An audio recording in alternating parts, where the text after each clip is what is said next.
Last Seen Wearing by Colin Dexter. Read by Samuel West. For JCFP and JGFP. Prelude. The train now standing at platform 1. He felt quite pleased with himself. Difficult to tell for certain, of course, but yes, quite pleased with himself, really. As accurately as it could, his mind retraced the stages of the day's events, the questions of the interviewing committee, wise and foolish, and his own answers, carefully considered and, he knew, well phrased. 2 or 3 exchanges had been particularly satisfactory, and as he stood there waiting, a half-smile played across his firm, good-humoured lips. One he could recall almost verbatim. "You don't think you may perhaps be a bit young for the job?" "Well, yes, it will be a big job, and I'm sure that there will be times, that is, if you should appoint me, when I should need the experience and advice of older and wiser heads." Several of the older and wiser heads were nodding sagely. "But if my age is against me, there isn't much I can do about it, I'm afraid. I can only say that it's a fault I shall gradually grow out of." It wasn't even original. One of his former colleagues had recounted it to him and claimed it for his own.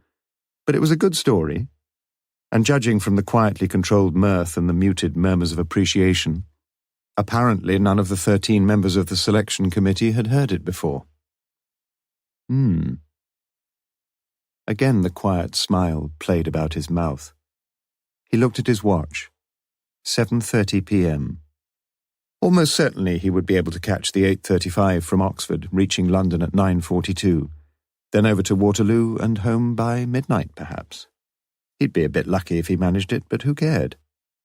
It was probably those 2 double whiskies that were giving him such a glowing sense of elation, of expectancy, of being temporarily so much in tune with the music of the spheres.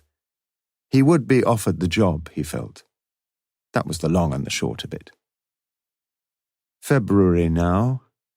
6 months' notice, and he counted off the months on his fingers. March, April, May, June, July, August.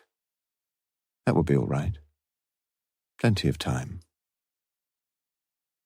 His eyes swept leisurely along the rather superior detached houses that lined the opposite side of the road.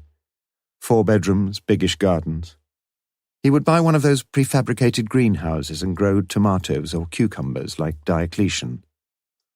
Or was it Hercule Poirot? He stepped back into the wooden shelter and out of the raw wind. It had begun to drizzle again. Cars swished intermittently by, and the surface of the road gleamed under the orange streetlights. Not quite so good, though, when they had asked him about his short time in the army. "You didn't get a commission, did you?" "No." "Why not, do you think?" "I don't think that I was good enough. Not at the time. You need special qualities for that sort of thing." He was getting lost. Waffle on. Keep talking. "And I was, I just hadn't got them. There were some extremely able men joining the army at that time. Far more confident and competent than me." Leave it there. Modest. An ex-colonel and an ex-major nodded appreciatively. 2 more votes, likely as not. It was always the same at these interviews. One had to be as honest as possible, but in a dishonest kind of way. Most of his army friends had been ex-public schoolboys, buoyed up with self-confidence and with matching accents. Second lieutenants, captains. They had claimed their natural birthright and they had been duly honoured in their season. Envy had nagged at him vaguely over the years. He, too, had been a public schoolboy. Buses didn't seem very frequent, and he wondered if he would make the 8:35 after all. He looked out along the well-lit street before retreating once more into the bus shelter, its wooden walls predictably covered with scrawls and scorings of varying degrees of indecency. Kilroy inevitably had visited this shrine in the course of his infinite peregrinations, and several local tarts proclaimed to prospective clients their nymphomaniac inclinations. Enid loved Gary, and Dave loved Monica. Variant readings concerning Oxford United betrayed the impassioned frustrations of the local football fans, eulogy and urination. All fascists should go home immediately, and freedom should be granted forthwith to Angola, Chile, and Northern Ireland. A window had been smashed, and slivers of glass sparkled sporadically amid the orange peel, crisp packets, and cola tins. Litter. How it appalled him. He was far more angered by obscene litter than by obscene literature. He would pass some swinging litter laws if they ever made him the supremo. Even in this job he could do something about it. Well, if he got it. Come on, boss. 7:45. Perhaps he should stay in Oxford for the night. Wouldn't matter. If freedom should be granted to Angola and the rest, why not to him? It had been a long time since he had spent so long away from home. But he was losing nothing, gaining in fact, for the expenses were extremely generous. The whole thing must have cost the local authority a real packet, 6 of them shortlisted, 1 from Inverness. Not that he would get the job, surely. Quite a strange experience, though, meeting people like that. One couldn't get too friendly, like the contestants in a beauty competition. Smile and scratch their eyes out. Another memory glided slowly back across his mind. If you were appointed, what do you think would be your biggest headache? The caretaker, I shouldn't wonder. He had been amazed at the uproariously delighted reception given to this innocent remark, and only afterwards had he discovered that the current holder of the sinecure was an ogre of quite stupendous obstinacy, an extraordinarily ill-dispositioned man, secretly and profoundly feared by all. Yes, he would get the job. And his first tactical triumph would be the ceremonial firing of the wicked caretaker, with the unanimous approbation of governors, staff, and pupils alike. And then the litter. And then... Waiting for a bus. He hadn't seen her come in from the far side of the shelter. Below her plastic hat, tiny droplets of drizzle winked from the carefully plucked eyebrows. He nodded. Don't seem very frequent, do they? She walked towards him. Nice-looking girl. Nice lips. Difficult to say how old she was. 18? Even younger, perhaps. There's one due about now. That's good news. Not a very nice night. No. It seemed a dismissive reply, and feeling a desire to keep the conversation going, he wondered what to say. He might just as well stand and talk as stand and be silent. His companion was clearly thinking along similar lines, and showed herself the slicker practitioner. Going to Oxford? Yes, I'm hoping to catch the 8:35 train to London. You'll be all right. She unfastened her gleaming plastic mac and shook the raindrops to the floor. Her legs were thin, angular almost, but well-proportioned, and the gentlest, mildest of erotic notions fluttered into his mind. It was the whiskey. You live in London? No, thank goodness, I live down in Surrey. You going all that way tonight? Was he? It's not far, really, once you've got across London. She lapsed into silence. What about you? You going to Oxford? Yeah, nothing to do here. She must be young, surely.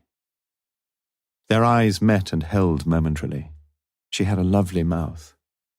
Just a brief encounter, though, in a bus shelter, and pleasant. Just a fraction more pleasant than it should have been. Yet that was all.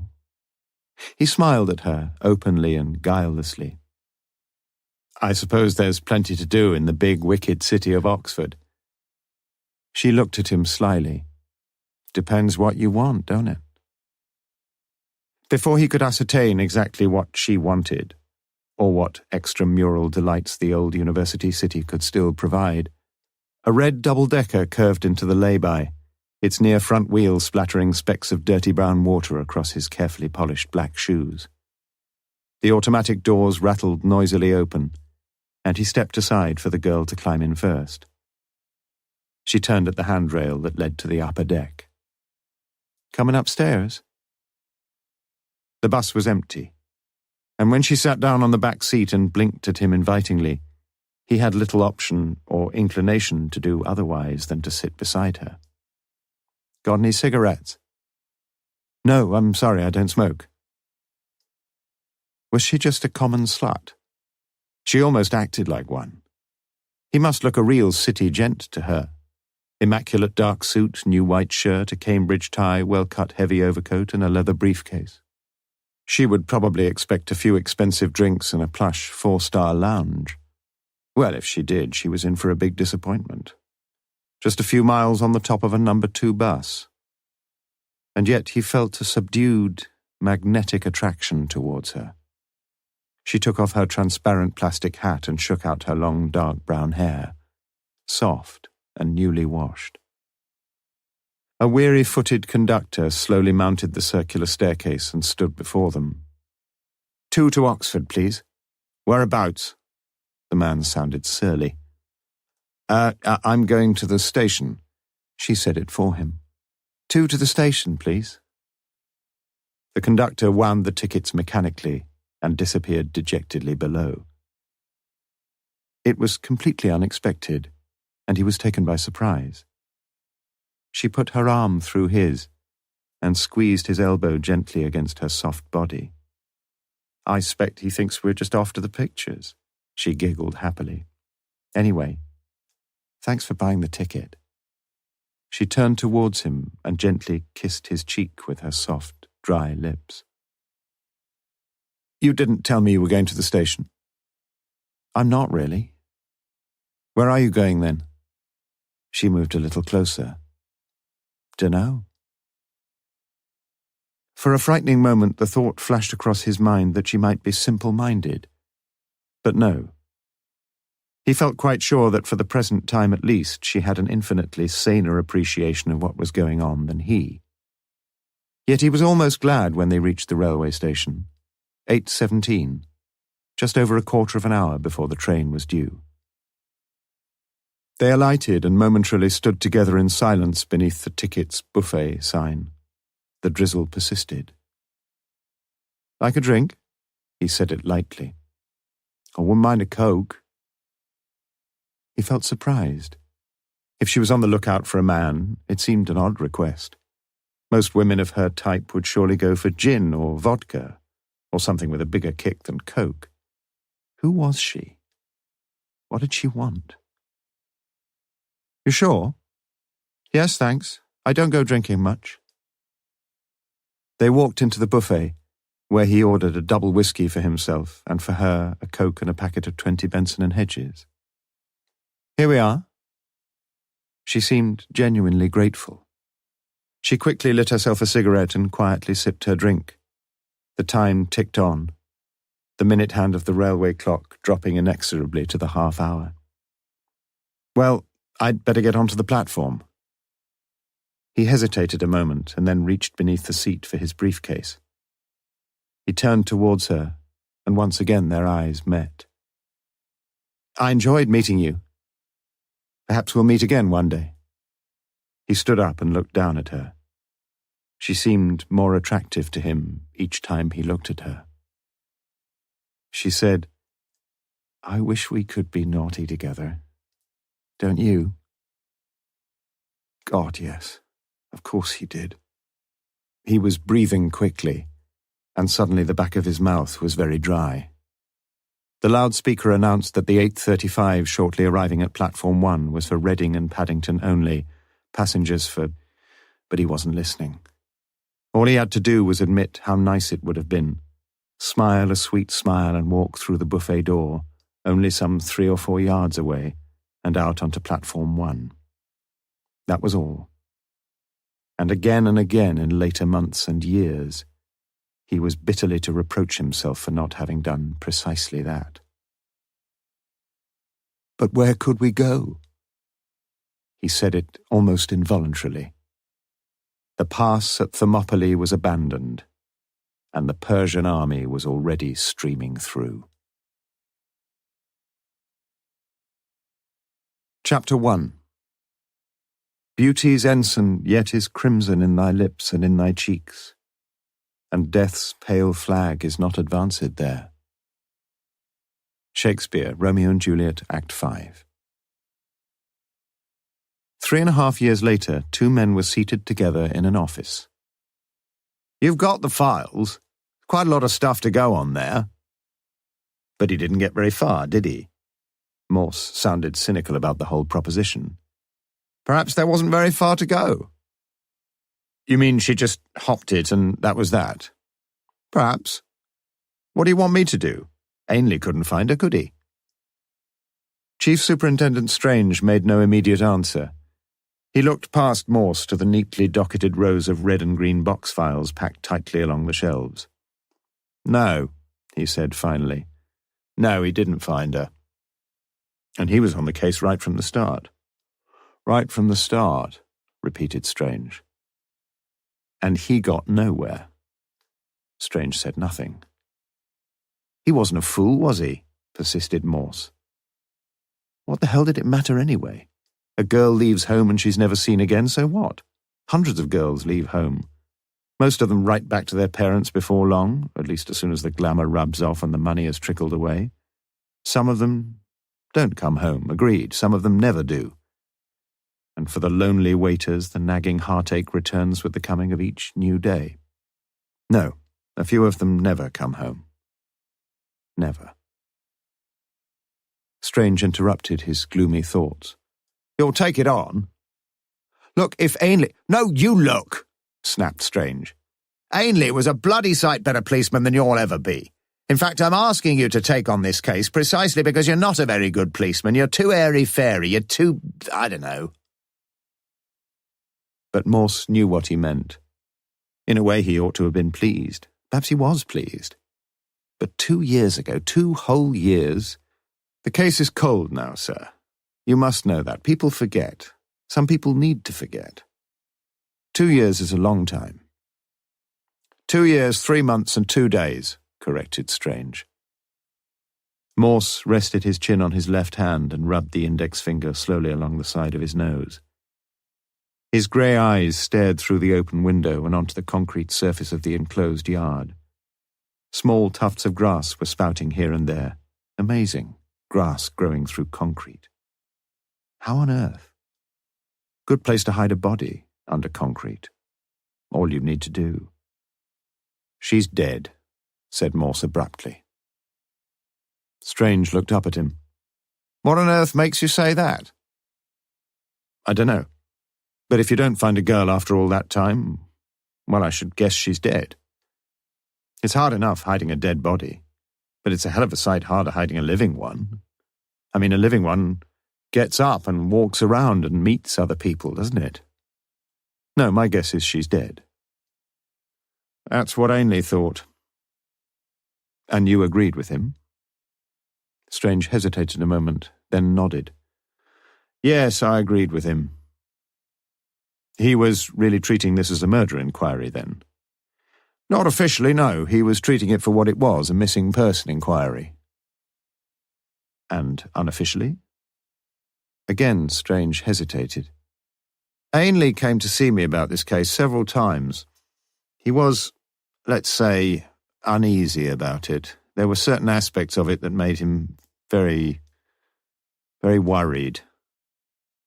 Surreptitiously, Morse looked at his watch. 5:10.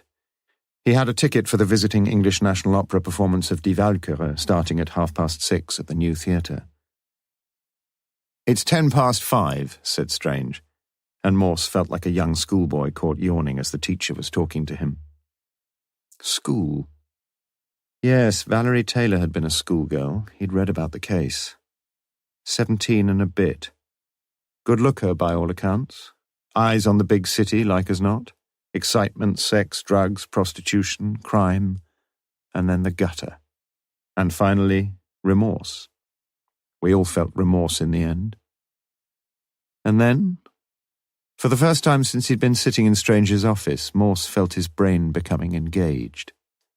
What had happened to Valerie Taylor?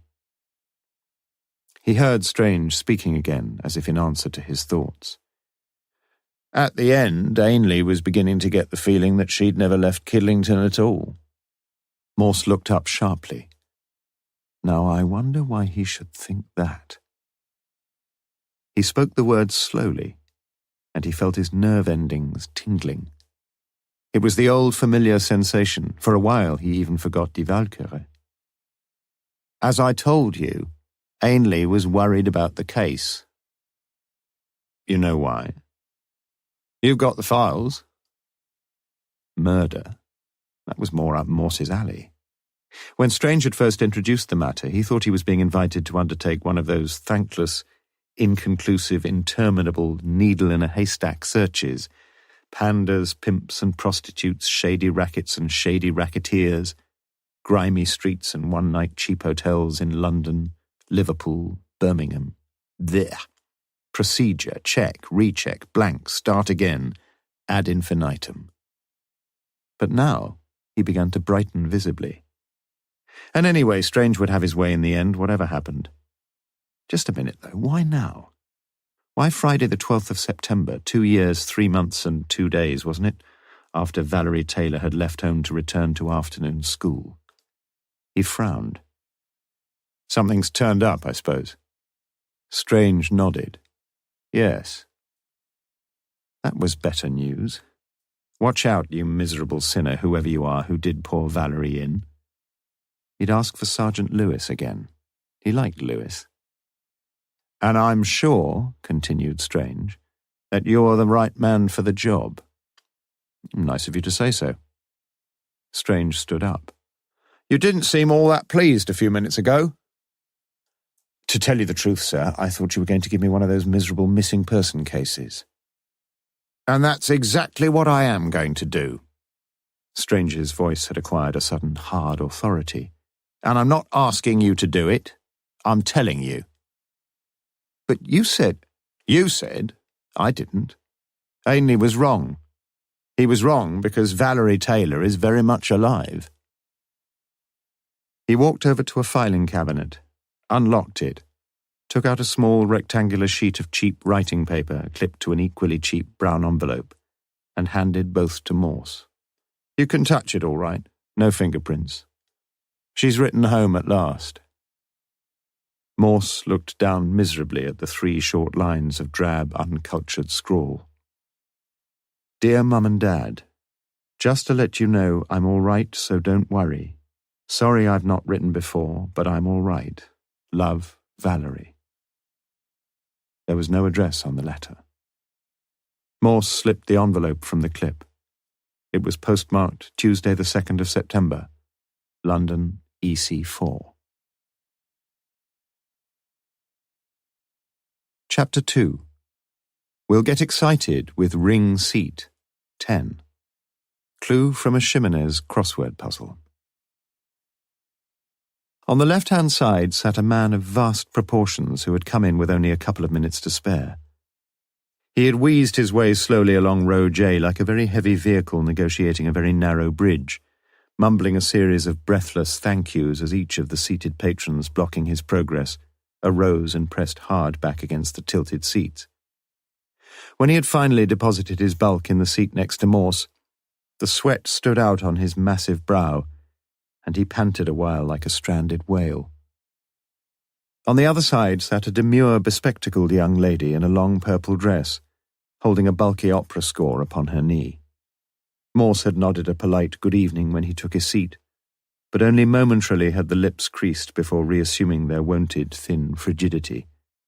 Mona Lisa with the guts ache, thought Morse. He had been in more exhilarating company. But there was the magnificent opera to relish once again. He thought of the supremely beautiful love duet in Act 1, and he hoped that this evening Siegmund would be able to cope adequately with that noble tenor passage, one of the most beautiful and demanding in all grand opera. The conductor strode along the orchestra pit, mounted the rostrum, and suavely received the plaudits of the audience. The lights were dimmed, and Morse settled back in his seat with delicious anticipation. The coughing gradually sputtered to a halt, and the conductor raised his baton. Die Walküre was under way. After only 2 minutes, Morse was conscious of some distracting movement on his right, and a quick glance revealed that the bespectacled Mona Lisa had extricated a torch from somewhere about her person, and was playing the light laterally along the orchestrated score. The pages crinkled and crackled as she turned them, and for some reason the winking of the flashlight reminded Morse of a revolving lighthouse. Forget it, she would probably pack it up as soon as the curtain went up. Still, it was a little annoying, and it was hot in the new theatre. He wondered if he should take his jacket off, and almost immediately became aware that one other member of the audience had already come to a firm decision on the same point. The mountain on his left began to quiver, and very soon Morse was a helpless observer as the fat man set about removing his jacket, which he effected with infinitely more difficulty than an aging Houdini would have experienced in escaping from a straitjacket. Amid mounting shushes and clicking of tongues, the fat man finally brought his monumental toils to a successful climax and rose ponderously to remove the offending garment from beneath him. The seat twanged noisily against the backrest, was restored to its horizontal position, and groaned heavily as it sank once more beneath the mighty load. More shushes, more clickings, and finally a blissful suspension of hostilities in row J, disturbed only for Morse's sensitive soul by the lighthouse flashings of the lady with the lamp. Wagnerites were a funny lot. Morse closed his eyes, and the well-known chords at last engulfed him. Exquisite. For a second, Morse thought that the dig in his left rib betokened a vital communication, but the gigantic frame beside him was merely fighting to free his handkerchief from the vast recesses of his trouser pocket.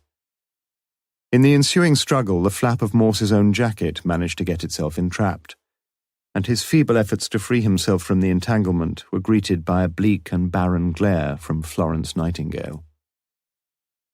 By the end of Act 1, Morse's morale was at a low ebb. Siegmund had clearly developed a croaking throat, Sieglinde was sweating profusely, and a young Philistine immediately behind him was regularly rustling a packet of sweets. During the first interval, he retreated to the bar, ordered a whiskey, and another. The bell sounded for the start of Act 2, and he ordered a third. And the young girl who had been seated behind Morse's shoulders during Act 1 had a gloriously unimpeded view of Act 2, and of Act 3, by which time her second bag of Maltesers had joined the first in a crumpled heap upon the floor. The truth was that Morse could never have surrendered himself quite freely to unadulterated enjoyment that night, however propitious the circumstances might have been. At every other minute his mind was reverting to his earlier interview with Strange, and then to Ainley, above all to Chief Inspector Ainley. He had not known him at all well, really. Quiet sort of fellow, friendly enough without ever being a friend. A loner. Not, as Morse remembered him, a particularly interesting man at all. Restrained, cautious, legalistic, married but no family. And now he would never have a family, for Ainley was dead. According to the eyewitness, it was largely his own fault, pulling out to overtake and failing to notice the fast-closing Jaguar looming in the outside lane of the M40 by High Wycombe. Miraculously, no one else was badly hurt, only Ainley, and Ainley had been killed. It wasn't like Ainley, that. He must have been thinking of something else. He had gone to London in his own car, and in his own free time, just 11 days ago. It was frightening, really, the way other people went on living. Great shock, oh yes, but there were no particular friends to mourn too bitterly. Except his wife. Morse had met her only once at a police concert the previous year. Quite young, much younger than he was. Pretty enough, but nothing to set the heart a-beating. Irene, or something like that. Irene, he thought. His whiskey was finished, and he looked around for the barmaid. No one. He was the only soul there, and the linen wiping towels were draped across the beer pumps. There was little point in staying. He walked down the stairs and out into the warm, dusking street. A huge notice in red and black capitals covered the whole of the wall outside the theatre. English National Opera, Monday the 1st of September to Saturday the 13th of September. He felt a slight quiver of excitement along his spine. Monday the 1st of September. That was the day Dick Ainley had died. And the letter, posted on Tuesday, the 2nd of September. Could it be? He mustn't jump to conclusions, though. But why the hell not? There was no 11th commandment against jumping to conclusions. And so he jumped. Ainley had gone to London that Monday, and something must have happened there. Had he perhaps found Valerie Taylor at last? It began to look a possibility. The very next day she had written home, after being away for more than 2 years. Yet there was something wrong. The Taylor case had been shelved, not closed, of course, but Ainley was working on something else, on that bomb business, in fact. So why? Hold it a minute. Ainley had gone to London on his day off. Had he? Morse walked back into the foyer, to be informed by a uniformed flunky that the house was sold out and that the performance was halfway through anyway. Morse thanked him and stepped into the telephone kiosk by the door. "I'm sorry, sir, that's for patrons only." The flunky was right behind him. "I am a bloody patron," said Morse. He took from his pocket the stub for row J26, stuck it under the flunky's nose and ostentatiously and noisily closed the kiosk door behind him. A large telephone directory was stuck awkwardly in the metal pigeonhole, and Morse opened it at the A's. Adderley, Allen, back a bit, Ainley. Only one Ainley, and in next year's directory even he would be gone. R. Ainley, 2 Witham Close, Wolvercote. Would she be in? It was already 8:45. Irene or Eileen or whatever she was would probably be staying with friends, mother or sister most likely. Should he try? But what was he dithering about? He knew he would go anyway. He noted the address and walked briskly out past the flunky. "Good night, sir." As Morse walked to his car parked in nearby St. Giles, he regretted his childish sneer of dismissal to this friendly valediction. The flunky was only doing his job. "Just as I am," said Morse to himself, as he drove without enthusiasm due north out of Oxford towards the village of Wolvercote. Chapter 3. A man is little use when his wife's a widow. Scottish proverb. At the Woodstock roundabout on the northern ring road perimeter of Oxford, Morse took the sharp left fork, and leaving the motel on his right, drove over the railway bridge, where as a boy he had so often stood in wonder as the steam locomotives sped thunderously by, and down the hill into Wolvercote. The small village consisted of little more than the square stone-built houses that lined its main street, and was familiar to Morse only because each of its 2 public houses boasted beer drawn straight from the wood.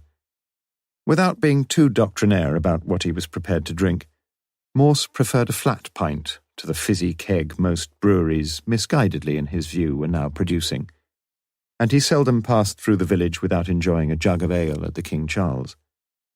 He parked the Lancia in the yard, exchanged a few pleasantries with the landlady over his beer, and asked for Witham Close.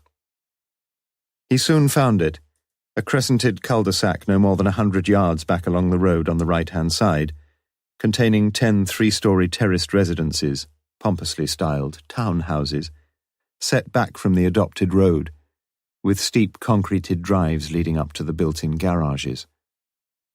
2 street lamps threw a pale phosphorescence over the open-plan, well-tended grass, and a light shone from behind the orange curtains in the middle-story window of number 2.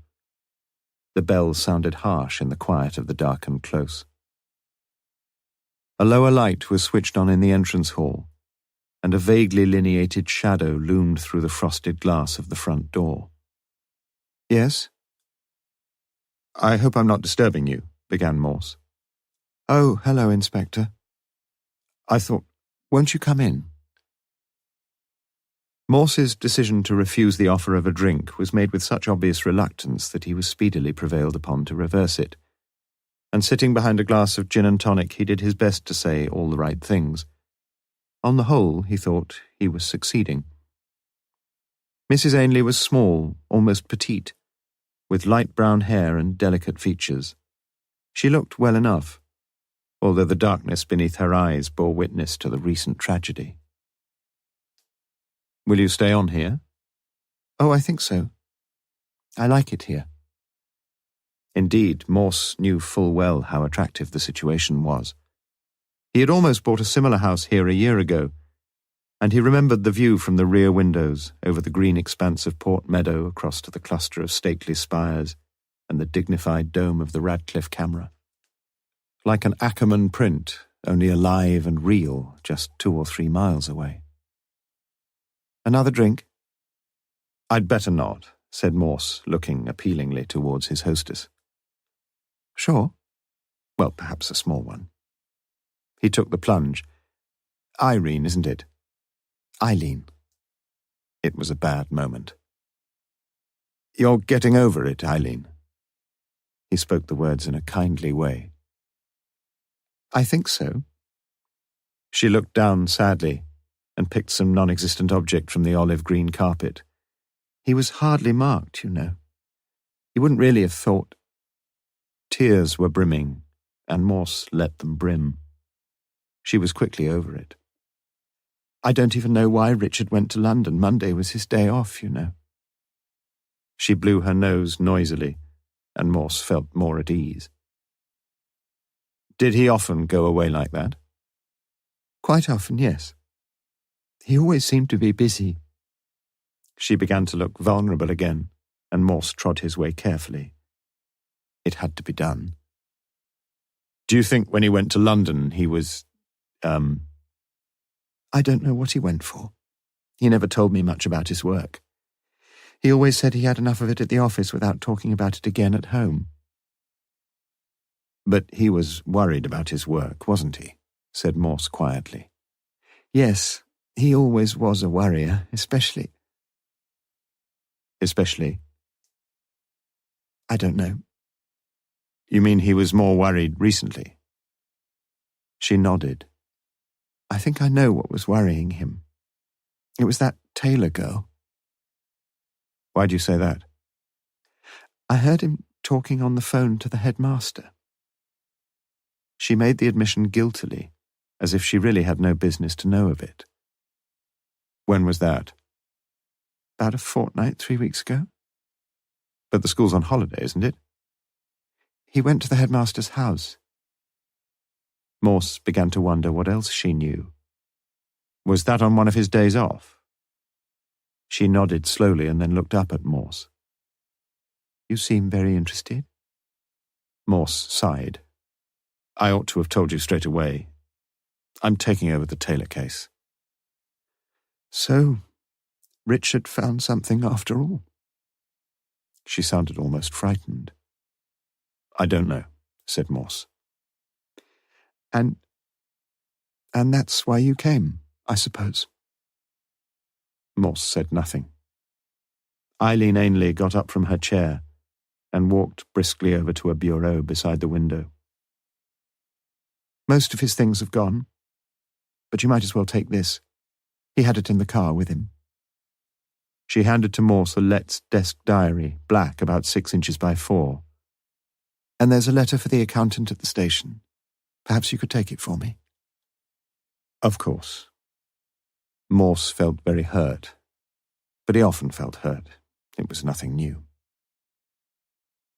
Eileen left the room to fetch the envelope, and Morse quickly opened the diary and found Monday the 1st of September. There was one entry, written in neatly formed, minuscule letters, 42 Southampton Terrace. That was all.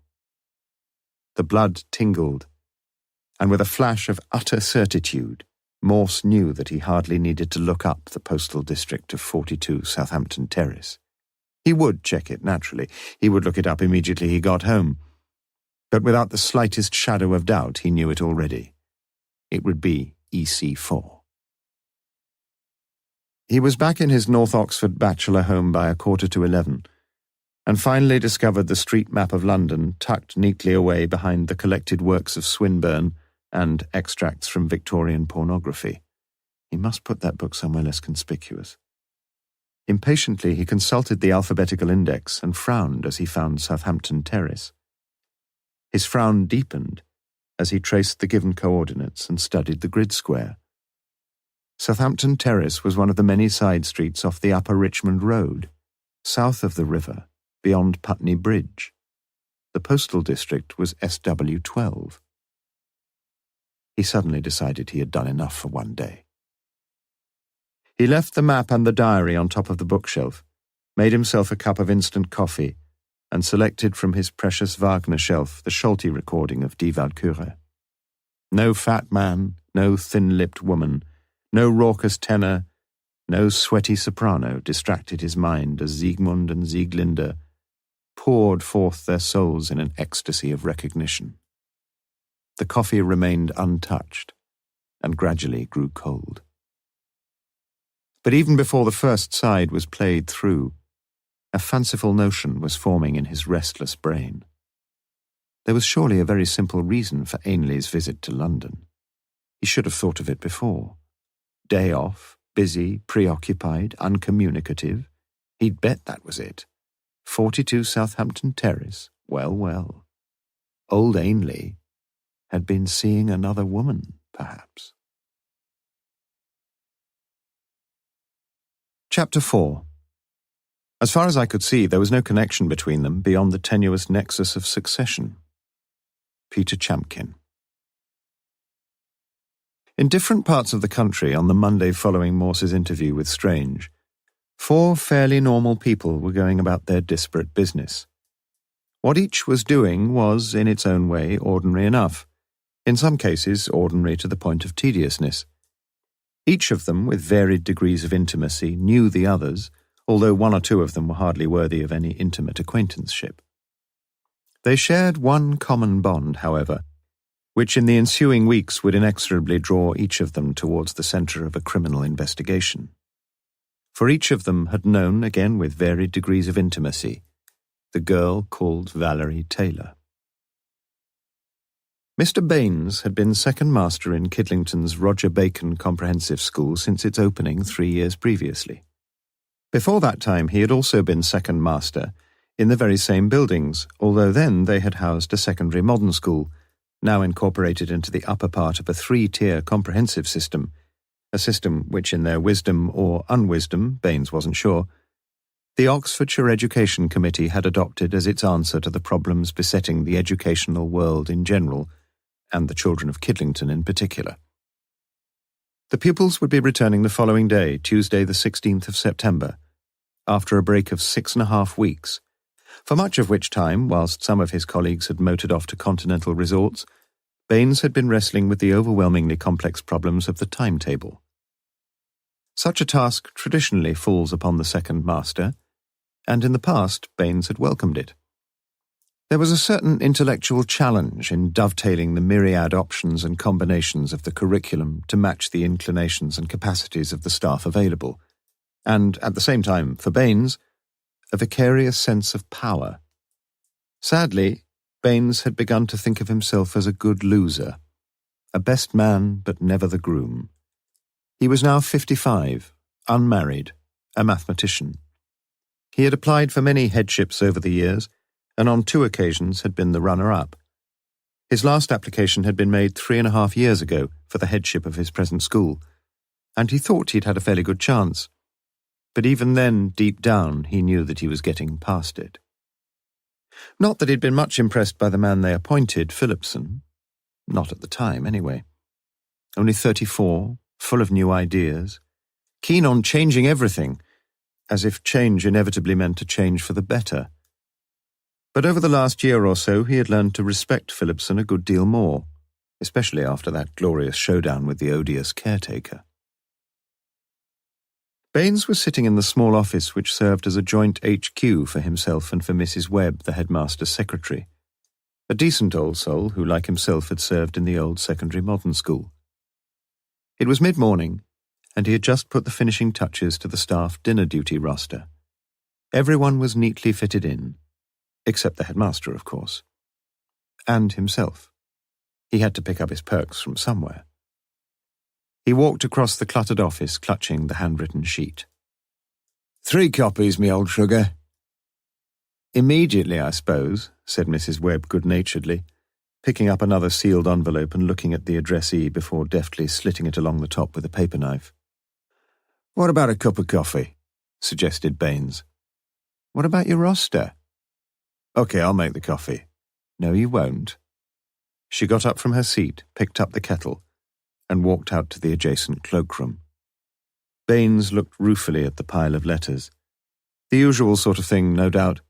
Parents, builders, meetings, insurance, examinations. He would have been dealing with all that if... He poked haphazardly among the remaining letters, and suddenly a flicker of interest showed in his shrewd eyes. The letter was lying face down, and on the sealed flap he read the legend, Thames Valley Police. He picked it up and turned it over. It was addressed to the headmaster with the words Private and Confidential typed across the top in bold red capitals. "What are you doing going through my mail?" Mrs. Webb plugged in the kettle and with mock annoyance snatched the letter from him. "See that?" asked Baines. Mrs. Webb looked down at the letter. "None of our business, is it?" "Do you think he's been fiddling his tax returns?" Baines chuckled deeply. "Don't be silly. Shall we open it?" "We shall not," said Mrs. Webb. Baines returned to his cramped desk and started on the prefect's roster. Phillipson would have to appoint 6 new prefects this term. Or to be more precise, he would ask Baines to give him a list of possible names. In some ways the head wasn't such a bad chap. Phillipson himself came in just after 11. "Morning, Baines. Morning, Mrs. Webb." He sounded far too cheerful. Had he forgotten that school was starting tomorrow? "Morning, headmaster." Baines always called him headmaster. The rest of the staff called him sir. It was only a little thing, but it was something. Phillipson walked across to his study door and paused by his secretary's desk. "Anything important, Mrs. Webb?" "I don't think so, sir. There's this, though." She handed him the letter marked Private and Confidential, and Phillipson, with a slightly puzzled frown upon his face, entered his study and closed the door behind him. In the newly appointed county of Gwynedd, in a small semi-detached house on the outskirts of Carnarvon, another schoolmaster was acutely conscious that school restarted on the morrow. They had returned home only the previous day from a travesty of a holiday in Scotland. Rain, 2 punctures, a lost Barclay card, and more rain. And there was a host of things to be done. The lawn, for a start, benefiting where he had suffered from a series of torrential downpours. It had sprouted to alarming proportions during their absence, and it was in urgent need of an instant crop. At 9:30 a.m., he discovered that the extension for the electric mower was not functioning, and he sat himself down on the back doorstep with a heavy heart and a small screwdriver. Life seldom seemed to run particularly smoothly for David Acombe, until 2 years ago assistant French master at the Roger Bacon Comprehensive School in Kidlington, and now still an assistant French master at the City of Carnarvon School. He could find no fault with the fittings at either end of the extension wire, and finally went inside again. No sign of life. He walked to the bottom of the stairs and yelled, his voice betraying ill temper and exasperation. "Hey, don't you think it's about time you got out of that bloody bed?" He left it at that, and back in the kitchen sat down cheerlessly at the table where half an hour earlier he had made his own breakfast, and dutifully taken a tray of tea and toast upstairs. Ineffectually, he tinkered once more with one of the wretched plugs. She joined him 10 minutes later, dressing-gowned and beslippered. "What's eating you?"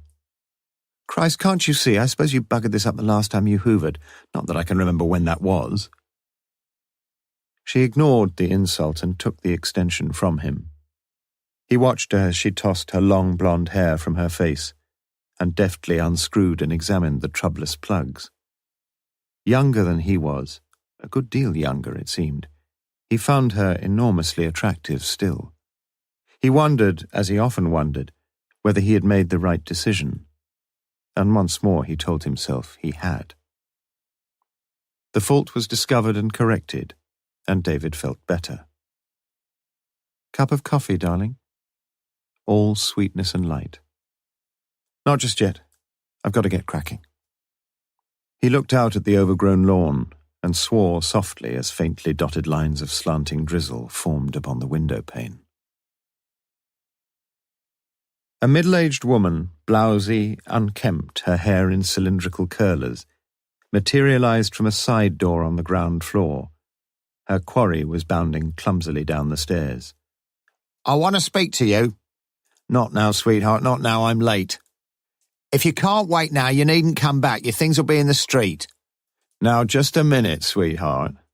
He came close to her, leaned his head to one side and laid a hand on each of her shoulders. "What's the trouble? You know I wouldn't do anything to upset you." He smiled pleasantly enough, and there was something approaching an engaging frankness in his dark eyes. But she knew him better. "You've got a woman in your room, haven't you?" "Now, there's no need for you to get jealous, you know that." She found him repulsive now, and regretted those early days. "Get her out and keep her out. There's to be no more women here." She slapped his hands from her shoulders. She'll be going, don't worry. She's only a young chick, nowhere to keep down. You know how it is." "Now!" "Don't be daft, I'm late already and I'll lose the job if I ain't careful. Be reasonable." "You'll lose your bed and all if you don't do as I tell you." The youth took a dirty £5 note from his hip pocket. "I suppose that'll satisfy you for a day or two, you old bitch." The woman took the money, but continued to watch him. "It's got to stop." Yeah. "How long's she been here?" "Day or two." "Fortnight nearer, you bleeding liar." The youth slammed the door after him, ran down to the bottom of the road, and turned right into the Upper Richmond Road. Even by his own modest standards, Mr. George Taylor had not made much of a success of his life. 5 years previously, an unskilled manual worker, he had accepted voluntary redundancy money after the shake-up that followed the reorganization of the Cowley steel plant, had then worked for almost a year driving a bulldozer on the M40 construction program, and spent the next year doing little but casual jobs, and drinking rather too much and gambling rather too much. And then that terrible row, and, as a result of it, his present employment. Each morning at 7:15, he drove his rusting green Morris Oxford from his Kidlington council house into the city of Oxford, down past Aristotle Lane into Walton Street, and over the concreted track that led through the open fields between the canal and the railway line, where lay the main city rubbish dump. Each morning of the working week for the past 3 years, including the day when Valerie had disappeared, he had made the same journey, with his lunchtime sandwiches and his working overalls beside him on the passenger seat. Mr. Taylor was an inarticulate man, utterly unable to rationalize into words his favorable attitude towards his present job. It would have been difficult for anyone. The foul detritus of the city was all around him, rotten food and potato peelings, old mattresses, piles of sheer filth, rats, and always, from somewhere, the scavenger gulls. And yet he liked it. At lunchtime on Monday the 15th, he was sitting with his permanent colleague on the site, a man with a miry face ingrained with dirt, in the wooden hut which formed the only semi-hygienic haven in this wilderness of waste. They were eating their sandwiches and swilling down the thick bread with a dirty brown brew of ugly-looking tea. Whilst his companion mused over the racing columns of the Sun, George Taylor sat silent, a weary expression on his stolid face. The letter had brought the whole thing back to the forefront of his mind, and he was thinking again of Valerie. Had he been right to persuade the wife to take it to the police? He didn't know. They would soon be round again. In fact, he was surprised they hadn't been round already. It would upset the wife again, and she'd been nothing but a bag of nerves from the beginning. Funny that the letter had come just after Inspector Ainley was killed. Clever man, Ainley. He'd been round to see them only 3 weeks ago. Not official-like, but he was the sort of bloke who never let anything go. Like a dog with a bone. Valerie. He'd thought a lot of Valerie.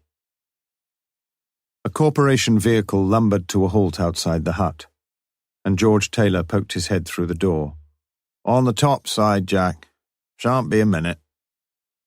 He pointed vaguely away to the far corner of the tip, swallowed the last few mouthfuls of his tea, and prepared for the afternoon's work.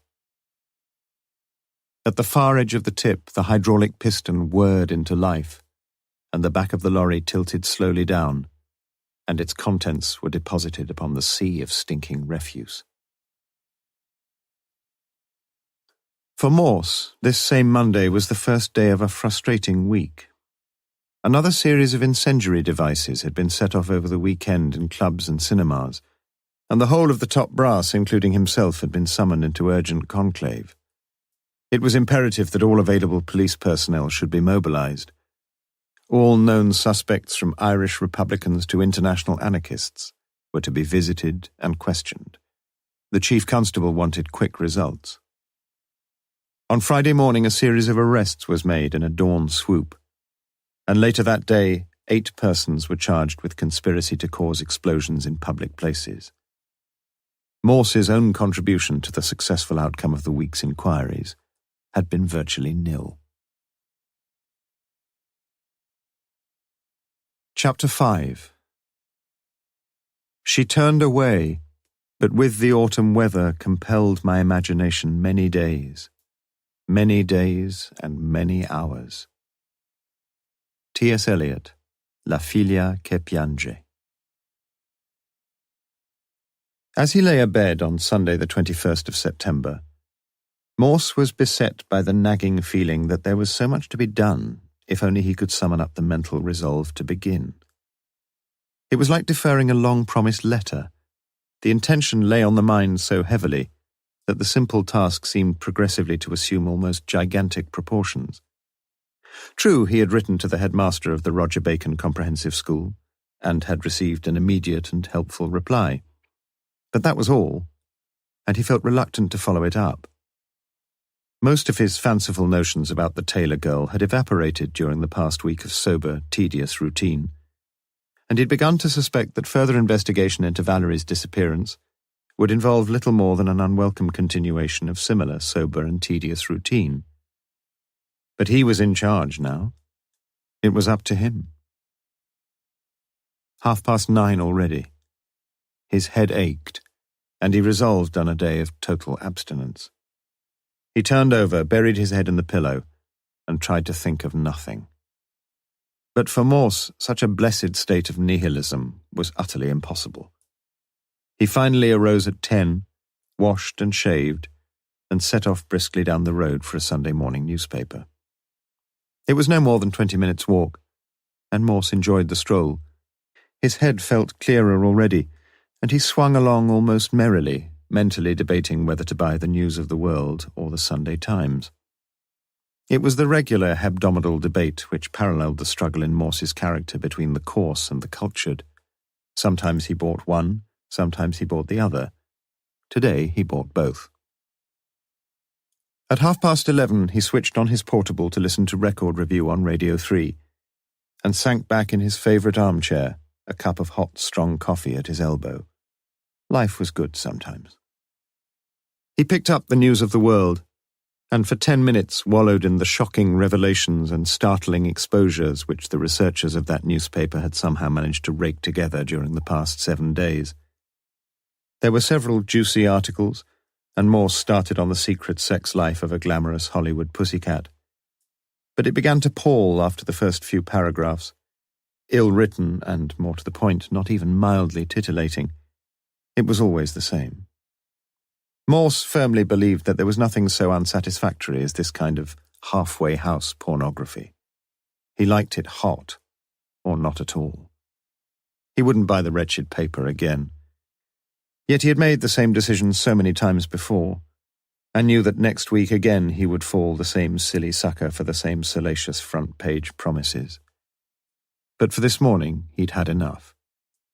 So much so that he gave no more than a passing glance to a provocative photograph of a seductive starlet, exposing one half of her $1 million breasts. After relegating, as always, the business news section to the waste paper basket, he graduated to the Sunday Times. He winced to see that Oxford United had been comprehensively trounced, read the leading articles and most of the literary reviews, tried unsuccessfully to solve the bridge problem, and finally turned to the letters. Pensions, pollution, private medicine, same old topics, but a good deal of sound common sense. And then his eye caught a letter which made him sit bolt upright. He read it, and a puzzled look came into his face. August the 24th. He couldn't have bought the Sunday Times that week. He read the short letter again. To the editor, Dear Sir, my wife and I wish to express our deep gratitude to your newspaper for the feature Girls Who Run Away from Home, colour supplement August 24th. As a direct result of reading the article, our only daughter Christine returned home last week after being away for over a year. We thank you most sincerely. Mr. and Mrs. J. Richardson, Kidderminster. Morse got up and went to a large pile of newspapers neatly bundled in string that lay in the hallway beside the front door. The Boy Scouts collected them once a month, and although Morse had never been a tenderfoot himself, he gave the movement his qualified approval. Impatiently he tore at the string and delved into the pile. 31st August, 14th September, but no 24th August. It may have gone with the last pile. Blast. He looked through again, but it wasn't there. Now who might have a copy? He tried his next-door neighbour, but on reflection he might have saved himself the bother. What about Lewis? Unlikely, yet worth a try. He telephoned his number. Lewis, Morse here. Ah, morning, sir. Lewis, do you take the Sunday Times? Afraid not, sir. We have the Sunday Mirror. He sounded somewhat apologetic about his Sabbath day reading. Oh. I could get you a copy, I suppose. I've got today's. I want the copy for August the 24th. It was Sergeant Lewis's turn to say, Oh. I can't really understand an intelligent man like you, Lewis, not taking a decent Sunday newspaper. The sport's pretty good in the Sunday Mirror, sir. Is it?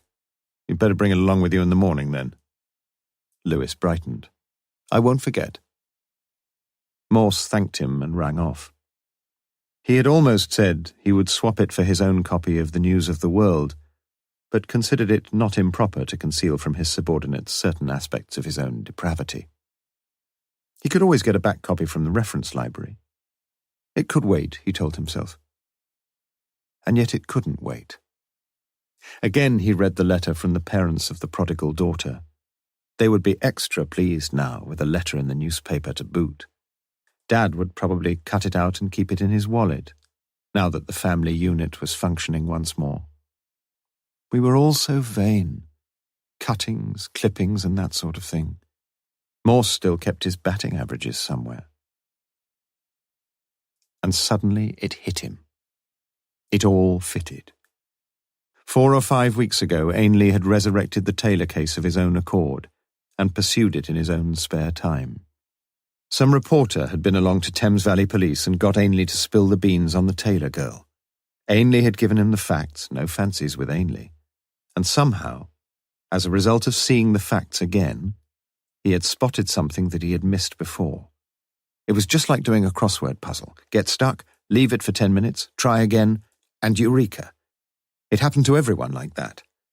And, he repeated to himself, Ainley had seen something new. That must be it.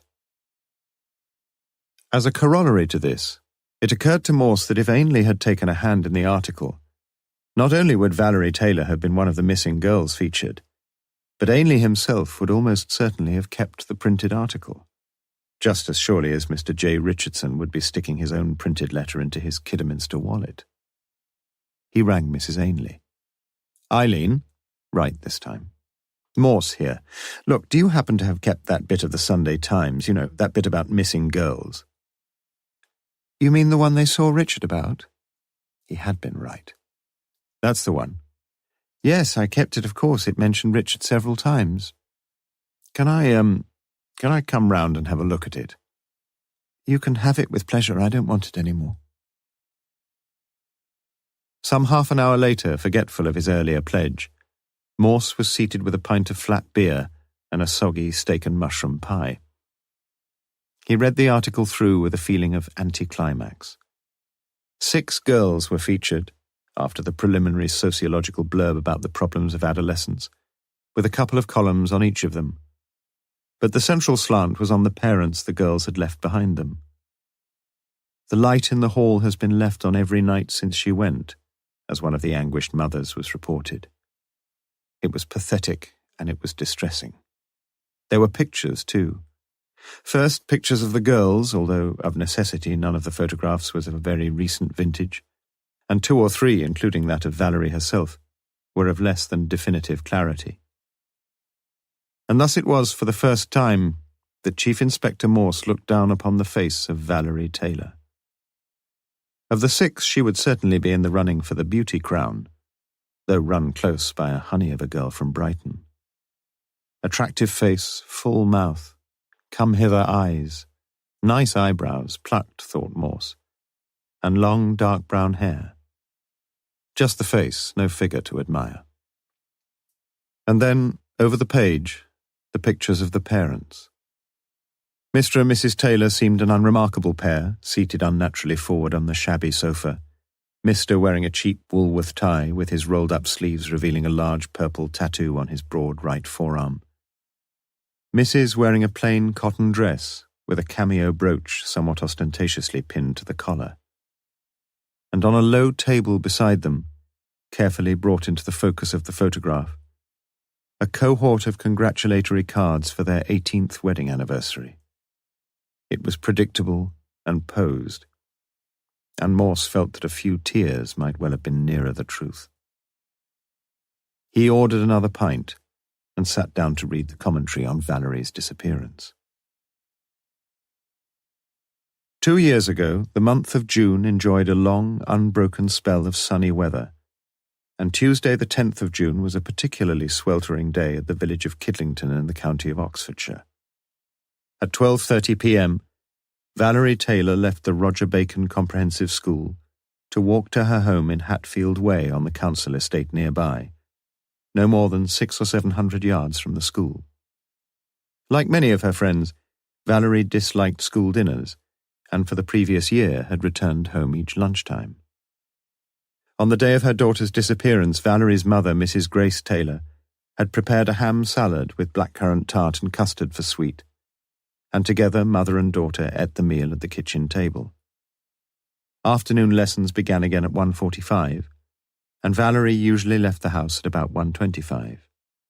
She did so on the 10th of June. Nothing seemed amiss that cloudless Tuesday afternoon.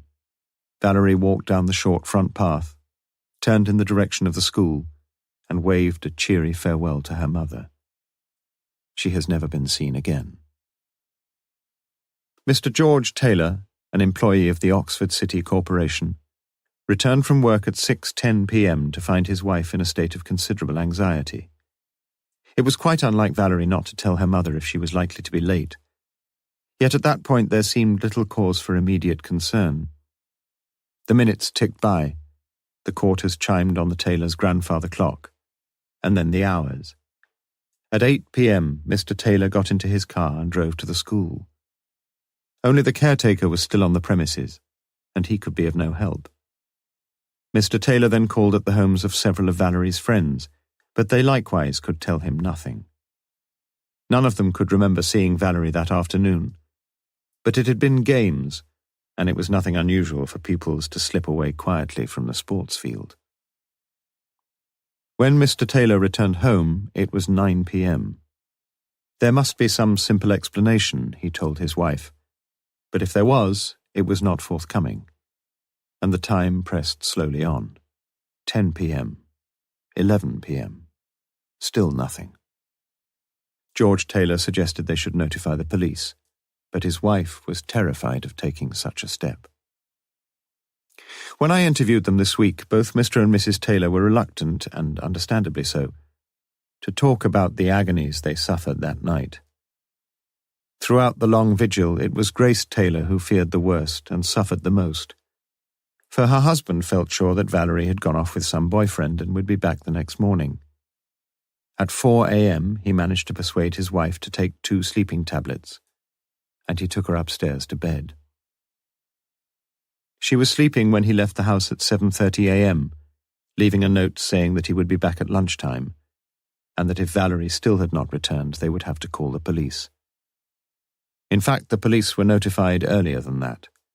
Mrs. Taylor had awoken at about 9, and, in a distraught state, had rung them from a neighbour's telephone. Detective Chief Inspector Ainley of the Thames Valley Police was put in charge of the case, and intensive inquiries were immediately begun. During the course of the next week, the whole of the area in the vicinity of Valerie's home, and the area of woodland behind the school, were searched with painstaking care and patience. The river and the reservoir were dragged, but no trace was found of Valerie Taylor. Inspector Ainley himself was frankly critical of the delay. At least 12 hours had been lost, 15 if the police had been notified as soon as the Taylors' anxiety had begun to deepen into genuine alarm. Such delay is a common feature of the cases assembled here. Vital time lost, perhaps vital clues thrown to the wind, and all because parents think they will be wasting the time of the police and would seem to look foolish if the wayward offspring should suddenly turn up whilst the police were busy taking statements.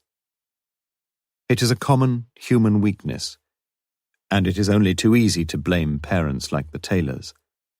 But would we ourselves have acted all that differently? I knew exactly what Mrs. Taylor meant when she said to me, "I felt all the time that if we called the police, something dreadful must have happened." Illogical, you may say, but so very understandable. Mr. and Mrs. Taylor still live on the council estate in Hatfield Way. For over 2 years now they have waited and prayed for their daughter to return. As in the 5 other cases discussed here, the police files remain open. "No," said Inspector Ainley. "We shan't be closing them until we find her." Not bad reporting, thought Morse. There were several things in the article that puzzled him slightly, but he deliberately suppressed the fanciful notions that began to flood his mind.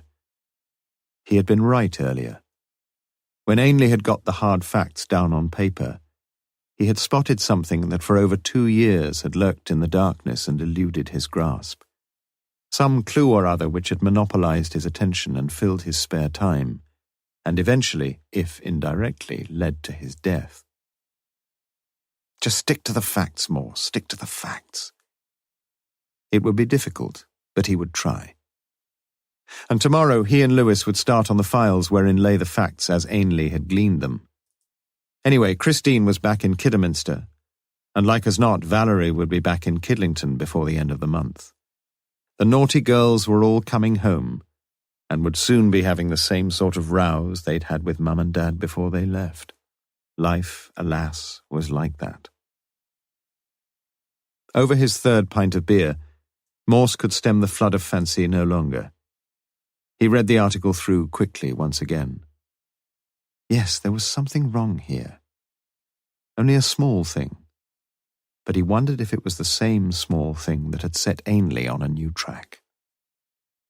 And the strangest notion began to formulate in the mind, so recently dedicated to the pursuit of unembellished fact.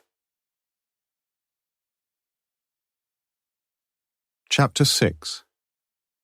He certainly has a great deal of fancy and a very good memory, but with a perverse ingenuity he employs these qualities as no other person does. Richard Brinsley Sheridan. As he knocked at the door of Morse's office, Sergeant Lewis, who had thoroughly enjoyed the police routine of the previous week, wondered just what was in store for him now. He had worked with the unpredictable inspector before and got on fairly well with him, but he had his reservations. Morse was seated in his black leather chair, and before him on his untidy desk lay a green box file. "Ah, come in, Lewis. I didn't want to start without you. Wouldn't be fair, would it?" He patted the box file with a gesture of deep affection. "So all there, Lewis, my boy. All the facts. Ainley was a fact man. No daydreaming theorist was Ainley. And we shall follow where the great man trod. What do you say?" And without giving his sergeant the slightest opportunity to say anything, he emptied the contents of the file face downwards upon the desk.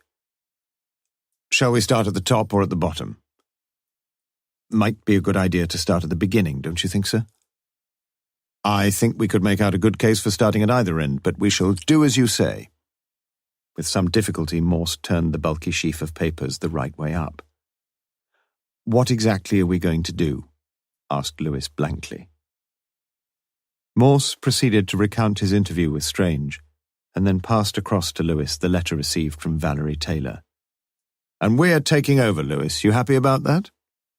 Lewis nodded half-heartedly. Did you remember the Sunday Mirror? Lewis dutifully took the paper from his coat pocket and handed it to Morse, who took out his wallet, found his football coupon, and with high seriousness began to check his entry. Lewis watched him as his eyes alternately lit up and switched off, before the coupon was comprehensively shredded and hurled in the general direction of the waste paper basket. I shan't be spending next week in the Bahamas, Lewis. What about you? Nor me, sir. Do you ever win anything? A few quid last year, sir. But it's 1,000,000 to 1 chance getting a big win. Like this bloody business, mumbled Morse, distastefully surveying the fruits of Ainley's labours. For the next 2.5 hours they sat over the Taylor documents, occasionally conferring over an obscure or an interesting point, but for the most part in silence. It would have been clear to an independent witness of these proceedings that Morse read approximately 5 times as quickly as his sergeant, but whether he remembered 5 times as much of what he read would have been a much more questionable inference. For Morse found it difficult to concentrate his mind upon the documents before him. As he saw it, the facts, the bare, unadulterated facts, boiled down to little more than he had read in the pub the previous day. The statements before him, checked and signed, appeared merely to confirm the bald, simple truth. After leaving home to return to school, Valerie Taylor had completely vanished. If Morse wanted a fact, well, he'd got one. Parents, neighbours, teachers, classmates, all had been questioned at length. And amidst all their well-meaning verbosity, they all had the same thing to say. Nothing. Next, reports of Ainley's own interviews with Mr. and Mrs. Taylor, with the headmaster, with Valerie's form tutor, with her games mistress, and with 2 of her boyfriends. Ainley had clearly liked the headmaster, and equally clearly had disapproved of one of the boyfriends. All nicely, neatly written, in the small, rounded hand that Morse had already seen. But nothing. Next, reports of general police inquiries and searches, and reports of the missing girl being spotted in Birmingham, Clacton, London, Reading, Southend, and a remote village in Moray. All wild goose chases. All false alarms. Next, personal and medical reports on Valerie herself. She did not appear academically gifted in any way, or if she was, she had so far successfully concealed her scholastic potential from her teachers. School reports suggested a failure, except in practical subjects, to make the best of her limited abilities, familiar phrases. But she seemed a personable enough young lady, well-liked, Morse drew his own conclusions, by her fellow pupils of either sex. On the day of her disappearance, she was attested by school records to be 17 years and 5 months old and 5 feet 6 inches in height. In her previous academic year, she had taken 4 CSE subjects without signal success, and she was at that time sitting 3 GCE O-level subjects, English, French, and applied science. From the medical report, it appeared that Valerie was quite remarkably healthy. There were no entries on her National Health medical card for the last 3 years, and before that only measles and a bad cut on the index finger of her left hand. Next, a report over which Ainley had obviously, and properly, taken considerable pains, on the possibility of any trouble on the domestic front which may have caused friction between Valerie and her parents, and led to her running away from home. On this most important point, Ainley had gone to the trouble of writing out 2 sheets of foolscap in his own fair hand, but the conclusions were negative. On the evidence of Valerie's form tutor, among whose manifold duties something designated pastoral care appeared a high priority, on the evidence of the parents themselves, of the neighbours, and of Valerie's own friends, There seemed little reason to assume anything but the perfectly normal ups and downs in the relationship between the members of the Taylor clan. Rows, of course. Valerie had been home very late once or twice from dances and discos, and Mrs. Taylor could use a sharp tongue. Who couldn't? Ainley's own conclusion was that he could find no immediate cause within the family circle to account for a minor squabble, let alone the inexplicable departure of an only daughter. In short, nothing. Morse thought of the old Latin proverb, ex nihilo nihil fit.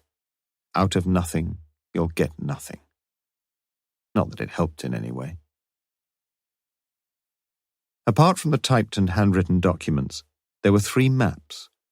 An ordnance survey map of the Oxford district showing the areas covered by the search parties, a larger map of the Oxfordshire region on which the major road and rail routes were marked with cryptic symbols, and finally a sketch map of the streets between the Roger Bacon School and the Taylor's house, with Valerie's route to and from her school carefully and neatly drawn in red biro by the late Chief Inspector. Whilst Lewis was plodding along several miles behind his master, the master himself appeared to be finding something of extraordinary interest in this last item. His right hand shaded his forehead, and he seemed to Lewis in the throes of the deepest contemplation. "Found something, sir?" "Huh? What?" Morse's head jerked back and the idle daydream was over. "The sketch map, sir." "Ah, yes, the map. Very interesting." "Yes." He looked at it again, decided that he was unable to recapture whatever interest may have previously lain therein, and picked up the Sunday Mirror once more. He read his horoscope. "You're doing better than you realize, so there could be a major breakthrough as far as romance is concerned. This week will certainly blossom if you spend it with someone witty and bright." He looked glumly across at Lewis, who for the moment at least appeared neither very witty nor very bright. "Well, Lewis, what do you think?" "I've not quite finished yet, sir." "But you must have some ideas, surely." "Not yet." "Oh, come on. What do you think happened to her?" Lewis thought hard, and finally gave expression to a conviction which had grown steadily stronger the more he had read. "I think she got a lift and ended up in London. That's where they all end up." "You think she's still alive, then?" Lewis looked at his chief in some surprise. "Don't you?" "Let's go for a drink," said Morse. They walked out of the Thames Valley HQ, and at the Belisha crossing negotiated the busy main road that linked Oxford with Banbury. "Where are we going, sir?" Morse took Ainley's hand-drawn map from his pocket. "I thought we ought to take a gentle stroll over the ground, Lewis. You never know." The council estate was situated off the main road, to their left as they walked away from Oxford, and very soon they stood in Hatfield Way. "We going to call?" "Got to make a start somewhere, I suppose," said Morse. The house was a neat, well-built property, with a circular rose bed cut into the centre of the well-tended front lawn. Morse rang the bell, and rang again. It seemed that Mrs. Taylor was out. Inquisitively, Morse peered through the front window, but could see little more than a large red settee and a diagonal line of ducks winging their inevitable way towards the ceiling. The 2 men walked away, carefully closing the gate behind them. "If I remember rightly, Lewis, there's a pub just around the corner." They ordered a cheese cob and a pint apiece, and Morse handed to Lewis the colour supplement of the 24th of August. "Have a quick look at that." 10 minutes later, with Morse's glass empty and Lewis's barely touched, it was clear that the quick look was becoming a rather long look, and Morse replenished his own glass with some impatience. "Well, what's troubling you?" "They haven't got it quite right, though, have they?" Morse looked at him sharply. "What's that supposed to mean?" "Well, it says here that she was never seen again after leaving the house." "She wasn't." "What about the lollipop man?" "The what?" "The lollipop man. It was in the file." Oh, was it? You did seem a bit tired, I thought, sir. Tired? Nonsense. You need another pint. He drained what was left in his own glass, picked up Lewis's and walked across to the bar. An elegantly dressed woman with a full figure and pleasingly slim legs had just bought a double whiskey and was pouring a modicum of water into it, the heavy diamond rings on the fingers of her left hand sparkling wickedly and bright. "Oh, and Bert, 20 Embassy, please." The landlord reached behind him, handed over the cigarettes, squinted his eyes as he calculated the tariff, gave her the change, said, "Ta, love," and turned his attention to Morse. "Same again, sir?" As the woman turned from the counter, Morse felt sure he had seen her somewhere before. He seldom forgot a face. Still, if she lived in Kidlington, he could have seen her anywhere. But he kept looking at her, so much so that Lewis began to suspect the inspector's intentions. She was all right, quite nice in fact, mid-30s perhaps, nice face. But the old boy must be hard up if... Two dusty-looking builders came in, bought their ale and sat down to play dominoes. As they walked to the table, one of them called over to the woman, "Hello, Grace, all right?" Morse showed little surprise. Hell of a sight better looking than her photograph suggested, though. At 1:20, Morse decided it was time to go. They walked back the way they had come, past the tailor's house and down to the main road, busy at this time with a virtually continuous stream of traffic either way. Here they turned right and came up to the Belisha crossing. "Do you think that's our lollipop man?" asked Morse. In the middle of the road stood a white-coated attendant in a peaked cap, wielding the sceptre of his authority like an arthritic bishop with a crook. Several pupils of the Roger Bacon School were crossing under the aegis of the standard-bearer, the girls in white blouses, grey skirts, and red knee-length socks, the boys, it seemed to Morse, in assorted combinations of any old garments. When the attendant returned from midstream, Morse spoke to him in what he liked to think of as his intimate, avuncular manner. "Been doing this long?" Just over a year." He was a small, red-faced man with gnarled hands. "You know the chap who did it before?" "You mean old Joe? Of course I did. He did it for, 5 or 6 years. Retired now, has he?" "I suppose you could say so. Poor old Joe got knocked over. Fellow on a motorbike. Mind you, old Joe were getting a bit slow. 72 he were when he were knocked over. Broke his hip. Poor old Joe." "Not still in hospital, I hope."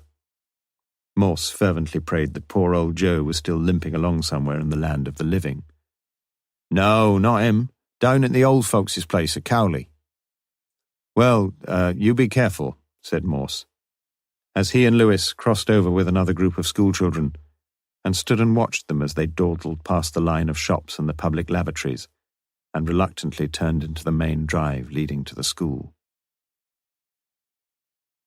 Back in the office, Morse read aloud the relevant part of the testimony of Mr. Joseph Godbury, Oxford Road, Kidlington. "I almost always saw Valerie Taylor at dinner times, and I saw her on the 10th of June. She didn't cross by my Belisha, because when I saw her she was on the other side of the road. She was running fairly quickly as if she was in a dickens of a hurry to meet somebody. But I remember she waved to me. I am quite sure it was Valerie. She would often stop and have a quick word with me. Joe, she called me, like most of them. She was a very nice girl and always cheery. I don't know what she did after I saw her. I thought she was going back to school." Morse looked thoughtful. "I wonder now," he said. "Wonder what, sir?" Morse was looking into the far distance through the office window and into the filmy blue beyond, excitement glowing in his eyes. "I was just wondering if she was carrying a bag of some sort when old Joe Godbury saw her." Lewis looked as mystified as he felt, but received no further elucidation. "You see," said Morse, his eyes gradually refocusing on his sergeant, "you see, if she was, I'm beginning to think that you're wrong." "Wrong, sir?" Yes, wrong. You said you thought Valerie Taylor was still alive, didn't you? Well, yes, I think she is. And I think, mind you, that you're wrong, Lewis. I think that Valerie Taylor is almost certainly dead. Chapter 7.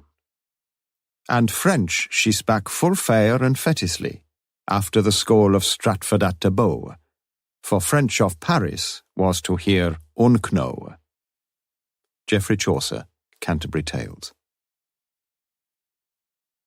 Donald Phillipson arrived in school at 8 on Tuesday morning. The Michaelmas term had been underway for 1 full week now, and things were going well. The anti-litter campaign was proving moderately successful. The new caretaker seemed an amenable sort of fellow, and the Parent-Teacher Association had, somewhat surprisingly, he thought, backed him up to the hilt in his plea for a more rigid ruling on school uniforms. On the academic side, only 4 members of staff had left in the summer, 1/4 the previous year's total. The GCE and CSE results had been markedly better than before, and the present term saw the first full intake of 13+ pupils, among whom, if junior school headmasters could be believed, were some real high flyers. Perhaps in a few years' time there would be 1 or 2 open awards at Oxbridge. Yes, he felt more than a little pleased with himself, and with life, this Tuesday morning. The only thing that marred the immediate prospect was a cloud rather larger than a man's hand on the not-so-distant horizon.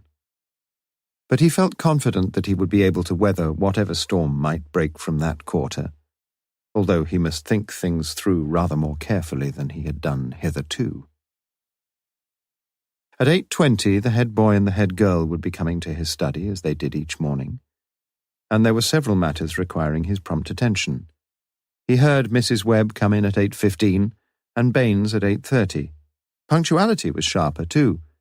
He did a small amount of teaching with the 6th form, he was an historian, but he kept Tuesdays completely free.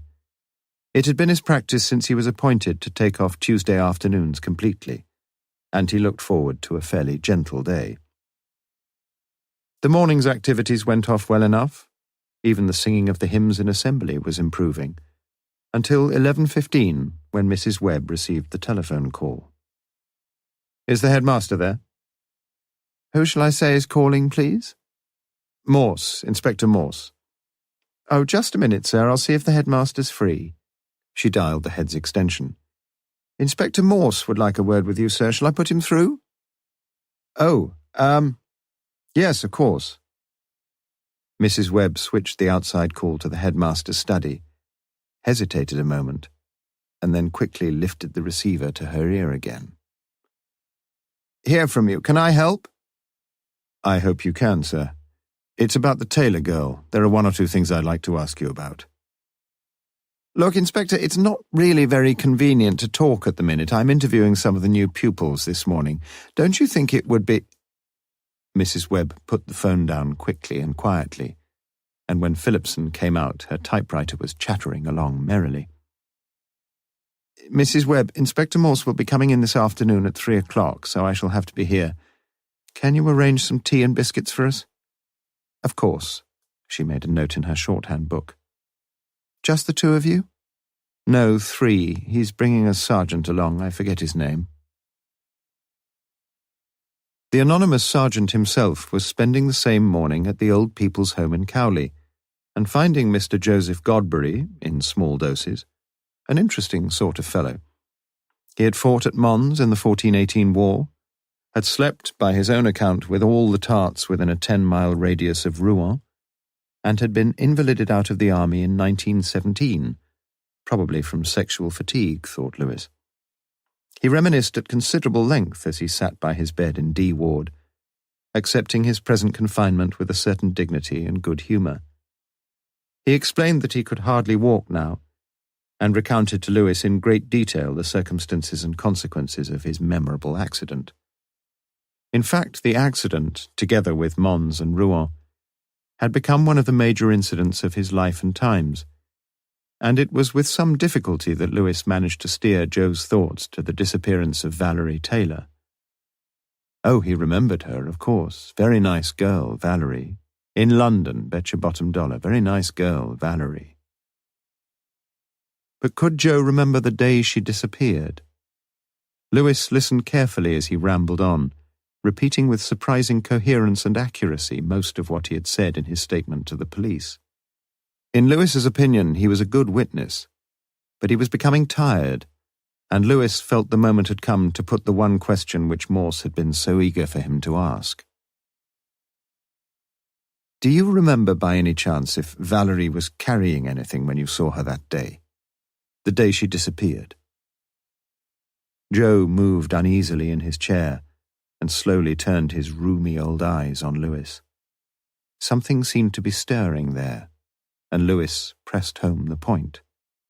You know what I mean, a carrier bag or a case or anything like that. Funny you should say that, he said at last. I never thought about it afore. He looked as though he were about to haul out some hazy memory onto the shores of light, and Lewis held his breath and waited. I reckon as you're right, you know. She were carrying something. That's it, she were carrying a bag of some sort, carrying it in her left hand, if me memory serves me correct. In Phillipson's study, formalities were exchanged in friendly fashion. Morse asked polite questions about the school, quite at his best, thought Lewis. But the mood was to change swiftly. Morse informed the headmaster that he had taken over the Taylor case from Chief Inspector Ainley, and the ceasefire was duly observed for a further few minutes, whilst the proper commiserations were expressed. It was only when he produced the letter from Valerie that Morse's manner appeared to Lewis to become strangely abrasive. Phillipson read through the letter quickly. Well, said Morse. Lewis felt that the headmaster was more surprised by the sharp tone in the inspector's voice than by the arrival of a letter from his troublesome, long-lost ex-pupil. Well, what? Phillipson clearly was not a man easily bullied. Is it her writing? I can't tell. Don't her parents know? Morse ignored the question. You can't tell me. The statement was flat and final, with the tacit implication that he had expected something better. No. Have you got some of her old exercise books we could look at? I don't really know, Inspector. Who would know? Again, the astringent impatience in his voice. Perhaps Baines would? Ask him in, please, snapped Morse. I'm sorry, Inspector, but Baines has this afternoon off. Tuesday is games afternoon. I know, yes, so Baines can't help us either. Who can? Phillipson got up and opened the study door. Mrs. Webb, will you come in here a minute, please? Was Lewis mistaken, or did she throw a rather frightened glance in Morse's direction? Mrs. Webb, the inspector here wonders if any of Valerie Taylor's old exercise books may have been kept somewhere in the school. What do you think? They may be in the storeroom, I suppose, sir. Would it be the usual practice for pupils themselves to keep them? Morse addressed himself directly to the secretary. Yes, it would. But in this case, I should think her desk would have been turned out at the end of term, and the books would be... She was getting lost, and looked helplessly towards the headmaster. I'm sure Mrs. Webb is right, Inspector. If the books are anywhere, they'll be in the storeroom. Mrs. Webb nodded, swallowed hard, and was given leave to withdraw. We'd better have a look in the storeroom, then. You've no objections. Of course not. But it's in a bit of a mess, I should think. You know how things are at the beginning of term. Morse smiled weakly, and neither confirmed nor refuted his knowledge of such matters. They walked along the corridor, down some steps, and turned off right through a classroom, wherein all the chairs were neatly placed upon the tops of the desks. The school was virtually deserted, but intermittent shrieks of joyous laughter from the direction of the sports field seemed to belie the view that games were too unpopular with the majority of pupils. The headmaster unlocked the door to the large, unwindowed, unventilated storeroom, and when the three men entered, Lewis found himself facing with some foreboding the piles of dusty textbooks, files, and stationery. "I'm afraid it may be a longish job," said Phillipson with some irritation in his voice. "If you like, I could get some of the staff to go through all the old exercise books here." He pointed vaguely to great piles of books stacked on wooden shelves along the far wall. "That's very kind of you, headmaster, but we can deal with this all right, no problem. If we can call back to your office when we've finished here?" It was an unmistakable hint that the presence of the headmaster would not profit the present stage of the investigation, and Morse listened carefully as Phillipson retraced his steps to his study. "He's a bit worried, wouldn't you say, Lewis?" "I don't blame him, sir. You've been pretty sharp with him." "Serve him right," said Morse. "What's he done wrong?" "I spoke to him on the phone this morning, and he said he was interviewing some new pupils." "Perhaps he was," suggested the honest Lewis. "I had the feeling he didn't want to talk just then, and I was right." Lewis looked at him quizzically. "I had a click on the line while we were talking. You can guess who was listening in." "Mrs. Webb?" "Mrs. Webb. I rang again later and asked her why she'd been eavesdropping. She denied it, of course, but I told her I'd forget all about it if she told me the truth about who had been in the headmaster's study. She was scared for her job, I suppose. Anyway, she said that nobody had been in with Phillipson when I rang." Lewis opened his mouth to say something, but Morse was already pouncing on the piles of textbooks. "Ah, Keats. Fine poet, Keats. You should read him, Lewis." Well, travels with a donkey." He picked up a copy and began to read under the cobwebbed central light bulb. Lewis made for the far wall of the room, where whole stacks of exercise books, used and unused, mauve, green, blue, and orange, were heaped upon the shelves, some bundled neatly, but the majority in loose disarray. Lewis, as always, tackled his task with systematic thoroughness, although he doubted whether he would find anything. Fortunately, it was a good deal easier going than he had thought. Half an hour later, he found them. A pile of loose books, 8 of them, each with the name Valerie Taylor inscribed in capitals on the front cover. He blew the dust off the edges and savoured his brief moment of triumph. "I found them, sir." "Well done, leave them where they are, don't touch them." "I already have, I'm afraid, sir." "Was there any dust on the top book?" The sweet taste of success had already turned sour. "I don't know." "Give 'em here." Morse was clearly very cross and muttered angrily under his breath. "Pardon, sir?" "I said I think someone else may well have been looking at these books recently, that's what I said."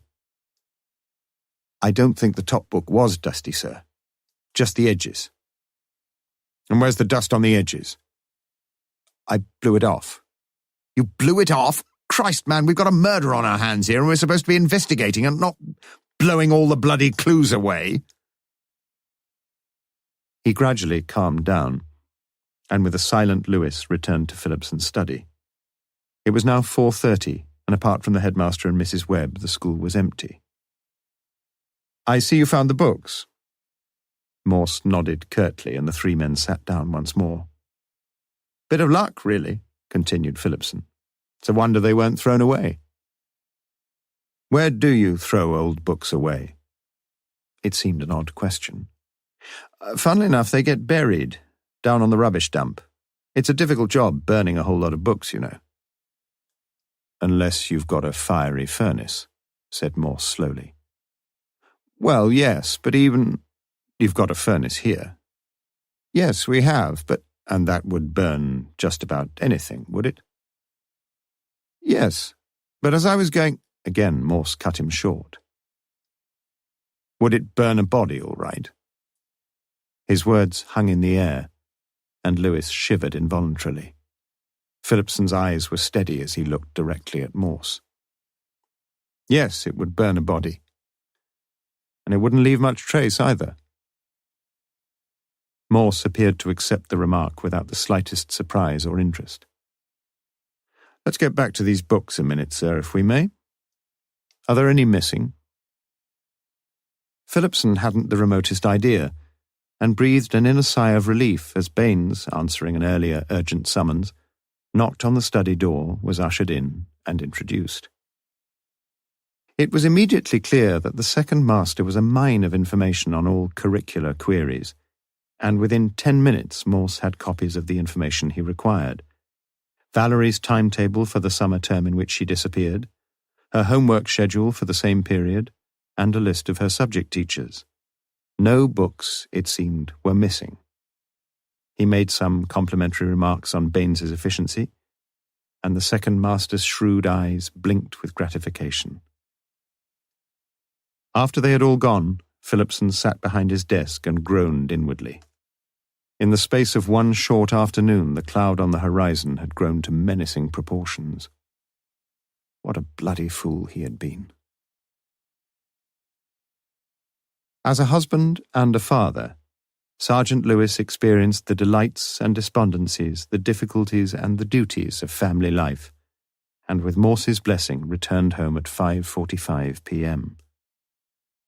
At the same time, Morse himself, with no such responsibilities, returned to his office at Police HQ. He was quite looking forward to his evening's work. First, he studied Valerie's timetable for each of her Tuesday mornings during that last summer term. 9:15 to 10, Environmental Studies, 10 to 10:45, Applied Science, 10:45 to 11, Break, 11 to 11:45, Sociology, 11:45 to 12:30, French. He contemplated with supercilious disdain the academic disciplines, sub-disciplines he would call them, which were now monopolizing the secondary school curricula. Environmental studies, he doubted, was little more than a euphemism for occasional visits to the gasworks, the fire station, and the sewage installations, whilst for sociology and sociologists he had nothing but sour contempt, and could never discover either what was entailed in its subject matter, or how its practitioners deployed their dubious talents. With such a plethora of non-subjects crowding the timetable, there was no room for the traditional disciplines taught in his own day. But French now, at least that had a bit of backbone. Although he had always felt that a language which sanctioned the pronunciation of D-O-N-N-E, D-O-N-N-E-S, and D-O-N-N-E-N-T, without the slightest differentiation, could hardly deserve to be taken seriously. Anyway, she was studying French, and it was French which won the day. He consulted the homework schedule and found that French was set on Friday evenings, and he guessed it might be collected in and marked on the following Monday. He checked to see that French appeared on Monday's timetable. It did. And then handed back to the pupils on the Tuesday, perhaps. That is, if the teacher had remembered to set the homework, and if the teacher had been conscientious enough to mark it straight away. Who was the teacher, anyway? He looked at the list. Mr. D. Acombe. Well, a little inspection of Mr. Acombe's discharge of duty was called for, and Morse flicked through the orange exercise book until he came to the last entry. He found the day, Friday the 6th of June, carefully filled in and neatly underlined. He then turned his attention to Valerie's efforts, which had entailed the translation from English into French of 10 short sentences. Judging, however, from the enormous quantity of red ink the despairing D. Acombe had seen fit to squander upon her versions, judging from the treble underlinings and the pathetic "oh dear" written beside one particularly heinous blunder, Valerie's linguistic prowess seemed extraordinarily limited. But Morse's eye was not on the exercise itself. He had spotted it as soon as he turned to the page. Beneath the exercise, Acombe had written, "See me immediately after the lesson." Morse felt a shiver of excitement. After the lesson, 12:30 p.m. Acombe must have been one of the very last people to have seen Valerie before she...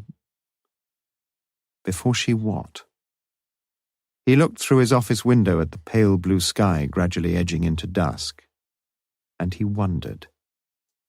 Had Ainley got on to Acombe? Why had Acombe wished to see Valerie Taylor that far-off Tuesday morning? The most likely answer, he supposed, was that Valerie would be ticked off good and proper for such disgusting work. But the simple fact remained, Acombe had been one of the very last people to see Valerie alive. Before leaving for home, Morse looked once again at the short letter from Valerie and compared its handwriting with that of the exercise books. On the face of it, certainly there seemed an undeniable similarity. But for a definitive opinion, he would have to wait until the forensic experts had considered the specimens, and that would mean waiting until fairly late tomorrow evening, for he and Lewis had a trip to London in the morning. Would he believe them if their report stated categorically that the letter was written by Valerie Taylor? Yes, he would have no choice but to accept such a conclusion.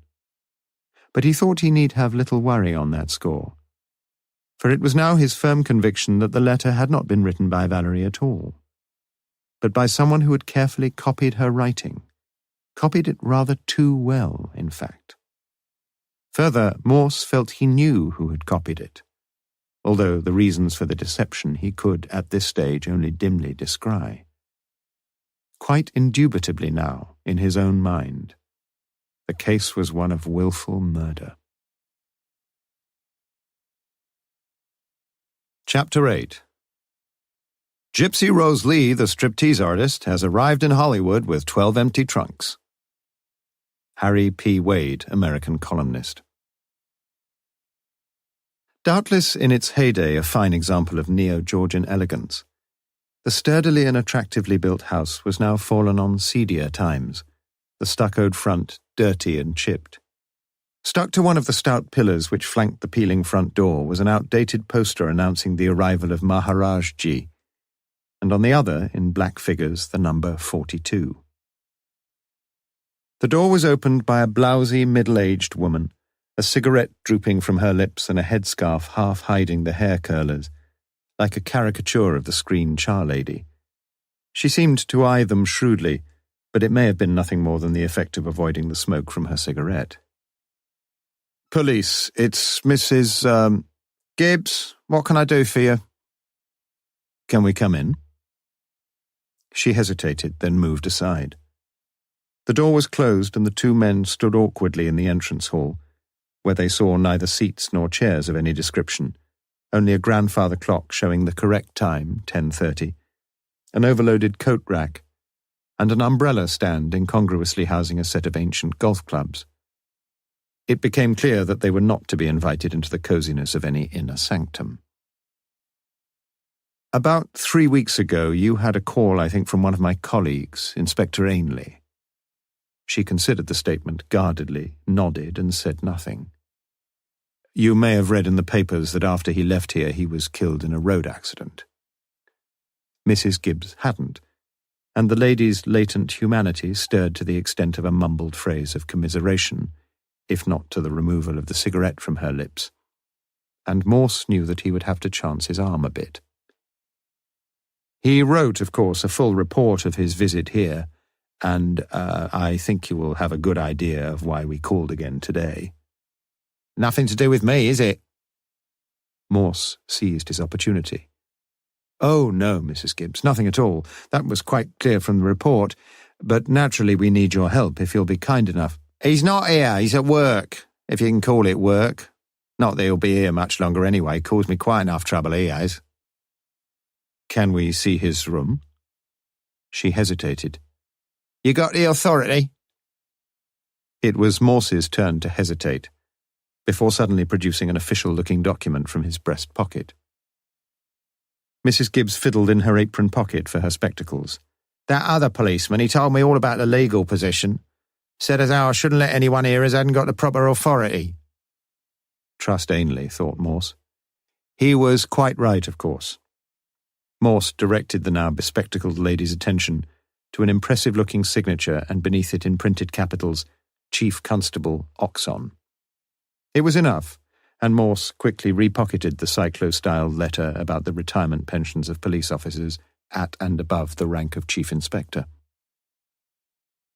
They made their way up 3 flights of dusty stairs, where Mrs. Gibbs produced a key from her multi-purpose apron pocket and opened a dingy, brown-painted door. "I'll be downstairs when you've finished." Morse contented himself with a mild phew as the door closed, and the two men looked around them. So this was where Ainley came. They stood in a bed-sitting room, containing a single unmade bed, the sheets dirty and creased, a threadbare settee, an armchair of more recent manufacture, a huge, ugly wardrobe, a black-and-white TV set and a small, underpopulated bookcase.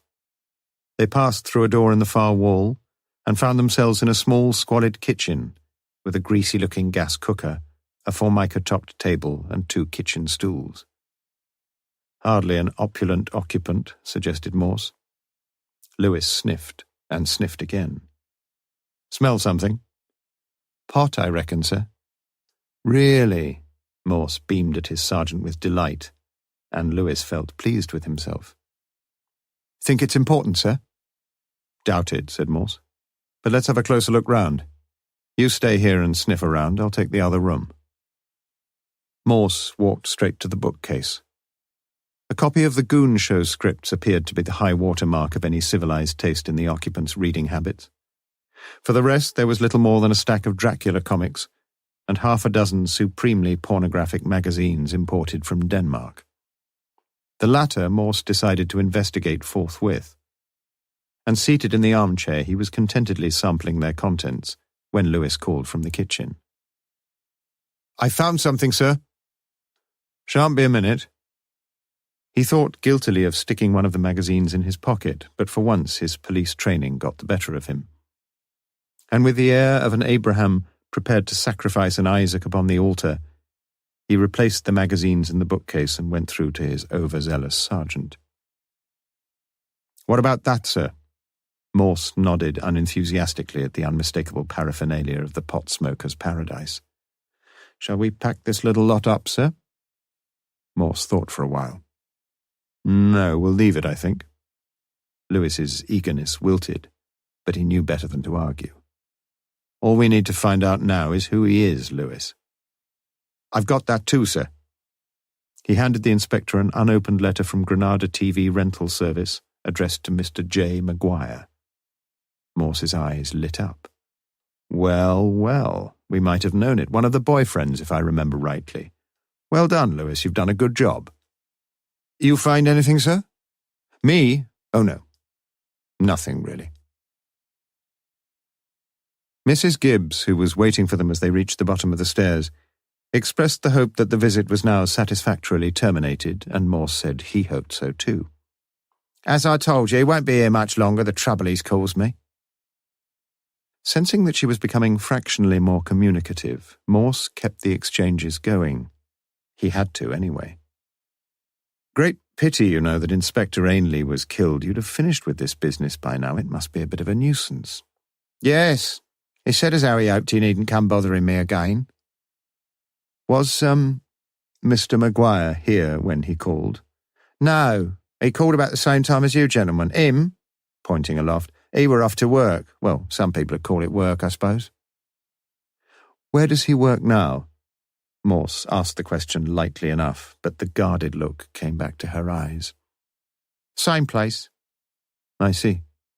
Well, we shall have to have a word with him, of course. What's the best way to get there from here? Tube from Putney Bridge to Piccadilly Circus, at least that's the way he goes. Could we park the car there? In Brewer Street? You must be joking. Morse turned to Lewis. We'd better do as Mrs. Gibbs says, Sergeant, and get the tube.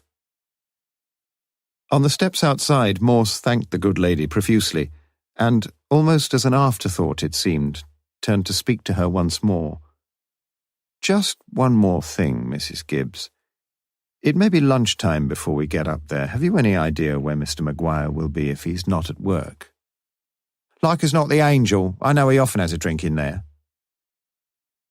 As they walked to the car, Lewis decided to get it off his chest. Couldn't you just have asked her straight out where he worked? I didn't want her to think I was fishing, replied Morse. Lewis thought she must be educationally subnormal if she hadn't realized that by now. But he let it go. They drove down to Putney Bridge, parked the car on a taxis-only plot, and caught the tube to Piccadilly Circus. Somewhat to Lewis's surprise, Morse appeared to be fairly intimately conversant with the geography of Soho, and 2 minutes after emerging from the tube in Shaftesbury Avenue, they found themselves standing in Brewer Street. There we are, then, said Morse, pointing to the Angel Bass House only 30 yards away to their left. Might as well combine business with a little pleasure, don't you think? As you wish, sir. Over the beer, Morse asked the barman if the manager was around, and learned that the barman was the manager. Morse introduced himself and said he was looking for a Mr. J. Maguire. Not in any trouble, is he? Asked the barman. Nothing serious. Johnny Maguire, you say? He works over the way at the strip club, the Penthouse. On the door, mostly. Morse thanked him, and he and Lewis walked over to the window and looked outside. The Penthouse was almost directly opposite. Ever been to a strip club, Lewis? No, but I've read about them, of course. Nothing like first-hand experience, you know. Come on, drink up. Outside the club, Morse surveyed the pictorial preview of the erotic delights to be savoured within.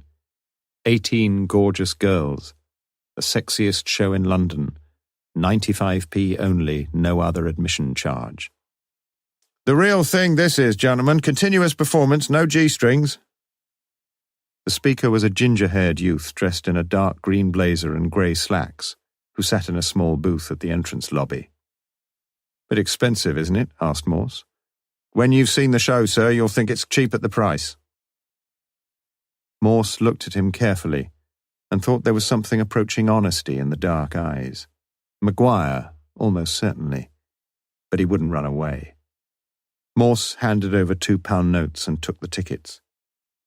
To the young tout, the policemen were just another couple of frustrated middle-aged voyeurs, and he had already spotted another potential customer studying the stills outside. The real thing this is, sir, continuous performance, no G-strings. You owe me 10p, said Morse. They walked through a gloomy passageway and heard the music blaring from behind a screened partition, where sat a smallish, swarthy gentleman, Maltese, thought Morse, with a huge chest and bulging forearms. He took the tickets and tore them across. Can I see membership cards, please? What membership cards? You must be members of the club, sir. He reached for a small pad and tore off 2 forms. Fill in, please. Just a minute, protested Morse. It says outside that there's no other admission charge, and £1 each, please. We paid our 95p, and that's all we're paying. The small man looked mean and dangerous. He rose to his meagre height and moved a thick arm to Morse's jacket. Fill in, please. There will be £1 each. Will it buggery, said Morse. The Maltese advanced slightly, and his hands glided towards Morse's wallet pocket. Neither Morse nor Lewis were big men, and the last thing that Morse wanted at this juncture was a roughhouse. He wasn't in very good condition anyway, but he knew the type well. Courage, Morse. He brushed the man's hand forcibly from his jacket and stepped a menacing pace forward. Look, you miserable wog. You want to fight? That's fine. I wouldn't want to bruise my fist against your ugly chops myself, but this pal of mine here will do it with the greatest pleasure. Just up his street. Army middleweight champion till a year ago. Where shall we go, you dirty little squit?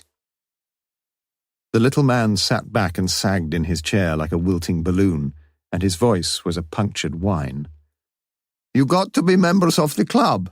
If you're not, I get prosecuted by police. Fuck off, said Morse, and with the ex-boxing champion behind him, walked through the screen partition. In the small auditorium beyond sat a sprinkling of males dotted around on the 3 rows of seats facing the small raised stage, on which a buxom blonde stripper had just climactically removed her G-string. At least one of the management's promises had been honoured. The curtains closed and there was a polite smatter of half-hearted applause. How did you know I was a boxing champion? Whispered Lewis. I didn't, said Morse with genuine surprise. You might get it right, though, sir. Light middleweight. Morse grinned happily, and a disembodied voice from the wings announced the advent of the fabulous Fiona. The curtains opened jerkily to reveal a fully clothed Fiona, but it was immediately apparent that her fabulous body, whatever delights were soon to be unveiled, was signally bereft of any rhythmic suppleness, as she struggled amateurishly to synchronize a few elementary dance steps with the languorously suggestive music. After the sexy Susan and the sensational Sandra, even Morse was feeling a trifle blasé, but as he explained to an unenthusiastic Lewis, there might be better things to come. And indeed, the voluptuous Vera and the kinky Kate certainly did something to raise the general standard of the entertainment. There were gimmicks aplenty, fans, whips, bananas, and rubber spiders. And Morse dug Lewis in the ribs as an extraordinarily shapely girl, dressed for a fancy dress ball, titillatingly and tantalizingly divested herself of all but an incongruously ugly mask. Bit of class there, Lewis. But Lewis remained unimpressed, and when the turn came round for the reappearance of the fabulous Fiona, Morse reluctantly decided they had better go. The little gorilla was fleecing a thin, spotty-faced young man of his £1 membership fee as they walked out of the club into the dazzling sunshine of the London street. After a few breaths of comparatively clean air, Morse returned to the entrance and stood by the young man. "What's your name, lad?" "William Shakespeare, what's yours?" He looked at Morse with considerable surprise. Who the hell did he think he was? It was over 2 years ago since anyone had spoken to him in that tone of voice. At school, in Kidlington. "Can we go and talk somewhere?" "What is this?" "John Maguire, if I'm not mistaken. I want to talk to you about Miss Valerie Taylor. I think you may have heard of her. Now we can do it quietly and sensibly, or you can come along with me and the sergeant here to the nearest police station. Up to you." Maguire was obviously worried. "Look, not here. Please, I've got half an hour off at 4 o'clock. I'll meet you then. I'll be in there." He pointed anxiously to a sleazy-looking snack bar across the road next to the Angel. Morse pondered what to do. "Please," urged Maguire. "I'll be there. Honest, I will." It was a difficult decision, but Morse finally agreed. He thought it would be foolish to antagonize Maguire before he'd even started on him. Morse gave quick instructions to Lewis as they walked away. He was to take a taxi back to Southampton Terrace and wait until Morse returned. If Maguire did decide to scuttle, it seemed unlikely though, he would almost certainly go back there for some of his things. At the end of the street, Lewis found a cab almost immediately, and Morse guiltily strolled back to the penthouse. "You better give me another ticket," demanded Morse brusquely. He walked once more down the murkily lit passage, gave his ticket to a surprised and silent dwarf, and without further trouble re-entered the auditorium. He recognized the voluptuous Vera without difficulty, and decided that it would be no more than a minimal hardship thus to while away the next hour and a half. He just hoped the masked young lady was still on the bill. At 4 p.m. they sat opposite each other in the snack bar. "You knew Valerie Taylor, then?" "I was at school with her." "Her boyfriend, weren't you?" "One of them." "Like that, was it?" Maguire was non-committal. "Why did Inspector Ainley come to see you?" "You know why." "Did you know he was killed in a road accident the day he saw you?" "No, I didn't." "I asked you why he came to see you." "Same reason as you, I suppose." "He asked you about Valerie?" Maguire nodded, and Morse had the feeling that the boy was suddenly feeling more relaxed. Had Morse missed the turning? "What did you tell him?" "What could I tell him? Nothing more to tell, is there? They got me to write out a statement when I was at school, and I told them the truth. Couldn't do much more than that, could I?" "You told the truth?" "Of course I did. I couldn't have had anything to do with it. I was in school all day, remember?" Morse did remember, although he cursed himself for not bringing the boy's statement with him. Maguire had stayed at school for dinner and had been playing cricket the whole afternoon. At the time he must have seemed a peripheral figure in the investigation. Still was, perhaps. But why then, why had Ainley come to London just to see him again, after all that time? There must have been something big. Morse finished the last dregs of his cold coffee and felt a bit lost. His devious manoeuvrings of the day began to look unnecessarily theatrical. Why couldn't he be a straight policeman for once in his life? Still, he had a couple of trump cards, and one never knew. He prepared to play the first. "I'll give you one more chance, Maguire, but this time I want the truth. All of it." "I've told you." "Let's get one thing straight," said Morse. "I'm interested in Valerie Taylor, that's all. I'm not worried about any of those other things." He left the words in the air, and a flash of alarm glinted in the boy's eyes. "What other things? I don't know what you're talking about." "We've been to your flat today, lad." "So? Mrs. Gibbs doesn't seem too happy, does she, about one or two things? Old cow. She didn't have to tell us anything, you know. What am I supposed to have done? Come on, let's have it." "How long have you been on drugs, lad?" It hit him solidly between the eyes, and his effort at recovery was short of convincing. "What drugs?" "I just told you, lad. We've been to your flat today. And I suppose you found some pot. So what? Just about everybody smokes pot here." "I'm not talking about everybody." Morse leaned forward and let him have it. "I'm talking about you, lad. Smoking pot's illegal, you know that, and I could frog march you out of here and ship you to the nearest police station. Remember that. But I've just told you, lad, I'm quite prepared to let it ride. Christ, why do you have to make it so hard for yourself? You can go back to your bloody flat and pump yourself with heroin for all I care. I'm just not bothered, lad, not if you cooperate with me. Can't you get that into your thick skull?" Morse let it sink in a minute before continuing. "I want to know just one thing. What you told Inspector Ainley, that's all. And if I can't get it out of you here, I'll take you in and I'll get it out of you somewhere else. Please yourself, lad." Morse picked up his overcoat from the seat beside him and draped it across his knees. Maguire stared dejectedly at the tabletop and played nervously with a bottle of tomato ketchup. There was indecision in his eyes, and Morse timed what he hoped was his second trump card perfectly.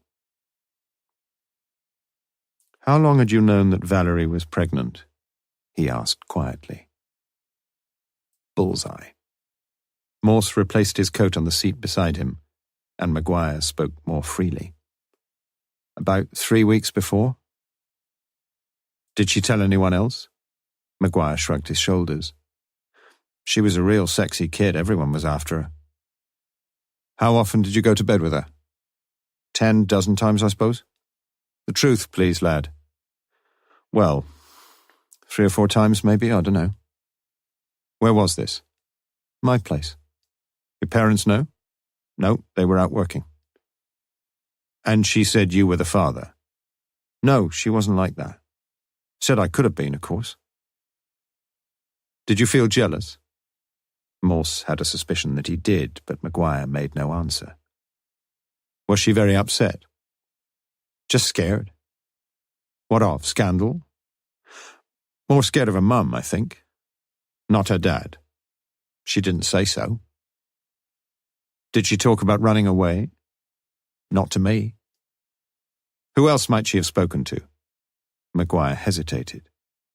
"She had another boyfriend, didn't she?" persisted Morse. "Apart from you." "Pete?" Maguire could relax again. "He didn't even touch her." "But she might have spoken to him." Maguire was amused, and Morse felt that his questioning had lost its impetus. "What about her form tutor? She might have gone to her, perhaps." Maguire laughed openly. "You don't understand." But suddenly Morse realized that he was beginning to understand. And as the dawn was slowly breaking in his mind, he leaned forward and fixed Maguire with grey eyes, hard and unblinking. "She could have gone to the headmaster, though." He spoke the words with quiet, taut emphasis, and the impact upon Maguire was dramatic.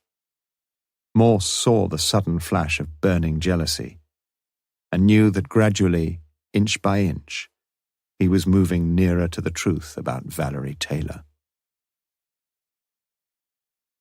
Morse took a taxi to Southampton Terrace, where he found a patient Lewis awaiting him.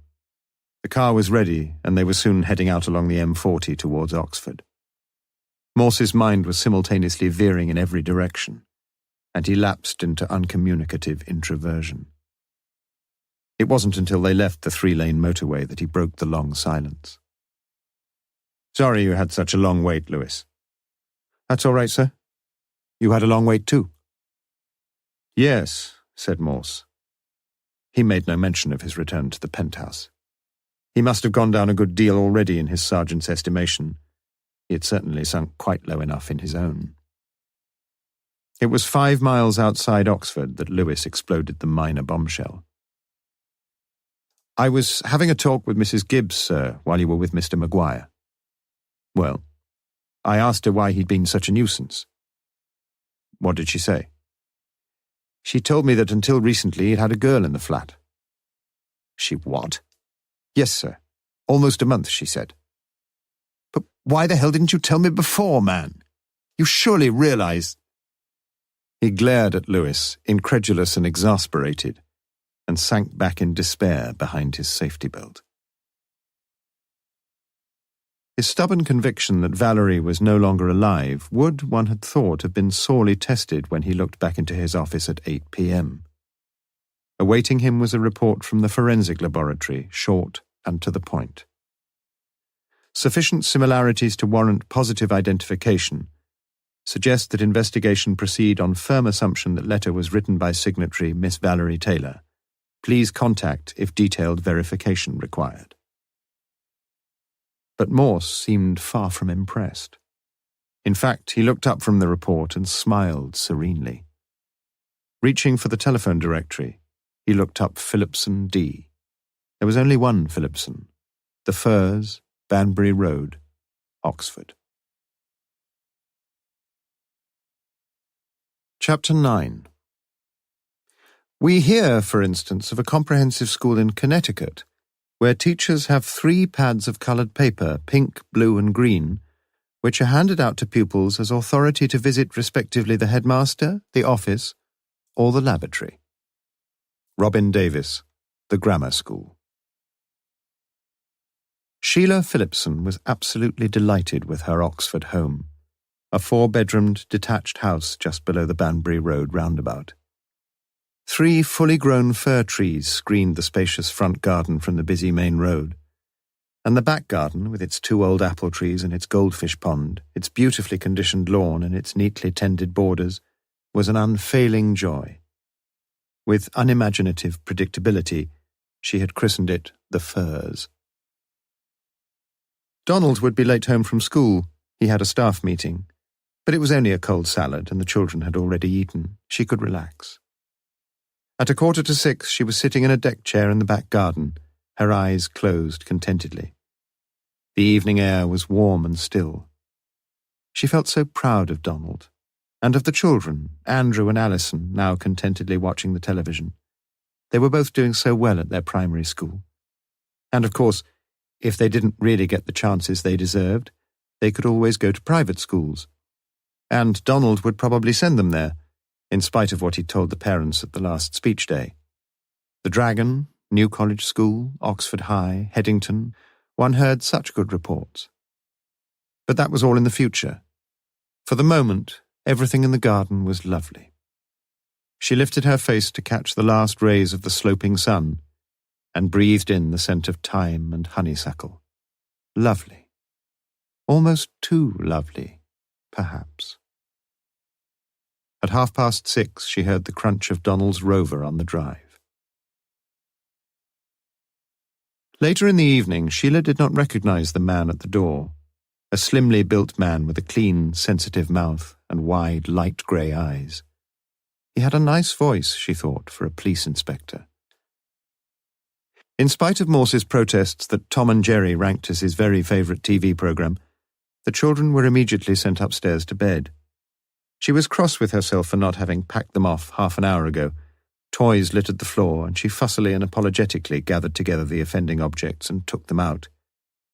On her return, she found her visitor gazing with deep interest at a framed photograph of herself and her husband. Press photograph, isn't it? Yes. We had a big party in my husband's first term here. All the staff, husbands and wives, you know the sort of thing. The Oxford Mail took that. Took a lot of photographs, in fact. Have you got the other photographs? Yes, I think so. Would you like to look at them? My husband won't be long. He's just finishing his bath. She rummaged about in a drawer of the bureau and handed to Morse 5 glossy black and white photographs. One of them, a group photograph, held his keen attention.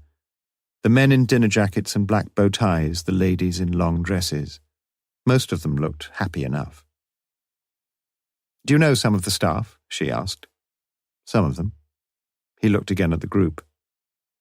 Beautifully clear photograph. It's very good, isn't it? Is Acomb here? Acomb? Oh, yes, I think so. Mr. Acomb left 2 years ago, but I remember him quite well, and his wife. She pointed them out on the photograph. A young man with a lively, intelligent face and a small goatee beard, and her arm linked through his, a slim, boyish-figured girl with shoulder-length blonde hair, not unattractive perhaps, but with a face, at least on this evidence, a little severe and more than a little spotty. "You knew his wife, you say?" asked Morse. Sheila heard the gurgling death rattle of the bath upstairs, and for some inexplicable reason felt a cold shudder creeping along her spine. She felt just as she did as a young girl, when she had once answered the phone for her father. She recalled the strange, almost frightening questions. A shiningly fresh Philipson came in. He apologized for keeping Morse waiting, and in turn Morse apologized for his own unheralded intrusion. Sheila breathed an inward sigh of relief and asked if they'd preferred tea or coffee. With livelier brews apparently out of the question, Morse opted for coffee, and like a good host, the headmaster concurred. "I've come to ask about Acomb," said Morse with brisk honesty. "What can you tell me about him?" "Acomb? Not much, really. He left at the end of my first year here, taught French, well-qualified chap. Exeter, took a second, if I remember rightly." "What about his wife?" "She had a degree in modern languages too. They met at Exeter University, I think. In fact, she taught with us for a term when one of the staff was ill. Not too successfully, I'm afraid." "Well, why was that?" "Bit of a tough class, you know how it is. She wasn't really up to it." "They gave her a rough ride, you mean?" "They nearly took her pants down, I'm afraid." "You're speaking metaphorically, I hope." "I hope so too. I heard some hair-raising rumours, though. Still, it was my fault for taking her on. Too much of a blue-stocking for that sort of job." "What did you do?" Philipson shrugged. "I had to get rid of her." "What about Acomb himself? Where did he go?" "One of the schools in Carnarvon." "He got promotion, did he?" "Well, no, not really. He'd only been teaching the 1 year, but they could promise him some sixth form work. I couldn't." "Is he still there?" "As far as I know." "He taught Valerie Taylor, you know that." "Inspector, wouldn't it be fairer if you told me why you're so interested in him? I might be able to help more if I knew what you were getting at." Morse pondered the question. "Trouble is, I don't really know myself." Whether he believed him or not, Philipson left it at that. "Well, I know he taught Valerie, yes, not one of his brightest pupils, I don't think." "Did he ever talk to you about her?" "No, never." "No rumours, no gossip?" Philipson took a deep breath, but managed to control his mounting irritation. "No." Morse changed his tack. "Have you got a good memory, sir?" "Good enough, I suppose." "Good enough to remember what you were doing on Tuesday the 2nd of September this year?" Philipson cheated and consulted his diary. "I was at a headmasters' conference in London." "Whereabouts in London?" "It was at the Café Royal. And if you must know, the conference started at—" All right. Morse held up his right hand like a priest pronouncing the benediction, as a flush of anger rose in the headmaster's cheeks. "Why did you ask me that?" Morse smiled benignly. "That was the day Valerie wrote to her parents." "What the hell are you getting at, Inspector?"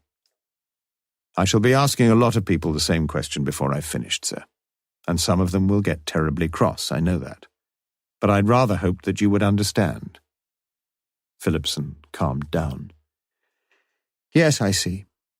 You mean—" "I don't mean anything, sir. All I know is that I have to ask a lot of awkward questions. It's what they pay me for. I suppose it's the same in your job." "I'm sorry. Go ahead and ask what you like. I shan't mind." "I shouldn't be too sure of that, sir." Philipson looked at him sharply. "You see," continued Morse, "I want you to tell me, if you can, exactly what you were doing on the afternoon that Valerie Taylor disappeared." Mrs. Philipson brought in the coffee, and after she had retired once more to the kitchen, The answer was neatly wrapped and tied. I had lunch at school that day, drove down into Oxford and browsed around in Blackwell's. Then I came home. Do you remember what time you got home? About 3. You seem to remember that afternoon pretty well, sir. It was rather an important afternoon, wasn't it, Inspector? Did you buy any books? I don't remember that much, I'm afraid. Do you have an account with Blackwell's? Momentarily, Phillipson hesitated.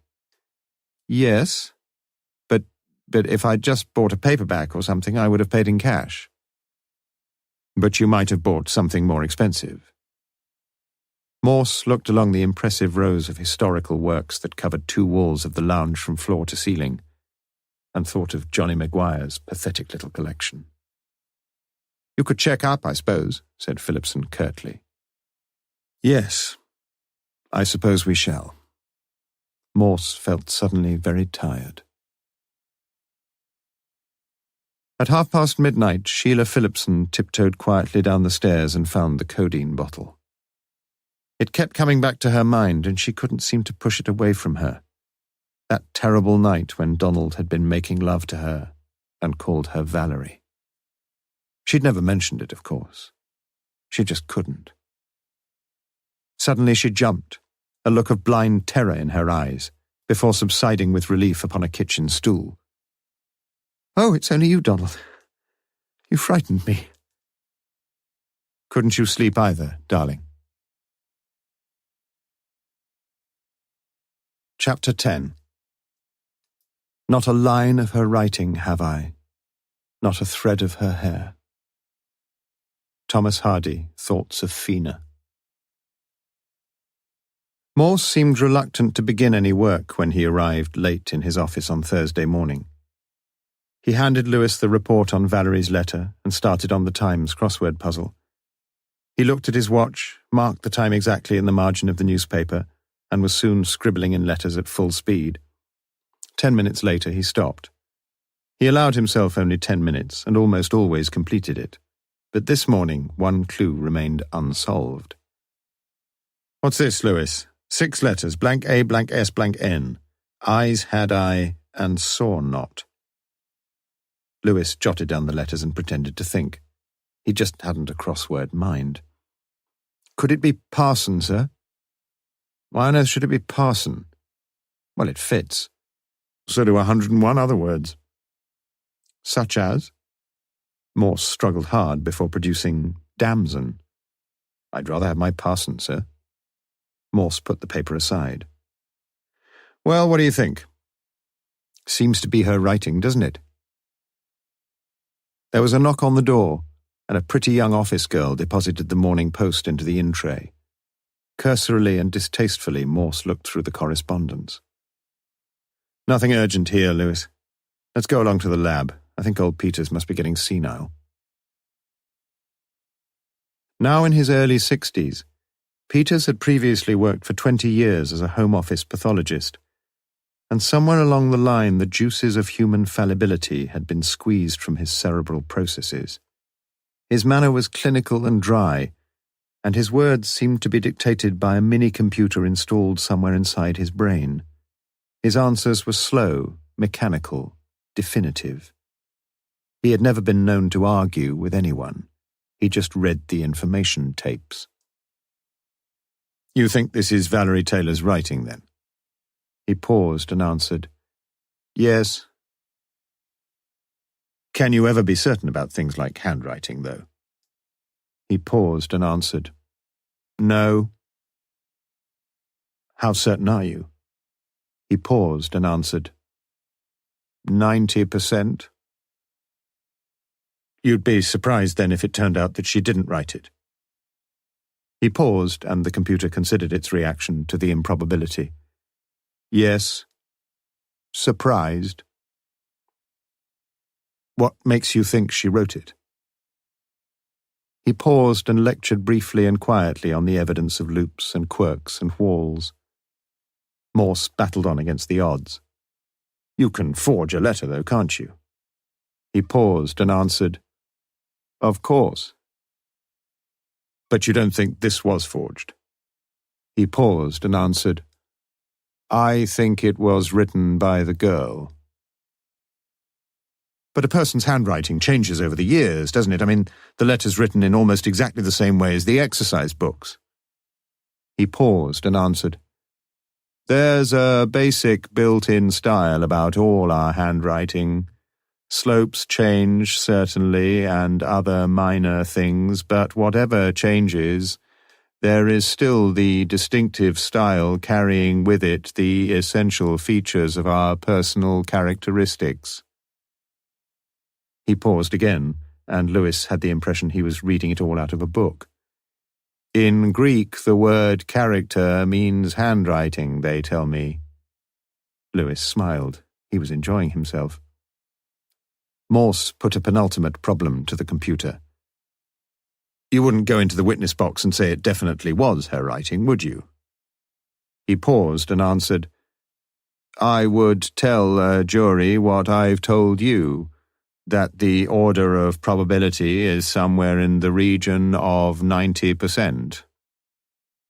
Morse turned as he reached the door. "Could you forge her handwriting convincingly?" The desiccated calculating machine actually smiled, and the hesitation this time was minimal. "I've had a lot of experience in this field, you know." "You could, then?" He paused and answered, "I could, yes." Back in his office, Morse brought Lewis up to date with his visit the previous evening to the Phillipson residence. "You don't like him much, do you, sir?" Morse looked aggrieved. "Oh, I don't dislike him. It's just that I don't think he's completely above board with me, that's all. We've all of us got things we'd like to hide, haven't we, sir?" Morse was staring through the window. Eyes had I and saw not. 6 letters. It still eluded him. Like the answer to this case. A whole orchestra of instruments, and some of them playing just slightly out of tune. "Did you know that orchestra was an anagram of cart horse, Lewis?" Lewis didn't. He idly wrote down the letters and checked. "So it is. Perhaps the clue you can't get is an anagram, sir." The light dawned in Morse's eyes. "You're a genius. Saw not." Sherlock Holmes picked up the Times again, wrote in the answer, and beamed at his own Dr. Watson. "Now let's consider the case so far." Lewis sat back and listened. Morse was away. "We can say, can we not, that the letter was either written by Valerie herself or by another person? Agreed? With odds of 9-1 on Valerie. Yes, with strong odds on Valerie. Now, if Valerie herself wrote the letter, we can reasonably assume that she's still alive, that she probably ran off to London, that she's still there, that she's quite happy where she is, doesn't want to come back to Kidlington, and that we're wasting our bloody time. Not if we find her. Of course we are. What do we do if we find her? Bring her back home to Mummy and tell her what a naughty girl she's been? What's the point of that? It would clear up the case, though. Well, if she wrote the letter, there is no case." Something had been troubling Lewis sorely since the previous evening, and he got it off his conscience. "Do you think what Mrs. Gibbs told me was important, sir? You know, about the girl in Maguire's flat?" "Doubt it," said Morse. "You don't think it could have been Valerie?" "I keep telling you, Lewis, she's dead. Whatever that pettifogging Peters says, she couldn't have written that letter." Lewis groaned inwardly. Once the chief got an idea stuck firmly in his brain, something cataclysmic was needed to dislodge it. Let's just assume for a minute that the letter was not written by Valerie. In that case, it was written by someone who copied her writing, and copied it with enormous care and skill, yes? But why should anyone— I'm coming to that. Why should anyone want to make us believe that Valerie was still alive, if in fact she was dead? Well, as I see it, there is one simple and overwhelmingly convincing answer to that question. Someone wants us to believe Valerie is still alive because he or she sees a very real danger that further police investigation in the Taylor girl affair is likely to uncover the truth, Lewis, which is that Valerie is dead and someone murdered her. I think that for some reason this someone began to get very scared and wrote that letter to put us off the scent. Or more specifically, perhaps, to put Ainley off the scent. Lewis felt he could make no worthwhile contribution to such a weird hypothesis, and Morse continued. There is another possibility, though, and we mustn't discount it. The letter could have been written by someone for precisely the opposite reason, to put the police back on the scent. And if you think about it, that's precisely what's happened. Ainley was still working on the case, but unofficially. And when he was killed, if it hadn't been for the letter, the case would have been left where it was, unsolved and gradually forgotten. But once the letter arrived, what happened? Strange called me in and told me to take over, to reinvestigate the case officially, precisely what we're doing now. Now let's follow this line of reasoning a bit further. Who would want the police to reopen the case? Not the murderer, that's for sure. Who then? It could be the parents, of course. They might think that the police weren't really doing much about things. Lewis looked stupefied. You don't honestly think the Taylors wrote the letter, do you? Had the possibility not occurred to you? Asked Morse quietly. No. Well, it should have done. After all, they're as likely as anyone to make a good job of forging a letter in their daughter's handwriting. But there's a much more interesting possibility, I think. The letter could have been sent by someone who knew that Valerie had been murdered, who had a jolly good idea of who murdered her, and who wanted the murderer brought to justice. But why? Just a minute. Let's assume that such a person knew that Ainley was getting perilously close to the truth, had perhaps even helped Ainley towards the truth. What happens then? Tragedy. Ainley is killed, and everything is back at square one. Look at it this way. Let's assume that Ainley went to London on the Monday and actually found Valerie Taylor alive. You with me? All right, the cat's out of the bag. She's been found. The next day, she writes to her parents. There's no point in covering up any longer. If she doesn't tell them, Ainley will. That seems to fit, sir. But there's another interpretation, isn't there? Let's now assume that Ainley didn't find Valerie, and I don't think he did. Let's suppose he found something rather more sinister than Valerie Taylor alive and well. Because remember, Lewis, something took Ainley to London that day. We shall perhaps never know what, but he was getting nearer and nearer the truth all the time. And when he was killed, someone desperately wanted his work to be followed up. And so the day after Ainley's death, a letter is written. It was written precisely because Valerie Taylor was dead, not alive. And it had exactly the effect it was intended to have. The case was reopened. The convolutions of Morse's theories were beginning to defeat Lewis's powers of logical analysis. I don't quite follow some of that, sir, but you're still basing it all on the assumption that she didn't write the letter, aren't you? I mean, if what Peters says... The pretty office girl came in again and handed to Morse a buff-coloured file. Superintendent Strange says you may be interested in this, sir. It's been tested for fingerprints. No good, he says. Morse opened the file. Inside was a cheap brown envelope already opened, posted the previous day in central London, and addressed to the Thames Valley Police. The letter inside was written on ruled white notepaper. Dear Sir, I heard you are trying to find me, but I don't want you to because I don't want to go back home. Yours truly, Valerie Taylor. He handed the letter to Lewis. Not the most voluminous of correspondents, our Valerie, is she? He picked up the phone and dialed the lab, and from the slight pause at the other end of the line, he knew he must be speaking to the computer itself. Chapter 11. All women become like their mothers. That is their tragedy. Oscar Wilde. For the second time within 24 hours, Morse found himself studying a photograph with more than usual interest. Lewis he had left in the office to make a variety of telephone calls, and he himself stood, arms akimbo, staring fixedly at the young girl who stared back at him equally fixedly from the wall of the lounge. Slim, with dark brown hair and eyes that almost asked if you dare, and a figure that clearly promised it would be wonderful if you found the daring. She was a very attractive girl, and like the elders in Troy who looked for the first time upon Helen, Morse felt no real surprise that she had been the cause of so much trouble. "Lovely-looking girl, your daughter." Mrs. Taylor smiled diffidently at the photograph. "It's not Valerie," she said.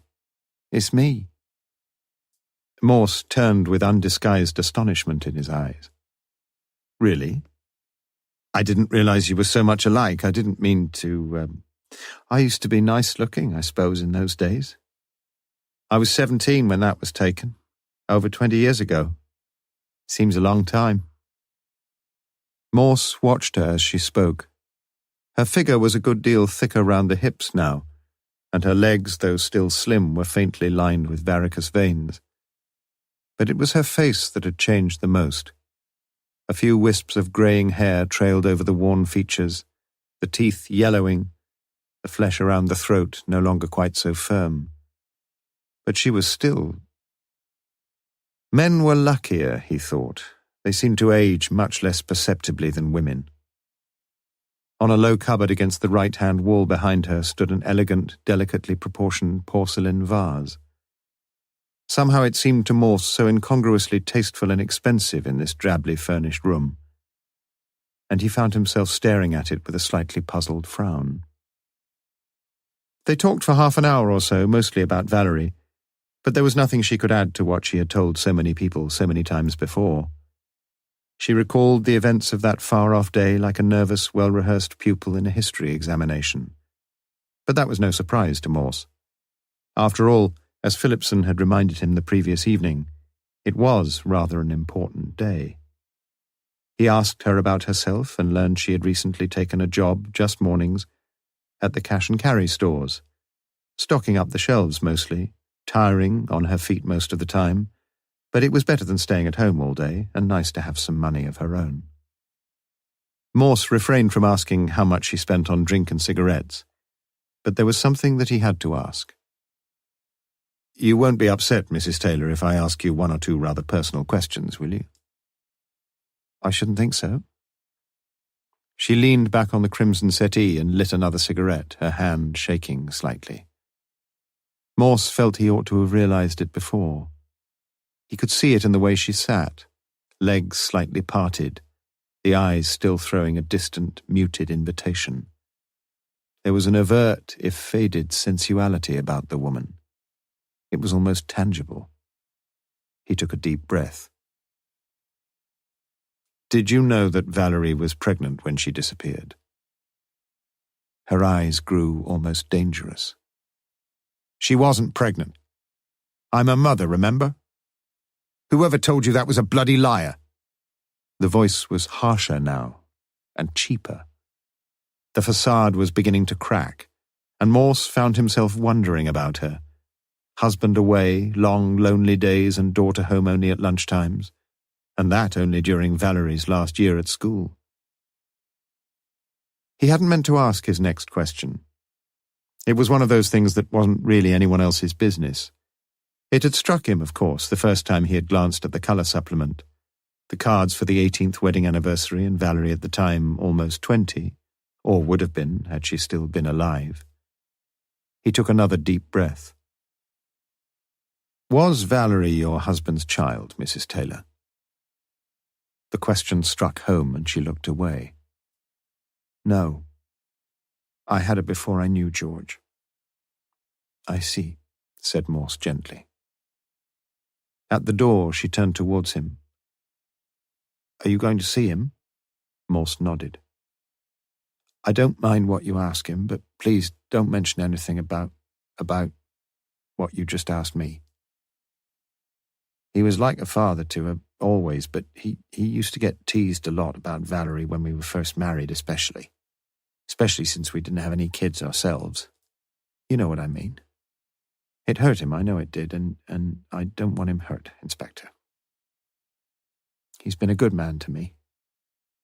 He's always been a good man to me." She spoke with a surprising warmth of feeling, and as she spoke, Morse could see the lineaments of an erstwhile beauty in her face. He heard himself promise that he wouldn't. Yet he found himself wondering who Valerie's real father had been, and if it might be important for him to find out, if he could find out, if anyone knew, including Valerie's mother. As he walked slowly away, he wondered something else, too. There had been something, albeit hardly perceptible, something slightly off-key about Mrs. Taylor's nervousness. Just a little more than the natural nervousness of meeting a strange man, even a strange policeman. It was more like the look he had several times witnessed on his secretary's face, when he had burst unexpectedly into her office and found her hastily and guiltily covering up some personal little thing that she hoped he hadn't seen. Had there been someone else in the house during his interview with Mrs. Taylor? He thought so. In an instant he turned on his heel and spun round to face the house he had just left, and he saw it. The right-hand curtain of an upstairs window twitched slightly, and a vague silhouette glided back against the wall. It was over in a flash. The curtain was still. All sign of life was gone. A cabbage-white butterfly stitched its way along the privet hedge, and then that too was gone. Chapter 12. Even the dustbin lid is raised mechanically at the very last moment. You could dispose of a corpse like this without giving the least offence. D.J. Enright, No Offence, Berlin. It occurred to Morse as he drove down the Woodstock Road into Oxford that although he had done most things in life, he had never before had occasion to visit a rubbish tip.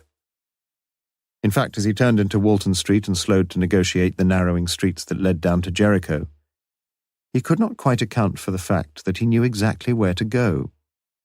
He passed Aristotle Lane and turned right into Walton Well Road, over the humpback bridge that spanned the canal, and stopped the Lancia beside an open gate, where a notice informed him that unauthorized vehicles were not allowed to drive further, and that offenders would be prosecuted by an official with, it seemed to Morse, the portentous title of Conservator and Sheriff of Port Meadow.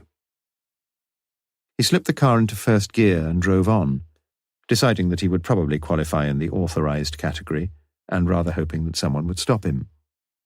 But no one did. He made his way slowly along the concreted pathway, a thin belt of trees on his right and the open green expanse of Port Meadow on his left.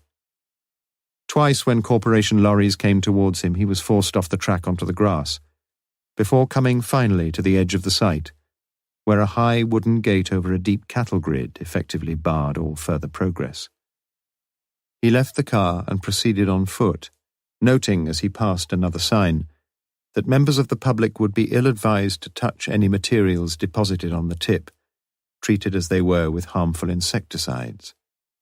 He had gone more than 200 yards before he caught his first sight of genuine rubbish.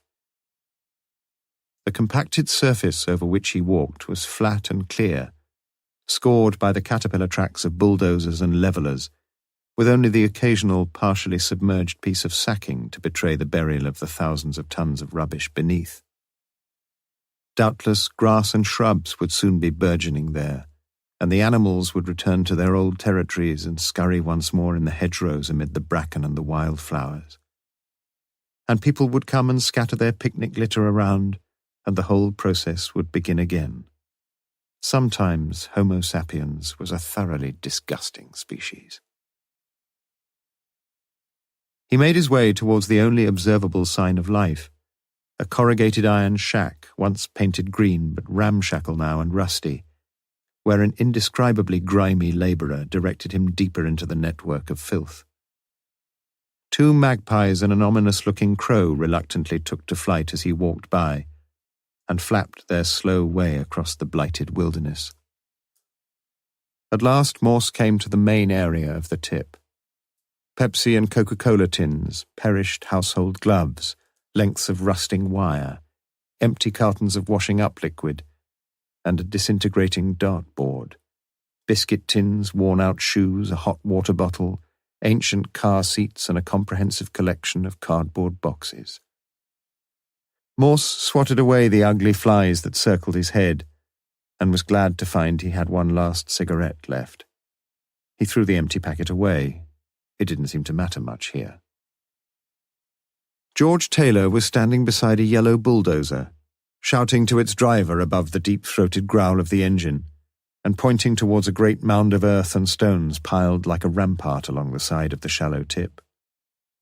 Morse idly conjured up the image of some archaeologist who, some 1,000 years hence, might seek to discover the lifestyle of 20th-century man, and Morse commiserated with him on the dismal debris he would find. George was a heavily built, broad-shouldered man, not too intelligent perhaps, but as Morse saw him, honest and likeable enough. He sat down upon a 10-gallon paraffin tin, Morse himself having declined the offer of similar accommodation, supposing that by this time George's trousers were probably immune from the harmful effects of all insecticides. And so they talked, and Morse tried to picture the scene as it must have been each night in the Taylor household. George arriving home, dirty and tired, at 6:15 or thereabouts, Mrs. Taylor cooking the evening meal and washing up the pots, and Valerie. But what did he know of Valerie? Occasionally condescending to do a modicum of homework? He didn't know. 3 isolated personalities under the same roof, somehow brought and kept together by that statistical unit beloved by the sociologists, the family. Morse asked about Valerie, her life at home, her life at school, her friends, her likes and her dislikes. But he learned little that was new. "Have you ever thought that Valerie may have run away because she was expecting a baby?" George slowly lit a woodbine and contemplated the broken glass that littered the ground at his feet. "You think of most things, don't you, when something like that happens? I remember when she was a young girl she were a bit late sometimes, and I used to think all sorts of things had happened." Morse nodded. "You got a family, Inspector?" Morse shook his head, and like George contemplated the ground about his feet. "It's funny, really. You think of the most terrible things, and then she'd come back and you'd feel all sort of happy and cross at the same time, if you know what I mean." Morse thought he knew. And for the first time in the case, he saw something of the heartache and the sorrow of it all. And he began to hope that Valerie Taylor was still alive. "Was she often late coming home?" George hesitated. "Not really. Well, not till she were about 16, anyway." "And then she was?" "Well, not too late. Anyway, I always used to wait up for her." Morse put it more bluntly. "Did she ever stay out all night?" "Never." It was a firm and categorical answer, but Morse wondered if it were true. "When was the latest she came in? After midnight?" George nodded rather sadly. "Much after?" "Sometimes." "Rows, were there?" "The wife got cross, of course. Well, so did I, really." "She often stayed out late, then?" "Well, no, not often. Just once every few weeks, like she'd say she was going to a party with her friends or something like that." He rubbed his hand across his stubbled chin and shook his head. "These days it's not like it was when we was boys, I dunno." They brooded silently, and George kicked a flattened Coca-Cola tin a few yards further away. "Did you give her much pocket money?" asked Morse. "£1 a week, sometimes a bit more. And at weekends she used to work on the till down the supermarket. Used to spend it on clothes mostly, shoes, that sort of thing. She was never short of money." With a powerful snarl, the bulldozer shoveled a few more cubic yards of earth across a stinking stretch of refuse, and then slowly retreated to maneuver diagonally into position behind the next heap, criss-crossing the ground with the patterned tracks that Morse had noticed earlier. And as the gleaming teeth of the scoop dug again into the crumbling soil, something stirred vaguely in the back of Morse's mind. But George was speaking again. "That inspector what was killed, you know, He came to see me a few weeks back. Morse stood very still and held his breath, as if the slightest movement might be fatal. His question would appear, he hoped, to spring from casual curiosity. What did he want to see you about, Mr. Taylor? It's funny, really. He asked me the same as you. You know, about Valerie staying out at nights. Morse's blood ran slightly cold, and his grey eyes looked into the past and seemed to catch a glimpse of what had happened all that time ago. Another corporation lorry rumbled up the slight incline, ready to stockpile the latest consignment of rubbish, and George stood up to direct proceedings. Not been much help, I'm afraid, Inspector. Morse shook George's dirty, calloused hand and prepared to leave. Do you think she's alive, Inspector? Morse looked at him curiously. Do you? Well, there's the letter, isn't there, Inspector? For some strange intuitive reason, Morse felt the question had somehow been wrong, and he frowned slightly as he watched George Taylor walk over to the lorry. Yes, there was the letter, and he hoped now that Valerie had written it, but... He stood where he was and looked around him. How would you like to be stuck in a filthy hole like this, Morse? Probably for the rest of your life. And when anyone calls to see you, all you can offer is an old 10-gallon paraffin tin sprayed with harmful insecticide. You've got your own black leather chair and the white carpet and the desk of polished Scandinavian oak. Some people are luckier than others. As he walked away, the yellow bulldozer nudged its nose into another pile of earth, and soon the leveller would come and gradually smooth over the clay surface, like a passable cook with the chocolate icing on a cake. Chapter 13. Man kann den Wald nicht vor Bäumen sehen. German proverb. Lewis had gone home when Morse returned to his office at 5:30, and he felt it would probably be sensible for him to do the same. Many pieces of the jigsaw were now to hand, some of them big, ugly pieces that looked as if they wouldn't fit anywhere, but they would, if only he had the time to think it all out. For the moment, he was too much on top of things. Some of the trees were clear enough, but not the configuration of the forest. To stand back a bit and take a more synoptic view of things, that's what he needed. He fetched a cup of coffee from the canteen and sat at his desk. The notes that Lewis had made and left conspicuously beneath a paperweight, he deliberately put to one side. There were other things in life than the Taylor case, although for the moment he couldn't quite remember what they were. He went through his in-tray and read through reports on the recent spate of incendiary bombings, the role of the police at pop festivals, and the vicious hooliganism after Oxford United's last home game. There were some interesting points. He crossed through his initials and stuck the reports in his out tray. The next man on the list would do exactly the same, quickly glance through, cross through his initials, and stick them in his out tray. There were too many reports, and the more there were, the more self-defeating the whole exercise became. He would vote for a moratorium on all reports for the next 5 years. He consulted his diary. The following morning he would be in the courts, and he'd better get home and iron a clean shirt. It was 6:25 and he felt hungry. Ah well. He'd call at the Chinese restaurant takeaway. He was pulling on his overcoat and debating between king prawns and chicken chop suey when the phone went.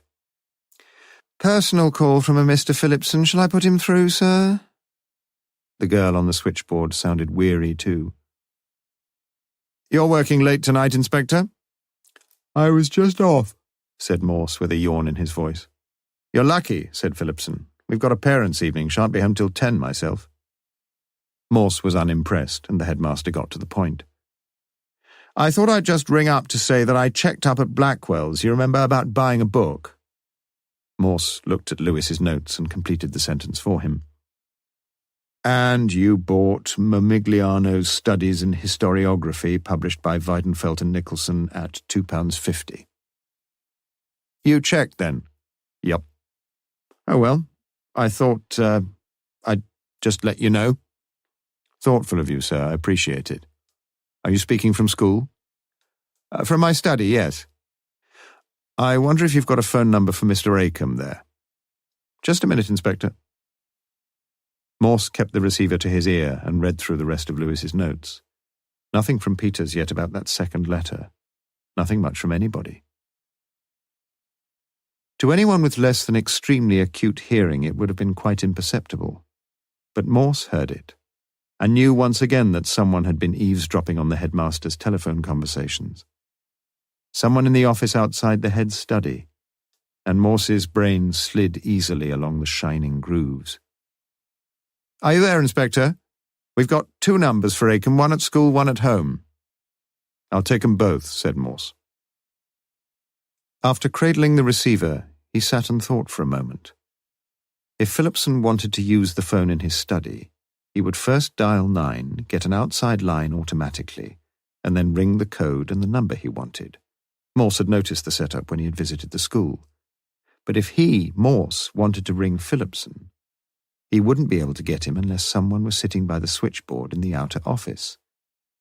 And he doubted that the faithful Mrs. Webb would be required that evening for the parents' evening.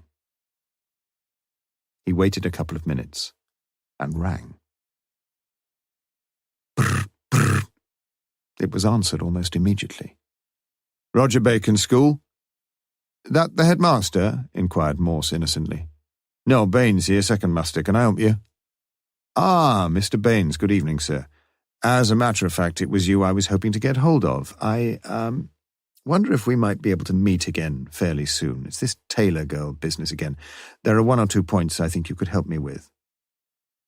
Baines would be free about 9:45, and he could be in the White Horse soon after that. No time like the present.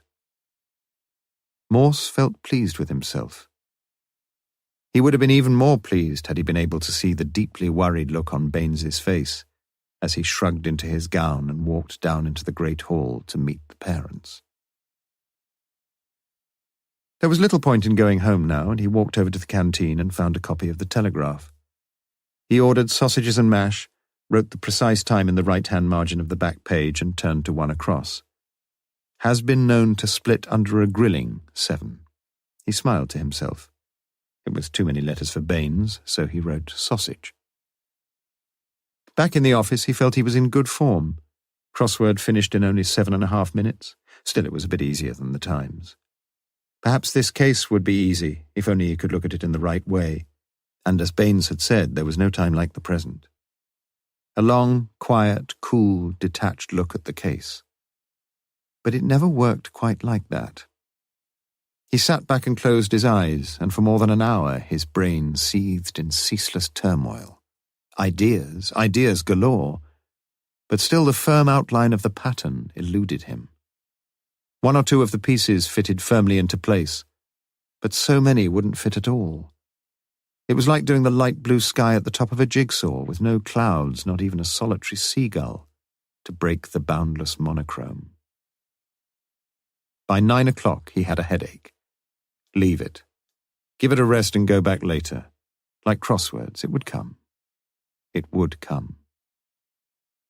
He consulted the STD codes and found that he would have to get Carnarvon through the operator. It was Acomb who answered. As succinctly as he could, Morse explained the reason for his call, and Acomb politely interjected the proper noises of understanding and approval. Yes, of course, he remembered Valerie and the day she had disappeared. Yes, he remembered it all well. Did you realize that you were one of the very last people to see Valerie before she disappeared? I must have been, yes. In fact, you taught her the very last school lesson she ever had, I think. Yes. I mention this, sir, because I have reason to believe that you asked Valerie to see you after the lesson. Yes, I think I did. Remember why, sir? Acomb took his time, and Morse wished that he could see the schoolmaster's face. If I remember rightly, Inspector, she was due to sit her O-level French the next week, and her work was, well, pretty dreadful. and I was going to have a word with her about it. Not that she had much chance in the exam, I'm afraid. You said, sir, you were going to see her. Yes, that's right. As it happened, I didn't get a chance. She had to rush off, she said. Did she say why? The answer was ready this time, and it took the wind out of Morse's sails. She said she'd got to see the head. Oh, I see. Another piece that didn't fit.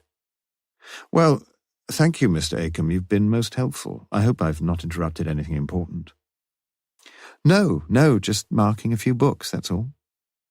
Well, I'll leave you to it. Thanks very much. Not at all. If I can help in any other way, don't hesitate to ring me, will you? No, I won't. Thanks again. Morse sat still for many minutes, and began to wonder if he ought not to turn the jigsaw upside down and work the blue sky in at the bottom. There was no doubt about it. He ought to have gone home as he'd promised himself earlier. He was just walking blindly in the forest, bumping into one wretched tree after another. But he couldn't go home yet. He had an appointment. Baines was there already, and got up to buy the inspector a drink. The lounge was quiet, and they sat alone in a corner and wished each other good health.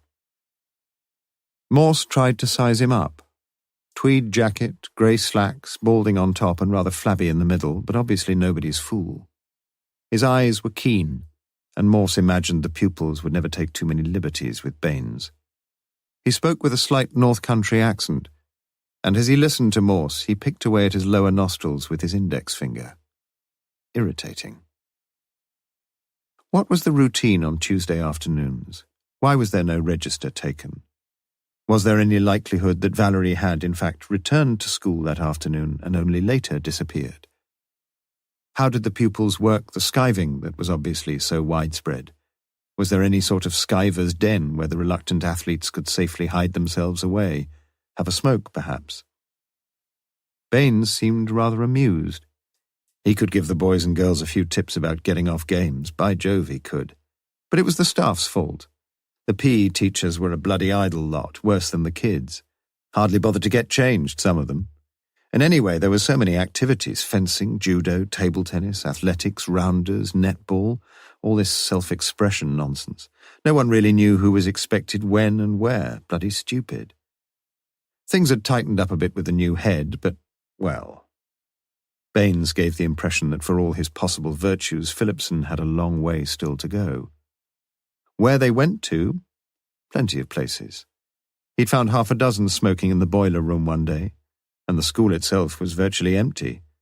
Quite a few of them just sloped off home, though, and some didn't turn up at all. Anyway, like the headmaster, he wasn't really involved on Tuesday afternoons.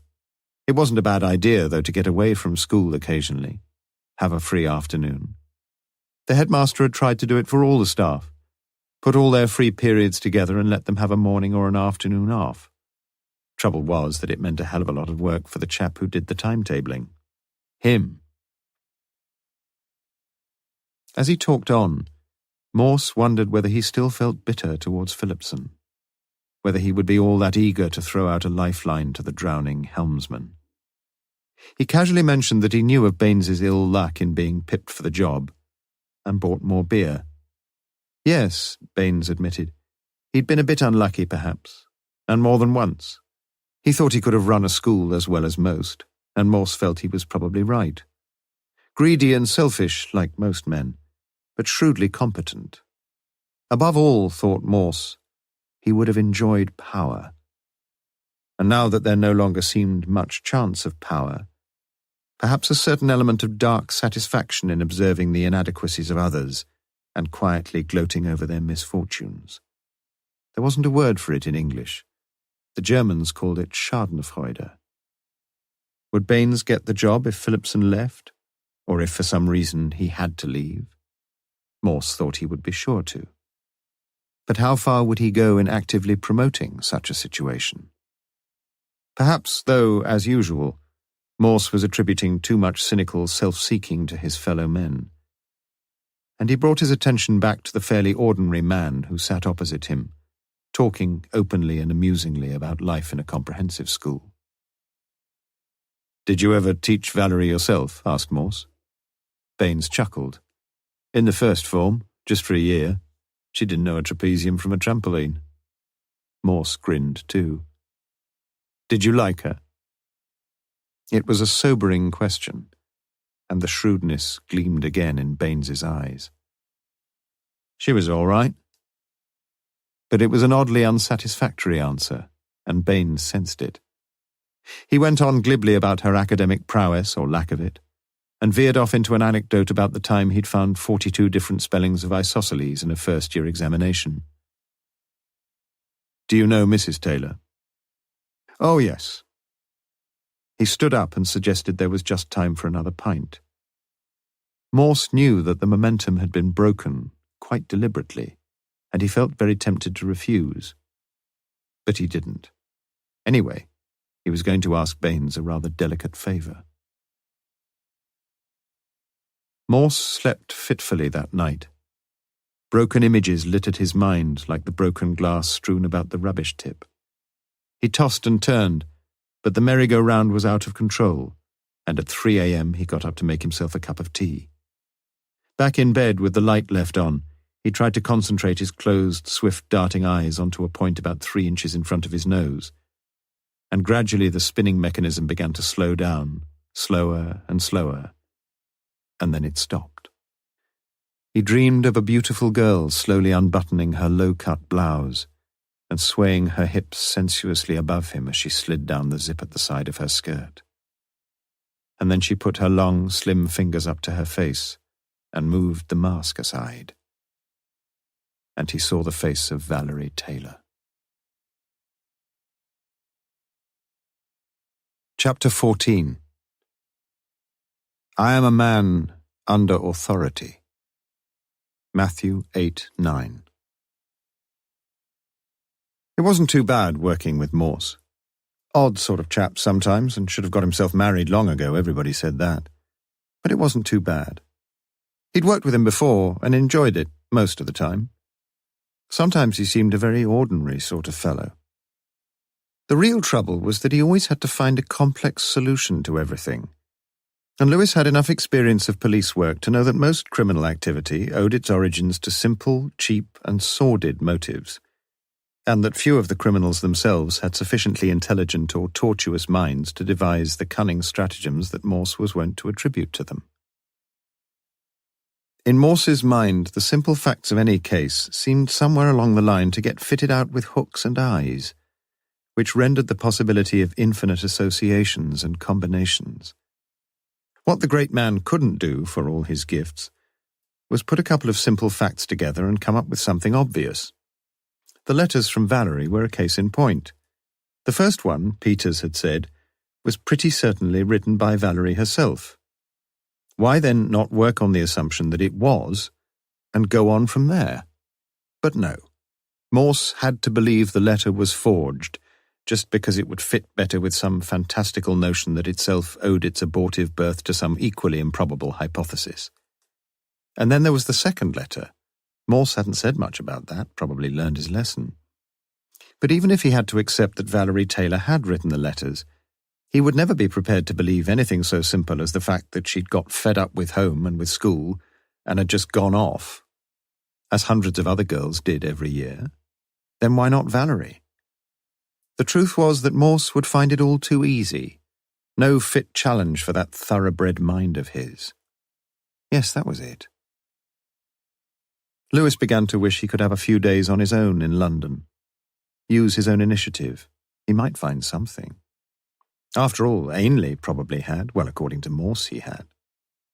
But there again, the chief was only guessing. There was no evidence for it. Wasn't it far more likely that Ainley hadn't found anything? If he was killed on the very day that he'd actually found some vital clue, after well over 2 years of finding nothing, it would be a huge coincidence. Too big. But no, Morse himself took such coincidences blithely in his stride.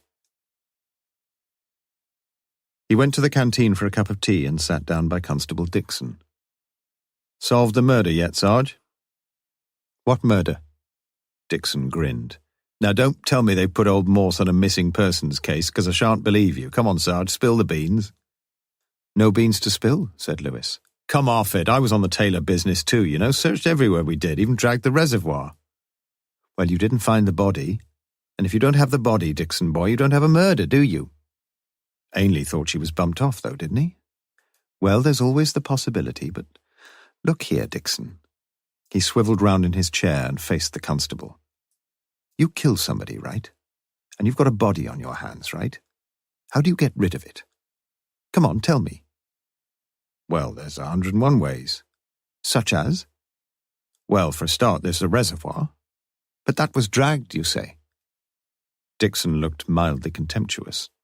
Yes, but I mean a bloody great reservoir like that, you need a bit of luck, wouldn't you, Sarge? What else? There was that furnace in the school boiler room. Christ, you wouldn't find much trace if they stuck you in there. The boiler room was kept locked. Come off it. Supposed to have been, you mean? Anyway, somebody's got keys. You're not much help, are you, Dixon? Could have been buried easily enough, couldn't she? It's what usually happens to dead bodies, eh, Sarge? He was inordinately amused by his own joke, and Lewis left him alone in his glory. He returned to the office and sat down opposite the empty chair. Whatever he thought about Morse, it wasn't much fun without him. He thought about Ainley. He hadn't known about the letters. If he had... Lewis was puzzled. Why hadn't Morse worried more about the letters? Surely the two of them should be in London, not sitting on their backsides here in Kidlington. Morse was always saying they were a team, the two of them. But they didn't function as a team at all. Sometimes he got a pat on the back, but mostly he just did what the chief told him to. Quite right and proper too. But he would dearly love to try the London angle. He could always suggest it, of course. Why not? Why indeed not? And if he found Valerie and proved Morse wrong?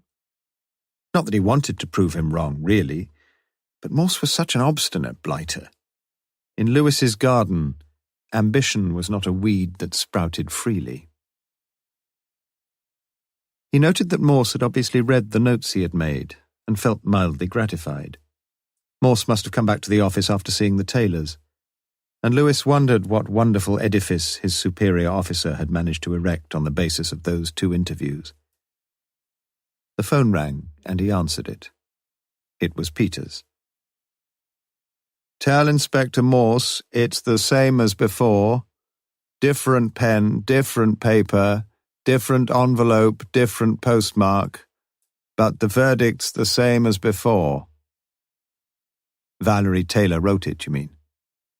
Peters paused. I didn't say that, did I? I said the verdict's the same as before. Same odds as before, then? He paused. The degree of probability is just about the same. Lewis thanked him and decided to communicate the information immediately. Morse had told him that if anything important came up, a message would always get through to him. Surely this was important enough. And while he was on the phone, he would mention that idea of his. Sometimes it was easier on the phone. He learned that Morse was in the witness box, but that he should be finished soon. Morse would ring back, and did so an hour later. What do you want, Lewis? Have you found the corpse? No, sir, but Peters rang. Did he now? A note of sudden interest crept into Morse's voice. And what did the old twerp have to say this time? Lewis told him, and felt surprised at the mild reception given to this latest intelligence. Thanks for letting me know. Look, Lewis, I've finished here now, and I'm thinking of taking the afternoon off. I had a bloody awful night's sleep, and I think I'll go to bed. Look after my effects, won't you? To Lewis, he seemed to have lost interest completely. He'd tried his best to make a murder out of it, and now he'd learned he'd failed, he'd decided to go to bed. It was as good a time as any to mention that other little thing. I was just wondering, sir, don't you think it might be a good idea if I went up to London? You know, make a few inquiries, have a look round. Morse interrupted him angrily from the other end of the line. What the hell are you talking about, man? If you're going to work with me on this case, for God's sake, get one thing into that thick skull of yours, do you hear?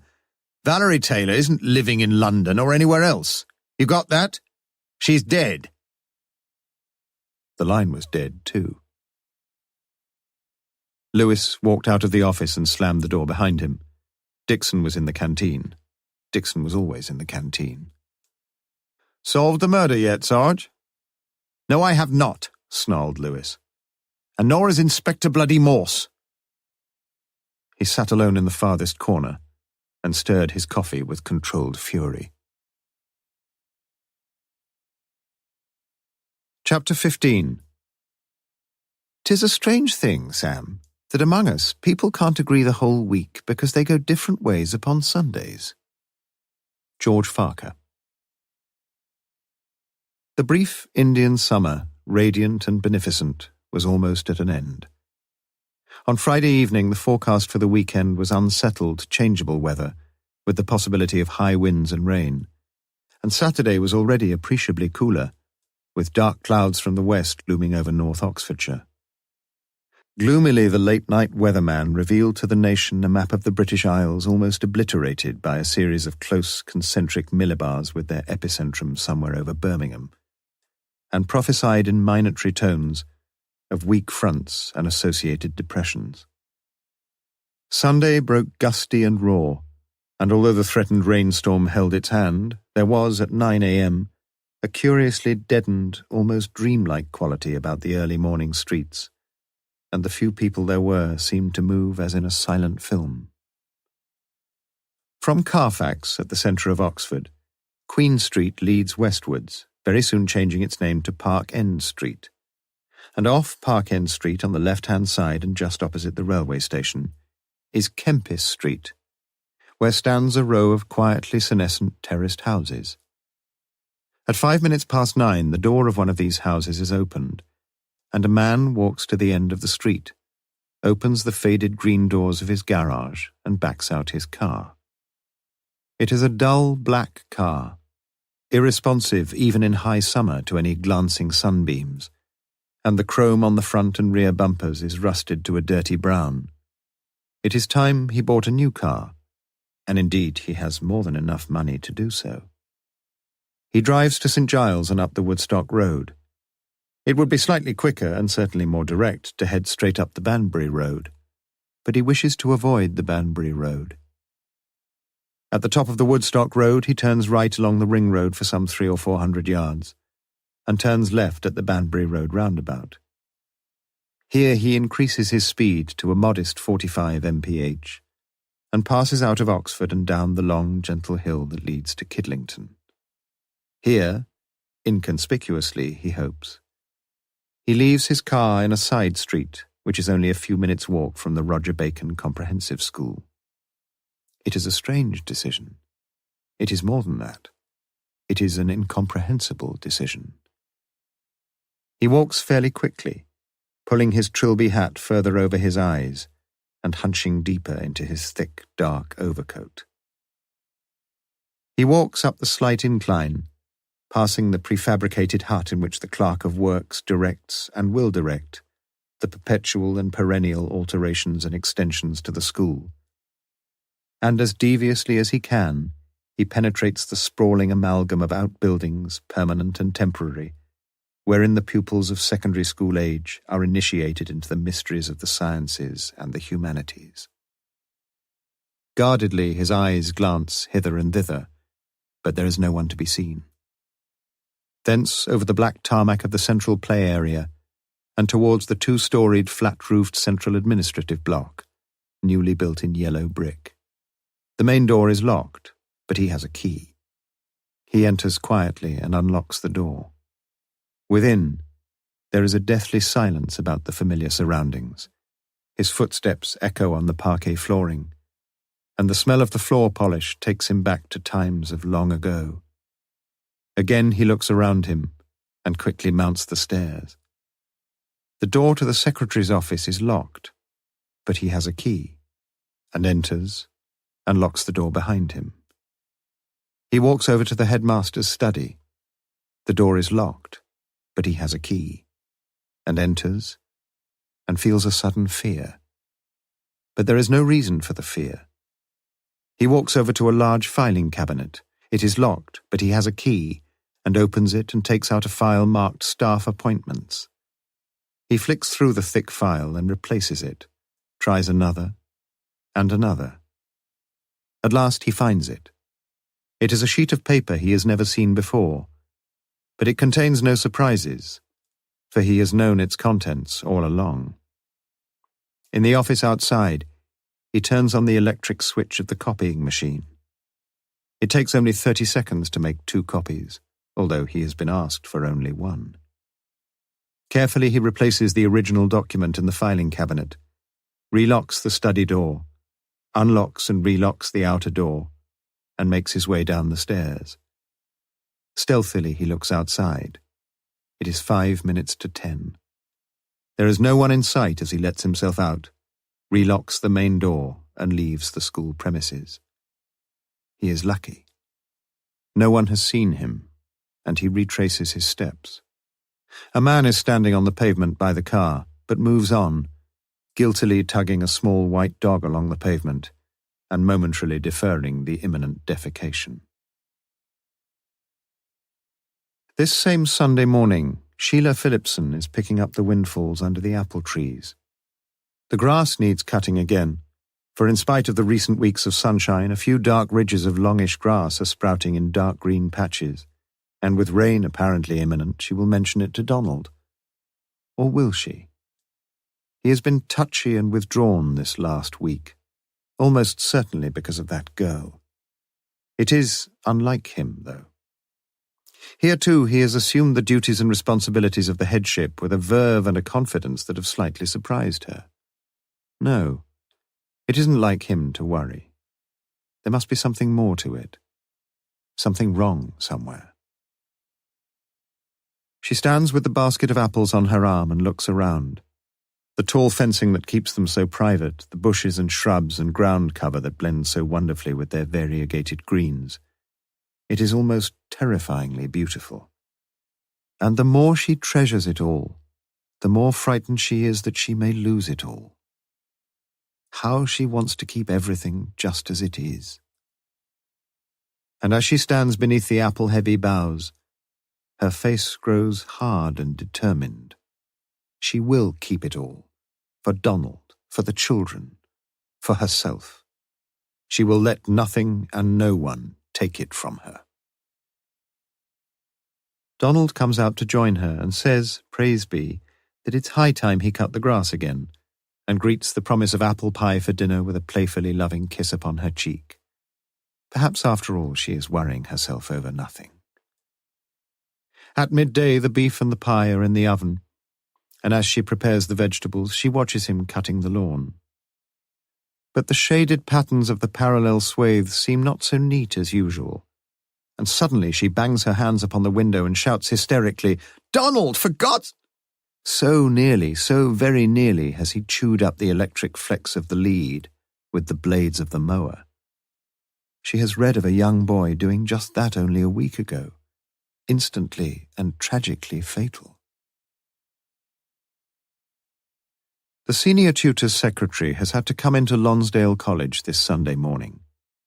In common with many, she feels convinced that there are far too many conferences, and wonders whether the conference for the reform of French teaching in secondary schools will significantly affect the notorious inability of English children to learn the language of any other nation. So many conferences, especially before the start of the Michaelmas term. She is efficient, and has almost everything ready for the evening's business.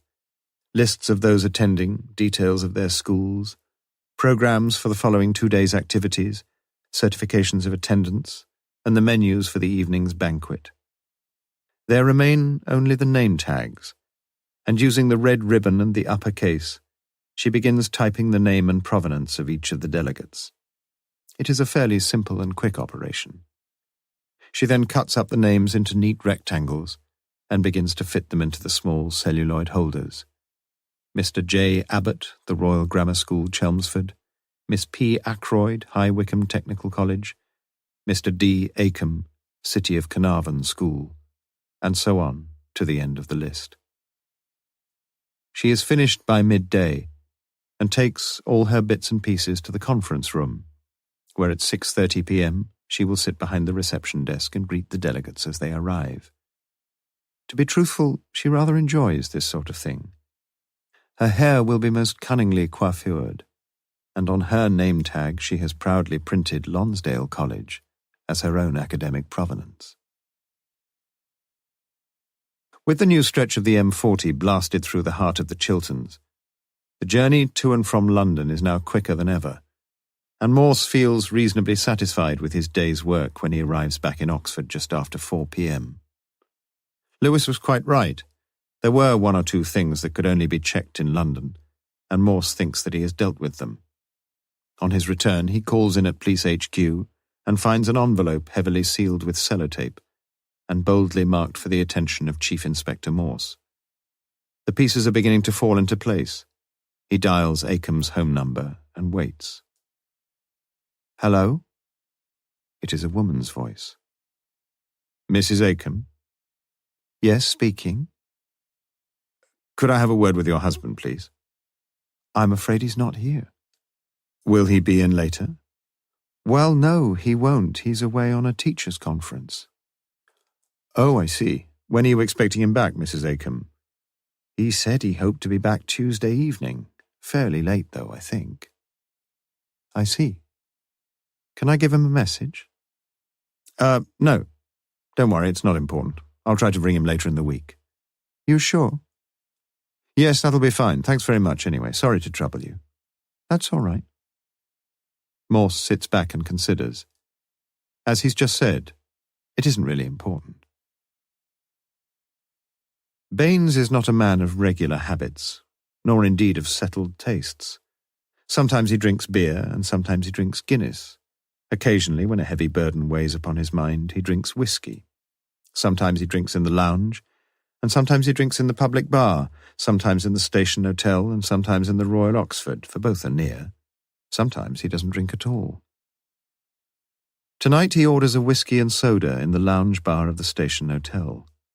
It is a place with a very special and a very important memory. The bar is fairly small, and he finds he can easily follow long stretches of others' conversations. But tonight he is deaf to the chatter around him. It's been a worrying sort of day. They're not worrying exactly.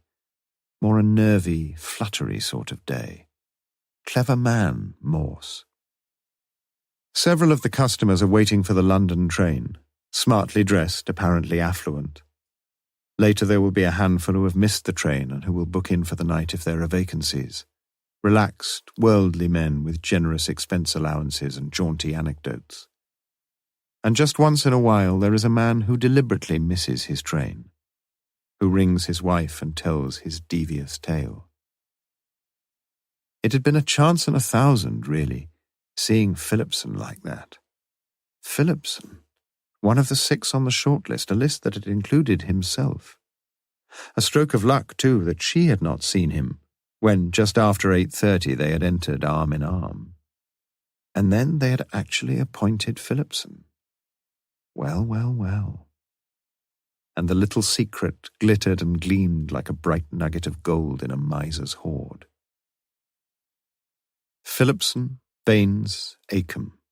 Headmaster, second master, ex-modern languages master of the Roger Bacon School. And all thinking of Valerie Taylor, as they lay awake that Sunday night, listening as the wind howled and the rain beat down relentlessly. At last, to each of them came sleep, but sleep uneasy and disturbed. Philipson, Baines, Akeham.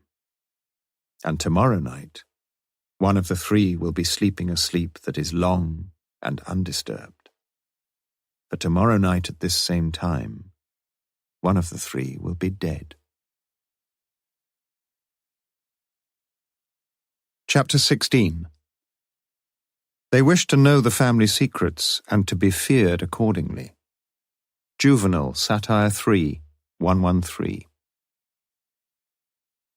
Morse woke from a deep, untroubled sleep at 7:30 a.m. and switched on Radio Oxford. Trees uprooted, basements flooded, outbuildings smashed to matchwood. But as he washed and shaved, he felt happier than he had done since taking over the case. He saw things more clearly now, There was a long way still to go, but at least he had made the first big breakthrough. He would have to apologize to Lewis. That was only fit and proper. But Lewis would understand. He backed out the Lancia and got out to lock the garage doors. The rain had ceased at last, and everywhere looked washed and clean. He breathed deeply. It was good to be alive. He summoned Lewis to his office immediately, cleared his desk, and cheated by having a quick preliminary look at 1 across, code name for a walrus, 5. Ha! The clue was like a megaphone shouting the answer at him. It was going to be his day. Lewis greeted his chief defensively. He'd not seen him since the previous Thursday morning. Where Morse had been, he didn't know, and what he'd been doing, he didn't really care. "Look," said Morse, "I'm sorry I blasted your head off last week. I know you don't worry about things like that, but I do." It was a new angle anyway, thought Lewis. "And I feel I ought to apologize. It's not like me, is it, to go off the deep end like that?" It was hardly a question, and Lewis made no reply. "We're a team, Lewis, you and me. You must never forget that." He went on, and Lewis felt better and better. "You see, Lewis, the long and the short of it is that you were right and I was wrong. I should have listened to you." Lewis felt like a candidate who learns that he has been awarded grade 1, although he was absent for the examination. "Yes," continued Morse, "I've had the chance to stand back and see things a little more clearly, and I think we can now begin to see what really happened." He was becoming rather pompous and self-satisfied, and Lewis tried to bring him down to earth.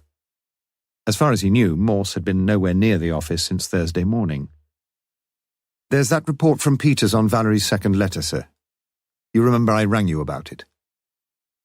Morse brushed the interruption aside.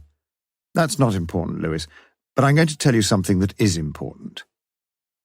He leaned back in the black leather chair and commenced an analysis of the case, an analysis which at several points had Sergeant Lewis staring at him in wide-eyed amazement and despair. "The one person who has worried me all along in this case has been Phillipson. Why? Because it's clear that the man is hiding something, and to keep things dark, he's been forced to tell us lies." "He didn't lie about Blackwell, sir."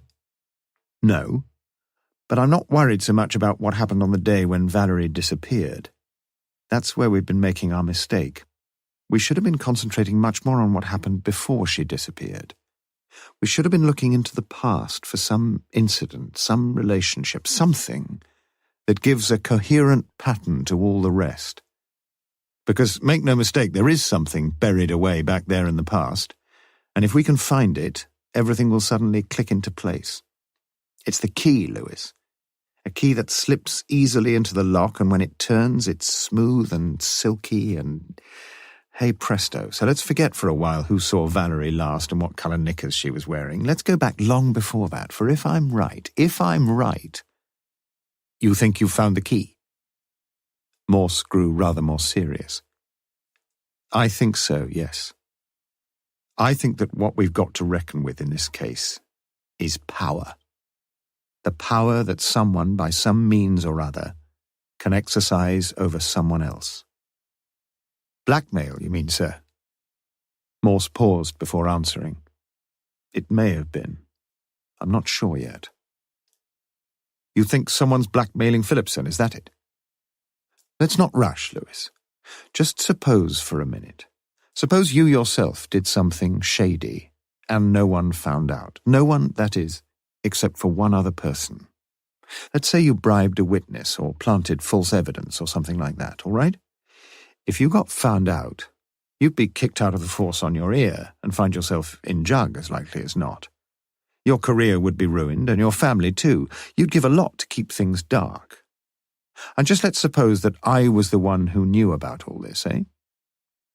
"You'd have me by the..." Lewis thought better of it. "I would, indeed. But not only that. I could also do some shady things myself, couldn't I? And get you to cover up for me. It would be dangerous, but it might be necessary. I could get you to compound the original crime you'd committed by committing another, but committing it for me, not for yourself. From then on, we'd sink or swim together, I know that. But we'd be fools to split on each other, wouldn't we? Lewis nodded. He was getting a bit bored. Just think, Lewis, of the ordinary people we come across every day. They do the same sort of things we do, and have the same sort of hopes and fears as everybody else. And they're not really villains at all. But some of them occasionally do things they'd be frightened to death of anyone else finding out about. Pinching a bag of sugar from the supermarket, that sort of thing. Morse laughed. Your mind, as always, Lewis, leaps immediately to the limits of human iniquity. In the seventh circle of Dante's hell we shall doubtless find the traitors, the mass murderers, the infant torturers, and the stealers of sugar from the supermarkets. But that's the sort of thing I mean, yes. Now just let that innocent mind of yours sink a little lower into the depths of human depravity, and tell me what you find. You mean having another woman, sir? How delicately you put things. Having another woman, yes. Jumping between the sheets with a luscious wench and thinking of nothing but that great lump of gristle hanging between your legs.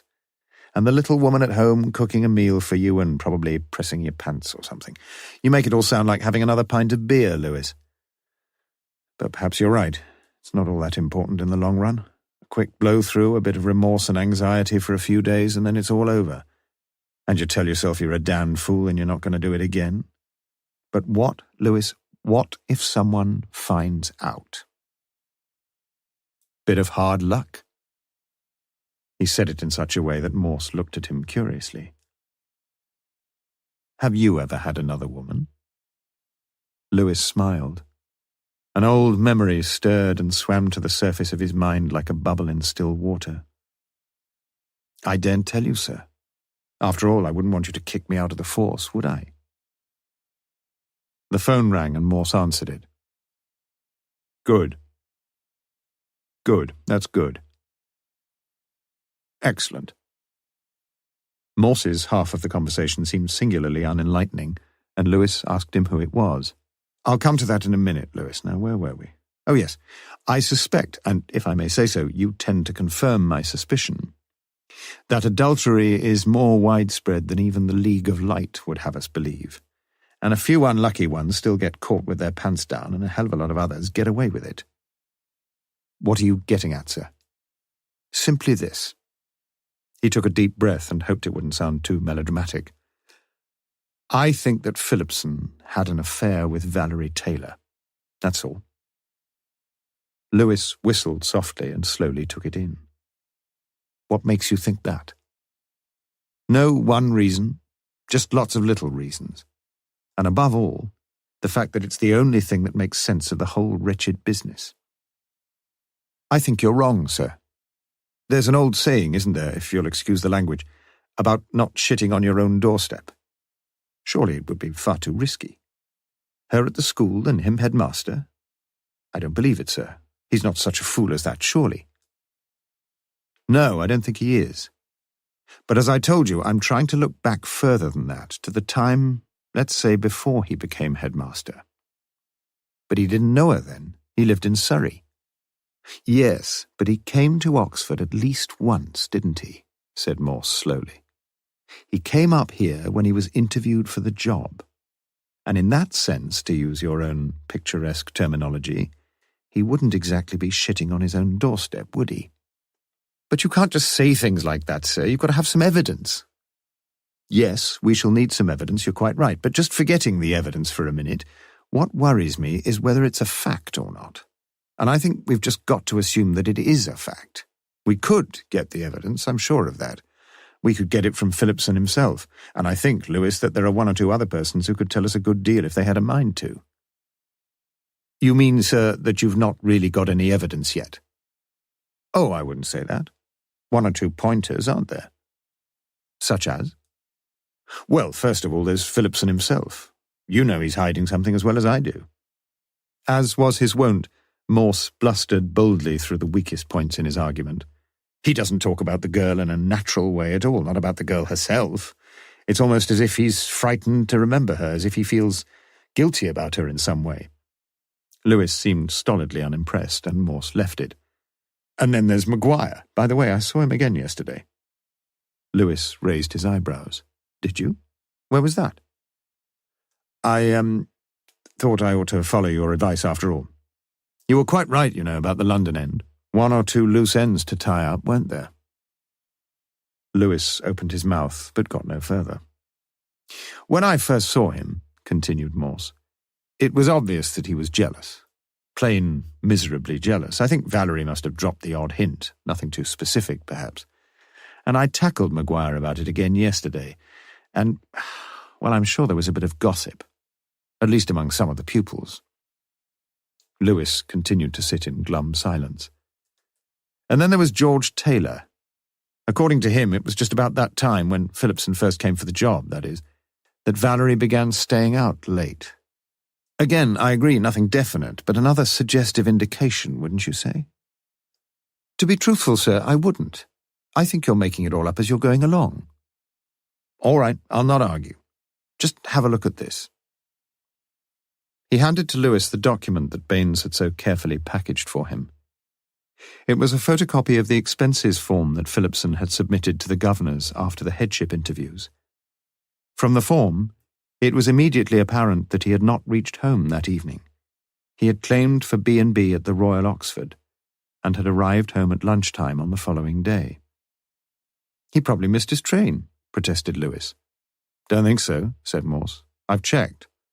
The last of the interviews was over by 6:15, and there was a good train for Phillipson to catch at 8:35, and even if he'd missed that, there was another at 9:45. But he wouldn't miss it, would he? 2 3/4 hours to get from Kidlington to Oxford, come off it. He probably felt tired, you know how it is. Not too tired to cock his leg around Valerie Taylor. It's just not fair to say that, sir. Isn't it now? Well, let me tell you something else, Lewis. I went to the Royal Oxford yesterday and found the old register. Do you know something? There is no entry for any Phillipson that night. All right, he just tried to claim a few extra quid for nothing. He caught the train after all. I bet he wouldn't like me to check up with his wife about that. Morse was now regaining his momentum. You've not checked with her, then? No, but I checked up on something else. I went round to the station hotel just opposite. Very interesting. They looked out their old register for me, and I'll give you one guess who the last entry on the list was. He probably just got the names of the hotels muddled. They're pretty near each other. Could be. But you see, Lewis, there's no Phillipson there either. Let me show you what there was, though. He passed over a photocopied sheet of paper, and Lewis read what Morse had found. Mr. E. Phillips, 41 Longmead Road, Farnborough. He sat silently, and then looked again at the copy of the expenses form that Morse had given him earlier. It was certainly odd. Very, very odd. And, continued Morse, I've checked on something else. There's no Mr. Phillips who lives in Longmead Road, Farnborough, for the very simple reason that there is no Longmead Road in Farnborough. Lewis considered the evidence. Initials, move on one from D to E, easy. Phillipson, just leave off the last 2 letters, could be. But something else was staring him in the face. The home address, as given on the expenses form of Mr. D. Phillipson, was 14 Longmead Road, Epsom. Transpose the 1 and the 4 and move on one from E to F. Epsom to Farnborough. I should think Peters ought to be able to give us a line on the handwriting, sir. We'll leave him out of it. It sounded final. It's a bit suspicious, all right, admitted Lewis. But where does Valerie Taylor fit in? Why her? It's got to be her, said Morse. It all adds up, don't you see? No. Well, let's just assume that what I suspect is the truth. Agreed? Assume, nothing more.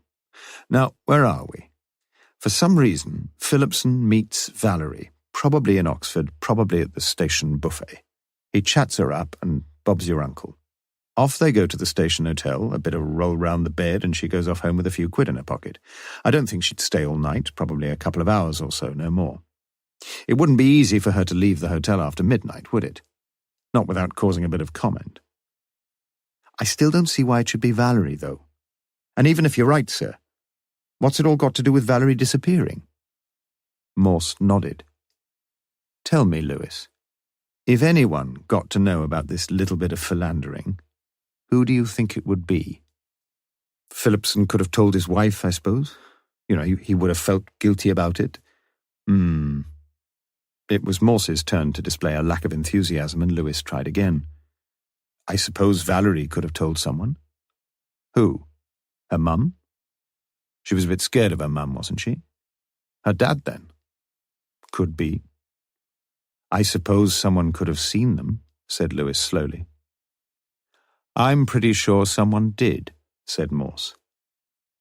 And you think you know who it was? Again, Morse nodded. So do you, I think. Did he? In such situations, Lewis had learned to play it cleverly. You mean... He tried to look as knowing as his utter lack of comprehension would permit, and mercifully Morse took up his cue. Yes. He's the only person connected with the case who lives anywhere near there. You don't make an excursion to the Station Hotel if you live in Kidlington, do you? Come to think of it, you don't make an excursion to the Station Hotel wherever you live. The beer there's bloody awful. Lewis understood now, but wondered how on earth they'd ever managed to get this far on such a flimsy series of hypotheses. He found out, you think? Saw him, most probably. You've not tackled him about it yet? No, I want to get a few things straight first. But I shall be seeing him, have no fear. I still don't see why you think it was Valerie. Well, let's look at things from her point of view for a minute. She gets herself pregnant, right? So you say, sir. And so does Maguire. We've got no real evidence. No, not yet, I agree. But we may well have some fairly soon. You'll see. For the minute, let's just assume she's pregnant. I'm pretty sure that Phillipson himself wouldn't have been the proud daddy. In fact, I shouldn't think he ever dreamed of touching her again. But if she were in trouble, daren't tell her parents, say, who would she go to? As I see it, she may well have gone to someone who owed her a favour. Someone who had some sort of moral duty to help her. Someone, in fact, who daren't not help her. In short, she'd probably go to Phillipson. And as I see it, they cooked up something between them. The Taylors, they'd almost certainly have to be in on it, the Taylors, Phillipson, and Valerie. I should think that Phillipson arranged a place for her to go to in London, paid the abortion clinic, and let the whole thing look like a runaway schoolgirl lark. The Taylors are saved any local scandal and disgrace, Phillipson has paid his pound of flesh, and Valerie is let off lightly for her sins. Yes, I think that's roughly what might have happened. Only roughly, mind you. But how did she disappear? Again, I'm guessing. But I suspect that when she left home after lunch, she took a minimum of things with her, hence the bag or basket, whatever it was. It had to look, you see, as if she was going off to school in the normal way. The neighbours and so on might see her. As it happens, they didn't, but that was pure chance. I should think she went down the main road, probably nipped into the ladies' lavatory by the shops and changed her school uniform for something a bit trendier, don't forget the bag, Lewis, and met Phillipson, who was waiting for her in his car further down the road near the roundabout. They'd probably got her case in the boot already. He drove her down to the station in Oxford, gave her full instructions, parked somewhere in town, bought a book at Blackwell's and got home by 3 o'clock. Easy. He stopped and looked hopefully at Lewis. Well, something like that. What do you think? And I suppose she just gets rid of the baby, like you say, finds she likes London, gets in with a swinging set and forgets all about Mum and Dad and everything at home. Something like that, said Morse, without conviction.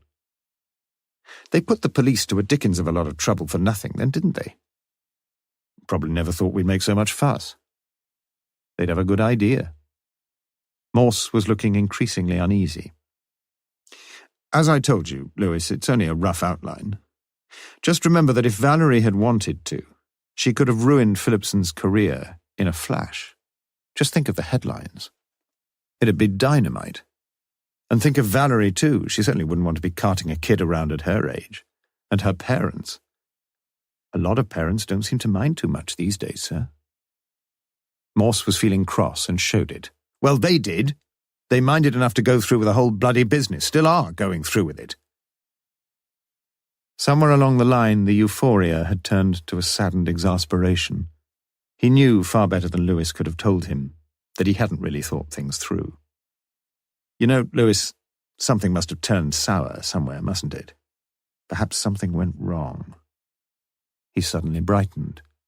We shall have to find out, shan't we? You think Valerie's still alive then, sir? Morse backed down with commendable grace. I suppose so, yes. After all, she wrote home, didn't she? Or so you tell me. He had a cheek, this man Morse, and Lewis shook his head in dismay. Everything had pointed to a straightforward case of a girl running away from home. As everyone, including Morse, had said, it happens all the time. And what a dog's breakfast he'd made of it all. But Lewis had to concede that there might be something worth salvaging from all that complicated nonsense. Valerie and Philipson. Could be true, perhaps. But why did he have to invent all that fanciful stuff about changing in ladies' lavatories? Oh dear. But something else was worrying him. You said, sir, that you thought Baines might have found out about Philipson and this girl, whoever she was. I think he did. In fact, I think Baines knows a hell of a lot more about the whole caboodle than anybody. More than you, sir? God, yes. He's been watching and waiting as Baines, and I suspect he'd be very happy for the truth, or most of it, to come out. Philipson would be a dead duck then, and they'd have to appoint a new headmaster, wouldn't they? And they've got Baines, a faithful servant who's been there all these years, runner-up at the last appointment. Well, I shouldn't think the governors would even advertise. They'd have to, sir, it's the law. Oh. Anyway, he'd get the job, sure as eggs are eggs. And he'd love it. The thought of all that power, Lewis, power over other people's lives. That's what Baines is hankering after. Don't you think, said Lewis gently, that it would be a good idea to get things onto a bit of a firmer footing, sir? I mean, why not question Philipson and Baines and the Taylors? You'd probably get the truth out of one of them. Perhaps. Morse stood up and flexed his arms. But you're going to be pleased with me, Lewis. At the beginning of this case, I promised myself I'd stick to facts, and so far I've not done very well. But you see a reformed character before you, my friend. First, I've arranged to see Philipson and Baines, together, mind you, tomorrow afternoon. Good touch, eh, Lewis? Tuesday afternoon. Should be good, I reckon. No holds barred. And then, that phone call you heard. Metropolitan Police, no less. They're going to help us if they can, and they think they can. If Valerie did go up to London for an abortion, she'd have to go to some sort of clinic, wouldn't she? And we know exactly when she went. She might have changed her name and address and God knows what, but those boys in London are pretty sharp. If she did go to a clinic, even a shady backstreet clinic, I reckon we've got her on toast. And if they don't trace anything, well, we shall have to think again, I suppose. But if we do find out where she went, and I think we shall, well, we're there, aren't we? She had no money of her own, that's for sure, and somebody, Lewis, had to fork out pretty handsomely. And then we take it from there. Morse sat down again. He was trying hard, but was convincing no one, not even himself. You're not really very interested in finding her at all, are you, sir? The sparkle had gone from Morse's eyes. Lewis was right, of course. To tell you the truth, I shan't give two buggers if we never find her. Perhaps we found her anyway. She may have been the girl sharing Maguire's flat. I don't think so, but if she was, so what? She may have been one of those strippers we saw. You remember the one with the mask and the bouncy tits. So what? You know, Lewis, this whole case is beginning to get one almighty bore. And if all we're going to do is stir up a load of trouble and get poor old Philipson the sack, I'd rather pack it up. It's not like you to back out of anything, sir. Morse stared morosely at the blotting paper. It's just not my sort of case, Lewis. I know it's not a very nice thing to say, but I just get on better when we've got a body. A body that died from unnatural causes, that's all I ask. And we haven't got a body. We've got a living body, said Lewis quietly. Morse nodded. I suppose you're right. He walked across the room and stood by the door, but Lewis remained seated at the desk. "What's the matter, Lewis?" "I just can't help wondering where she is, sir. You know, at this very minute she must be somewhere. And if only we knew, we could just go along there and find her. It's funny, isn't it? But we can't find her, and I don't like giving up. I just wish we could find her, that's all." Morse walked back into the room and sat down again. I'd not thought of it quite like that before. I've been so cocksure she was dead that I haven't really thought of her as being alive. And you're right, she's somewhere. At this very second, she's sitting somewhere. The grey eyes were beginning to glow once more, and Lewis felt happier. "Could be quite a challenge, couldn't it, sir?" "Yes. Perhaps it's not such a bad job after all, chasing a young tart like Valerie Taylor." "You think we should try, then?" "I'm beginning to think we should, yes." "Where do we start?" "Where the hell do you think? She's almost certainly sitting somewhere in a luxury flat plucking her eyebrows." "But where, sir?" "Where? Where do you think? London, of course. What was that postmark? EC4, wasn't it? She's within a few miles radius of EC4, sure to be." "That wasn't the postmark on the second letter she wrote." "Second letter?" "Oh, yes. What was the postmark on that?" Lewis frowned slightly. W1, don't you remember? W1, eh? But I wouldn't worry your head about that second letter, Lewis. You wouldn't? No, I wouldn't bother about it at all. You see, Lewis, I wrote that second letter myself. Chapter 17. And all the woe that moved him so that he gave that bitter cry, and the wild regrets and the bloody sweats none knew so well as I. For he who lives more lives than one, more deaths than one, must die. Oscar Wilde, The Ballad of Reading Gaol. There were over 120 of them, and it was too many. Why, if each of them were given leave to speak only for a minute, that would be 2 hours. But anyway, Acomb didn't think he wanted to say anything. The great majority of their delegates were in their 40s and 50s, senior men and women who, judging from their comments and their questions, sent forth an annual stream of gifted linguists to assume their natural Oxbridge birthrights.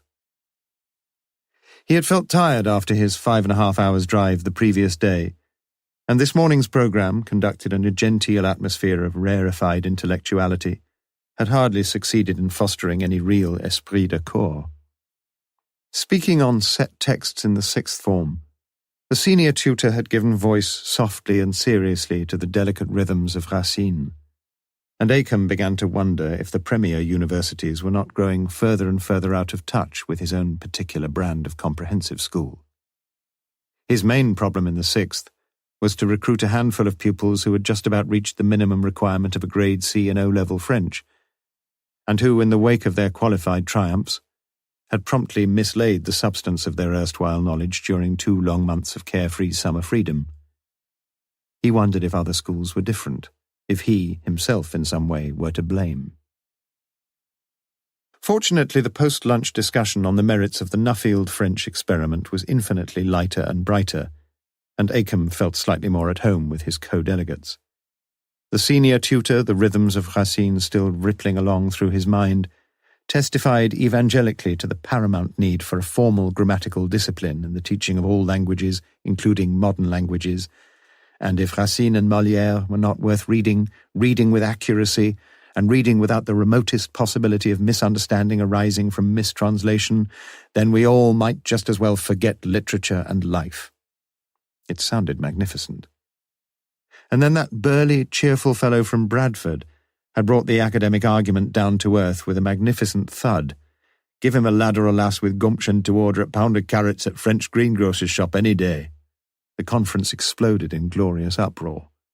Slyly, a dignified old greybeard suggested that no Englishman, even one who had the good fortune to learn his native tongue in Yorkshire, had ever been confronted with an insuperable language barrier in finding his way to a pissoir in Paris. It was all good stuff now. The conference should have passed a vote of thanks to the burly Bradfordian and his pound of carrots. Even Acomb nearly said something, and almost every other member of the silent majority nearly said something too. There were just far too many there. Ridiculous, really. No one would notice if you were there or not. He was going out tonight anyway. No one was going to miss him if he slipped away from the conference hall. He would be back long before the porter's lodge was shut, at 11 p.m. The school bell rang at 4 p.m., and the last lesson of the day was over.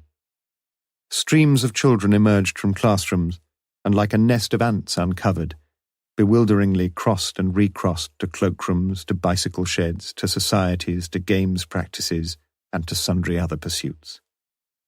More leisurely, the teachers threaded their way back through the milling throngs to the staff room, some to smoke, some to talk, some to mark. And very soon most of them, teachers and pupils alike, would be making their way home. Another day was done. Baines returned from teaching a fourth-year mathematics set and dropped a pile of 30 exercise books onto his table. 20 seconds each, no more. Only 10 minutes the lot. He might as well get them marked straight away. Thank the Lord it wasn't like marking English or history with all that reading to do. His practised eye had learned to pounce upon the pages in a flash. Yes, he would dash them off now. "Mr. Phillipson would like a word with you," said Mrs. Webb. "Oh, now?" "As soon as you came in," he said. Baines knocked perfunctorily and entered the study. "Have a seat a minute, Baines." Warily, the second master took a seat. There was a serious edge to Phillipson's voice, like a doctor's about to inform you that you've only got a few months more to live. "Inspector Morse will be in again tomorrow afternoon. You know that, don't you?" Baines nodded. "He wants to talk to us both. Together." "He didn't mention that to me." "Well, that's what he's going to do." Baines said nothing. "You know what this probably means, don't you?" "He's a clever man." "No doubt. But he won't be getting any further, will he?" The tone of Phillipson's voice was hard, almost the tone of a master to his pupil. "You realize what I'm saying, don't you, Baines? Keep your mouth shut." "Yes, you'd like me to do that, wouldn't you?" "I'm warning you." The latent hatred suddenly blazed in Phillipson's eyes. No pretense now, only an ugly, naked hatred between them. Baines got up, savouring supremely the moment of his power. "Don't push me too far, Phillipson. And just remember who you're talking to." "Get out," hissed Phillipson. The blood was pounding in his ears, and although a non-smoker, he longed to light a cigarette. He sat motionless at his desk for many minutes, and wondered how much longer the nightmare could go on. What a relief it would be to end it all, one way or another. Gradually he grew calmer, and his mind wandered back again. How long ago was it now? Over 3.5 years. And still the memory of that night came back to haunt him like a ghost unexorcised. That night. He could picture it all so vividly still. He felt quite pleased with himself. Difficult to tell for certain, of course, but yes, quite pleased with himself, really. As accurately as it could, his mind retraced the stages of the day's events, the questions of the interviewing committee, wise and foolish, and his own answers, carefully considered. Chapter 18. In philological works, a dagger signifies an obsolete word. The sign placed before a person's name signifies deceased. Rules for Compositors and Readers, OUP. This same Monday night, or to be accurate, Tuesday morning, Morse was not in bed until 2 a.m., overtired and under beard. The euphoria of the earlier part of the day had now completely passed, partly as a result of Lewis's sceptical disparagement, but more significantly because of his own inability ever to fool himself for very long. He still believed that some of the pieces had clicked into place, but knew that many didn't fit at all, and a few didn't even look like pieces of the same jigsaw. He recollected how in the army he'd been given a test for colour blindness. A sheet of paper on which a chaotically confused conglomeration of colour blocks were printed had been magically metamorphosed when looked at through differently coloured filter slides. A red filter, and there appeared an elephant. A blue filter, and a lion leapt out at the eyes. A green filter, and behold the donkey. Donkey. He'd been reading something about a donkey only a few days ago. Where had he read it? Morse was not a systematic reader. He was a dipper in. He looked at the small pile of books on his bedside table underneath the alarm clock. The Road to Xanadu, a selection of Kipling's short stories, The Life of Richard Wagner, and selected prose of A.E. Housman. It was in Housman, surely. That bit about the donkey who couldn't make up its asinine mind which bundle of hay to start on first. Hadn't the stupid animal finally died of starvation? He soon found the passage. An editor of no judgment, perpetually confronted with a couple of MSS to choose from, cannot but feel in every fibre of his being that he is a donkey between two bundles of hay. 2 MSS and no judgment. That summed it up perfectly. One MS told him that Valerie Taylor was alive, and the other told him she was dead. And he still didn't know which MS a man of judgment should settle for. Oh, Lord, which of the wretched MSS had the correct reading? Had either? He knew that at this rate he would never go to sleep, and he told himself to forget it all and think of something else. He picked up Kipling and began rereading his favourite short story, Love o' Women. He firmly believed that Kipling knew more about women than Kinsey ever had, and he came back to a passage marked with vertical lines in the margin. As you say, sir, he was a man with an education, and he used it for his schemes, and the same education and talking and all that made him able to do what he had a mind to with a woman, that same would turn back again in the long run and tear him alive. Phew. He thought back on what he'd learned about Valerie's sex life. Nothing much, really. He thought of Maguire, and half remembered something Maguire had said that didn't quite ring true. But he couldn't quite get hold of it, and the memory slipped away again like a bar of soap in the bath. Education. Most people were more interesting for a bit of education. More interesting to women. Some of these young girls must soon get tired of the drib-drab, wishy-washy drivel that sometimes passed for conversation. Some of them liked older men for just that reason. Interesting men with some show of pretense for cultured pursuits, with a smattering of knowledge, with something more in mind than fiddling for their bra straps after a couple of whiskies. What was Valerie like? Had she gone for the older men? Phillipson? Baines? But surely not Baines. Some of her teachers, perhaps. Acomb? He couldn't remember the other names. And then he suddenly caught the bar of soap. He'd asked Maguire how many times he'd been to bed with Valerie, and Maguire had said a dozen or so. And Morse had told him to come off it and tell him the truth, fully expecting a considerably increased count of casual copulations. But no, Maguire had come down, hadn't he? Well, 3 or 4, he'd said, something like that.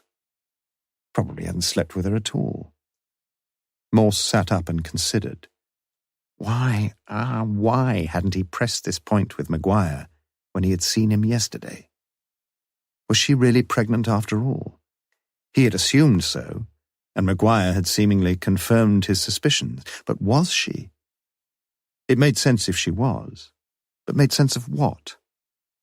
Of the preconceived pattern that Morse was building up, and into which, willy-nilly, the pieces were being forced into their places.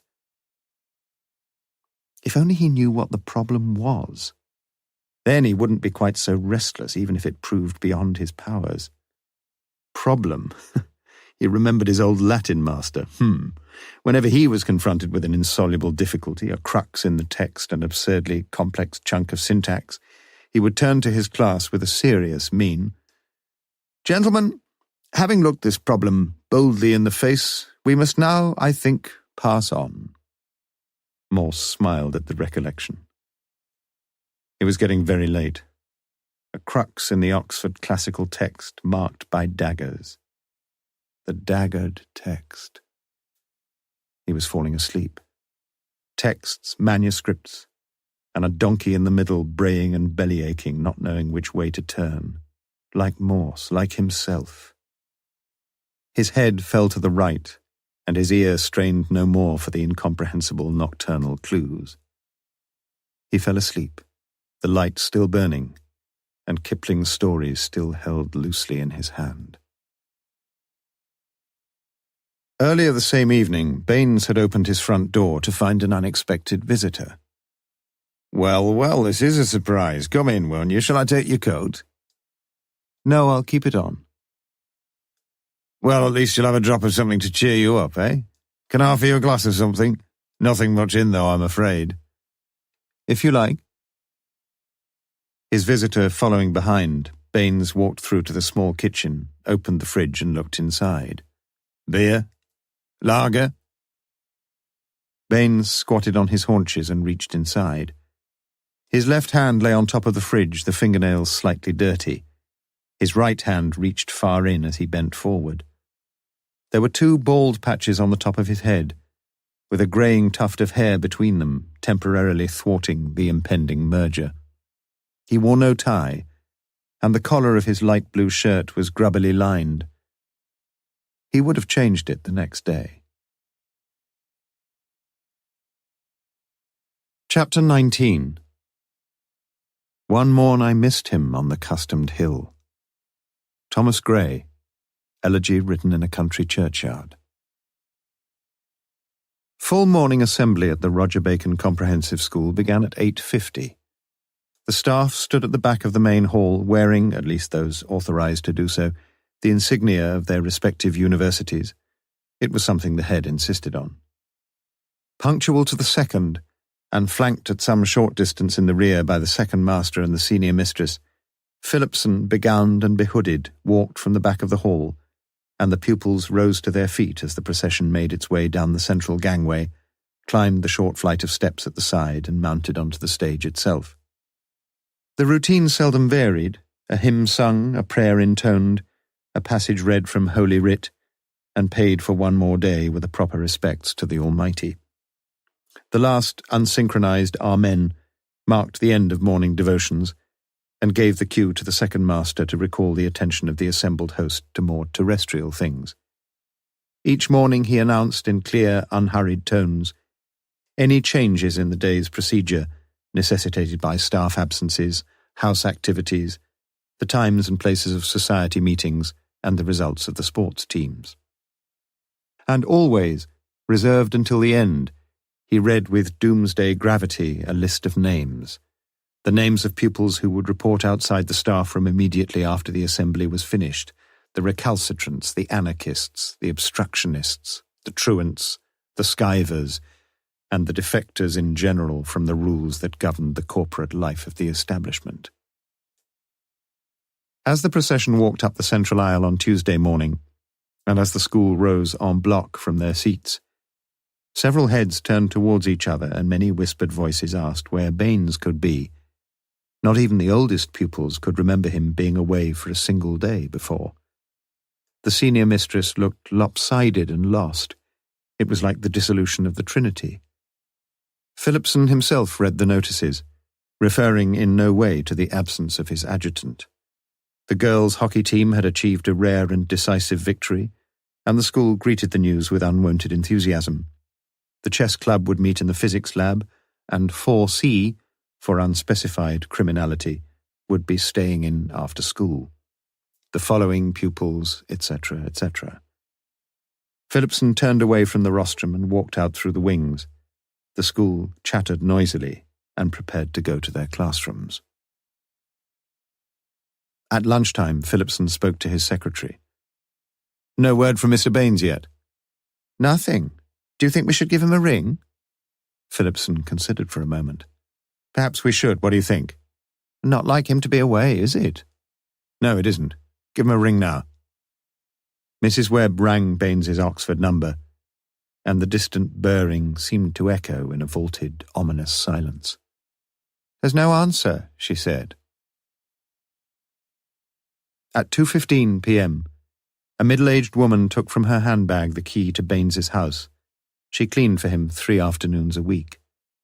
Oddly, the door was unlocked, and she pushed it open and walked in. The curtains were still drawn, and the electric light was still turned on in the living room, as well as in the kitchen, the door to which stood open wide. And even before she walked through to the kitchen, she saw the slumped figure of Baines in front of the refrigerator, a long-handled household knife plunged deep into his back, the dried blood forming a horrid blotch upon the cotton shirt, like a deranged artist's study in claret and blue. She screamed hysterically. It was 4:30 p.m. before the fingerprint man and the photographer were finished, and before the humpbacked surgeon straightened his afflicted spine as far as nature would permit. "Well?" asked Morse. "Difficult to say. Anywhere from 16 to 20 hours. Can't you pin it down any closer?" "No." Morse had been in the house just over an hour, for much of which time he had been sitting abstractedly in one of the armchairs in the living room, waiting for the others to leave. He doubted they could tell him much anyway. No signs of forcible entry, nothing stolen, or not apparently so. No fingerprints, no blood-stained footprints. Just a dead man, and a deep pool of blood, and a fridge with an open door. A police car jerked to a halt outside, and Lewis came in. "He wasn't at school this morning, sir." "Hardly surprising," said Morse, without any conscious humour. "Do we know when he was murdered?" "Between 8 o'clock and midnight, they say." "Pretty vague, sir." Morse nodded. "Pretty vague." "Did you expect something like this to happen?" Morse shook his head. "Never dreamed of it." "Do you think it's all connected?" "What do you think?" "Somebody probably thought that Baines was going to tell us what he knew." Morse grunted noncommittally. "Funny, isn't it, sir?" Lewis glanced at his watch. "He'd have told us by now, wouldn't he? And I've been thinking, sir." He looked earnestly at the inspector. "There weren't many who knew you were going to see Baines this afternoon, were there? Only Phillipson, really." "Each of them could have told somebody else." "Yes, but, it's a good point. I see what you're getting at. How did Phillipson take the news, by the way?" "Seemed pretty shattered, sir." "I wonder where he was between 8 o'clock and midnight," mumbled Morse, half to himself, as he eased himself out of the armchair. "We'd better try to look like detectives, Lewis."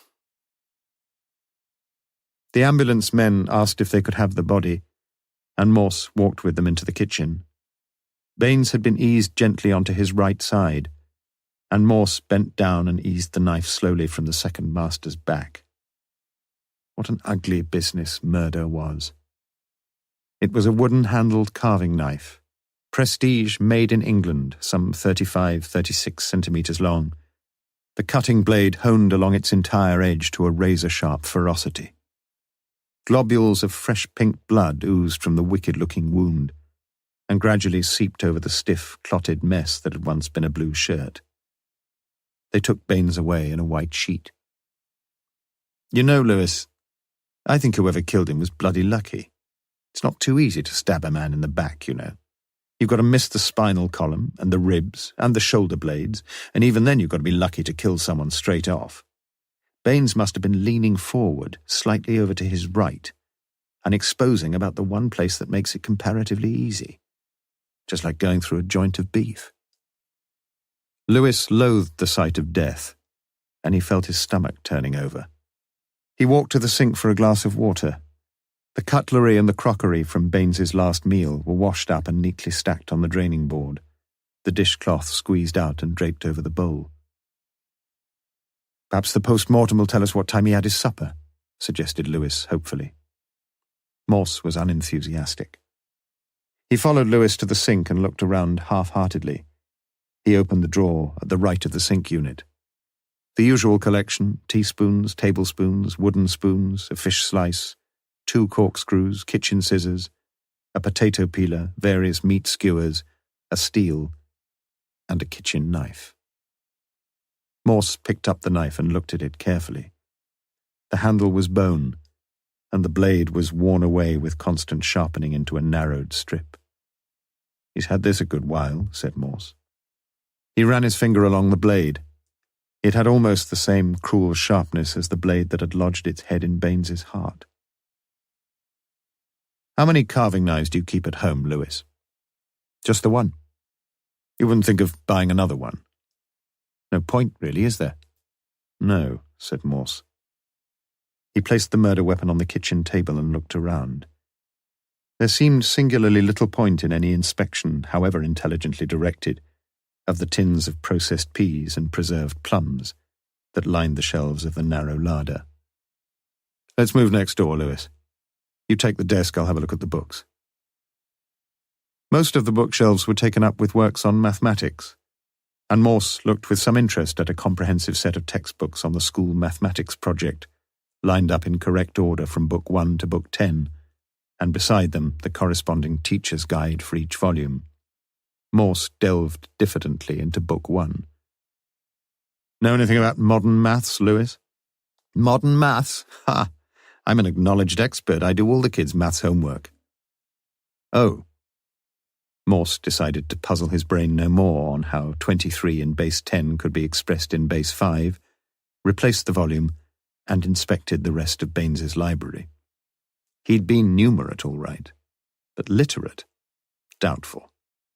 On the whole, Morse felt slightly more sympathy with Maguire's uncompromising collection. As he stood by the shelves, the grim, brutal fact of Baines's murder slowly sank into his mind. As yet it figured as an isolated issue. He'd had no chance of thinking of it in any other context. But he would be doing so soon. Very soon. In fact, some of the basic implications were already apparent.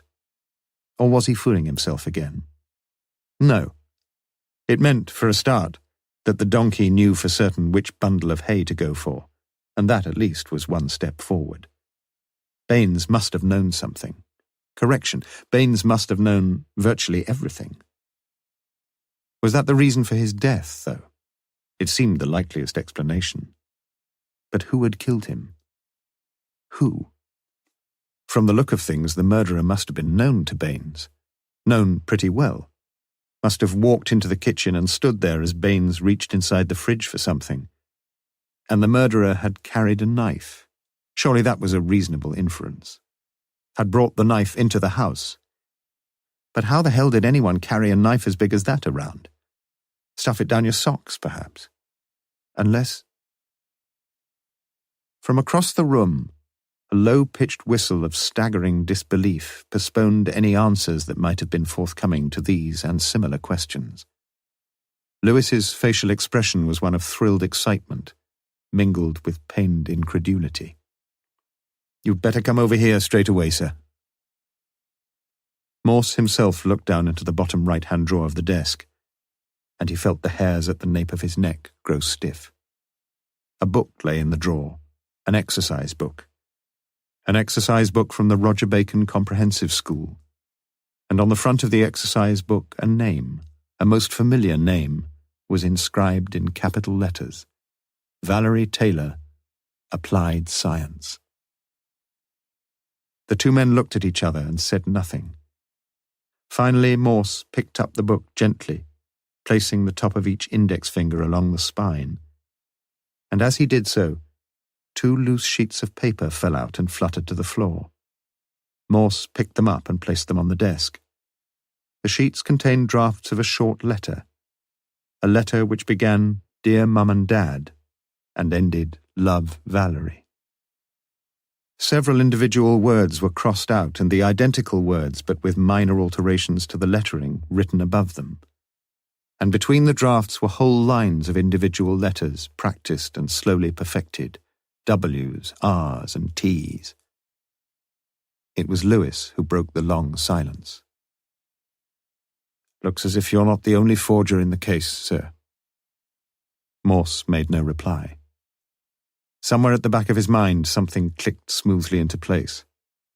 So far in the case, he had managed to catch a few of the half-whispers, and from them half-divine the truth. But now it seemed the facts were shouting at him through a megaphone.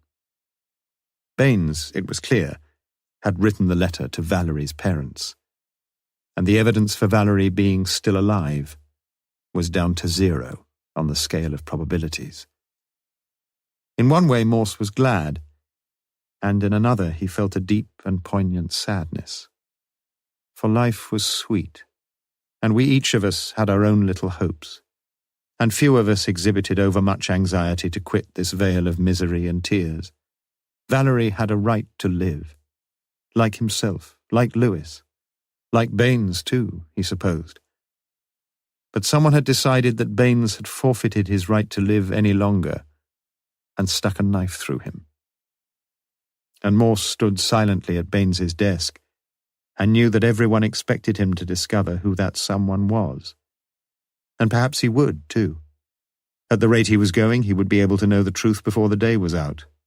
Perhaps all he had to do was look through the rest of the drawers and find the whole solution neatly copied out and signed. But he hardly expected to find much else, and didn't. For the next hour, he and Lewis carefully and patiently vetted the miscellaneous contents of each of the other drawers. But they found nothing more of any value or interest, except a recent photocopy of Phillipson's expenses form. The phone stood on the top of the desk, a white phone, the same phone that had rung at lunchtime when Mrs. Webb had called a man who then lay cold and dead beside the open fridge. And then, suddenly, Morse noticed it. It had been under his nose all the time, but he had ignored it because it was an item so naturally expected. A plastic, cream-coloured rectangular telephone index system, whereby one pressed the alphabetical letter and the index opened automatically at the appropriate place. Half expecting to find his own illustrious self recorded, Morse pressed the M, but there was nothing on the ruled card. Clearly none of Baines's more intimate acquaintances boasted a surname beginning with M. So Morse pressed N, and again he found no entry, and O, and with the same result. Probably Baines had only recently acquired the index. It looked reasonably new, and maybe he'd not yet transcribed the numbers from an older list. But no such list had yet been found. Morse pressed P, and a slight shiver ran along his spine as he saw the one entry, Phillipson, with the headmaster's Oxford telephone number neatly appended thereto. Morse continued systematically through the remainder of the alphabet. Under R was the number of the Oxford branch of the RAC, but nothing more. And under S, the number of a Sun insurance agent. And then T, and once again the slight involuntary shiver down the spine. Taylor. And somewhere at the back of Morse's mind, something else clicked smoothly into place. U, V, nothing. W, Mr. Wright with an Oxford number, builder and decorator. On to X, Y, Z, nothing. A. Morse looked carefully at the card and frowned and whistled softly. Only one entry. Acomb, the personal number, not the school's, written neatly in the appropriate column. In all there were 14 entries only, most of which were as innocently explicable as the RAC and the interior decorator. And only 3 of the 14 names appeared to have the slightest connection with the case: Acomb, Phillipson, Taylor. Funny, wasn't it, how the names seemed to crop up in trios? First it had been Acomb, Baines and Phillipson, and now Baines had got himself crossed off the list and another name had appeared almost magically in his place, the name of Taylor. Somewhere yet again, in the farthest uncharted corners of Morse's mind, a little piece clicked smoothly into place. Although the curtains had been drawn back as soon as the police arrived, the electric lights were still switched on, and Morse finally switched them off as he stood on the threshold. It was 5:30 p.m. "What's next?" asked Lewis. Morse pondered a while. "Has the wife got the chips on, Lewis?" "I expect so, sir. But I'm getting rather fond of dried-up chips." Chapter 20. Alibi. Latin alibi, elsewhere originally locative, alias other. The plea in a criminal charge of having been elsewhere at the material time. Oxford English Dictionary. He's not going to like it much. Of course he's not going to like it much. It's almost as good as saying we suspect him. Well, we do, don't we? Among others, you mean, sir? Among others. It's a pity they can't be just a bit more definite about the time. Lewis sounded uneasy. Don't worry about that, said Morse. Just get a complete schedule from the time he left school to the time he went to bed. As I say, sir, he's not going to like it very much. Morse got up and abruptly terminated the conversation. Well, he'll have to bloody well lump it, won't he? It was just after 6:30 p.m. when Morse pushed his way through the glass doors, left Police HQ behind him, and made his way slowly and thoughtfully towards the housing estate. He wasn't looking forward to it either. As Lewis had said, it was almost as good as saying you suspected them. The tailor's green Morris Oxford was parked along the pavement, and it was the shirt-sleeved George himself who answered the door, hastily swallowing a mouthful of his evening meal. I'll call back, began Morse. No need, Inspector. Nearly finished me supper.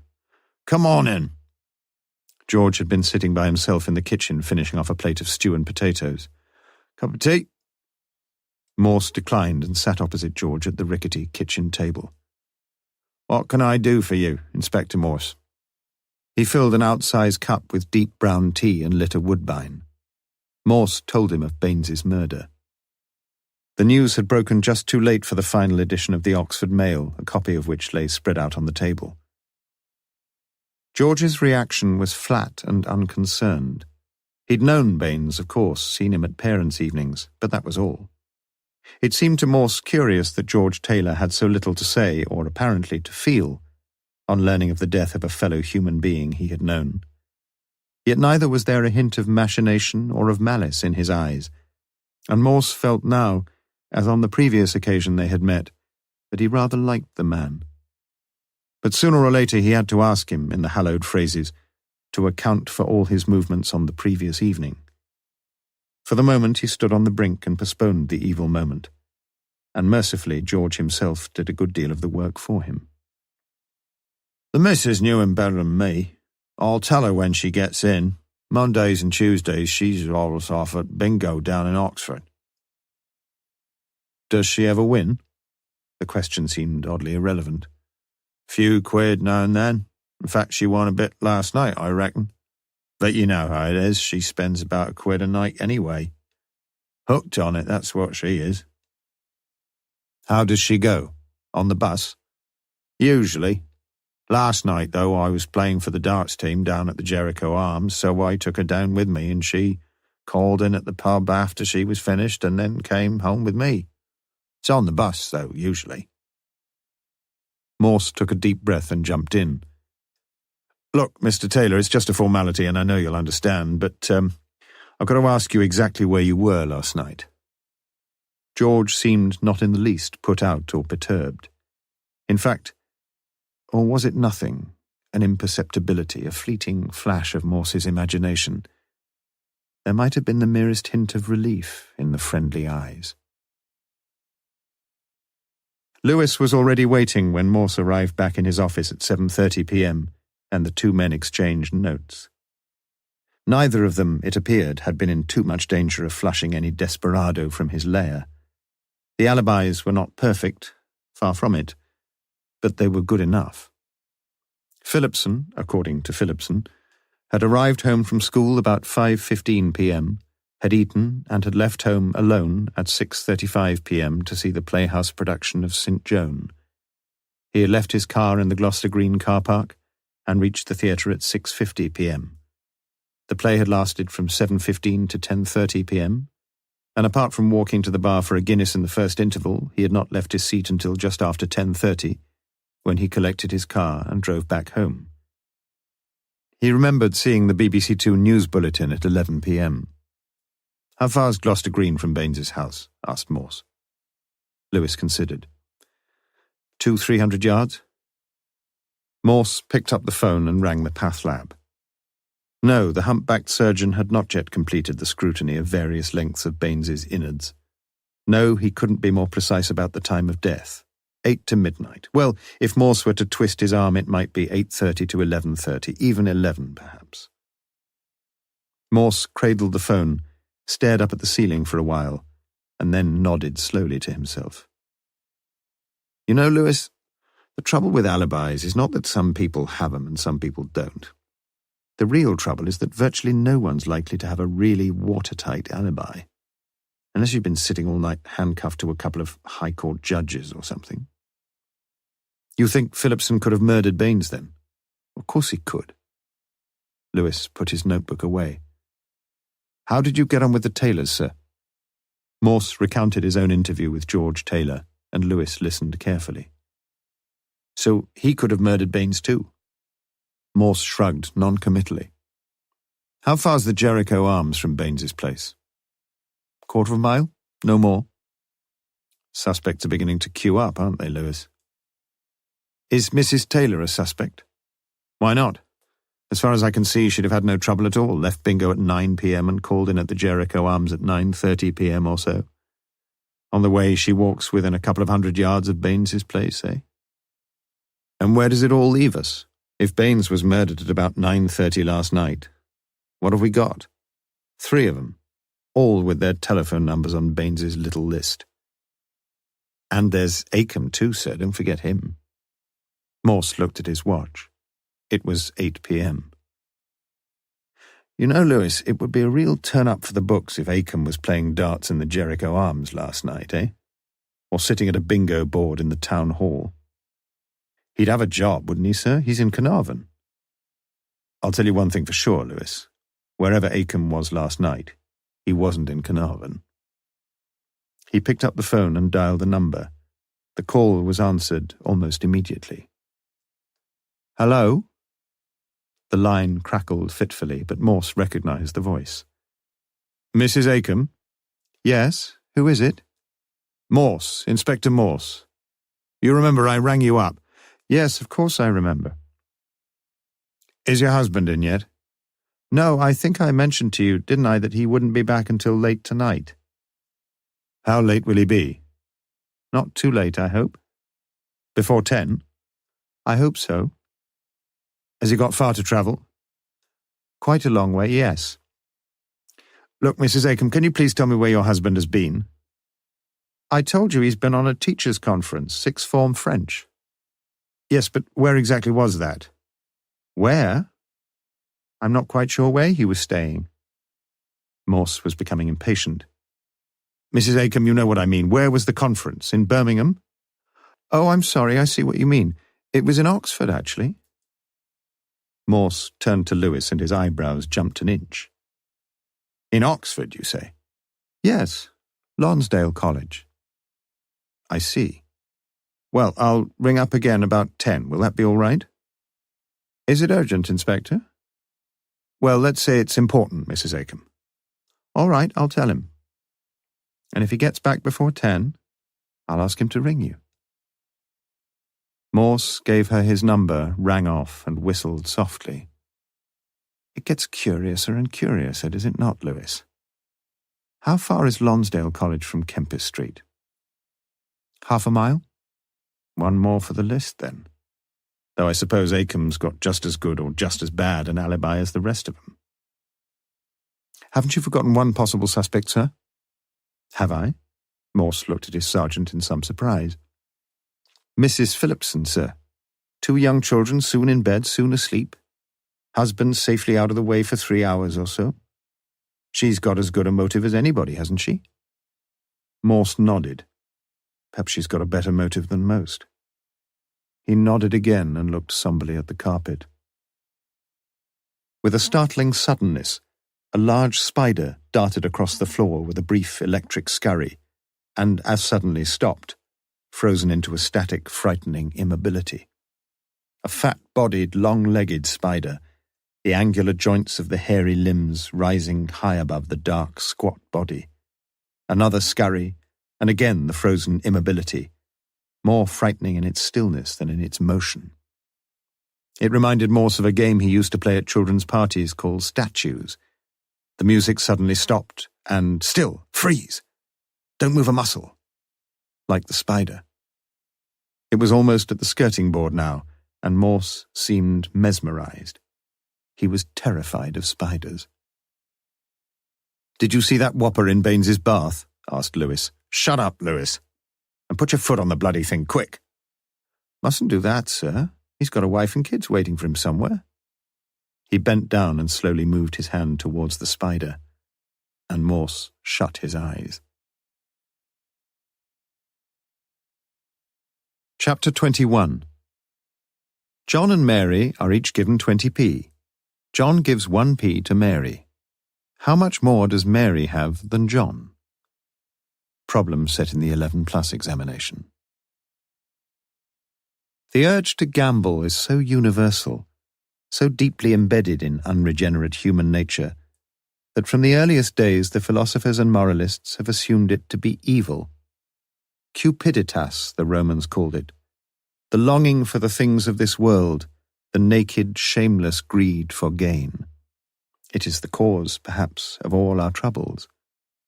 Yet how easy it remains to understand the burning envy felt by those possessing little, for those endowed with goods aplenty. And gambling? Why, gambling offers to the poor the shining chance of something got for nothing. Crude analysis. For to some it is gambling itself, the very process and the very practice of gambling that is so immensely pleasurable. So pleasurable indeed that gambling needs for them no spurious raison d'être whatsoever, no necessary prospect of the jackpots and the windfalls and the weekends in Bermuda, just the heady, heavy opiate of the gambling game itself, with the promise of its 1,000 exhilarating griefs and dangerous joys. Win $1 million on the wicked spinning wheel tonight, and where are you tomorrow night but back around the wicked spinning wheel? Every society has its games, and the games are just as revealing of the society as are its customs, for in a sense they are its customs. Heads or tails and rouge ou noir, and double or quits and clunk, clunk, clunk in the payoff tray as the triple oranges align themselves along the fruit machine, and odds of 10 to 1 as the rank outsider gallops past the post at Kempton Park.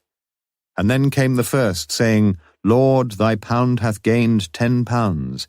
And he said unto him, Well done, thou good servant, because thou hast been faithful in a very little, have thou authority over 10 cities.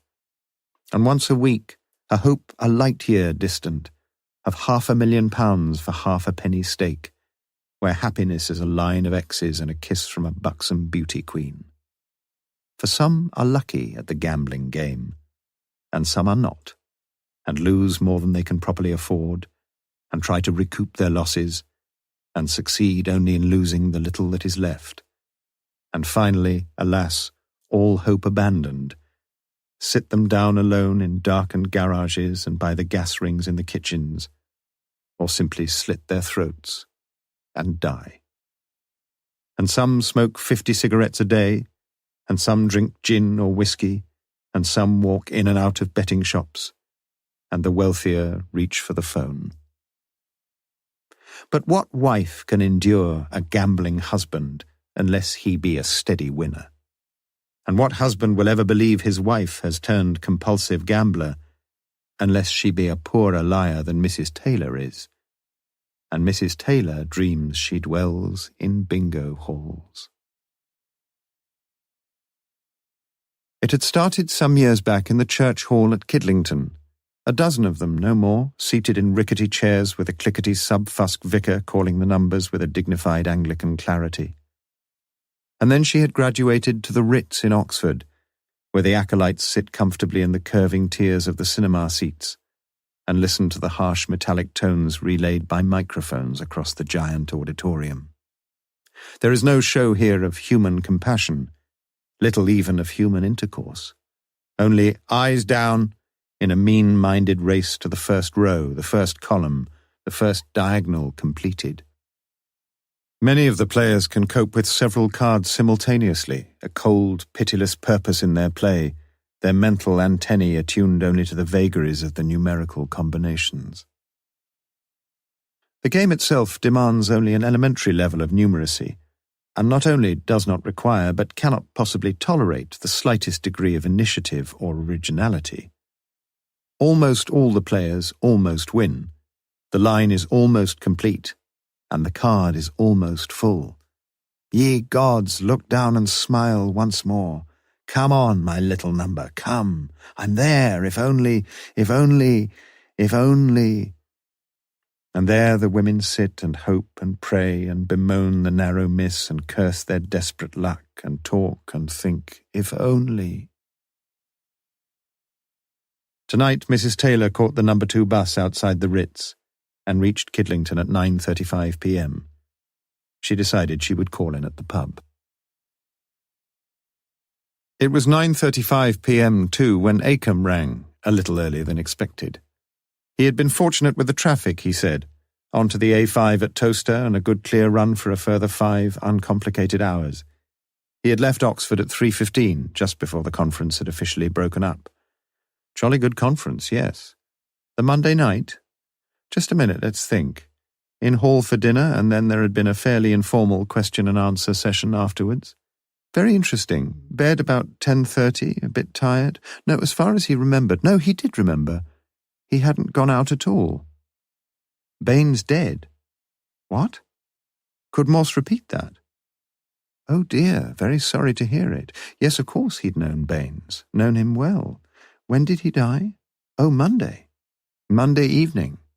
Oh, yesterday evening, the one they'd just been speaking about. Oh, he saw now. Well, he'd told Morse what he could.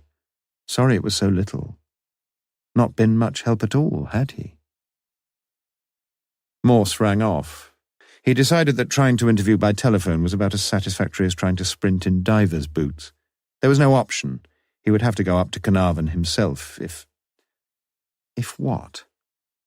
Was it really likely that Acomb had anything to do with Baines's death? If he had, he'd picked a pretty strange way of drawing almost inevitable attention to himself. And yet Acomb's name had been floating unobtrusively along the mainstream of the case from the very beginning. And yesterday he had seen Acomb's telephone number in the index file on Baines's desk. He would have to go and see him. He ought to have seen him before now. For whatever else he was or wasn't, Acomb had been a central figure during that school summer when she'd disappeared. But you don't just come down to Oxford for a meeting and decide that while you're there you'll murder one of your ex-colleagues. Or do you? Who would suspect? After all, it was quite by accident that he himself had learned of Acomb's visit to Oxford. Had Acomb presumed... Ah! It was suddenly cold in the office and Morse felt tired. Forget it. He looked at his watch, 10 p.m. Just time for a couple of pints if he hurried. He walked over to the pub and pushed his way into the overcrowded public bar. The cigarette smoke hung in blue wreaths, head high like undispersing morning mist. And the chatter along the bar and at the tables was raucous and interminable, the subtleties of conversational silence quite unknown. Cribbage, dominoes and darts, and every available surface cluttered with glasses, glasses with handles and glasses without, glasses empty, glasses being emptied, and glasses about to be emptied, and then refilled with the glorious amber fluid. Morse found a momentary gap at the bar and pushed his way diffidently forward. As he waited his turn, he heard the fruit machine to the right of the bar clunking out an occasional desultory dividend, and he leaned across the bar to look more carefully. A woman was playing the machine, her back towards him, but he knew her well enough. The landlord interrupted a new and improbable line of thought. "Yes, mate?" Morse ordered a pint of best bitter, edged his way a little further along the bar, and found himself standing only a few feet behind the woman playing the machine. She pushed her glass over the bar. "Stick another double in there, Bert." She opened an inordinately large leather handbag, and Morse saw the heavy roll of notes inside. £50? More. Had she had a lucky night at bingo? She had not seen Morse, he was sure of that, and he observed her as closely as he could. She was drinking whiskey and swapping mildly ribald comments with several of the pub's habitués. And then she laughed, a coarse, common cackle of a laugh, and curiously and quite unexpectedly, Morse knew that he found her attractive, damn it. He looked at her again. Her figure was still good, and her clothes hung well upon her. Yes, all right, she was no longer a beauty, he knew that. He noticed the fingernails bitten down and broken, noticed the index finger of her right hand stained dark brown with nicotine. But what the hell did it matter? Morse drained his glass and bought another pint. The germ of the new idea that had taken root in his mind would never grow this night. He knew why, of course. It was simple. He needed a woman. But he had no woman, and he moved to the back of the room and found a seat. He thought, as he often thought, of the attractiveness of women. There had been women, of course. Too many women, perhaps. And one or two who still could haunt his dreams and call to him across the years of a time when the day was fair. But now the leaves were falling round him, mid-40s, unmarried, alone. And here he sat in a cheap public bar, where life was beer and fags and crisps and nuts and fruit machines and... The ashtray on the table in front of him was revoltingly full of stubs and ash. He pushed it away from him, gulped down the last of his beer, and walked out into the night. He was sitting in the bar of the Randolph Hotel with an architect, an older man, who talked of space and light and beauty, who always wore a bowler hat, who studied Greek and Latin verses, and who slept beneath a railway viaduct. They talked together of life and living, and as they talked, a girl walked by with a graceful, gliding movement, and ordered her drink at the bar, and the architect nudged his young companion and gently shook his head in wistful admiration. "My boy, how lovely is she not? Extraordinarily, quite extraordinarily lovely." And Morse, too, had felt her beautiful and necessary, and yet had not a word to say. Turning in profile as she left the bar, the young girl flaunted the tantalizing, tip-tilted outline of her breasts beneath her black sweater, and the faded architect, the lover of the classical poets, the sleeper beneath the viaduct, stood up and addressed her with grave politeness as she passed. "My dear young lady, please don't feel offended with me, or indeed with my dear young friend here, but I wish you to know that we find you very beautiful." For a moment, a look of incredulous pleasure glazed the painted eyes, and then she laughed, a coarse and common cackle of a laugh. "Gee, boys, you ought to see me when I'm washed." And she placed her right hand on the shoulder of the architect, the nails pared down to the quick and the index finger stained dark brown with nicotine. And Morse woke up with a start in the early light of a cold and friendless dawn, as if some ghostly hand had touched him in his sleep. Chapter 22. Life can only be understood backwards, but it must be lived forwards. Søren Kierkegaard. Morse was in his office by 7:30 a.m. When he was a child, the zenith of terrestrial bliss had been a long, luxuriating lie in bed. But he was no longer a child, and the fitful bouts of sleep the night before had left him tired and edgy. His thoughts as he sat at his desk were becoming obsessive, and his ability to concentrate had temporarily deserted him. The drive to the office had been mildly therapeutic, and at least he had the Times to read. The leaders of the superpowers had agreed to meet at Vladivostok, and the economy continued its downhill slide towards inevitable disaster. But Morse read neither article. He was becoming increasingly less well-informed about the state of the nation and the comings and goings of the mighty. It was a cowardly frame of mind, he knew that, but not entirely reprehensible. Certainly it wasn't very sensible to know too much about some things, and he seemed to be becoming peculiarly susceptible to auto-suggestion. Even a casual reminder that a nervous breakdown was no rarity in our society was enough to convince him that he would likely as not be wheeled off into a psychiatric ward tomorrow. And the last time he had braced himself to read an article on the causes of coronary thrombosis, he had discovered that he exhibited every one of the major symptoms and had worked himself into a state of advanced panic. He could never understand why doctors could be anything but hypochondriacs, and supposed perhaps they were. He turned to the back page of the Times and took out his pen. He hoped it would be a real stinker this morning, but it wasn't. 9.5 minutes. He took a pad of paper and began writing, and was still writing when the phone rang an hour later. It was Mrs. Lewis. Her husband was in bed with a soaring temperature. Flu, she thought. He'd been determined to go into work, but her own wise counsels had prevailed, and, much, it appeared, to her husband's displeasure, she had called the doctor. Morse, all sympathy, praised the good lady's course of action, and warned her that the stubborn old so-and-so had better do as she told him. He would try to call round a bit later. Morse smiled weakly to himself as he looked through the hurriedly written notes. It had all been for Lewis's benefit, and Lewis would have revelled in the routine. Phillipson, ticket office at the Playhouse, check, row and number, occupants of seats on either side, check, trace, interview. The same with the Taylors and with Acomb. The Ritz, the Jericho Arms and Lonsdale College. Ask people, talk to people, check and recheck, slowly and methodically probe and reconstruct. Yes, how Lewis would have enjoyed it. And who knows, something might have come of it. It would be irresponsible to neglect such obvious avenues of inquiry.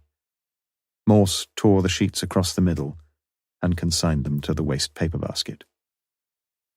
Perhaps he ought to concentrate his attention on the knife. Ah, yes, the knife. But what the dickens was he supposed to do with the knife? If Sherlock were around, he would doubtless deduce that the murderer was about 5 feet 6 inches tall, had tennis elbow and probably enjoyed roast beef every other Sunday. But what was he supposed to say about it?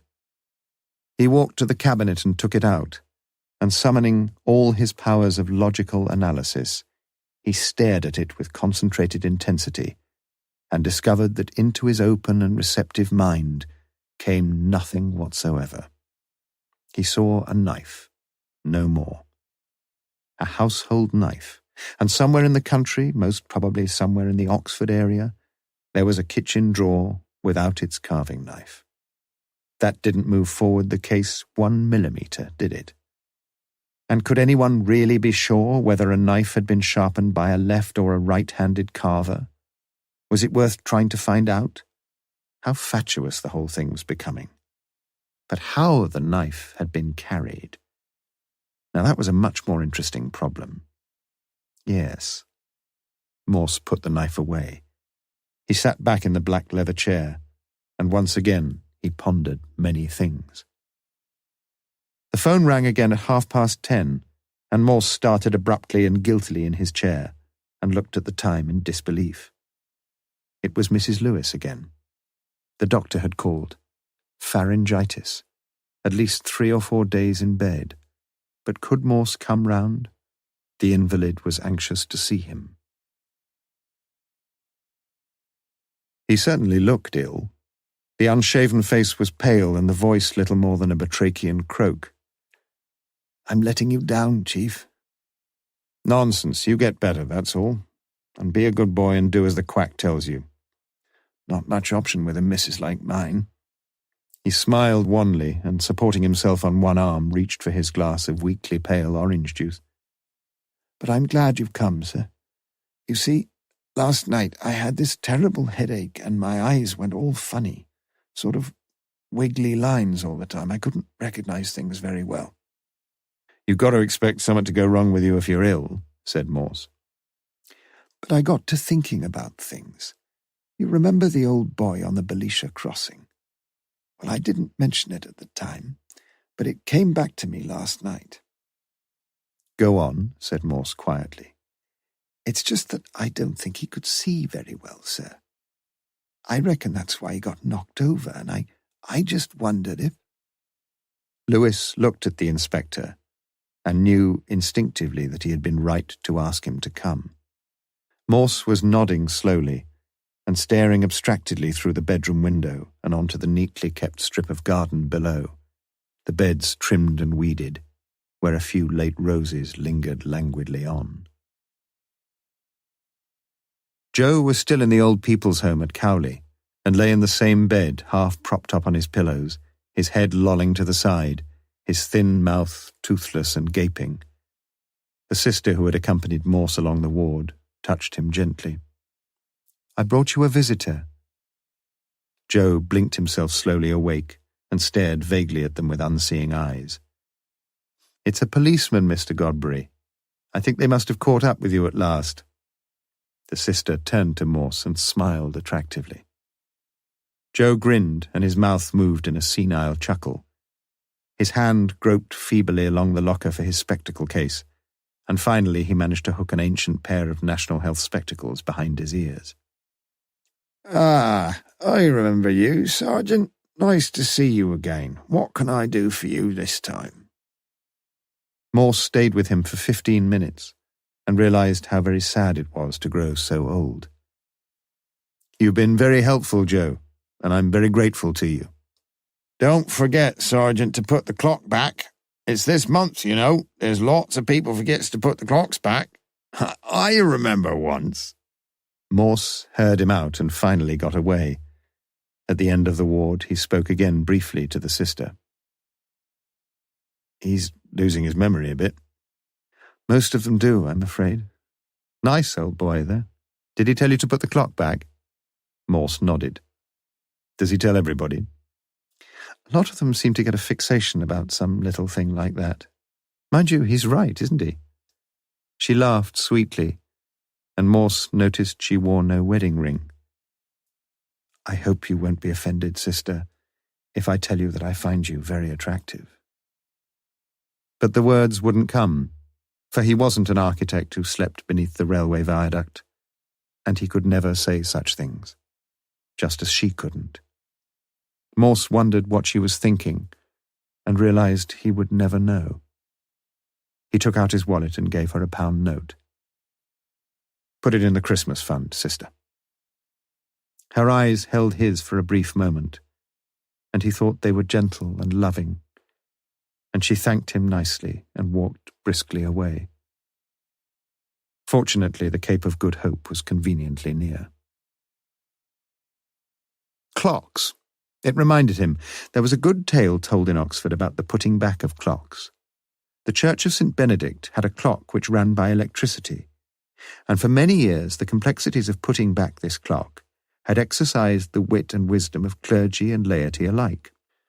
The clock adorned the north face of the tower, and its large hands were manoeuvred round the square blue-painted dial by means of an elaborate lever device situated behind the clock face and reached via a narrow spiral staircase leading to the tower roof. The problem had been this. No one manipulating the lever immediately behind the clock face could observe the effects of his manipulations, and so thick were the walls of the church tower that not even with a megaphone could an accomplice standing outside the church communicate to the manipulator the aforementioned effects.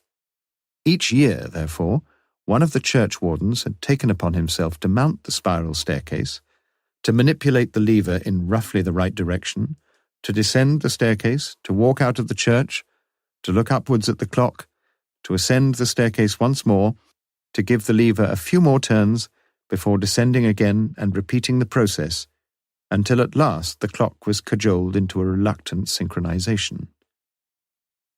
Such a lengthy and physically daunting procedure had been in operation for several years, until a mild-looking thurifer, rumoured to be one of the best incense swingers in the business, had with becoming diffidence suggested to the minister that to remove the fuse from the fuse box and to replace it after exactly 60 minutes might not only prove more accurate, but also spare the rather elderly church warden the prospect of a coronary thrombosis. This idea, discussed at considerable length and finally accepted by the church committee, had proved wonderfully effective and was now a firmly established practice. Someone had told Morse the story in a pub, and he recalled it now. It pleased him. Lewis, but for his illness, would even now be running up and down the spiral staircase looking at his alibis, but that was out, at least for several days. It was up to Morse himself now to take the fuse away and set the clock aright. But not just for an hour, for much, much longer than that. In fact, for 2 years, 3 months and more, to the day when Valerie Taylor had disappeared. Chapter 23.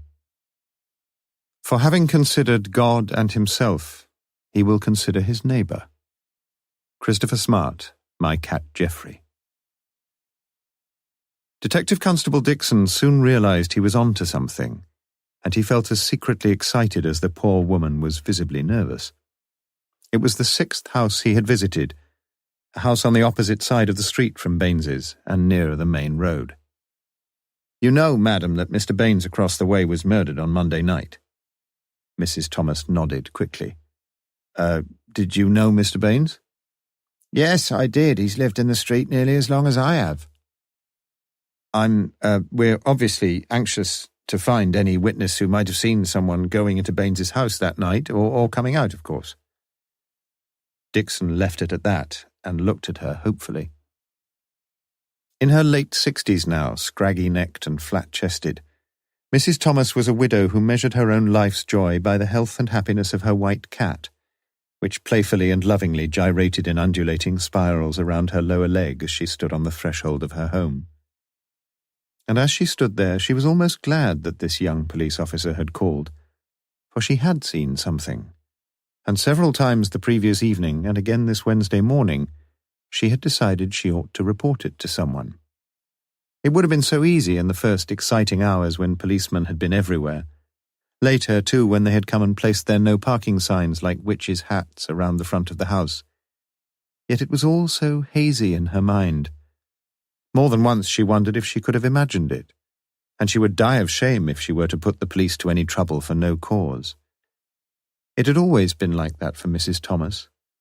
She had hidden herself unobtrusively away in the corners of life, and seldom ventured forth. But yes, she had seen something. Her life was fairly orderly, if nothing else, and each evening of the week between 9:30 and 10 p.m, she put out the 2 milk bottles and the 2 co-op tokens on the front doorstep, before bolting the door securely, making herself a cup of cocoa, watching the news at 10, and going to bed. And on Monday evening, she had seen something. If only at the time she had thought it might be important. Unusual, certainly, but only afterwards had she realized exactly how unusual it had been, for never had she seen a woman knocking at Baines's door before. Had the woman gone in? Mrs. Thomas didn't think so, but she vaguely remembered that the light was burning in Baines's front room behind the faded yellow curtains. The truth was that it had all become so very frightening to her. Had the woman she had seen been the one who... Had she actually seen the murderer? The very thought of it caused her to shiver throughout her narrow frame. Oh God, please not. Such a thing should never be allowed to happen to her of all people. And as the panic rose within her, she again began to wonder if she dreamed it after all. The whole thing was too frightening, especially since there was one thing that she knew might be very important. Very important indeed. "You'd better come in, officer," she said. In the early afternoon, she felt far less at ease than she had done with the constable. The man sitting opposite her in the black leather chair was pleasant enough, charming even, but his eyes were keen and hard, and there was a restless energy about his questions. "Can you describe her, Mrs. Thomas? Anything special about her? Anything at all?" "It was just the coat I noticed. Nothing else. I told the constable." "Yes, I know you did, but tell me. Tell me, Mrs. Thomas." "Well, that's all, really. It was pink, just like I told the constable." "You're quite sure about that?" She swallowed hard. Once more she was assailed by doubts from every quarter. She thought she was sure. She was sure, really. But could she just conceivably be wrong? I'm fairly sure." "What sort of pink?" "Well, sort of..." The vision was fading rapidly now, had almost gone. "Come on," snapped Morse. "You know what I mean. Fuchsia, cyclamen, lilac. He was running out of shades of pink and received no help from Mrs. Thomas. Light pink? Dark pink? It was a fairly bright sort of... Yes? It was no good, though. And Morse changed his tack and changed it again and again. Hair, height, dress, shoes, handbag, on and on. He kept it up for more than 20 minutes. But try as she might, Mrs. Thomas was now quite incapable of raising any mental image whatsoever of Baines's late-night caller. Suddenly she knew that she was going to burst into tears, and she wanted desperately to go home. And just as suddenly, it all changed. "Tell me about your cat, Mrs. Thomas." How he knew she had a cat, she hadn't the faintest idea. But the tension drained away from her like the pus from an abscess lanced by the dentist. She told him happily about her blue-eyed cat. "You know," said Morse, "one of the most significant physical facts about the cat is so obvious that we often tend to forget it. A cat's face is flat between the eyes, and so the eyes can work together. Stereoscopic vision, they call it. Now, this is very rare among animals. You just think the majority of animals have..." He went on for several minutes, and Mrs. Thomas was enthralled. But more than that, she was excited. It was all so clear again, and she interrupted his discourse on the facial structure of the dog and told him all about it. Cerise pink coat. It might have been a herringbone pattern. No hat, medium height, brownish hair, about 10 minutes to 10. She was pretty certain about the time because... She left soon afterwards, happy and relieved, and a nice policeman saw her safely back to her own cosy front parlour, where the short-haired white cat lay indolently upon the sofa, momentarily opening the mysterious stereoscopic eyes to greet his mistress's return. Cerise. Morse got up and consulted the OED. A light, bright, clear red like the colour of cherries. Yes, that was it. For the next 5 minutes he stared vacantly through the window in the pose of Rodin's Aristotle. And at the end of that time he lifted his eyebrows slightly and nodded slowly to himself. It was time to get moving. He knew a coat like that, although he'd only seen it once. The colour of bright pink cherries in the summertime. Chapter 24. "Is there anybody there?" said the traveller, knocking on the moonlit door. Walter de la Mare, The Listeners. Within the Philipson family, the financial arrangements were a matter of clear demarcation. Mrs. Philipson herself had a small private income accruing from interest received on her late mother's estate.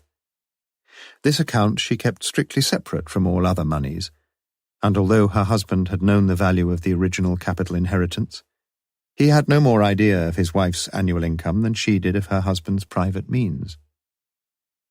For Philipson himself also had a private account, in which he accumulated a not negligible annual sum from his examining duties with one of the national boards, from royalties on a moderately successful textbook written 5 years previously on 19th-century Britain, and from various incidental perks associated with his headship.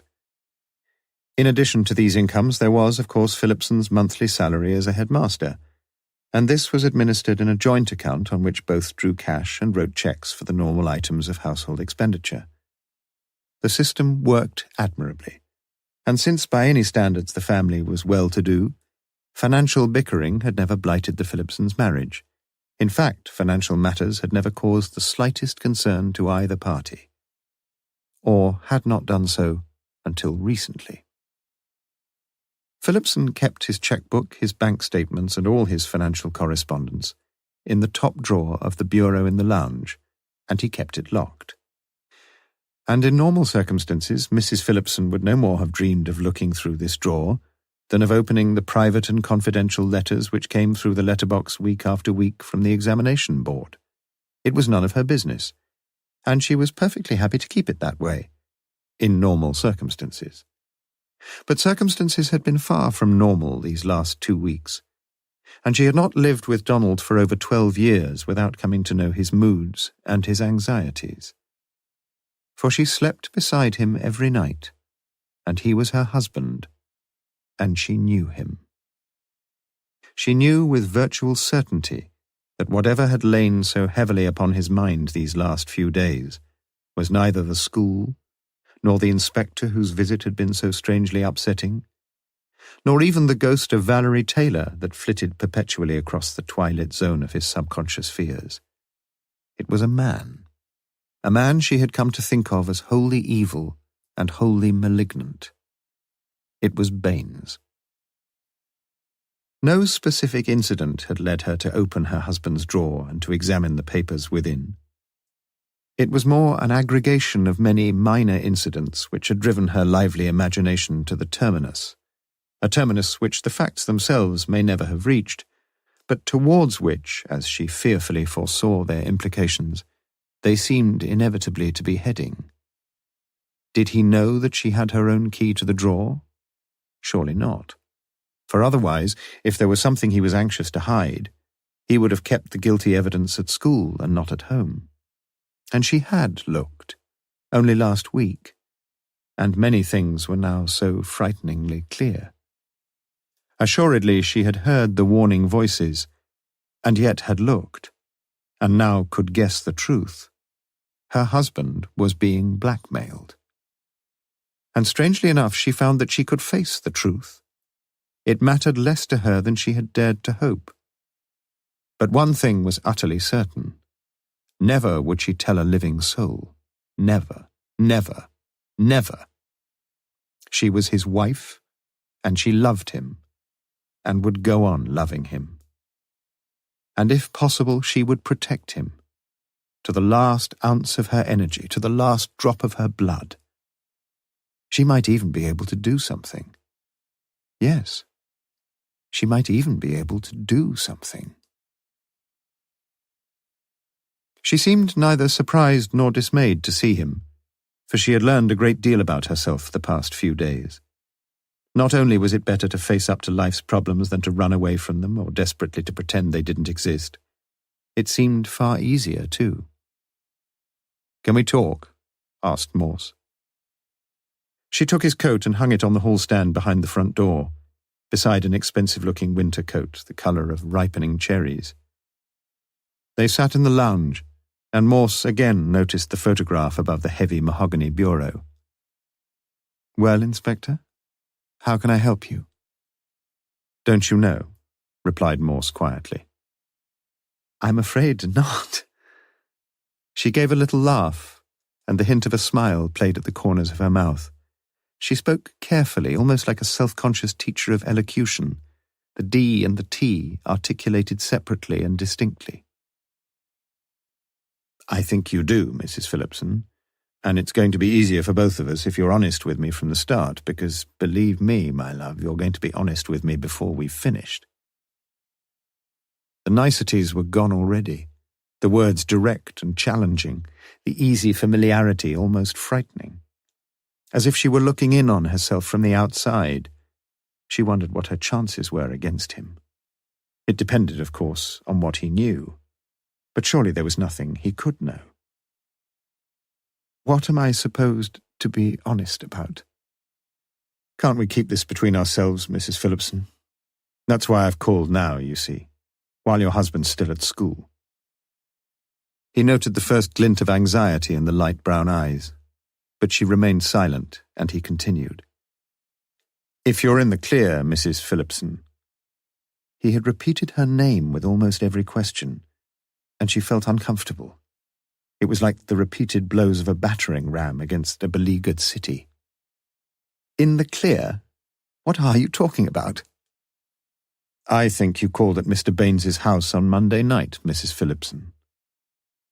The tone of his voice was ominously calm, but she only shook her head in semi-humorous disbelief.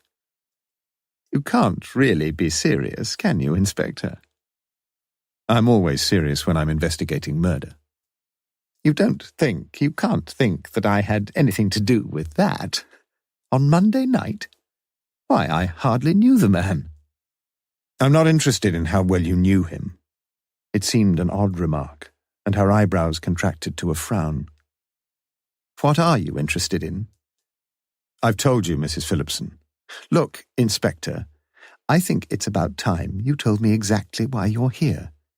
If you've got something you want to say to me, please say it. If you haven't—" Morse, in a muted way, admired her spirited performance. But he had just reminded Mrs. Phillipson, and now he reminded himself, he was investigating murder. When he spoke again, his words were casual, intimate almost. "Did you like Mr. Baines?" Her mouth opened as if to speak, and as suddenly closed again, and whatever doubts had begun to creep into Morse's mind were now completely removed. "I didn't know him very well. I just told you that." It was the best answer she could find, and it wasn't very good. "Where were you on Monday evening, Mrs. Phillipson?" "I was here, of course. I'm almost always here." "What time did you go out?"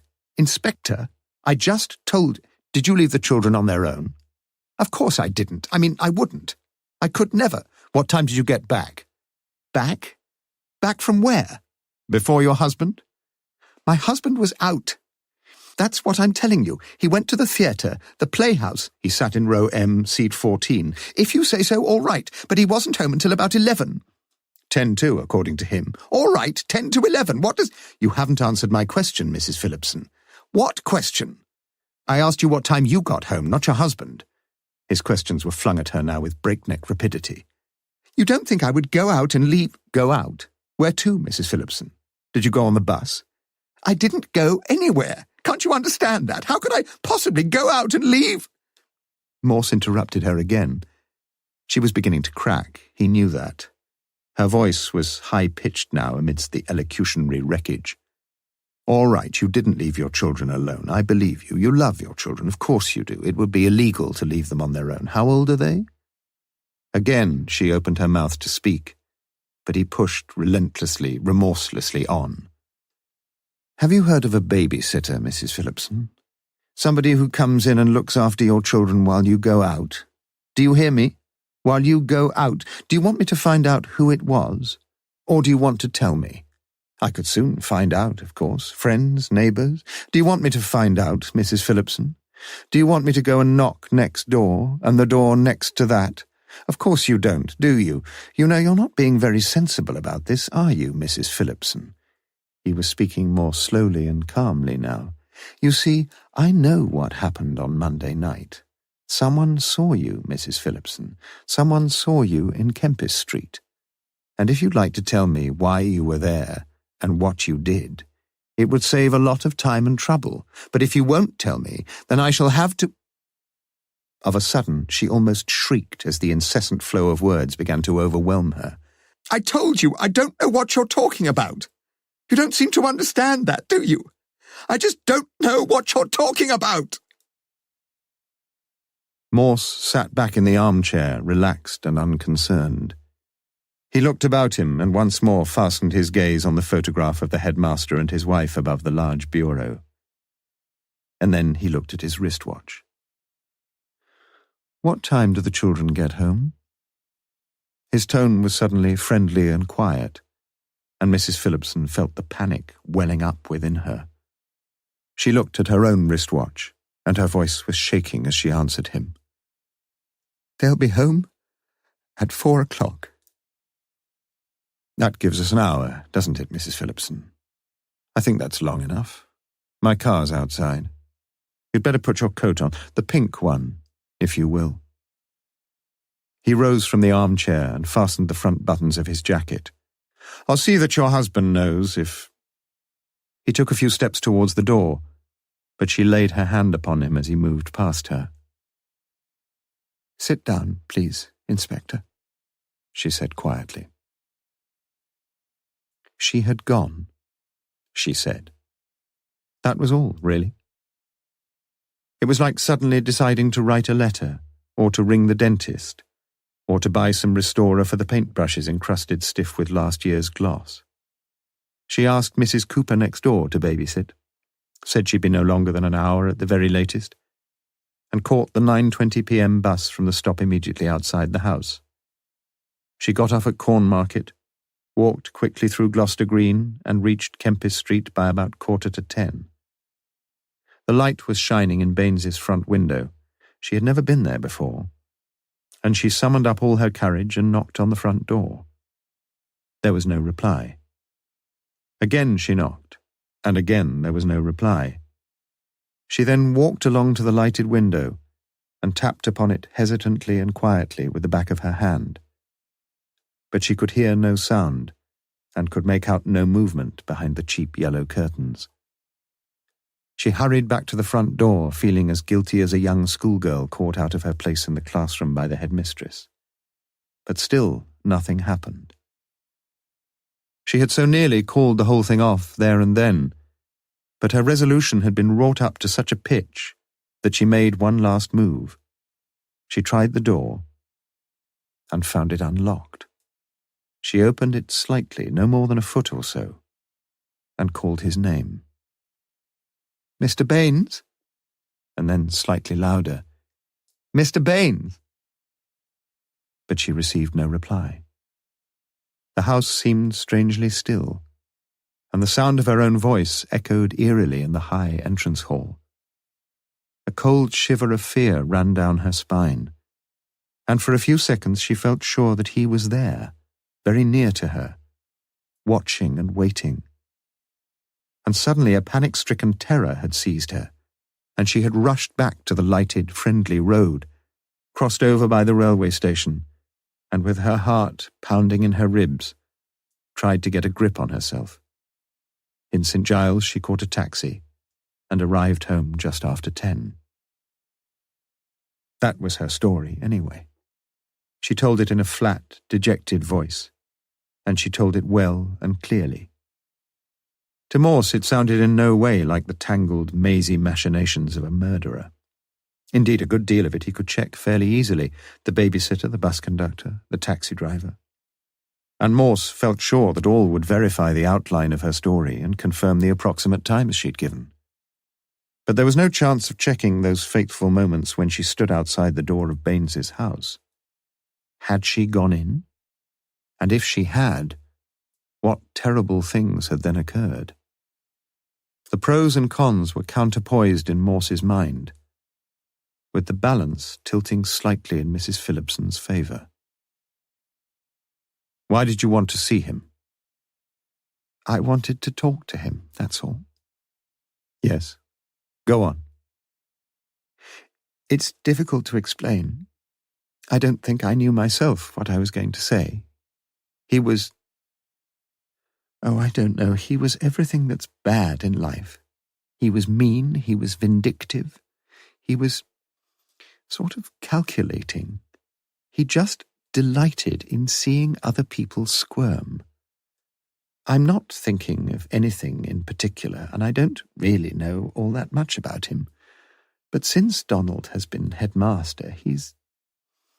how shall I put it? He's waited, hoping for things to go wrong. He was a cruel man, Inspector." "You hated him?"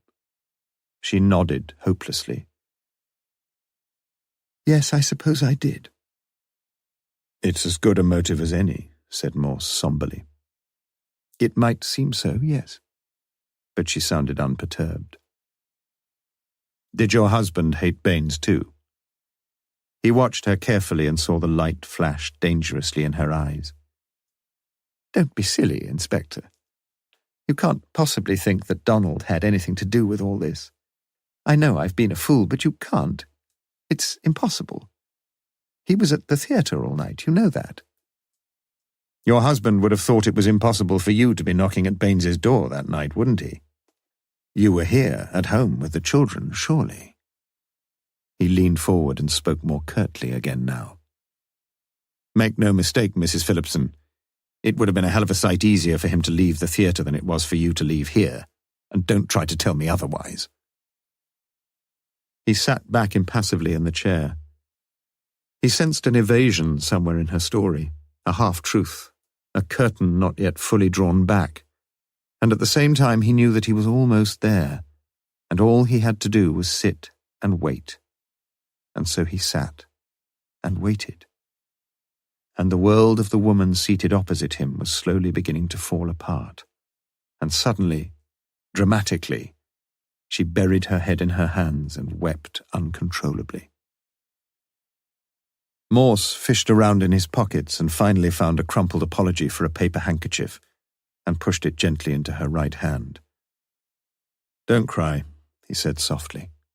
"It won't do either of us any good." After a few minutes, the tears dried up and soon the snivelling subsided.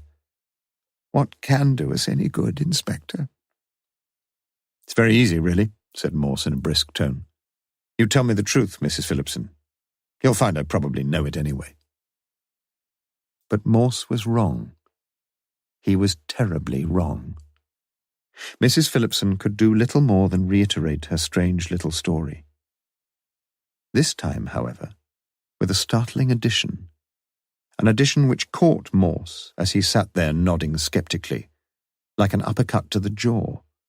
She hadn't wanted to mention it because, well, it seemed so much like trying to get herself out of a mess by pushing someone else into it. But she could only tell the truth, and if that's what Morse was after, she thought she'd better tell it.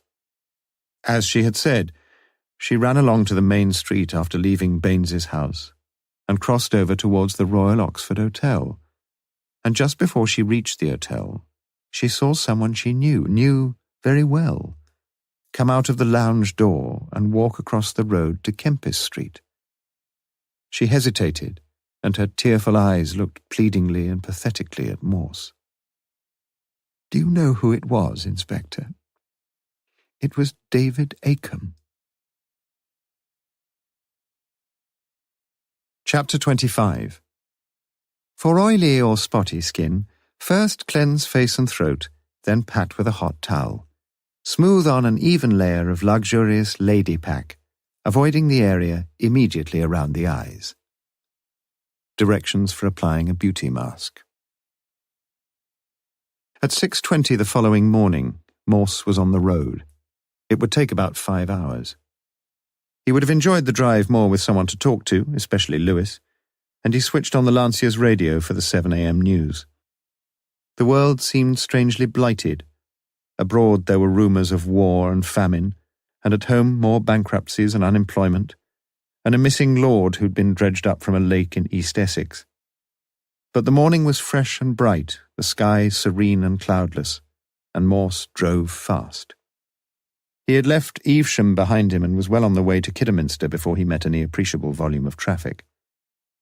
The 8 a.m. news came and went, with no perceptible amelioration of the cosmic plight, and Morse switched over to Radio 3 and listened lovingly to the Brandenburg Concerto No. 5 in D.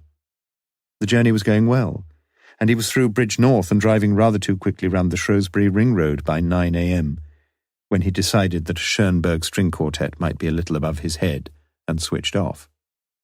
He found himself vaguely pondering the lake in East Essex, and remembering the reservoir behind the tailor's home, before switching that off too, and concentrating with appropriate care and attention upon the perils of the busy A5.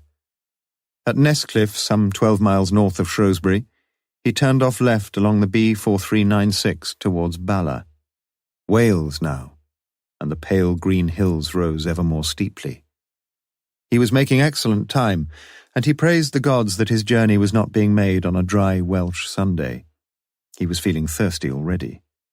But he was through Bala, and swinging in the long left-handed loop around Llyn Tegid, reservoir again, long before the pubs were open, and through the crowded streets of Porthmadog, festooned still with the multicoloured bunting of high summer, and past the Lloyd George Museum in Llanystumdwy, and still the hands of the fascia clock were some few minutes short of 11.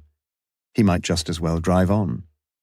At 4 Crosses he turned right onto the Pwllheli-Carnarvon road, and drove onto the Llyn Peninsula, past the triple peaks of the Rivals, and onto the coastal road, with the waters of Carnarvon Bay laughing and glittering in the sunshine to his left. He would stop at the next likely-looking hostelry. He had passed one in the last village, but the present tract of road afforded little for the thirsty traveller, and he was only 2 or 3 miles south of Carnarvon itself when he spotted the sign, Bont Newydd. Surely the village where the Acombs lived. He pulled into the side of the road and consulted the file in his briefcase. Yes, it was. 16 St. Beno's Road. He inquired of an aging passer-by and learned that he was only a few hundred yards from St. Beno's Road and that the Prince of Wales was just around the corner. It was 5 minutes past 11. As he sampled the local brew, he debated whether he should call at the Akems' home. Did the modern languages master come home for lunch? Morse's original plan had been to go direct to the City of Carnarvon School, preferably about lunchtime. But perhaps it would do no harm to have a little chat with Mrs. Acomb first. Temporarily he shelved the decision, bought another pint, and considered the forthcoming interview. Acomb had lied, of course, about not leaving the conference, for Mrs. Phillipson could not have had the faintest notion that Acomb would be in Oxford on that Monday night. How could she? Unless... But he dropped the fanciful line of thought. The beer was good, and at noon he was happily discussing with his host the sorry Sunday situation in the thirsty counties and the defacement of the Welsh road signs by the nationalists. And 10 minutes later, legs astraddle, he stood and contemplated the defacement of the landlord's lavatory walls by a person or persons unknown. Several of the graffiti were unintelligible to the non-Welsh speaker, but one that was scrawled in his native tongue caught Morse's eye, and he smiled in approbation as his bladder achingly emptied itself. The penis mightier than the sword. It was now 12:15 p.m., and if Acomb were coming home to lunch, there was an obvious danger of his passing Morse in the opposite direction. Well, there was one pretty certain way of finding out. He left the Lancia at the Prince of Wales and walked. St. Beno's Road led off right from the main road. The houses were small here, built of square grey granite blocks and tiled with the purplish-blue Festiniog slate. The grass in the tiny front gardens was of a green 2 or 3 shades paler than the English variety, and the soil looked tired and undernourished. The front door was painted a Cambridge blue, with the black number 16 dexterously worked in the florid style of a Victorian theatre bill. Morse knocked firmly, and after a brief interval the door opened, but opened only slightly, and then to reveal a strangely incongruous sight. A woman stood before him, her face little more than a white mask, with slits left open for the eyes and mouth, a blood-red towel swathed around the top of her head, where, as, alas, with most blondes, the telltale roots of the hair betrayed its darker origins. It was curious to witness the lengths to which the ladies were prepared to go in order to improve upon the natural gifts their Maker had endowed them with. And in the depths of Morse's mind, there stirred the dim remembrance of the fair-haired woman with the spotty face in the staff photograph of the Roger Bacon Comprehensive School. He knew that this must be Mrs. Acomb. Yet it was not the beauty pack, smeared though it doubtless was with a practised skill, that chiefly held the inspector's rapt attention.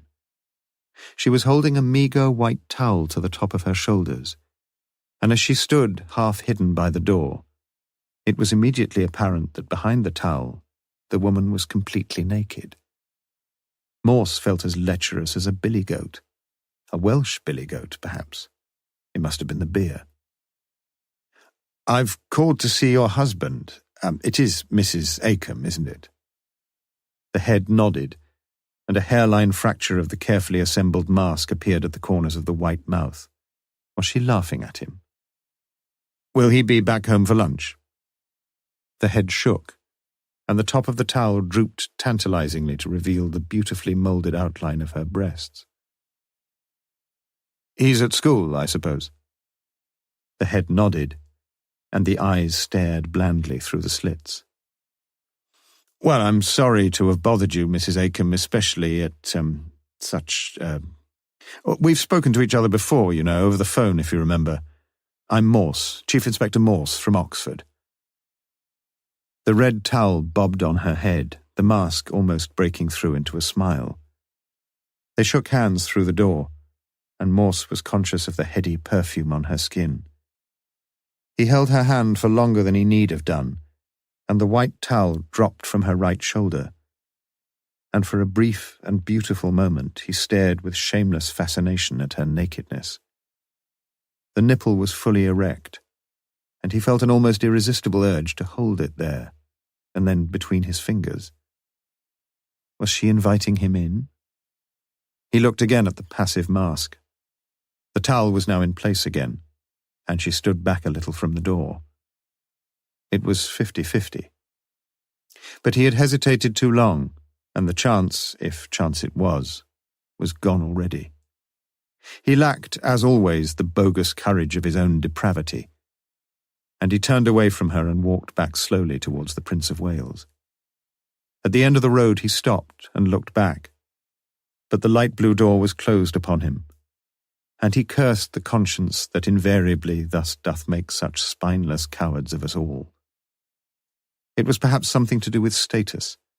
People just didn't expect such base behaviour from a chief inspector, as if such eminent persons were somehow different from the common run of lewd humanity. How wrong they were. How wrong. Why, even the mighty had their little weaknesses. Good gracious, yes, just think of old Lloyd George, the things they said about Lloyd George, and he was a Prime Minister. He climbed into the Lancia. Oh, God, such beautiful breasts. He sat motionless at the wheel for a short while, and then he smiled to himself. He reckoned that Constable Dixon could almost have hung his helmet there. It was an irreverent thought, but it made him feel a good deal better. He pulled carefully out of the car park and headed north on the final few miles of his journey. Chapter 26. Merely corroborative detail to add artistic verisimilitude to an otherwise bald and unconvincing narrative. W.S. Gilbert, The Mikado. A small group of boys was kicking a football around at the side of a large block of classrooms which abutted onto the wide sports field, where sets of rugby and hockey posts demarcated the area of grass into neatly white-lined rectangles. The rest of the school was having lunch. The two men walked 3 times around the playing fields, hands in pockets, heads slightly forward, eyes downcast. They were about the same build, neither man above medium height, and to the football players they seemed unworthy of note, anonymous almost. Yet one of the 2 men pacing slowly over the grass was a chief inspector of police, and the other, one of their very own teachers, was a suspect in a murder case. Morse questioned Acomb about himself and his teaching career, about Valerie Taylor and Baines and Phillipson, about the conference in Oxford, times and places and people, and he learned nothing that seemed of particular interest or importance. The schoolmaster appeared pleasant enough, in a nondescript sort of way. He answered the inspector's questions with freedom and with what seemed a fair degree of guarded honesty. And so Morse told him quietly yet quite categorically, that he was a liar, told him that he had indeed left the conference that Monday evening at about 9:30 p.m., told him that he had walked to Kempis Street to see his former colleague, Mr. Baines, and that he had been seen there, told him that if he persisted in denying such a plain, incontrovertible statement of the truth, he, Morse, had little option but to take him back to Oxford, where he would be held for questioning in connection with the murder of Mr. Reginald Baines. It was as simple as that. And in fact it proved a good deal simpler than even Morse had dared to hope, for Acomb no longer denied the plain, incontrovertible statement of the truth which the inspector had presented to him. They were on their 3rd and final circuit of the playing fields, far away from the main school buildings, by the side of some neglected allotments, where the ramshackle sheds rusted away sadly in despairing disrepair. Here Acomb stopped and nodded slowly. "Just tell me what you did, sir, that's all." "I'd been sitting at the back of the hall, deliberately, and I left early.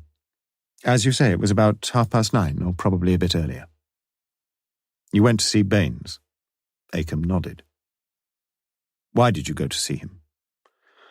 "I don't know, really. I was getting a bit bored with the conference, and Baines lived fairly near. I thought I'd go and see if he was in and ask him out for a drink. It's always interesting to talk about old times, you know, the sort of thing. What was going on at school, which members of staff were still there, which ones had left, what they were doing, you know what I mean. He spoke naturally and easily, and if he were a liar, he seemed to Morse a fairly fluent one. "Well," continued Acomb, "I walked along there. I was in a bit of a hurry because I knew the pubs would be closed by 10:30. Time was getting on. I had a drink on the way, and it must have been getting on for 10 by the time I got there.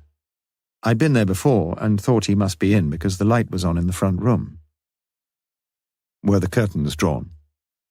For the first time since they had been talking together, Morse's voice grew sharper. Acomb thought for a moment. "Yes, I'm almost certain they were." "Go on." "Well, I thought, as I say, that he must be in, so I knocked pretty loudly 2 or 3 times on the door. But he didn't answer, or at least he didn't seem to hear me. I thought he might be in the front room, perhaps with the TV on, so I went to the window and knocked on it." "Could you hear the TV? Or see it?" Acomb shook his head, and to Morse it was all beginning to sound like a record stuck in its groove. He knew for certain what was coming next. "It's a funny thing, Inspector, but I began to feel just a bit frightened, as if I were sort of trespassing and shouldn't really be there at all. As if he knew I was there but didn't want to see me. Anyway, I went back to the door and knocked again, and then I put my head round the door and shouted his name." Morse stood quite still and considered his next question with care. If he was to get his piece of information, he wanted it to come from Acomb himself without too much prompting. "You put your head round the door, you say?" "Yes, I just felt sure he was there." "Why did you feel that?" "Well, there was a light in the front room, and—" He hesitated for a moment, and seemed to be fumbling around in his mind for some fleeting, half-forgotten impression that had given him this feeling. "Think back carefully, sir," said Morse. "Just picture yourself there again, standing at the door. Take your time. Just put yourself back there. You're standing there in Kempis Street, last Monday night." Acomb shook his head slowly and frowned. He said nothing for a minute or two. "You see, Inspector, I just had this idea that he was somewhere about. I almost knew he was. I thought he might just have slipped out somewhere for a few seconds because—" It came back to him then, and he went on quickly. "Yes, that's it. I remember now. I remember why I thought he must be there. It wasn't just the light in the front window. There was a light on in the hall, because the front door was open. Not wide open, but standing ajar, as if he'd just slipped out and would be back again any second." "And then?" "I left. He wasn't there. I just left, that's all." "Why didn't you tell me all this when I rang you, sir?" "I was frightened, Inspector. I'd been there, hadn't I? And he was probably lying there all the time, murdered. I was frightened. I really was. Wouldn't you have been?" Morse drove into the centre of Carnarvon and parked his car alongside the jetty under the great walls of the First Edward's finest castle. He found a Chinese restaurant nearby and greedily gulped down the oriental fare that was set before him. It was his first meal for 24 hours, and he temporarily dismissed all else from his mind. Only over his coffee did he allow his restless brain to come to grips with the case once more. And by the time he had finished his second cup of coffee, he had reached the firm conclusion that whatever improbabilities remained to be explained away, especially the reasons given for calling on Baines, both Mrs. Phillipson and David Acomb had told him the truth, or something approximating to the truth, at least as far as their evidence concerned itself with the visits made to the house in Kempis Street. Their accounts of what had taken place there were so clear, so mutually complimentary, that he felt he should and would believe them. That bit about the door being slightly open, for example, exactly as Mrs. Phillipson had left it before panicking and racing down to the lighted street. No, Acomb could not have made that up. Surely not. Unless... It was the second time that he had qualified his conclusions with that sinister word, unless, and it troubled him. Acomb and Mrs. Phillipson.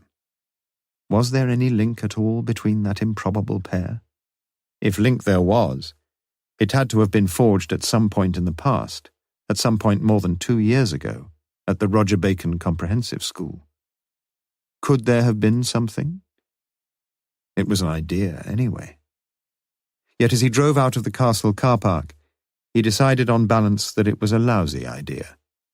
In front of the castle, he passed the statue erected to commemorate the honourable member for Carnarvon, Lloyd George, no less, and as he drove out along the road to Capel Cirrig, his brain was as jumbled and cluttered as a magpie's nest.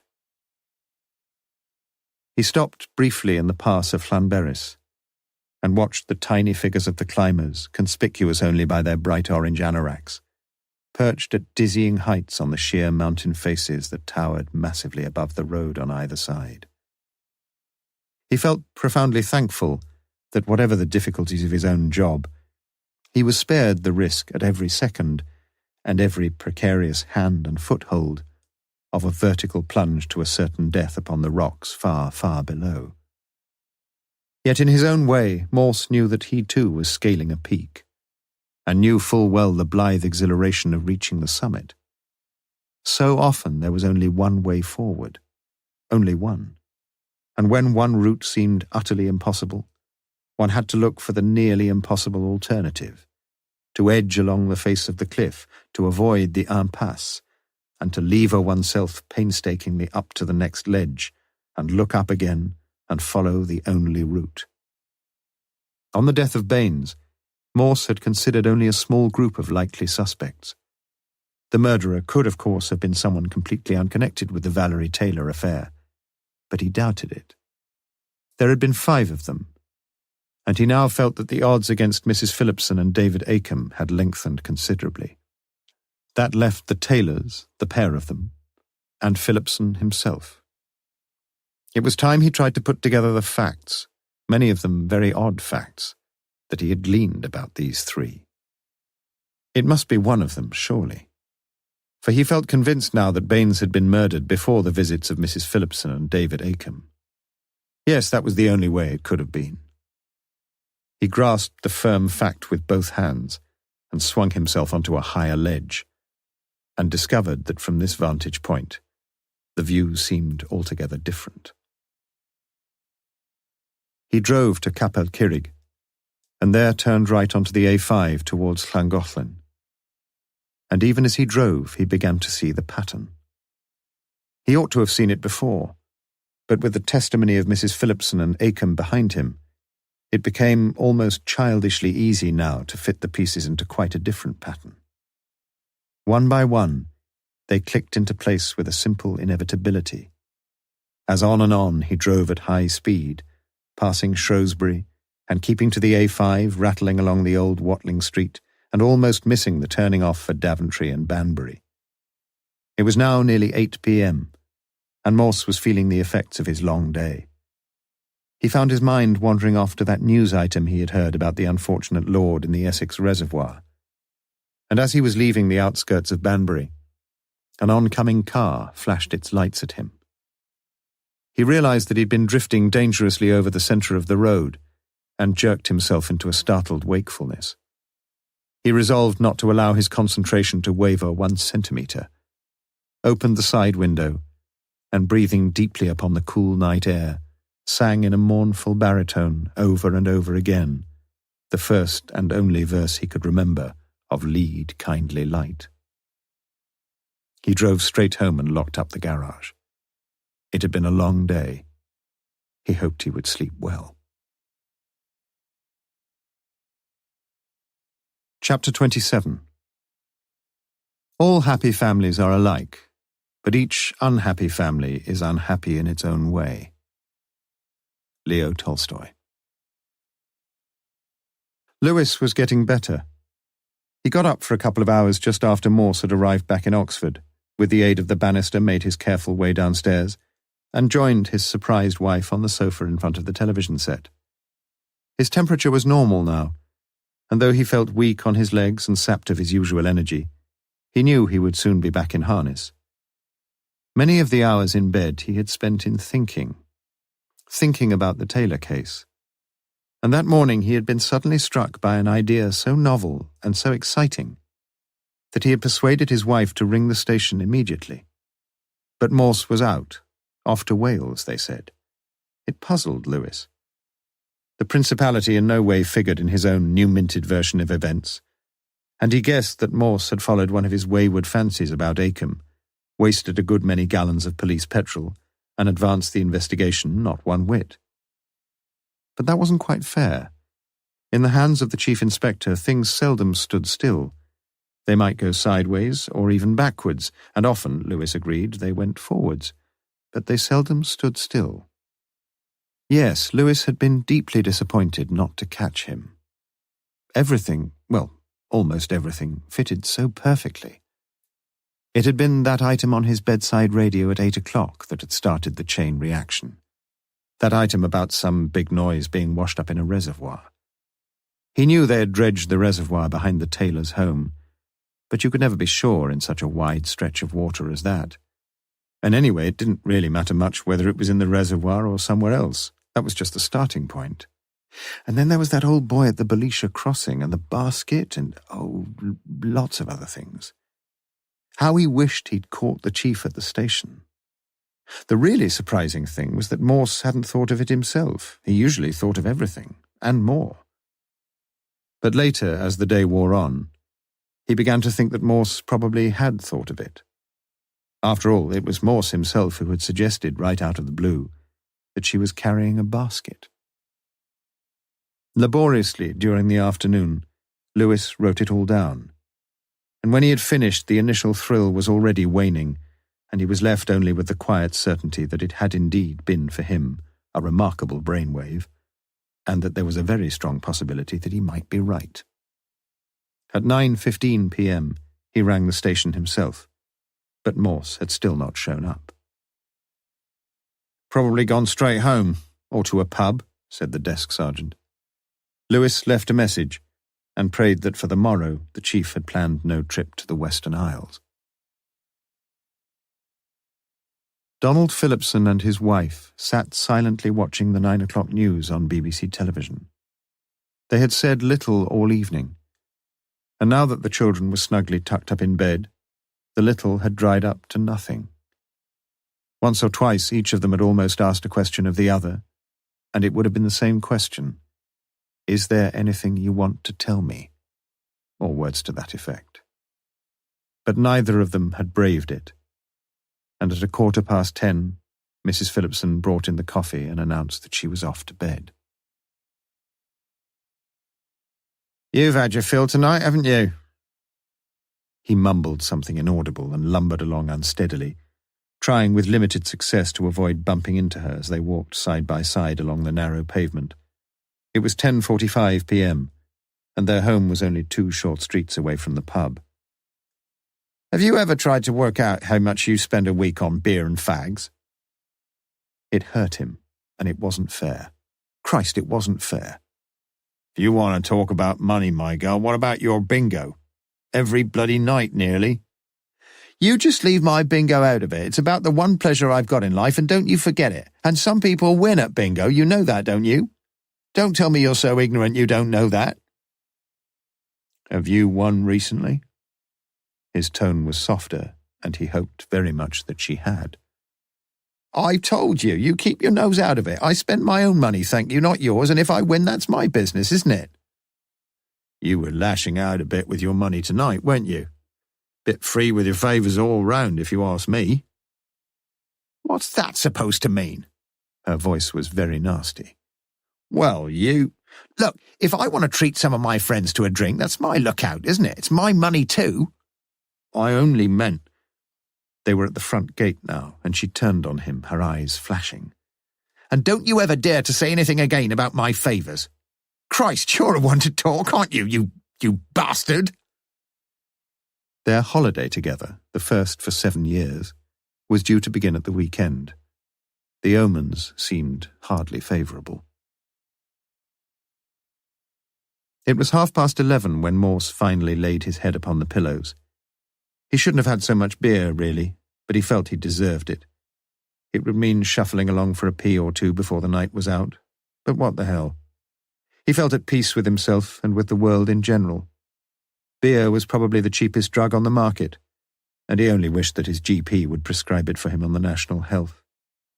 Ah, this was good. He turned into the pillows. Old Lewis would be in bed too. He would see Lewis first thing in the morning, and he was quite sure that however groggy his faithful sergeant was feeling, he would sit up in his sickbed and blink with a pained, incredulous surprise. For tomorrow morning, he would be able to reveal the identity of the murderer of Valerie Taylor, and that of the murderer of Reginald Baines to boot. Or, to be slightly more accurate, just the one identity, for it had been the same hand which had murdered them both, and Morse now knew whose hand it was. Chapter 28. An ill-favoured thing, sir, but mine own. Shakespeare, as you like it. How are you doing then, my old friend? Much better, thanks. Should be fit again any day now. Now, you're not to rush things, remember that. There's nothing spoiling. Isn't there, sir? The tone of the voice caught the inspector slightly unawares, and he looked at Lewis curiously. What's on your mind? I tried to get hold of you yesterday, sir. He sat up in bed and reached to the bedside table. I thought I had a bright idea. I may be wrong, but, well, here it is anyway, for what it's worth. He handed over several sheets of notepaper, and Morse shelved his own pronouncements and sat down beside the bed. His head ached, and he stared reluctantly at his sergeant's carefully written notes. You want me to read all this? I just hope it's worth reading, that's all. And Morse read, and as he read, a wan smile crept across his mouth, and here and there he nodded with rigorous approbation, and Lewis sank back into his pillows with the air of a pupil whose essay is receiving the alpha accolade. When he had finished, Morse took out his pen. Don't mind if I make one or two slight alterations, do you? For the next 10 minutes he went methodically through the draft, correcting the more heinous spelling errors, inserting an assortment of full stops and commas, and shuffling several of the sentences into a more comprehensible sequence. That's better, said Morse finally, handing back to a rueful-looking Lewis his amended masterpiece. It was an improvement, though. Anyone could see that. To begin with, the evidence seemed to point to the fact that Valerie Taylor was alive. After all, her parents received a letter from her. But we then discovered that the letter was almost certainly not written by Valerie at all. So, instead of assuming that she's alive, we must face the probability that she's dead, and we must ask ourselves the old question, who was the last person to see her alive? The answer is Joe Godbury, a short-sighted old fellow who ought never to have been in charge of a Belisha crossing in the first place. Could he have been wrong? He could, and in my view he was wrong. That is, he didn't see Valerie Taylor at all on the afternoon she disappeared. He says quite firmly that he did see her.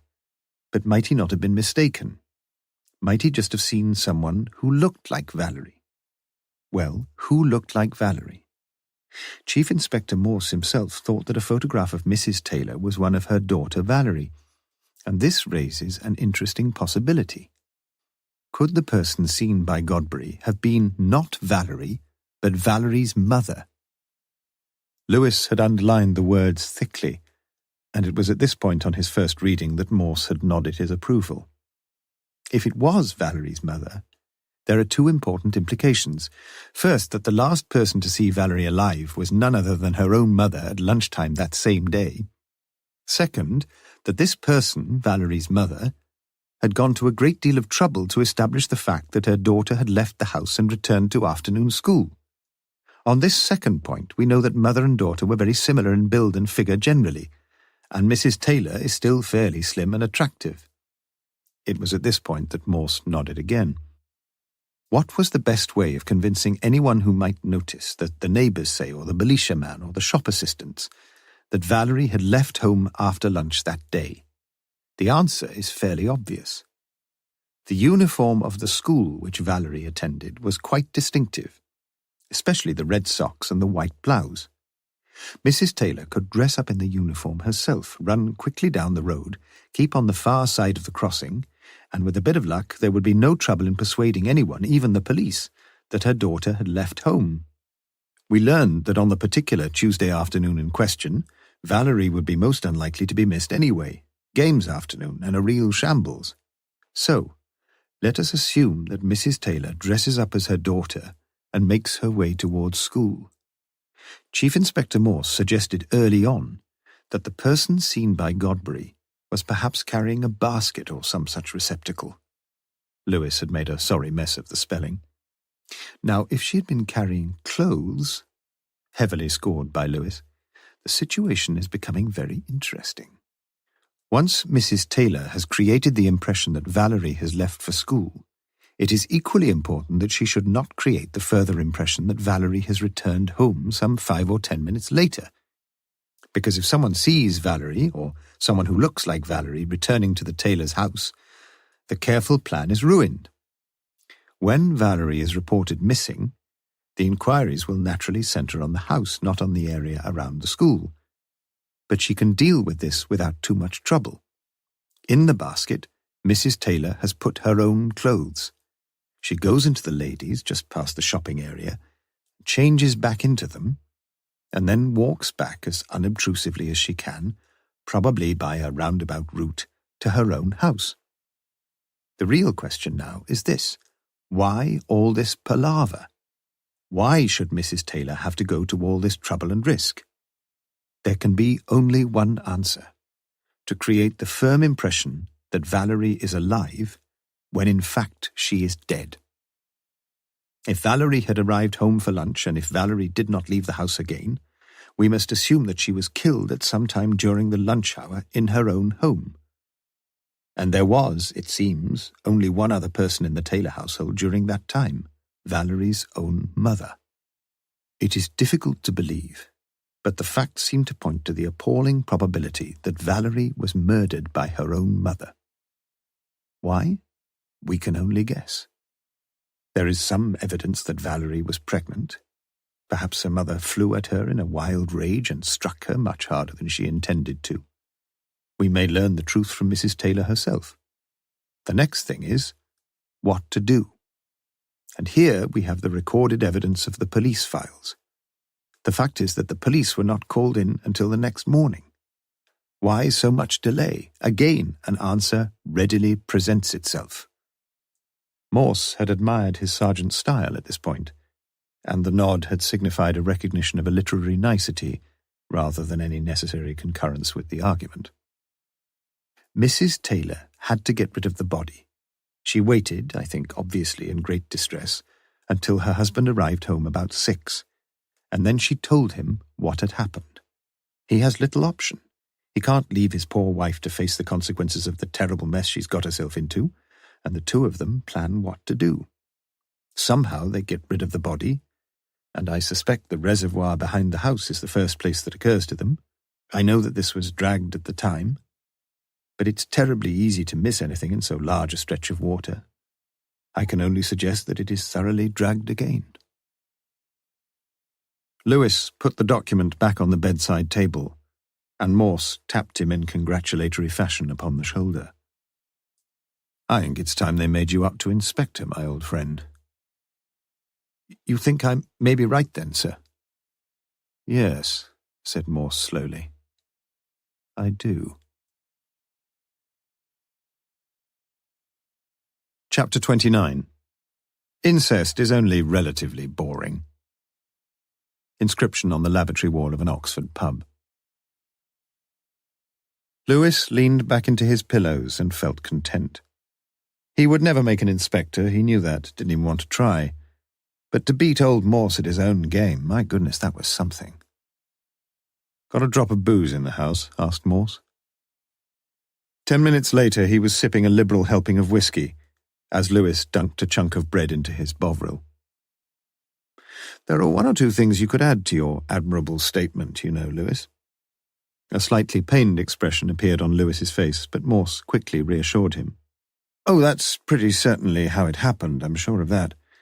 But there are just one or two points where we can be even more specific, I think, and one or two where we shall need a clearer picture, not so much of what happened as of why it happened. Let's just go over a few of the things you say. Mrs. Taylor dresses up as Valerie. I agree. You mention the school uniform, and you rightly stress how distinctive this uniform is. But there's surely another small point. Mrs. Taylor would not only wish in a positive way to be mistaken for her daughter, but in a negative sort of way not to be recognized facially as who she was, Valerie's mother. After all, it's the face that most of us look at, not the clothes. And here I think her hair would be all-important. Their hair was the same colour, and Mrs. Taylor is still too young to have more than a few odd streaks of grey. When we saw her, she wore her hair on the top of her head, but I'd like to bet that when she lets it down, it gives her much the same sort of look that Valerie had. And with long, shoulder-length hair doubtless brushed forward over the face, I think the disguise would be more than adequate. Lewis nodded, but as the inspector said, it was only a small point. Now, continued Morse, we surely come to the central point, and one that you gloss over rather too lightly, if I may say so. Lewis looked stolidly at the counterpane, but made no interruption. It's this. What could possibly have been the motive that led Mrs. Taylor to murder Valerie? Valerie, her only daughter. You say that Valerie was pregnant, and although it isn't firmly established, I think the overwhelming probability is that she was pregnant. Perhaps she'd told her mother about it. But there's another possibility, and one that makes the whole situation far more sinister and disturbing. It isn't easy, I should imagine, for a daughter to hide a pregnancy from her mother for too long. And I think on balance it may well have been Mrs. Taylor who accused Valerie of being pregnant, rather than Valerie who told her mother. But whichever way round it was, it surely can't add up to a sufficient motive for murdering the girl. It would be bad enough, I agree. The neighbours would gossip, and everyone at school would have to know, and then there'd be the uncles and aunts and all the rest of them. But it's hardly a rare thing these days to have an unmarried mother in the family, is it? It could have happened as you say it did. But I get the feeling that Valerie's pregnancy had been known to Mrs. Taylor for several weeks before the day she was murdered. And I think that on that Tuesday lunchtime, Mrs. Taylor tackled her daughter. She may have tackled her several times before, on a question which was infinitely more important to her than whether her daughter was pregnant or not. A question which was beginning to send her out of her mind. For she had her own dark and terrifying suspicions, which would give her no rest, which poisoned her mind day and night, and which she had to settle one way or the other. And that question was this: who was the father of Valerie's baby? To begin with, I automatically assumed that Valerie was a girl of pretty loose morals who would jump into bed at the slightest provocation with some of her randy boyfriends. But I think I was wrong. I ought to have seen through Maguire's sexual boasting straight away. He may have put his dirty fingers up her skirt once or twice, but I doubt that he or any of the other boys did much more. No.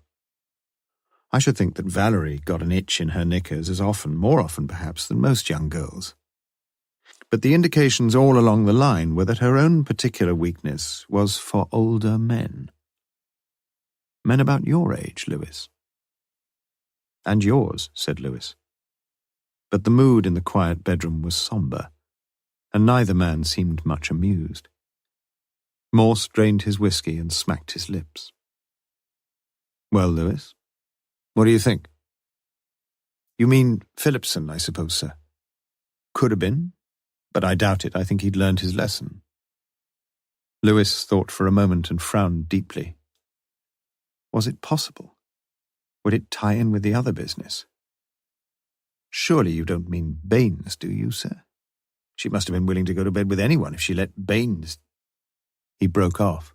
How sickening it all was. Morse brooded a while and stared through the bedroom window.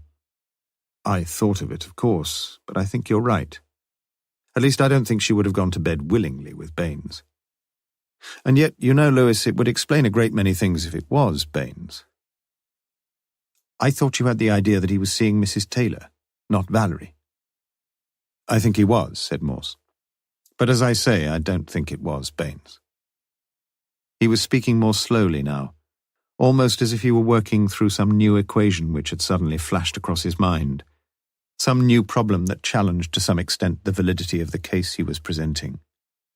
But reluctantly he put it aside and resumed the main thread of his argument. "Try again, Lewis." It was like backing horses. Lewis had backed the favourite, Philipson, and lost. He'd then chosen an outsider at least with a bit of form behind him, and lost again. There weren't many other horses in the race. "You've got the advantage over me, sir. You went to see Acomb yesterday. Don't you think you ought to tell me about it?" "Leave Acomb out of it for the minute," said Morse flatly. So Lewis reviewed the field again. There was only one other possibility, and he was surely a non-starter. Surely. Morse couldn't seriously. You can't mean you think it was George Taylor?" "I'm afraid I do, Lewis. And we both better get used to the grisly idea as quickly as we can. It's not pleasant, I know, but it's not so bad as it might be. After all, he's not her natural father, as far as we know, and so we're not fishing around in the murky waters of genuine incest or anything like that. Valerie would have known perfectly well that George wasn't her real father. They all lived together and became as intimate as any other family, but intimate with one vital difference. Valerie grew into a young girl, and her looks and her figure developed, and she was not his daughter. I don't know what happened. What I do know is that we can begin to see one overwhelming motive for Mrs. Taylor murdering her own daughter. The suspicion, gradually edging into a terrible certainty, that her only daughter was expecting a baby, and that the father of that baby was her own husband. I think that on that Tuesday Mrs. Taylor accused her daughter of precisely that. "It's a terrible thing," said Lewis slowly. "But perhaps we shouldn't be too hard on her." "I don't feel hard on anybody," rejoined Morse. "In fact, I feel some sympathy for the wretched woman. Who wouldn't? But if all this is true, you can see what the likely train of events is. When George Taylor arrives home, he's caught up in it all, like a fly in a spider's web. His wife knows. It's no good him trying to wash his hands of the whole affair. He's the cause of it all. So he goes along with her. What else can he do? What's more, he's in a position, the remarkably fortunate position, of being able to dispose, without suspicion and without too much trouble, of virtually anything, including a body. And I don't mean in the reservoir. George works at a place where vast volumes of rubbish and waste are piled high every day, and the same day buried without trace below the ground.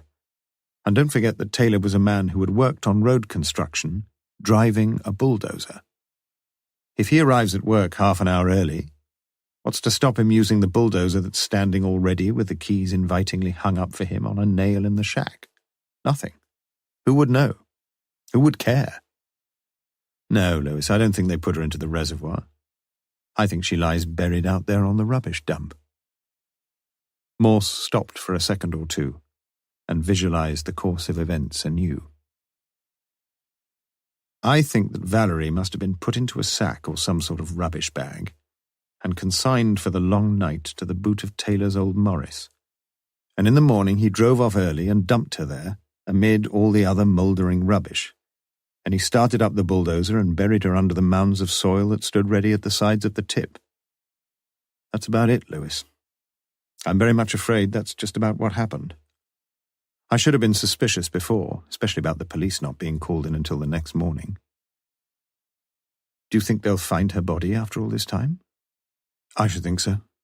It'll be a horribly messy business, but I should think so. The surveyor's department will know roughly which parts of the tip were levelled when and where, and I think we shall find her. Poor kid. They put the police to a hell of a lot of trouble, didn't they? Morse nodded. He must have taken some guts to carry it through the way they did, I agree. But when you've committed a murder and got rid of the body, it might not have been so difficult as you think.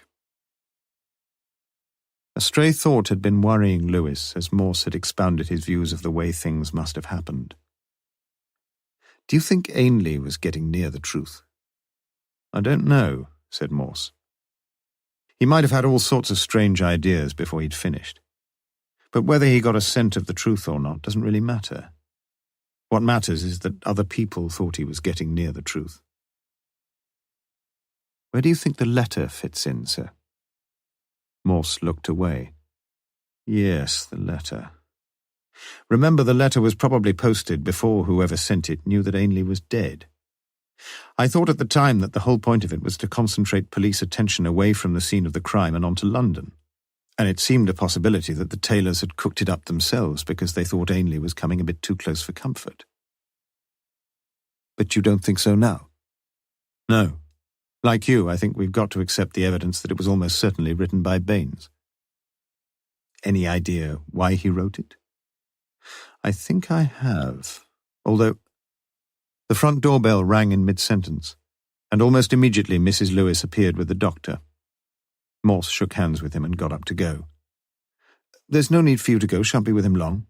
No, I'll be off, said Morse. I'll call back this afternoon, Lewis. He let himself out and drove back to the police HQ at Kidlington. He sat in his black leather chair and looked mournfully at his in-tray. He would have to catch up with his correspondence very soon, but not today. Perhaps he had been glad of the interruption in Lewis's bedroom, for there were several small points in his reconstruction of the case which needed further cerebration. The truth was that Morse felt a little worried. Chapter 30. Money often costs too much. Ralph Waldo Emerson. For the next hour he sat without interruption, without a single telephone call, and thought it all through, beginning with the question that Lewis had put to him: why had Baines written the letter to the Taylors? At 12 noon he rose from his chair, walked along the corridor and knocked at the office of Superintendent Strange. Half an hour later the door reopened and the two men exchanged a few final words. "You'll have to produce one," said Strange. "There's no two ways about it, Morse. You can hold them for questioning if you like, but sooner or later we want a body. In fact, we've got to have a body." "I suppose you're right, sir," said Morse. "It's a bit fanciful without a body, as you say." "It's a bit fanciful with a body," said Strange. Morse walked to the canteen, where the inevitable Dixon was ordering a vast plate of meat and vegetables. "How's Sergeant Lewis, sir? Have you heard?" "Much better. I saw him this morning. He'll be back any day." He thought of Lewis as he ordered his own lunch, and knew that he had not finally resolved the question that his sergeant had put to him. Why had Baines written that letter? He had thought of all the possible reasons that anyone ever had for writing a letter, but was still not convinced that he had a satisfactory answer. It would come, though. There was still a good deal about Baines he didn't know, but he had set inquiries in progress several days ago, and even bank managers and income tax inspectors didn't take all that long, surely. He ought to have had a closer look through his in-tray, and he would. For the moment, however, he thought that a breath of fresh air would do him good, and he walked out into the main road, turned right, and found himself walking towards the pub. He didn't wish to see Mrs. Taylor, and he was relieved to find that she wasn't there. He ordered a pint, left immediately he had finished it, and walked down towards the main road. Two shops he had never paid any attention to before lay off a narrow service road at the top of Hatfield Way, one a general provision store, the other a fresh fruiterer, and Morse bought a small bunch of black grapes for the invalid. It seemed a kind thought. As he walked out, he noticed a small derelict area between the side of the provision store and the next row of council houses. It was no more than 10 square yards in extent, with 2 or 3 bicycle racks, the bric-a-brac of builders' carts from years ago, half-bricks, a flattened heap of sand, and strewing the area the inevitable empty cigarette cartons and crisp packets. 2 cars stood in the small area, unobtrusive and unmolested. Morse stopped and took his bearings, and realized that he was only some 40 or 50 yards from the tailor's house, a little further down towards the main road on the left. He stood quite still and gripped the bag of grapes more firmly. Mrs. Taylor was in the front garden. He could see her quite clearly, her hair piled rather untidily on top of her head, her back towards him, her slim legs more those of a schoolgirl than a mother. In her right hand she held a pair of secateurs, and she was bending over the rose trees and clipping off the faded blooms. He found himself wondering if he would have been able to recognize her, if she suddenly rushed out of the gate in a bright school uniform with her hair flowing down to her shoulders, and it made him uneasy, for he felt that he would have been able to tell at once that she was a woman and not a girl. You couldn't really disguise some things, however hard you tried. And perhaps it was very fortunate for Mrs. Taylor that none of the neighbours had seen her that Tuesday lunchtime, and that old Joe Godbury's eyes had grown so tired and dim. And all of a sudden, he saw it all plainly, and the blood tingled in his arms. He glanced around again at the small piece of wasteland, shielded from the Taylors' home by the wall of the council house, looked again at the Taylors' front garden, where the wilted petals were now piled neatly at the edge of the narrow lawn, turned on his heel and walked back the long way round to Police HQ. He had been right about his in-tray. There were detailed statements about Baines's financial position, and Morse raised his eyebrows in some surprise as he studied them, for Baines was better off than he had thought. Apart from insurance policies, Baines had over £5,000 in the Oxford Building Society, £6,000 tied up in a high-interest long-term loan with Manchester Corporation, £4,500 in his deposit account with Lloyd's, as well as £150 in his current account with the same bank. It all added up to a tidy sum, and schoolmasters, even experienced second masters, weren't all that highly recompensed.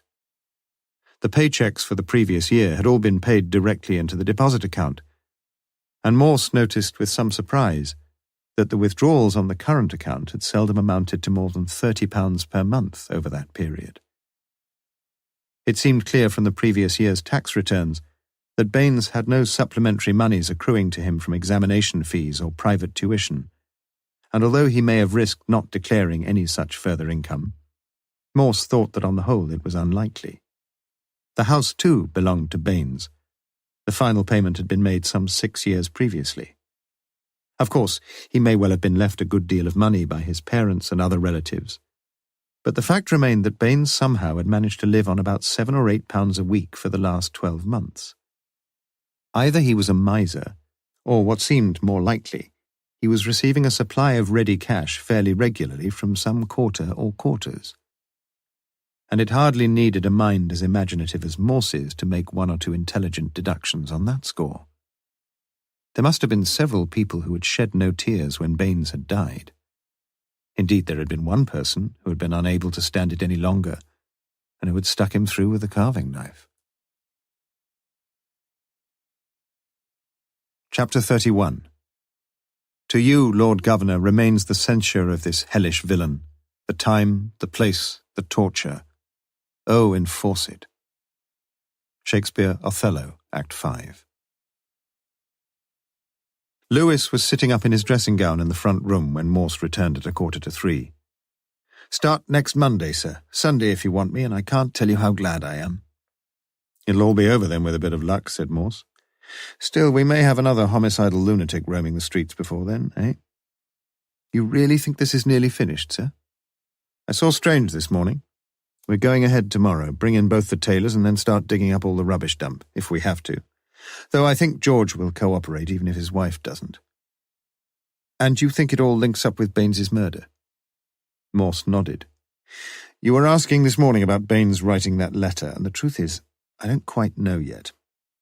It could have been to put the police off the scent, or to put them on. Take your pick. But I feel fairly sure that one way or another it would keep his little pot boiling." "I don't quite follow you, sir." Morse told him of Baines's financial position, and Lewis whistled softly. He really was a blackmailer, then. He was certainly getting money from somewhere, probably from more than one source. Phillipson, for sure, I should think. Yes, I think Phillipson had to fork out a regular monthly payment, not all that much, perhaps, certainly not a ruinous sum for a man in Phillipson's position. Let's say £20, £30 a month, I don't know, but I shall know soon. There can be little doubt that Baines saw him the night he was going back home after his interview. Saw him with a bit of stuff, more than likely Valerie Taylor. He could have ruined Phillipson's position straight away, of course, but that doesn't seem to have been the way that Baines's warped and devious mind would usually work. It gave him power to keep the intelligence to himself, To himself, that is, and to Phillipson. He had as good a reason as anybody for killing Baines, didn't he? He had indeed, but he didn't kill Baines. You sound pretty sure of yourself, sir. Yes, I am sure, said Morse quietly. Let's just go on a bit. I think there was another member of staff Baines had been blackmailing. You mean Acomb? Yes, Acomb. It seemed odd to me from the start that he should leave a fairly promising situation in the modern languages department here at the Roger Bacon and take up a very similar position in a very similar school right up in the wilds of North Wales, away from his friends and family and the agreeable life of a university town like Oxford. I think that there must have been a little flurry of a minor scandal earlier in the year that Acomb left. I asked him about it when I saw him yesterday, but he wouldn't have any of it. It doesn't matter much, though, and Phillipson will have to come clean anyway. What do you think happened? Oh, the usual thing. Somebody caught him with one of the girls with his trousers down. Lewis leaned his head to one side and smiled rather wearily. I suppose you think it may have been Valerie Taylor, sir? Why not? Said Morse. She seems to have made most of the men put their hands on their cocks at some time, doesn't she? I should think that Phillipson got to know, and Baines too. Oh, yes, I'm sure Baines got to know. And they got together and agreed to hush things up if Acomb would agree to leave as soon as it was practicable to do so. And I shouldn't think that Acomb had any option. He'd be asked to leave whatever happened, and his wife would probably find out, and, well, it would have seemed like the end of the world to a young fellow like Acomb. And you think Baines had the bite on Acomb? Pretty certain of it. I should think that Acomb, Morse chose his words carefully, judging from the little I've seen of his wife, would have been a bloody fool to have ruined his career just for the sake of a brief infatuation with one of his pupils. And he didn't. He played the game and cleared out. And paid up. Yes, he paid up, though I shouldn't think Baines was stupid enough to expect too much from a former colleague who was probably fairly hard up anyway. Just enough, though. Just enough for Baines to relish another little show of power over one of his fellow human beings. I suppose you're going to tell me next that Baines had the bite on the Taylors as well. No, just the opposite, in fact. I reckon that Baines was paying money to Mrs. Taylor. Lewis sat up. Had he heard aright? You mean Mrs. Taylor was blackmailing Baines? I didn't say that, did I? Let's go back a bit. We've agreed that Baines got to know about Phillipson's little peccadillo at the station hotel. Now, I can't imagine that Baines would merely be content with the Phillipson angle. I think that he began to grub around on the Taylor side of the fence. Now, Lewis, what did he find? You remember that George Taylor was out of work at the time, and that far from being a potential source of blackmail, the Taylors were in dire need of money themselves, and especially Mrs. Taylor. Baines had met them several times at parents' evenings, and I should guess that he arranged to see Mrs. Taylor privately, and that he pretty soon read the temperature of the water correctly. But Baines wasn't the type of man who went around doing favours. Oh no, the whole thing suited Baines splendidly. But he gave her money, you think? Yes. But she wouldn't take his money just like that, would she? I mean, she wouldn't expect. Wouldn't expect to get the money for nothing. Oh no, she had something to give him in return. What was that? What the hell do you think it was? You weren't born yesterday, were you? Lewis felt abashed. Oh, I see, he said quietly. Once a week in term time, if you want me to keep guessing. Tuesdays, likely as not, when he had the afternoon off. Tuesday afternoons, Lewis. Do you see what that means? You mean, stammered Lewis, that Baines probably knew more about the fate of Valerie Taylor than we thought, yes. I should think that Baines would park somewhere near the Taylor's house, not too near, and wait until Valerie had gone off back to school. Then he'd go in, get his pound of flesh, pay his stamp duty. A bit dangerous, wasn't it? If you're a bachelor like Baines and you're dying to spill your oats, well, after all, no one would know what was going on. Lock the door and... Lewis interrupted him. But if they'd arranged to meet the day that Valerie disappeared, it would have been crazy for Mrs. Taylor to have murdered her daughter. It was crazy anyway. I don't think she would have worried too much if the police force was out the front and the fire brigade was out the back. Listen, what I think may have happened on that Tuesday is this. Baines parked pretty near the house, probably in a bit of wasteland near the shops just above the tailor's place. He waited until afternoon school had started, and then he saw something very odd. He saw Valerie, or who he thought was Valerie, leave by the front door and run down the road. Then he went up to the house and knocked. We didn't find a key, did we? And he got no answer. It's all a bit odd. Has his reluctant mistress, well, let's hope she was reluctant, has she slipped out for a minute? He can almost swear she hasn't, but he can't be absolutely sure. He walks back, frustrated and disappointed, and scratches his balls in the car, and something tells him to wait. And about 10 minutes later, he sees Mrs. Taylor walking, probably walking in a great hurry, out of one of the side streets and going into the house. Has she been out over the lunchtime? Unusual, to say the least. But there's something odder still. Far odder. Something that makes him sit up with a vengeance. Valerie, he would remember now, had left with a basket. And here is Valerie's mother returning with the very same basket. Does he guess the truth? I don't know. Does he go to the house again and knock? Probably so. And I would guess she told him she couldn't possibly see him that afternoon. So Baines walks away and drives home and wonders. Wonders even harder the next day when he hears of Valerie's disappearance. He guessed what had happened, you think? Pretty sure he did. Lewis thought for a minute. Perhaps Mrs. Taylor just couldn't face things any longer, sir, and told him that everything was finished, and he, in turn, might have threatened to go to the police. Could be. But I should be very surprised if Baines was killed to stop him spilling the beans, or even some of them.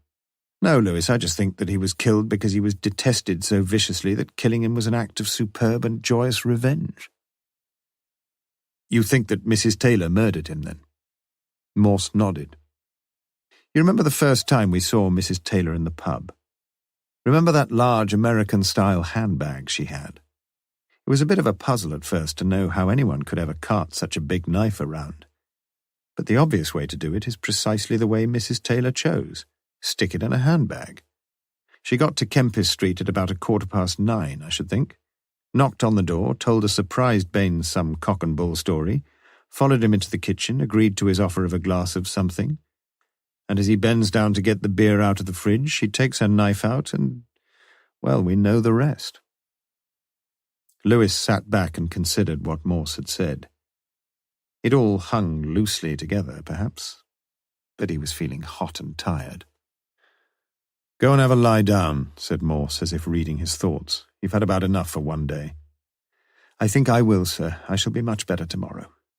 Don't worry about tomorrow. I shan't do anything until the afternoon. It's the inquest in the morning, though, isn't it? Formality. Pure formality, said Morse. I shan't say much, just get him identified and tell the coroner we've got the bloodhounds out. Murder by person or persons unknown. I don't know why we're wasting public money on having an inquest at all. It's the law, sir. And tomorrow afternoon, sir? I'm bringing the Taylors in. Lewis stood up. I feel a bit sorry for him, sir. Don't you feel a bit sorry for her? There was a sharp edge on Morse's voice, and after he had gone, Lewis wondered why he'd suddenly turned so sour. At 4:00 that same afternoon, as Morse and Lewis were talking together and trying to unravel the twisted skein of the Valerie Taylor case, a tall, military-looking man was dictating a letter to one of the girls from the typing pool. He had some previous experience of the young lady in question, and decided it would be sensible to make the letter even briefer than he had intended, for although it would contain no earth-shattering news, he was anxious for it to go in the Evening Post. He had tried to phone earlier, but had declined to leave a message when he learned that the only man who could have any possible interest in the matter was out, whereabouts temporarily unknown. At 4:15 the letter was signed and in the Evening Post bag. The bombshell burst on Morse's desk at 8:45 a.m. the following morning. Chapter 32. When you have eliminated the impossible, whatever remains, however improbable, must be the truth. A. Conan Doyle, the sign of 4. It's a mistake, I tell you. It's some clown of a sergeant who's balls the whole thing up. His voice was strident, exasperated. He was prepared to forgive a certain degree of inadequacy, but never incompetence of this order. The voice at the other end of the line sounded firm and assured, like a kindly parent seeking to assuage a petulant child. There's no mistake, I'm afraid. I've checked it myself, and for heaven's sake, calm down a bit, Morse, my old friend. You asked me to do something for you, and I've done it. If it comes as a bit of a shock... A bit of a shock? Christ almighty, it's not just a bit of a shock. Believe me, it's sheer bloody lunacy. There was a short delay at the other end. Look, old boy, I think you'd better come up and see for yourself, don't you? If you still think it's a mistake, well, that's up to you. Don't keep saying if it's a mistake. It is a mistake. You can put your shirt and your underpants on that, believe me. He calmed himself down as far as he could and resumed the conversation in a tone more befitting his station. Trouble is, I've got a damned inquest today. Shouldn't let that worry you. Anybody can do that for you, unless you've arrested somebody, of course. No, muttered Morse, nothing like that. It would have been adjourned anyway. You sound a bit fed up one way or another. I bloody am fed up, snapped Morse, and who wouldn't be? I've got the case all ready for bed, and you send me a scratty little note that's blown the top of the whole fucking thing. How would you feel? You didn't expect us to find anything, is that it? No, said Morse, I didn't. Not a load of cock like that, anyway. Well, as I say, you'll be able to see for yourself. I suppose it could have been somebody else with the same name, but it's a whacking big coincidence if that's the case. Same name, same dates. No, I don't think so. You'd be pushing your luck, I reckon. And I'm going on pushing it, rejoined Morse. Pushing it like hell, have no fear. Coincidences do happen, don't they? It sounded more like a plea to the gods than a statement of empirical truth. Perhaps they do, sometimes. It's my fault, though. I should have got hold of you yesterday. I did try a couple of times in the afternoon, but... Oh, you weren't to know. As far as you were concerned, it was just one more routine inquiry. And it wasn't? Said the voice softly. And it wasn't, echoed Morse. Anyway, I'll get there as soon as I can. Good. I'll get the stuff ready for you. Chief Inspector Rogers of New Scotland Yard put down the phone and wondered why the letter he had dictated and signed the previous afternoon had blown up with such obvious devastation in Morse's face. The carbon copy, he noticed, was still lying in his out tray, and he picked it up and read it through again.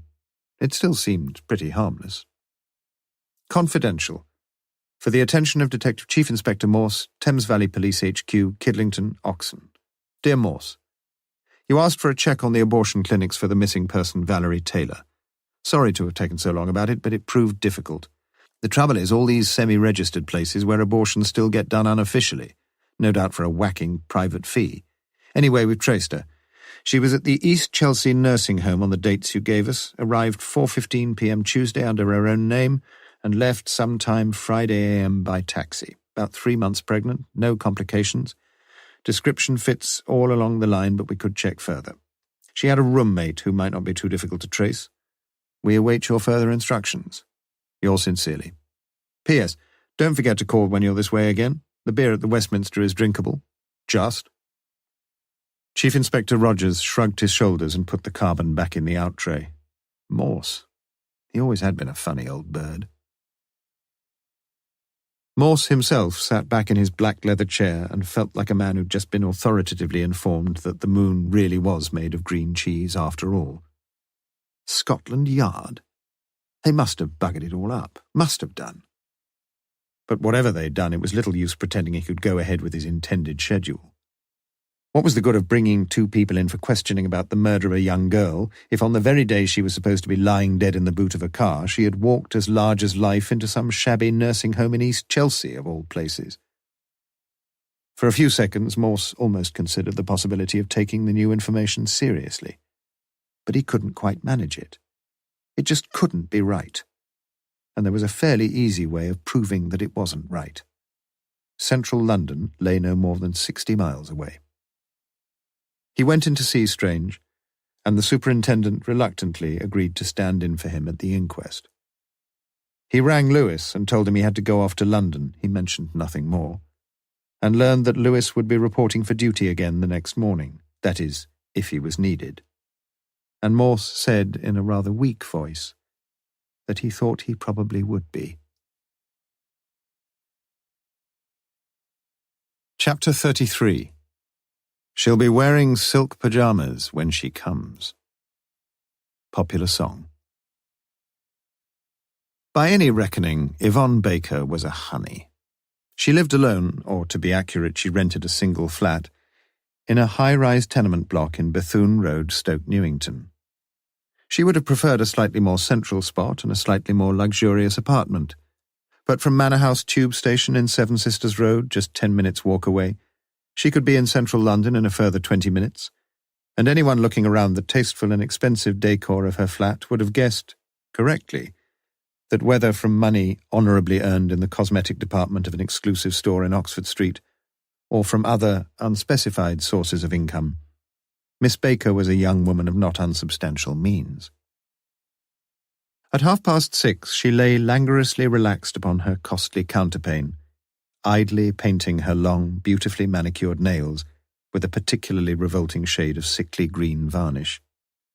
She wore a peach-coloured satin dressing gown, her legs invitingly long and slender drawn up to her waist, her thoughts centred on the evening ahead of her. The real trouble with pyjama parties was that some of the guests hadn't quite the courage to conform to the code and wore enough under their nightshirts or pyjamas to defeat the whole object of the simple exercise. At least she would show them. Some of the girls would wear a bra and panties, but she wasn't going to. Oh, no. She experienced a tingle of excitement at the thought of dancing with the men, and of knowing only too clearly the effect that she would have upon them. It was a gorgeous feeling anyway, wearing so little, so sensuous, so abandoned.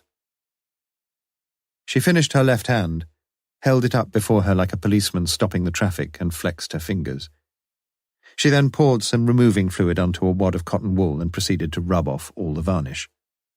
Her hands looked better without any nail polish, she decided.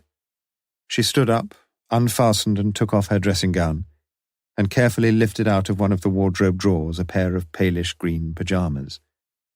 She had a beautiful body, and like so many of her admirers, she was inordinately conscious of it. She admired herself in the long wall mirror, fastened all but the top button of her pyjama top, and began to brush her long, luxuriant, honey-coloured hair. She would be collected by car at 7:30, and she glanced again at the alarm clock on her bedside table. 3/4 of an hour. She walked into the living room, put a record on the turntable, and lit a cigarette of quite improbable length. The doorbell rang at 10 minutes to 7, and her first thought was that the alarm clock must be slow again. Well, if it was, so much the better. She walked gaily to the door and opened it with a beaming smile upon her soft, full lips, a smile which slowly contracted and finally faded away as she stared at a man she had never seen before, who stood rather woodenly upon the threshold, middle-aged and rather sour. "Hello," she managed. "Miss Baker?" Miss Baker nodded. "I'm Chief Inspector Morse. I'd like to come in and have a word with you, if I may." "Of course." A slightly worried frown puckered the meticulously plucked eyebrows as he stood aside and closed the door behind him. As he explained the reason for his visit, she felt that he was the only man within living memory upon whom she appeared to have no visibly erotic effect. In her pyjamas, too. He was brisk and businesslike. 2 years the previous June she had shared, had she not, a room in the East Chelsea nursing home with a girl named Valerie Taylor. He wanted to know about this girl. Everything she could conceivably remember, every single little thing. The doorbell rang again at 7:25, and Morse told her in an unexpectedly peremptory tone to get rid of him, whoever he was. "I hope you realise I'm going out to a party tonight, Inspector." She sounded vexed, but in reality was not so vexed as she appeared. In an odd sort of way, he was beginning to interest her. "So I see," said Morse, eyeing the pyjamas. "Just tell him you'll be another half hour with me. At least." She decided she liked his voice. "And tell him I'll take you myself if he can't wait." She decided she'd rather like that. Morse had already learned enough, and he knew, had known earlier, really, that what Rogers had written was true. There was now no doubt whatsoever that Valerie Taylor had somehow found her way into a London abortion clinic on the very same day on which she had disappeared. The doctor who ran the nursing home had been pleasantly cooperative, but had categorically refused to break what he termed the code of professional confidentiality by revealing the identity of the person or persons who had negotiated Miss Taylor's visit. It had amazed Morse that the affluent abortionist should have heard of, let alone practiced, any code of professional confidentiality, but short of a forcible entry into his filing cabinets, the ambivalent doctor made it abundantly clear that further information was not forthcoming. After explaining the situation to her pyjama-bottomed beau, Miss Baker retired briefly to the bedroom, examined herself once more in the mirror, and wrapped her dressing gown, not too tightly, around her. She was beginning to feel chilly. "There was no need to worry too much about me," said Morse. "I'm pretty harmless with women, they say." For the first time she smiled at him, fully and freely, and immediately Morse wished she hadn't. "I'll take it off again if you'll turn the fire on, Inspector." She purred the words at him, and the danger bells were ringing in his head. "I shan't keep you much longer, Miss Baker." "Most people call me Yvonne." She smiled again and lay back in the armchair. No one ever called Morse by his Christian name. "I'll turn on the fire if you're not careful," he said. But he didn't. "You tell me she said she was from Oxford, not from Kidlington." "From where?" "Kidlington. It's just outside Oxford." "Oh, is it?" "No, she said Oxford, I'm sure of that." Perhaps she would anyway, thought Morse. It did sound a bit more imposing. He had nearly finished. "Just one last thing, and I want you to think very hard, Miss Yvonne. Did Miss Taylor mention to you at any stage who the father was? Or who she thought the father was?" She laughed openly. "You're so beautifully delicate, Inspector." "But as a matter of fact, she did, yes. She was quite a lass, really, you know." "Who was it?" "She said something about one of her teachers. I remember that because I was a bit surprised to learn she was still a schoolgirl. She looked much older than that. She seemed much more knowing, somehow. She was nobody's fool, I can tell you that." "This teacher," said Morse. "Did she say anything else about him?" "She didn't mention his name, I don't think. But she said he'd got a little beard, and it tickled her every time, you know." Morse took his eyes from her and stared sadly down at the thick-piled dark green carpet. It had been a crazy sort of day. "She didn't say what he taught? What subject?" She thought a moment. "Do you know, I rather think she did.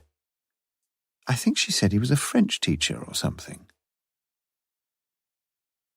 He drove her into the West End, tried to forget that she was off to an open-ended orgy dressed only in the pyjamas he had eyed so lovingly in her flat, and decided that life had passed him by. He dropped her in Mayfair, where she thanked him a little sadly, and turned towards him and kissed him fully on the lips with her soft, open mouth. And when she was gone, he looked after her, the flared pale green bottoms of her pyjamas showing beneath the sleek fur coat.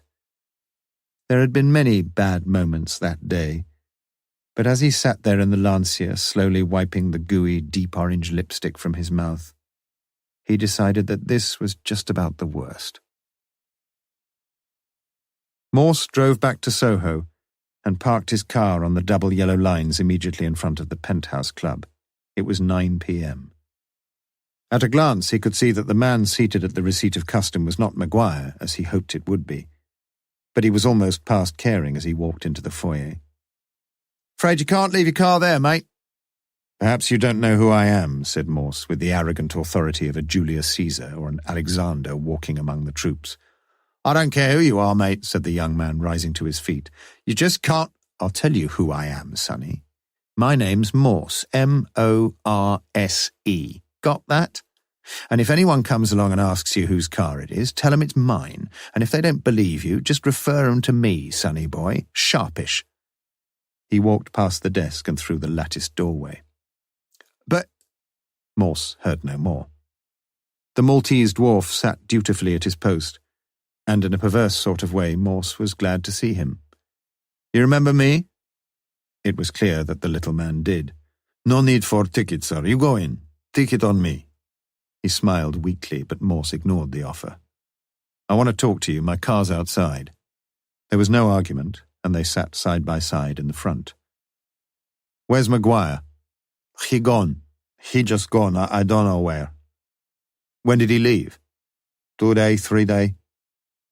"Did he have a girlfriend here?" "Lots of girls. Some of the girls here, some of the girls there. Who know?" "There was a girl here recently. She wore a mask. I think her name was Valerie, perhaps?" The little man thought he saw the light and visibly relaxed.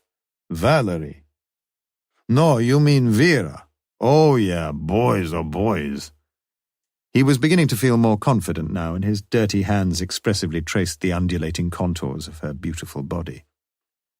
"Is she here tonight?" "She gone too." "Might have known it," muttered Morse. "She's buggered off with Maguire, I suppose."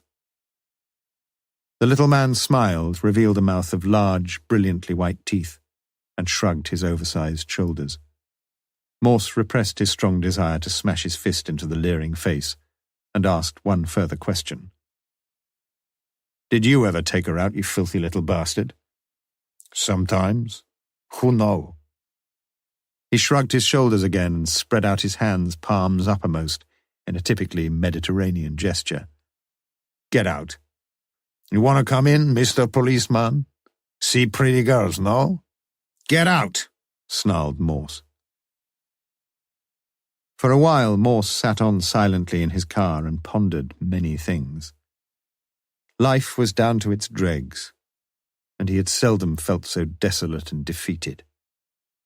He recalled his first interview with Strange at the very beginning of the case, and the distaste he had felt then at the prospect of trying to find a young girl in the midst of this corrupt and corrupting city. And now, again, he had to presume that she was alive. For all his wayward unpredictability, there was at the centre of his being an inner furnace of passion for truth, for logical analysis. And inexorably now the facts, almost all the facts, were pointing to the same conclusion, that he had been wrong from the start. A constable, young, tall, confident, tapped sharply on the car window. "Is this your car, sir?" Morse wound the window down and wearily identified himself. "Sorry, sir, I just thought—" "Of course you did. Can I be of any assistance, sir?" "Doubt it," replied Morse. "I'm looking for a young girl." "She live round here, sir?" "I don't know," said Morse. "I don't even know she lives in London. Not much hope for me, is there?" "But you mean she's been seen round here recently?" "No," said Morse quietly. "She's not been seen anywhere for over 2 years." "Oh, I see, sir," said the young man, seeing nothing. "Well, perhaps I can't help much then. Good night, sir." He touched his helmet and walked off, uncomprehending, past the gaudy strip clubs and the pornographic bookshops. "No," said Morse to himself. "I don't think you can." He started the engine and drove via Shepherd's Bush and the White City towards the M40. He was back in his office just before midnight. It did not even occur to him to go straight home. He was fully aware, even if he could give no explanation for it, of the curious fact that his mind was never more resilient, never sharper, than when, apparently, it was beaten. On such occasions his brain would roam restlessly around his skull like a wild and vicious tiger immured within the confines of a narrow cage, ceaselessly circumambulating, snarling savagely, and lethal. During the whole of the drive back to Oxford, he had been like a chess player, defeated only after a monumental struggle, who critically reviews and analyzes the moves and the motives for the moves that have led to his defeat. And already a new and strange idea was spawning in the fertile depths of his mind, and he was impatient to get back.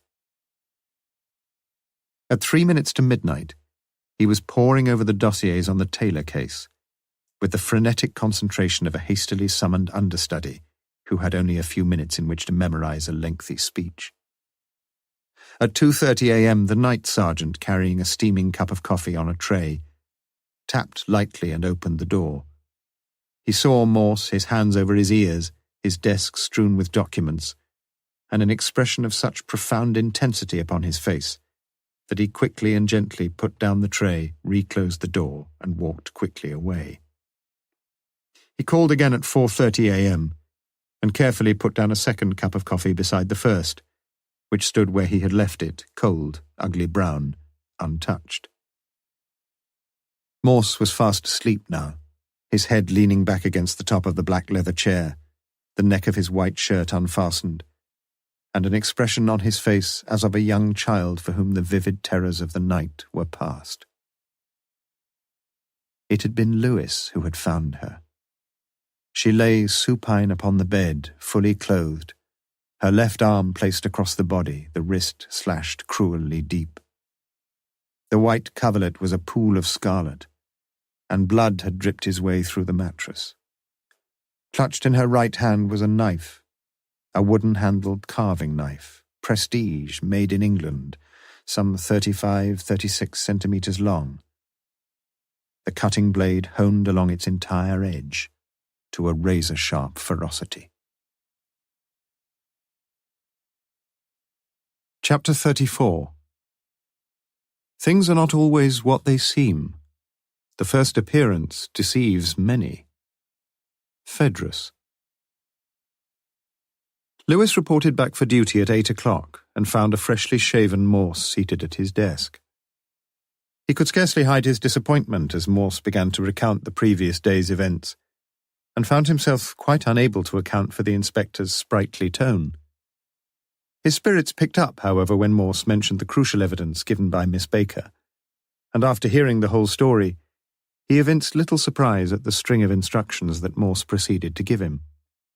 There were several phone calls to make, and he thought he began to understand the general tenor of the inspector's purpose. At 9:30 he had finished, and reported back to Morse. "Feel up to the drive, then?" "I don't mind driving one way, sir, but settled, then. I'll drive there, you drive back. Agreed?" "When were you thinking of going, sir?" "Now," said Morse. "Give the missus a ring and tell her we should be back about, Do you mind me mentioning something, sir?" "What's worrying you?" "If Valerie was in that nursing home—" "She was," interrupted Morse.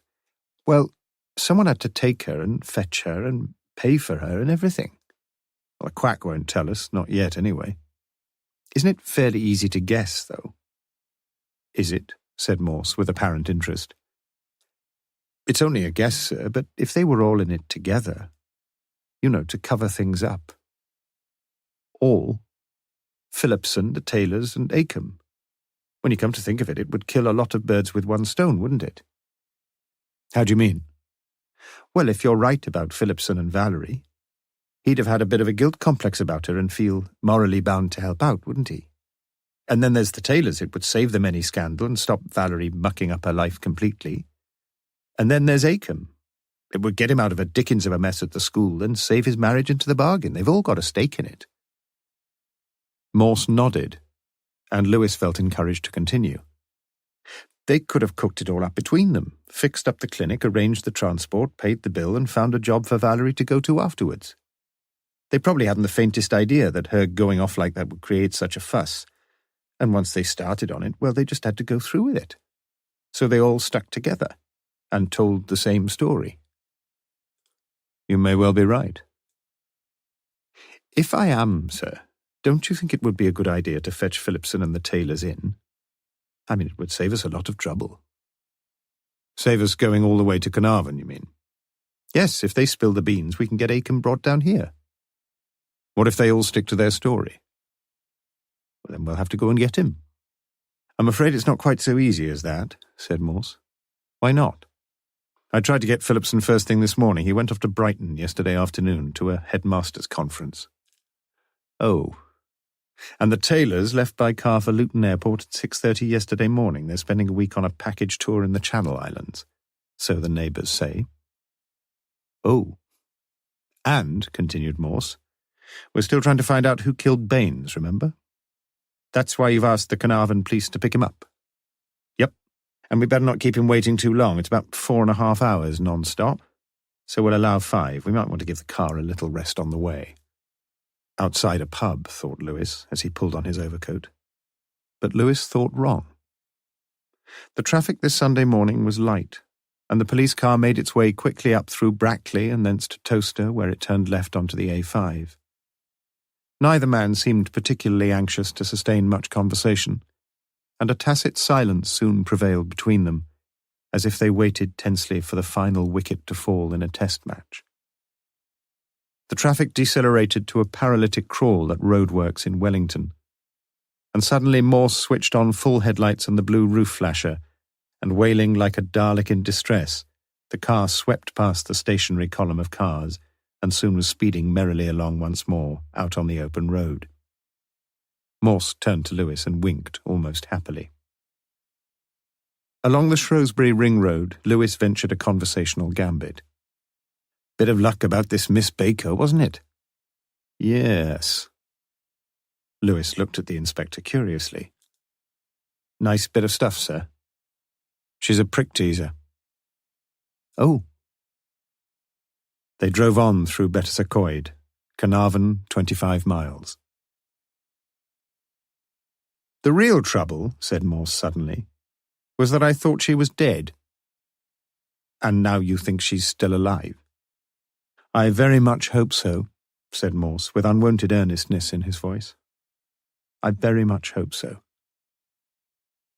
At 3:05 they came to the outskirts of Carnarvon, where, ignoring the sign directing traffic to the city centre, Morse turned left onto the main Pwllheli road. You know your way around here then, sir? Not too well, but we're going to pay a brief visit before we meet Acomb. He drove south to the village of Bont Newydd, turned left off the main road and stopped outside a house with the front door painted Cambridge blue. Wait here a minute. Lewis watched him as he walked up the narrow front path and knocked on the door. And knocked again. Clearly there was no one at home. But then, of course, David Acomb wouldn't be there. He was 3 miles away, detained for questioning on the instructions of the Thames Valley Police. Morse came back to the car and got in. His face seemed inexplicably grave. No one in, sir. Morse appeared not to hear. He kept looking around him, occasionally glancing up into the driving mirror, but the quiet street lay preternaturally still in the sunny autumn afternoon. Shan't we be a bit late for Acomb, sir? Acomb? The inspector suddenly woke from his waking dreams. Don't worry about Acomb, he'll be all right. How long do you plan to wait here?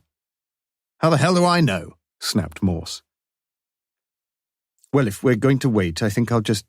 He opened the near side door and began to unfasten his safety belt. Stay where you are.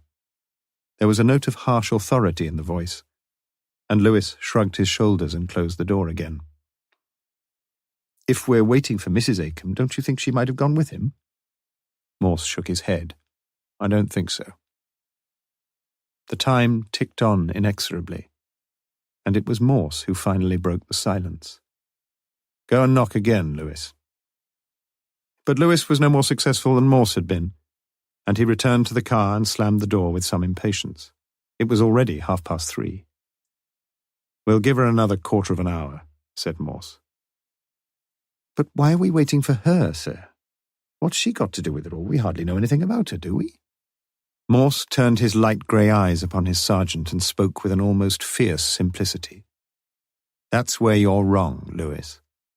We know more about her, far more about her, than about anyone else in the whole case. You see, the woman living here with David Acomb is not his real wife at all. She's the person we've been looking for from the very beginning. He paused and let his words sink in. Yes, Lewis. The woman who's been living here for the past 2 years as Acomb's wife is not his wife at all. She's Valerie Taylor. Chapter 35. Now listen, you young limb, whispered Sykes. Go softly up the steps straight afore you and along the little hall to the street door. Unfasten it and let us in. Charles Dickens, Oliver Twist. Lewis's mouth gaped in flabbergasted disbelief as this astonishing intelligence partially percolated through his consciousness. You can't mean... But I do mean. I mean exactly what I say. And that's why we're sitting here waiting, Lewis. We're waiting for Valerie Taylor to come home at last. For the moment, Lewis was quite incapable of any more intelligent comment than a half-formed whistle. Phew. Worth waiting another few minutes for, isn't she? After all this time? Gradually, the implications of what the inspector had just told him began to register more significantly in Lewis's mind. It meant... But his mental processes seemed now to be anaesthetized, and he gave up the unequal struggle. Don't you think you ought to have put me in the picture, sir? Where do you want me to start? Asked Morse in a slightly brisker tone. Well, first of all, you'd better tell me what's happened to the real Mrs. Acomb. Listen, Lewis, in this case, you've been right more often than I have. I've made some pretty stupid blunders, as you know. But at last we're getting near the truth, I think. You ask me what's happened to the real Mrs. Acomb. Well, I don't know for certain. But let me tell you what I think may have happened. I've hardly got a shred of evidence for it, but as I see things, it must have happened something like this. What do we know about Mrs. Acomb? A bit prim and proper, perhaps. She's got a slim, boyish-looking figure and long, shoulder-length blonde hair. Not unattractive, maybe, in an unusual sort of way, but no doubt very self-conscious about the blotch of ugly spots all over her face. Then think about Valerie. She's a real honey, by all accounts.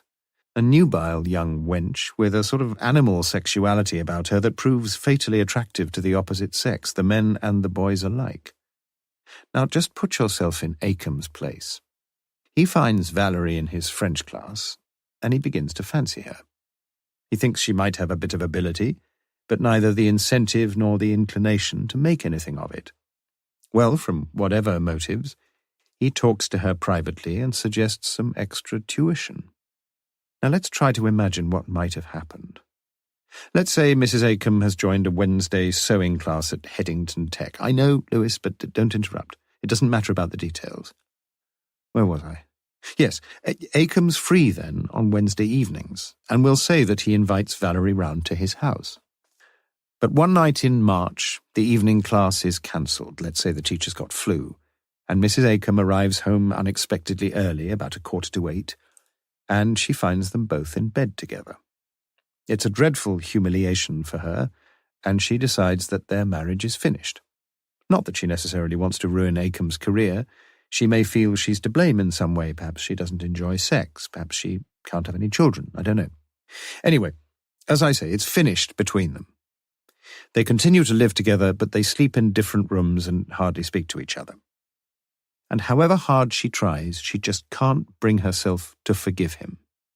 So they agree to separate when the summer term is over, and Acomb knows it will be better for both of them if he gets a new post. Whether he told Phillipson the truth or not doesn't really matter. Perhaps he didn't tell him anything when he first handed in his resignation, but he may well have had to say something when Valerie tells him that she's expecting a baby, and that he's almost certainly the father. So, as you yourself said this morning, Lewis, they all decide to put their heads together. Valerie, Acomb, Phillipson, and Mrs. Taylor. I don't know about George.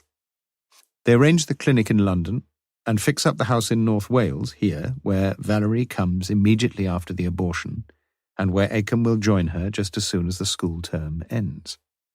And Valerie arrives and acts the dutiful little wife, decorating the place and getting things straight and tidy. And she's still here. Where the real Mrs. Acomb is, I don't know, but we should be able to find out easily enough. If you want me to make a guess, I'd say she's living with her mother in a little village somewhere near Exeter. For several minutes, Lewis sat motionless within the quiet car, until, aroused at length by the very silence, he took a yellow duster from the glove compartment and wiped the steamy windows. Morse's imaginative reconstruction of events seemed curiously convincing, and several times during the course of it, Lewis's head had nodded an almost involuntary agreement. Morse himself suddenly looked once more at his wristwatch. "Come on, Lewis," he said. "We've waited long enough." The side gate was locked, and Lewis clambered awkwardly over. The small top window of the back kitchen was open slightly, and by climbing onto the rainwater tub he was able to get his arm through the narrow gap and open the latch of the main window. He eased himself through onto the draining board, jumped down inside, and breathing heavily walked to the front door to let the inspector in. The house was eerily silent. "No one here, sir. What do we do?" "We'll have a quick look round," said Morse. "I'll stay down here, you try upstairs." The steps on the narrow flight of stairs creaked loudly as Lewis mounted aloft, and Morse stood below and watched him, his heart pounding against his ribs. There were only 2 bedrooms, each of them opening almost directly off the tiny landing, one to the right, the other immediately in front. First, Lewis tried the one to his right and peered round the door. The junk room, obviously. A single bed, unmade, stood against the far wall, and the bed itself and the rest of the limited space available were strewn with the necessary and the unnecessary oddments that had yet to find for themselves a permanent place in the disposition of the Acomb household. Several bell jars of homemade wine, bubbling intermittently, a vacuum cleaner with its box of varied fitments, dusty lampshades, old curtain rails, the mounted head of an old moth-eaten deer, and a large assortment of other semi-treasured bric-a-brac that cluttered up the little room. But nothing else. Nothing. Lewis left the room and tried the other door. It would be the bedroom, he knew that. Tentatively he pushed open the door slightly further, and became aware of something scarlet lying there upon the bed, bright scarlet, the colour of new spilt blood. He opened the door fully now and went inside. And there, draped across the pure white coverlet, the arms neatly folded across the bodice, the waist tight-belted and slim, lay a long red velvet evening dress. Chapter 36. No one does anything from a single motive. S.T. Coleridge, Biographia Literaria. They sat downstairs in the small kitchen. "It looks as if our little bird has flown." Morse leaned his head upon his left elbow and stared blankly through the window. "When did you first suspect all this, sir?" "Sometime last night, it must have been. About 3:30, I should think." "This morning, then?" Morse seemed mildly surprised. It seemed a long, long time ago. "What put you onto it, though?" Morse sat up and leaned his back against the rickety kitchen chair. "Once we learned that Valerie was probably still alive, it altered everything, didn't it? You see, from the start, I'd assumed she was dead." "You must have had some reason." "I suppose it was the photograph more than anything," replied Morse. "The one of the genuine Mrs. Acomb that Mrs. Phillipson showed me. It was a clear-cut, glossy photograph, not like the indistinct and out-of-date ones we've got of Valerie. Come to think of it, I doubt if either of us will recognize Valerie when we do see her. Anyway, I met who I thought was Mrs. Acomb when I first came up here to Carnarvon, and although she had a towel round her head, I couldn't help noticing that she wasn't a natural blonde at all.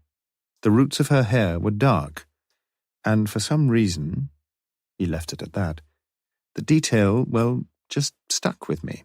She'd dyed her hair, anyone could see that. But we don't know that the real Mrs. Acomb is a natural blonde." "No, that's true," admitted Morse. "Not much to go on, then, is it?" "There was something else, Lewis." "What was that?" Morse paused before replying. "In the photograph I saw of Mrs. Acomb, she had a sort of a boyish figure, if you know what I mean." "Bit flat-chested, you mean, sir?" "Yes." "So?" "The woman I saw here, well, she wasn't flat-chested, that's all." "She could have been wearing a padded bra. You just can't tell for certain, can you?" "Can't you?" A gentle, wistful smile played momentarily about the inspector's mouth, and he enlightened the innocent Lewis no further. I ought to have guessed much earlier. Of course I should. They just don't have anything in common at all, Mrs. Acombe and Valerie Taylor. I don't think you'd ever find anyone less like a bluestocking than Valerie. And I've spoken to her twice over the phone, Lewis. More than that, I've actually seen her. He shook his head in self-reproach. Yes, I really should have guessed the truth a long, long time ago. From what you said, though, sir, you didn't see very much of her, did you? You said she had this beauty pack. No, not much of her, Lewis. Not much. His thoughts were very far away. What's all this got to do with the car hire firms you're trying to check? Asked Lewis suddenly. Well, I've got to try to get some hard evidence against her, haven't I? I thought, funnily enough, of letting her give me the evidence herself, but Lewis was completely lost. I don't quite follow you. Well, I thought of ringing her up this morning first thing and tricking her into giving herself away. It would have been very easy, really. It would? Yes. All I had to do was to speak to her in French. You see, the real Mrs. Acombe is a graduate from Exeter, remember? But from what we know about poor Valerie's French, I doubt she can get very much further than bonjour. But you can't speak French either, can you, sir? I have many hidden talents, of which as yet you are quite unaware, said Morse a trifle pompously. Oh. But Lewis had a strong suspicion that Morse knew about as much or as little French as he did. And what's more, he'd had no answer to his question. Aren't you going to tell me why you'll be checking on the car hire firms? You've had enough shocks for one day. I don't think one more will make much difference, replied Lewis. All right, I'll tell you. You see, we've not only found Valerie, we've also found the murderer of Baines. Lewis opened and closed his mouth like a stranded goldfish, but no identifiable vocable emerged. You'll understand soon enough, continued Morse. It's fairly obvious if you think about it. She has to get from Carnarvon to Oxford, right? Her husband's got the car. So what does she do? Train? Bus? There aren't any services. And anyway, she's got to get there quickly, and there's only one thing she can do, and that's to hire a car. But we don't know yet that she did hire a car, protested Lewis. We don't even know she can drive. We shall know soon enough.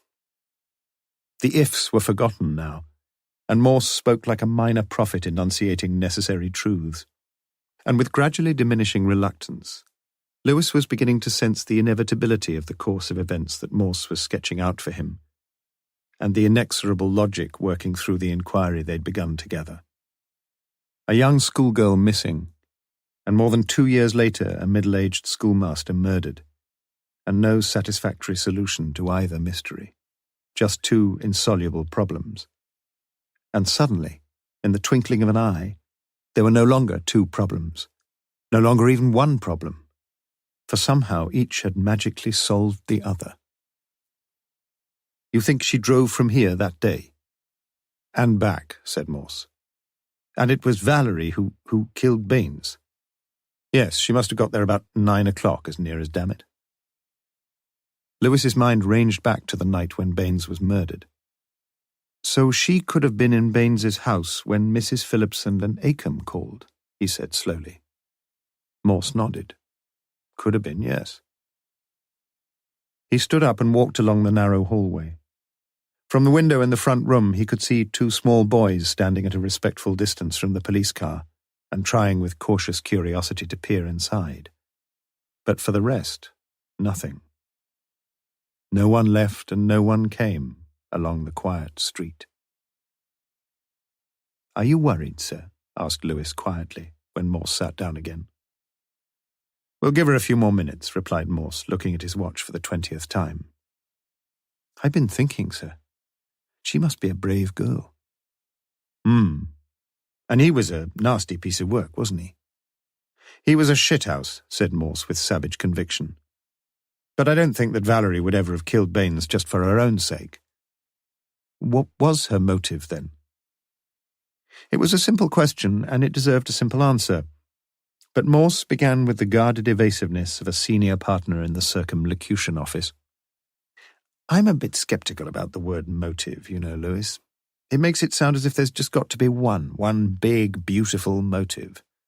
But sometimes it doesn't work like that. You get a mother slapping her child across its face because it won't stop crying. Why does she do it? You can say she just wants to stop the kid from bawling its head off, but it's not really true, is it? The motive lies much deeper than that. It's all bound up with lots of other things. She's tired, she's got a headache, she's fed up.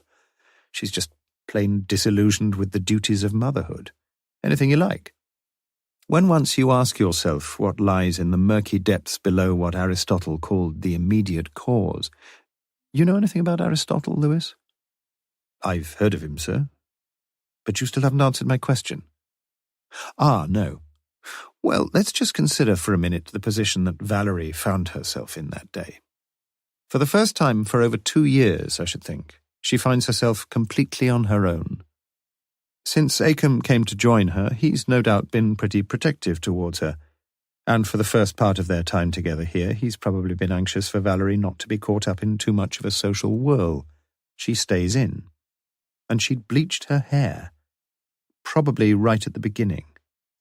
Surprising, isn't it, Lewis, how so many of us go to the trouble of making a gesture, however weak and meaningless. A sop to Cerberus, no doubt. As you know, Acomb's real wife had long blonde hair.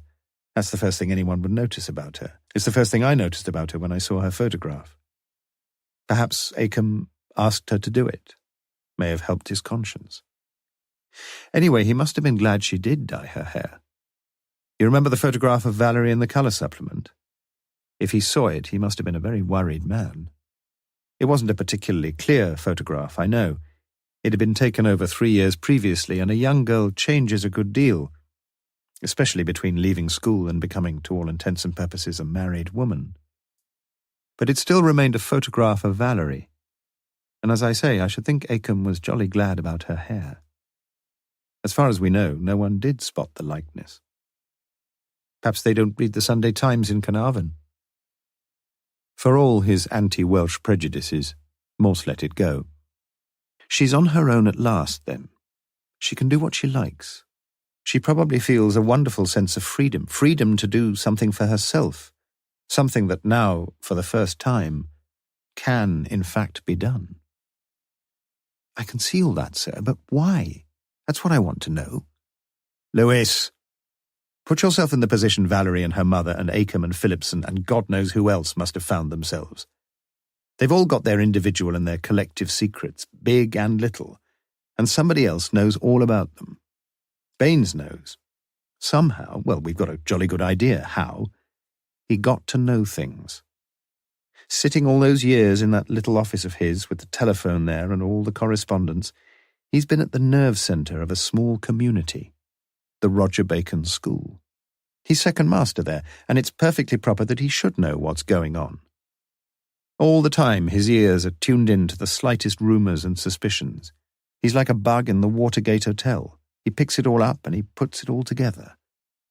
And it gives to his sinister cast of character just the nourishment it craves for, the power over other people's lives. Think of Phillipson for a minute. Baines can put him out of a job any day he chooses. But he doesn't. You see, I don't think he gloried so much in the actual exercise of his power as... He did actually blackmail Phillipson, though, didn't he? I think so, yes. But even blackmail wouldn't be as sweet for a louse like Baines as the thought that he could blackmail whenever he wanted to. I see, said the blind man.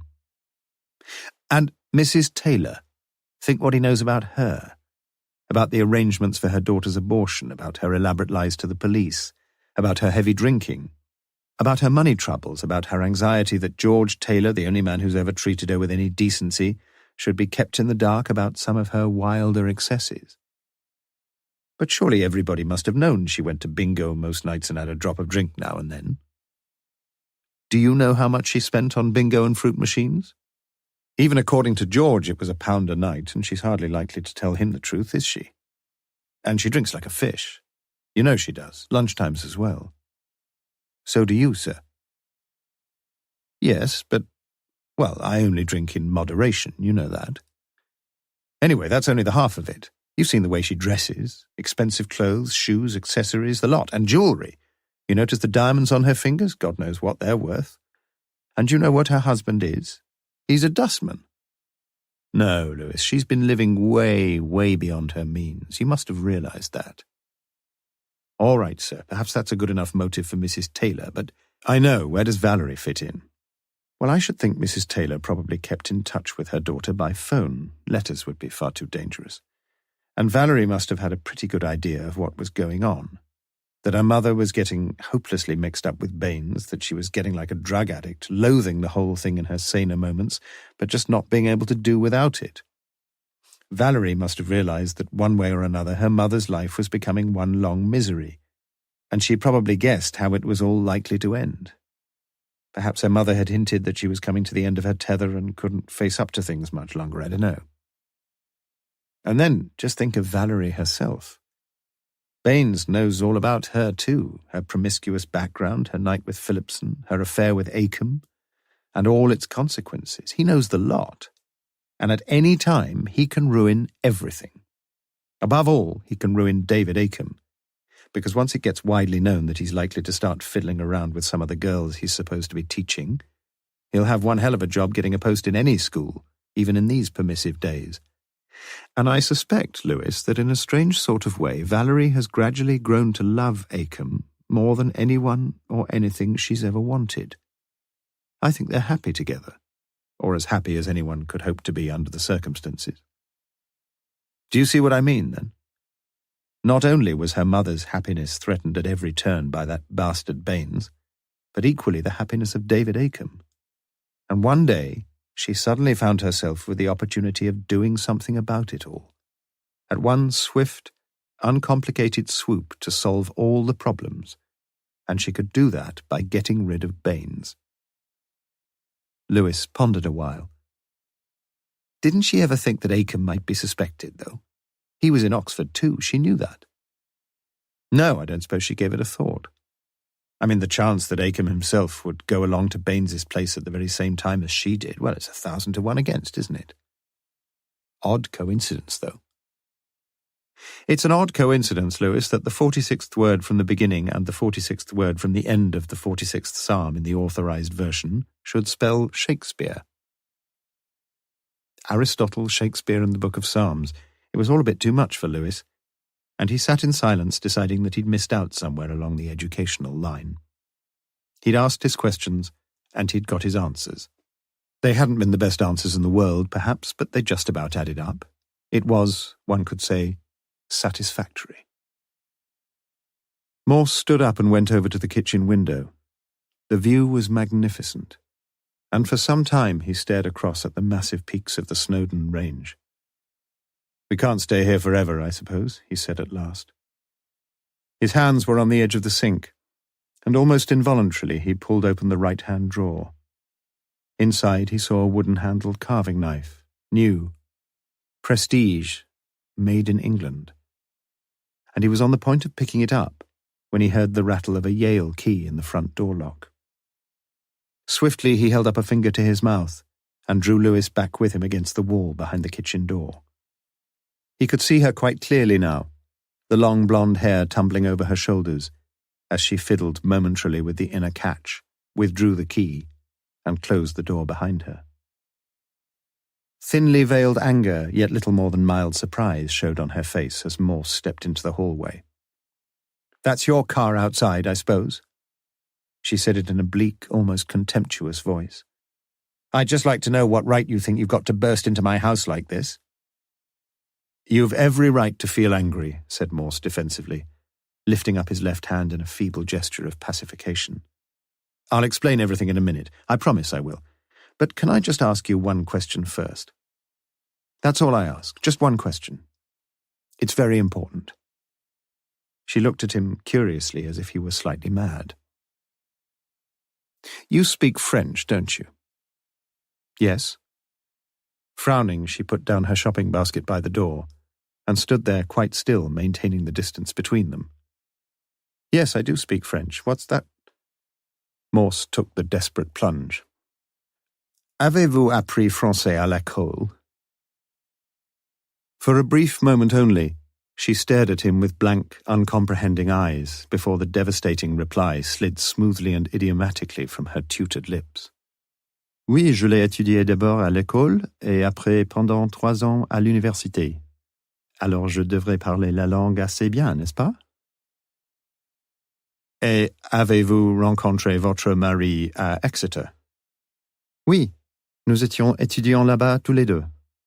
Naturellement, il parle français mieux que moi, mais il est assez évident que vous parlez français comme un anglais typique, et votre accent est abominable.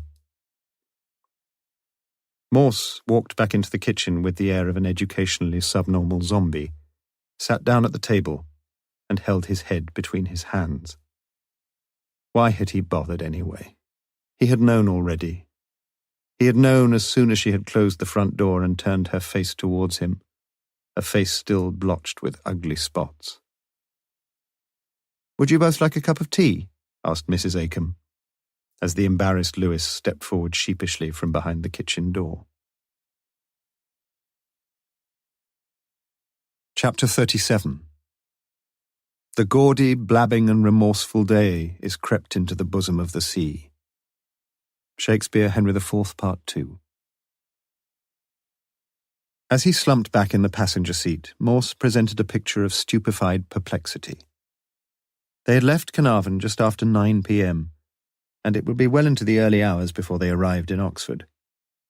Each left the other to his private thoughts that crisscrossed ceaselessly the no-man's land of failure and futility. The interview with Acombe had been a very strange affair. Morse seemed entirely to have lost the thread of the inquiry, and his early questions had been almost embarrassingly apologetic. It had been left to Lewis to press home some of the points that Morse had earlier made, and after an initial evasiveness, Acombe had seemed almost glad to get it off his chest at last.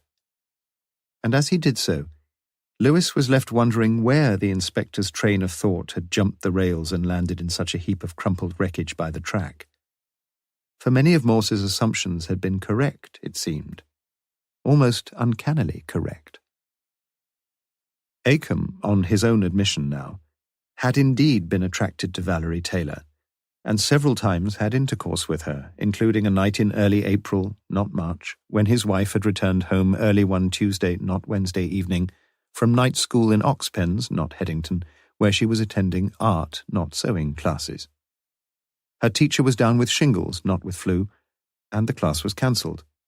It was just after 8 o'clock, not 1:45, when Mrs. Acombe had returned and found them lying together across the settee, not in bed, and the upshot had been veritably volcanic. With Valerie, it seemed by far the least confounded of that troubled trio. There followed, for Acombe and his wife, a succession of bleak and barren days. It was all over between them. She insisted firmly upon that. But she agreed to stay with him until their separation could be effected with a minimum of social scandal. He himself decided he must move in any case, and applied for a job in Carnarvon. And although he had been questioned by Philipson at some length about his motives for a seemingly meaningless move to a not particularly promising post, he had told him nothing of the truth. Literally nothing. He could only pray that Valerie would keep her mouth shut too. Not until about 3 weeks before her disappearance had he spoken personally to Valerie again, when she told him that she was expecting a baby that was probably his. She appeared, or so it seemed to Acombe, completely confident and unconcerned, and told him everything would be all right. She begged of him one thing only, that if she were to run away, he would say nothing and know nothing. That was all. And although he had pressed her about her intentions, she would only repeat that she would be all right. Did she need any money?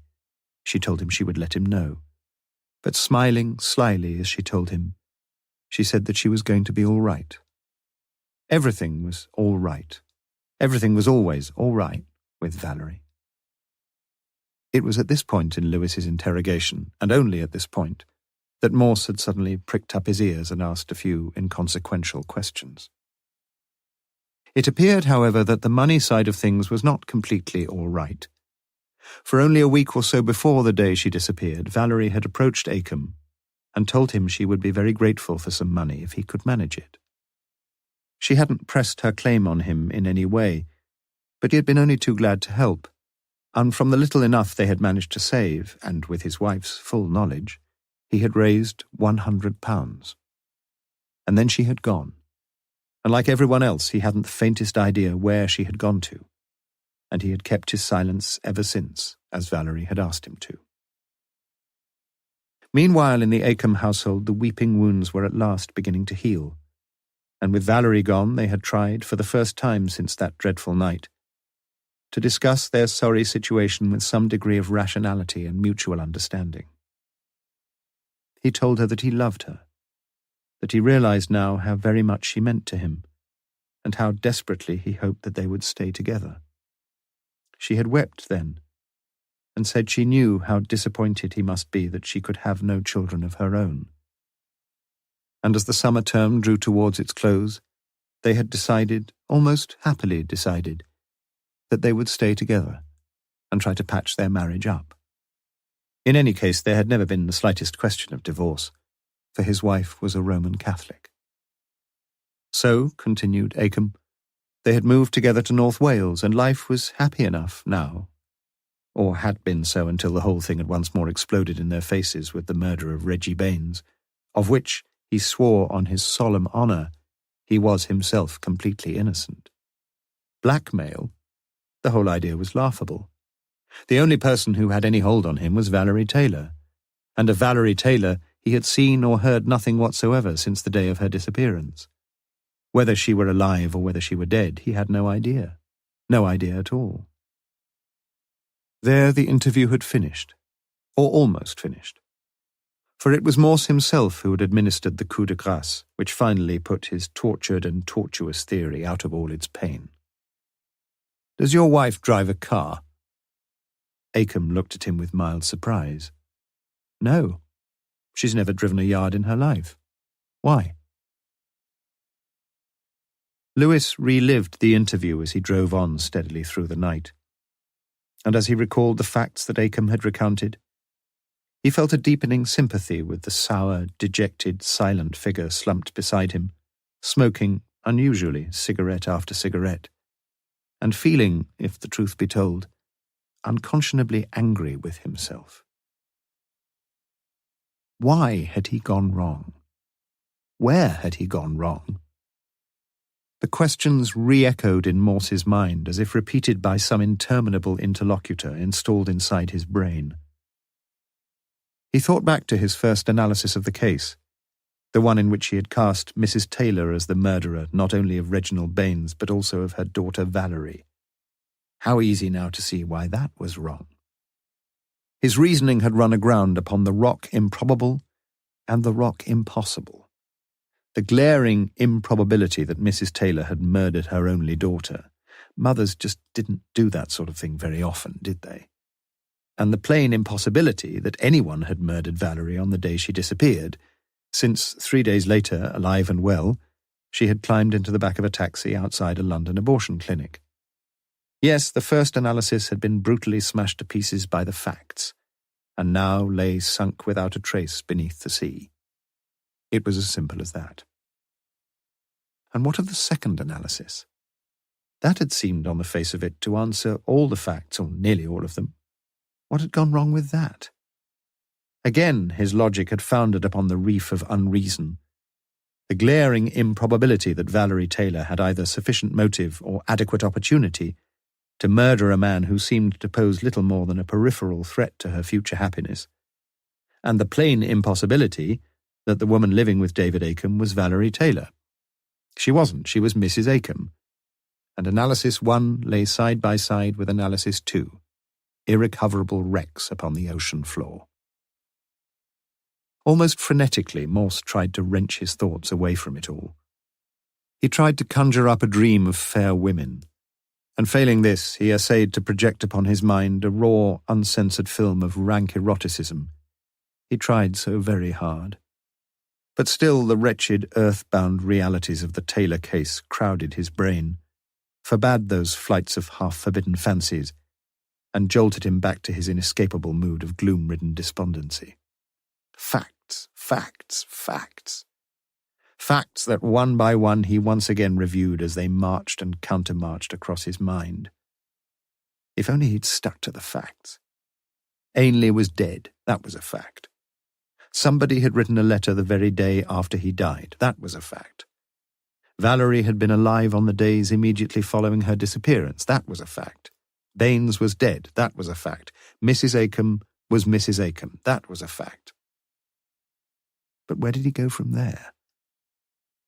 He began to realize how few the facts had been. How very, very few. A lot of possible facts, a fair helping of probable facts, but few that ranked as positive facts. And once again the facts remarshalled themselves and marched across the parade ground. He shook his head sharply and felt he must be going mad. Lewis, he could see, was concentrating hard upon the road. Lewis? It had been Lewis who had asked him the one question, the only question that had completely floored him. Why had Baines written the letter? Why? He had never grappled satisfactorily with that question, and now it worried away at his brain again. Why? Why?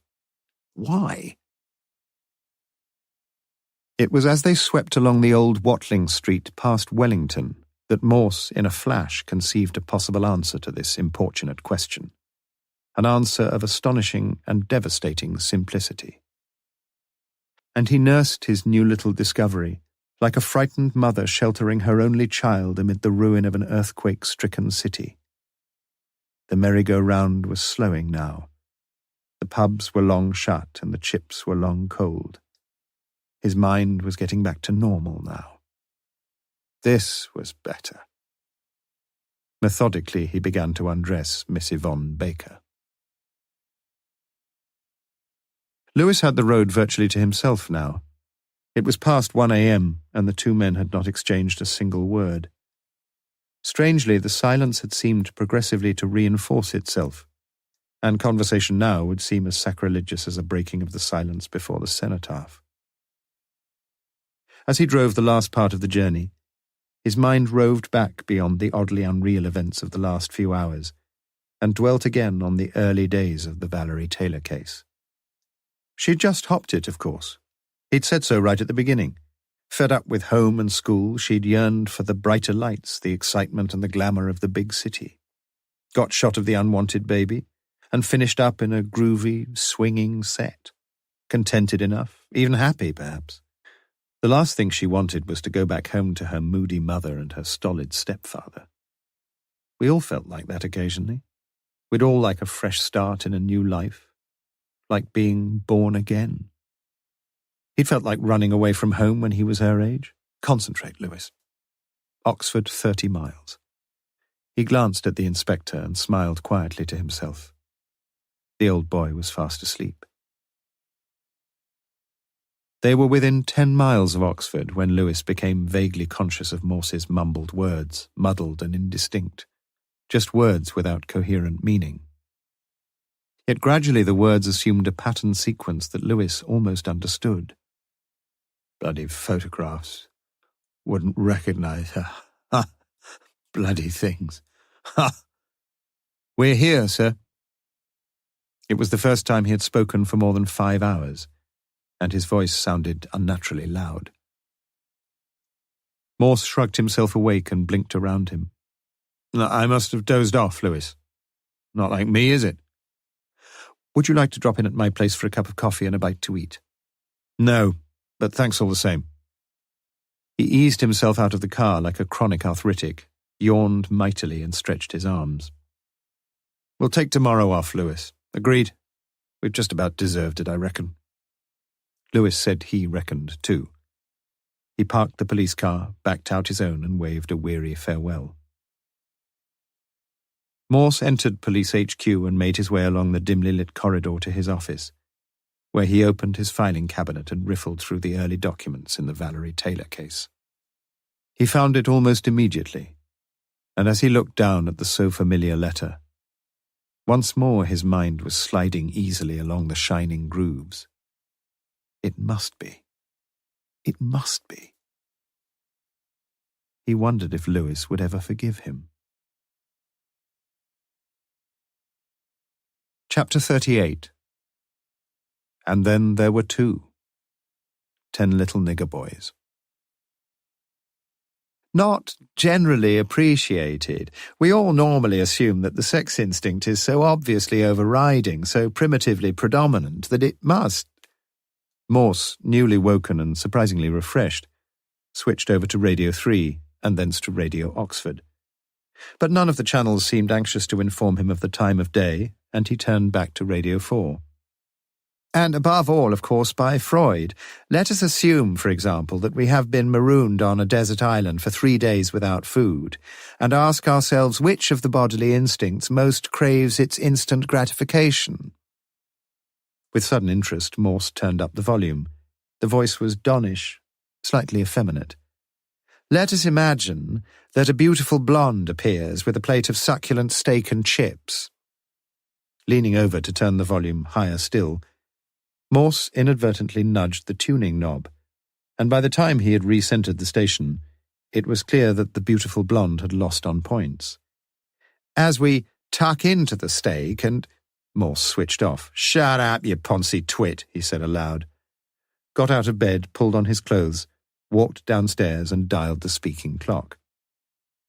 At the first stroke, it will be 11, 28, and 40 seconds. She sounded nice, and Morse wondered if she were a blonde. It was over 24 hours since he had eaten, but for the moment steak and chips was registering a poor third on the instinct index. Without bothering to shave, he walked round to the Fletcher's Arms, where he surveyed with suspicion a pile of freshly cut ham sandwiches beneath their plastic cover, and ordered a glass of bitter. By 12:45 p.m. he had consumed 4 pints, and felt a pleasing lassitude pervade his limbs. He walked slowly home and fell fully clothed into his bed. This was the life. He felt lousy when he woke again at 5:20 p.m. and wondered if he were in the old age of youth or the youth of old age. By 6 p.m. he was seated in his office, clearing up the litter from his desk. There were several messages lying there, and one by one he relegated them to an in-tray which never had been clear and never would be clear. There was one further message on the telephone pad. Ring 01787-24392. Morse flicked through the telephone book and found that 787 was the STD code for Stoke Newington. He rang the number. Hello? The voice was heavy with sex. Morse here. I got your message. Can I help? Oh, Inspector, purred the voice. It was yesterday I tried to get you, but never mind. I'm so glad you rang. The words were slow and evenly spaced. I just wondered if you wanted to see me again. You know, to make a statement or something. I wondered if you'd be coming down again, perhaps. That's very kind of you, Miss Yvonne. But I think Chief Inspector Rogers will be along to see you. We shall need a statement, though. You're quite right about that. Is he as nice as you are, Inspector? Nowhere near, said Morse. All right, whatever you say. But it would be so nice to see you again. It would indeed, said Morse, with some conviction in his voice. Well, I'd better say goodbye, then. You didn't mind me ringing, did you? No, of course I didn't. It's lovely to hear your voice again. Well, don't forget, if you're ever this way, you must call in to see me. Yes, I will, lied Morse. I really would love to see you again. Same here. You've got my address, haven't you? Yes, I've got it. And you'll make a note of the phone number? Yes, I'll do that. Goodbye, then. Till we see each other again. From the tone of her voice, Morse guessed that she must be lying there, her hands sensuously sliding along those beautiful limbs. And all he had to do was to say, yes, he'd be there. London wasn't very far away, and the night was still so young. He pictured her as she had been on the night that he had met her, the top button of the pyjama jacket already undone, and in his mind's eye his fingers gently unfastened the other buttons one by one, and slowly drew the sides apart. Goodbye, he said sadly. He walked to the canteen and ordered black coffee. "I thought you were taking the day off," said a voice behind him. "You must love this bloody place, Lewis. I rang up. They said you were here. Couldn't you stick it at home?" "No, the missus says I get under her feet." They sat down together, and it was Lewis who put their thoughts into words. "Where do we go from here, sir?" Morse shook his head dubiously. "I don't know. Will you tell me one thing, if I can? Have you any idea at all about who killed Baines?" Idly, Morse stirred the strong black coffee. "Have you?" "The real trouble is we seem to be eliminating all the suspects. There's not many left, are there?" "We're not beaten yet," said Morse with a sudden and unexpected lift of spirits. "We got a bit lost in the winding mazes, and we still can't see the end of the road, but—" He broke off and stared through the window. In a sudden gust of wind, a shower of leaves rained down from the thinning trees. "But what, sir?" "Somebody once said that the end is the beginning, Lewis." Not a particularly helpful thing to say, was it? But I think it was. You see, we know what the beginning was. Do we? Oh, yes. We know that Phillipson met Valerie Taylor one night, and we know that when he was appointed headmaster he discovered that she was one of his own pupils. That was where it all began, and that's where we've got to look now. There's nowhere else to look. You mean Phillipson? Or Mrs. Phillipson?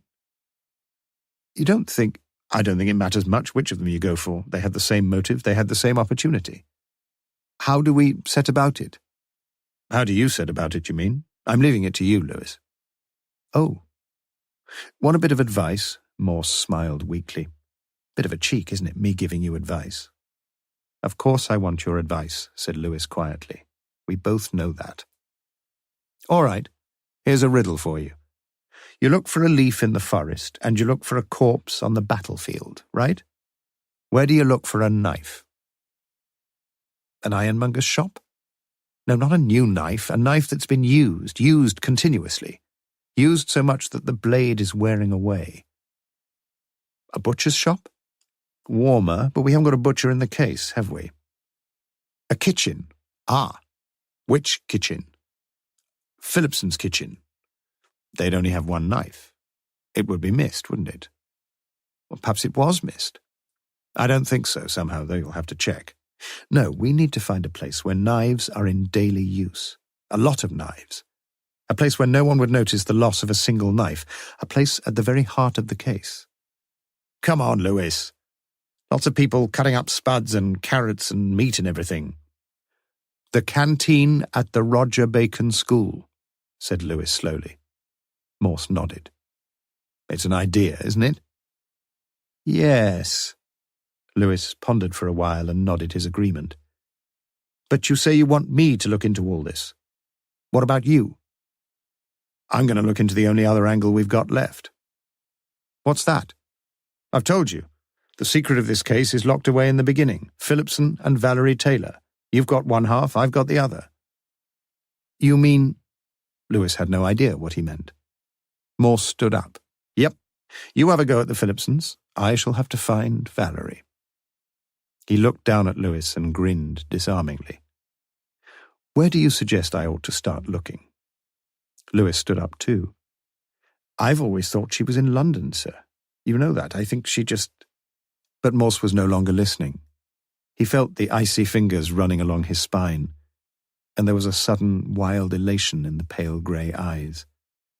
Why not, Lewis? Why not? He walked back to his office and dialed the number immediately. After all, she had invited him, hadn't she? Chapter 39. The only way of catching a train I ever discovered is to miss the one before. G.K. Chesterton. Mummy? Alison managed a very important frown upon her pretty little face as her mother tucked her early into bed at 8 p.m. Yes, darling? Will the policeman be coming to see Daddy again when he gets back? I don't think so, darling. Don't start worrying your little head about that. He's not gone away to prison or anything like that, has he? Of course he hasn't, you silly little thing. He'll be back tonight, you know that, and I'll tell him to come in and give you a big kiss, I promise. Alison was silent for a few moments. Mummy, he's not done anything wrong, has he? No, you silly little thing, of course he hasn't. Alison frowned again as she looked up into her mother's eyes.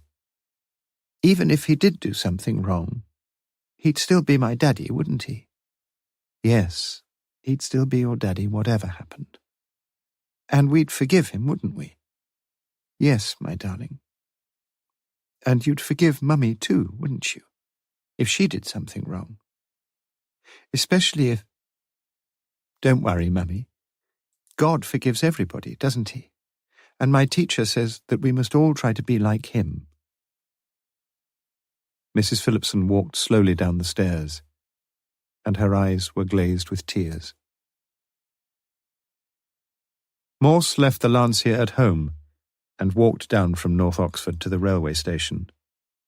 It took him almost an hour, and he wasn't at all sure why he'd decided to do it, but his head felt clear now, and the unaccustomed exercise had done him good. At 8:20, he stood outside the station buffet and looked around him. It was dark, but just across the way the street lights shone on the first few houses in Kempis Street. So close. He hadn't quite realised just how close to the railway station it was. 100 yards? No more, certainly. Get off the train on platform 2, cross over by the subway, hand your ticket in. For a second or two he stood stock still and felt the old familiar thrill that coursed along his nerves. He was catching the 8:35 train, the same train that Phillipson could have caught that fateful night so long ago. Paddington about 9:40, taxi. Let's see, yes, with a bit of luck he'd be there about 10:15. He bought a first-class ticket and walked past the barrier onto platform number 1, and almost immediately the loudspeaker intoned from somewhere in the station roof above, "The train now arriving at platform 1 is for Reading and Paddington only. Passengers for—" But Morse wasn't listening.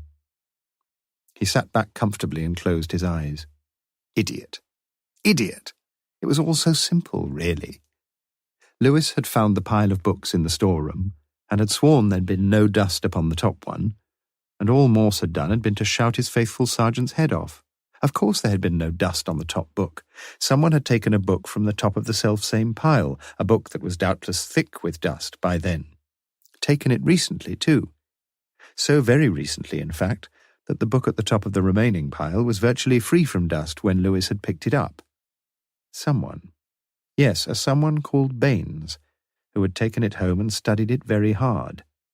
But not because he'd wished to forge a letter in Valerie Taylor's hand. That had been one of Morse's biggest mistakes.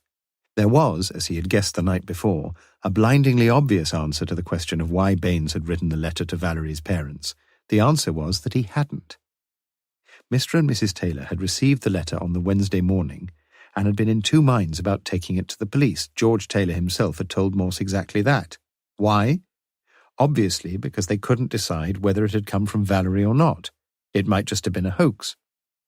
It must surely have been Mrs. Taylor who had taken it to Baines, and Baines had very sensibly taken an exercise book from the storeroom and written out his own parallel version of the brief message, copying as accurately as he could the style and shape of Valerie's own lettering as he found it in the applied science book. And then he'd compared the letter from Valerie with his own painstaking effort and pronounced to Mrs. Taylor that, at least in his opinion, the letter seemed completely genuine. That was how things must have happened. And there was something else, too. The logical corollary of all this was that Mr. and Mrs. Taylor had no idea at all about where Valerie was. For more than 2 years they had heard nothing whatsoever from her. And if both of them were genuinely puzzled about the letter, there seemed one further inescapable conclusion. The Taylors were completely in the clear. Go on, Morse, keep going.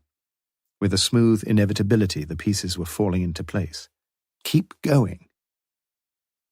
Well, if this hypothesis were correct, the overwhelming probability was that Valerie was alive and that she had written the letter herself. It was just as Peter said it was, just as Lewis said it was, just as Morse himself had said it wasn't. Moreover, as he had learned the previous evening, there was a very interesting and suggestive piece of corroborative evidence. Acomb had given it to him. Valerie was always using the expression "all right," he'd said. And on his return, Morse had checked the letter once again. "Just to let you know, I'm all right, so don't worry. Sorry I've not written before, but I'm all right." And Ainley, poor old Ainley, had not only known that she was still alive, he'd actually found her. Morse felt sure of that now. Or at the very least, he'd discovered where she could be found. Stolid, painstaking old Ainley, a bloody sight better cop than he himself would ever be. Hadn't Strange said the same thing right at the beginning? Valerie could never have guessed the full extent of the hullabaloo that her disappearance had caused. After all, hundreds of young girls went missing every year. Hundreds. But had she suddenly learned of it so long after the event? Had Ainley actually met her and told her? It seemed entirely probable now, since the very next day she had sat down and written to her parents for the very first time. That was all, just a brief, scratty little letter. And that prize clown Morse had been called in. Big stuff. Christ, what a mess. What a terribly unholy mess he'd made of everything. They were well into the outskirts of London now, and Morse walked out to the corridor and lit a cigarette. Only one thing worried him now, the thought that had flashed across his mind as he stood outside the station buffet and looked across at Kempis Street. But he'd know soon enough now. So very soon, he'd know it all. Chapter 40. For she and I were long acquainted, and I knew all her ways. A. E. Housman, Last Poems. It was just after 10:30 when he paid and tipped the taxi driver. It cost him more than the return first-class fare to London. At the bottom of the building he found, as before, the lift for the even-numbered floors on his left, and that for the odd on his right. He remembered the floor. Of course he did. She was radiant. That was the best epithet for her, although there were many others. She wore a thin black sweater in which her full and braless breasts bobbed irresistibly, and a long black skirt slit high along her leg, and leaving a sublime uncertainty of what she wore below. Her mouth, just as he had seen it last, was stickily seductive, the lips moist and slightly parted, the teeth so gleaming white. Oh, Lord, have mercy on our souls. "What would you like to drink, Inspector? Whiskey? Gin?" "Whiskey, please, lovely." She disappeared into the kitchen, and Morse moved quickly over to a small shelf of books beside the deeply leathered divan. Rapidly he flicked open the front covers of the books there, and as rapidly replaced them. Only one of them held his attention, and that only for a few seconds, when the grey eyes momentarily flashed with a glint of satisfaction, if not surprise. He was seated on the divan when she returned with a large whiskey in a cut-glass tumbler and sat down beside him. "Aren't you drinking?" Her eyes met his and held them. "In a minute," she whispered, linking her arm through his, the tips of her fingers gently tracing slow designs along his wrist. Softly he took her hand in his, and for a short, sweet second, the thrill was that of a sharp electric shock that shot along his veins, and a zigzag current that sparked across his temples. He looked down at her delicately fingered left hand, and saw across the bottom of the index finger the faint white line of an old scar, like the scar that was mentioned in the medical report on Valerie Taylor, when she had cut herself with a carving knife, in Kidlington, when she was a pupil at the Roger Bacon School. "What shall I call you?" she asked suddenly. "I can't go on calling you Inspector all night, can I?"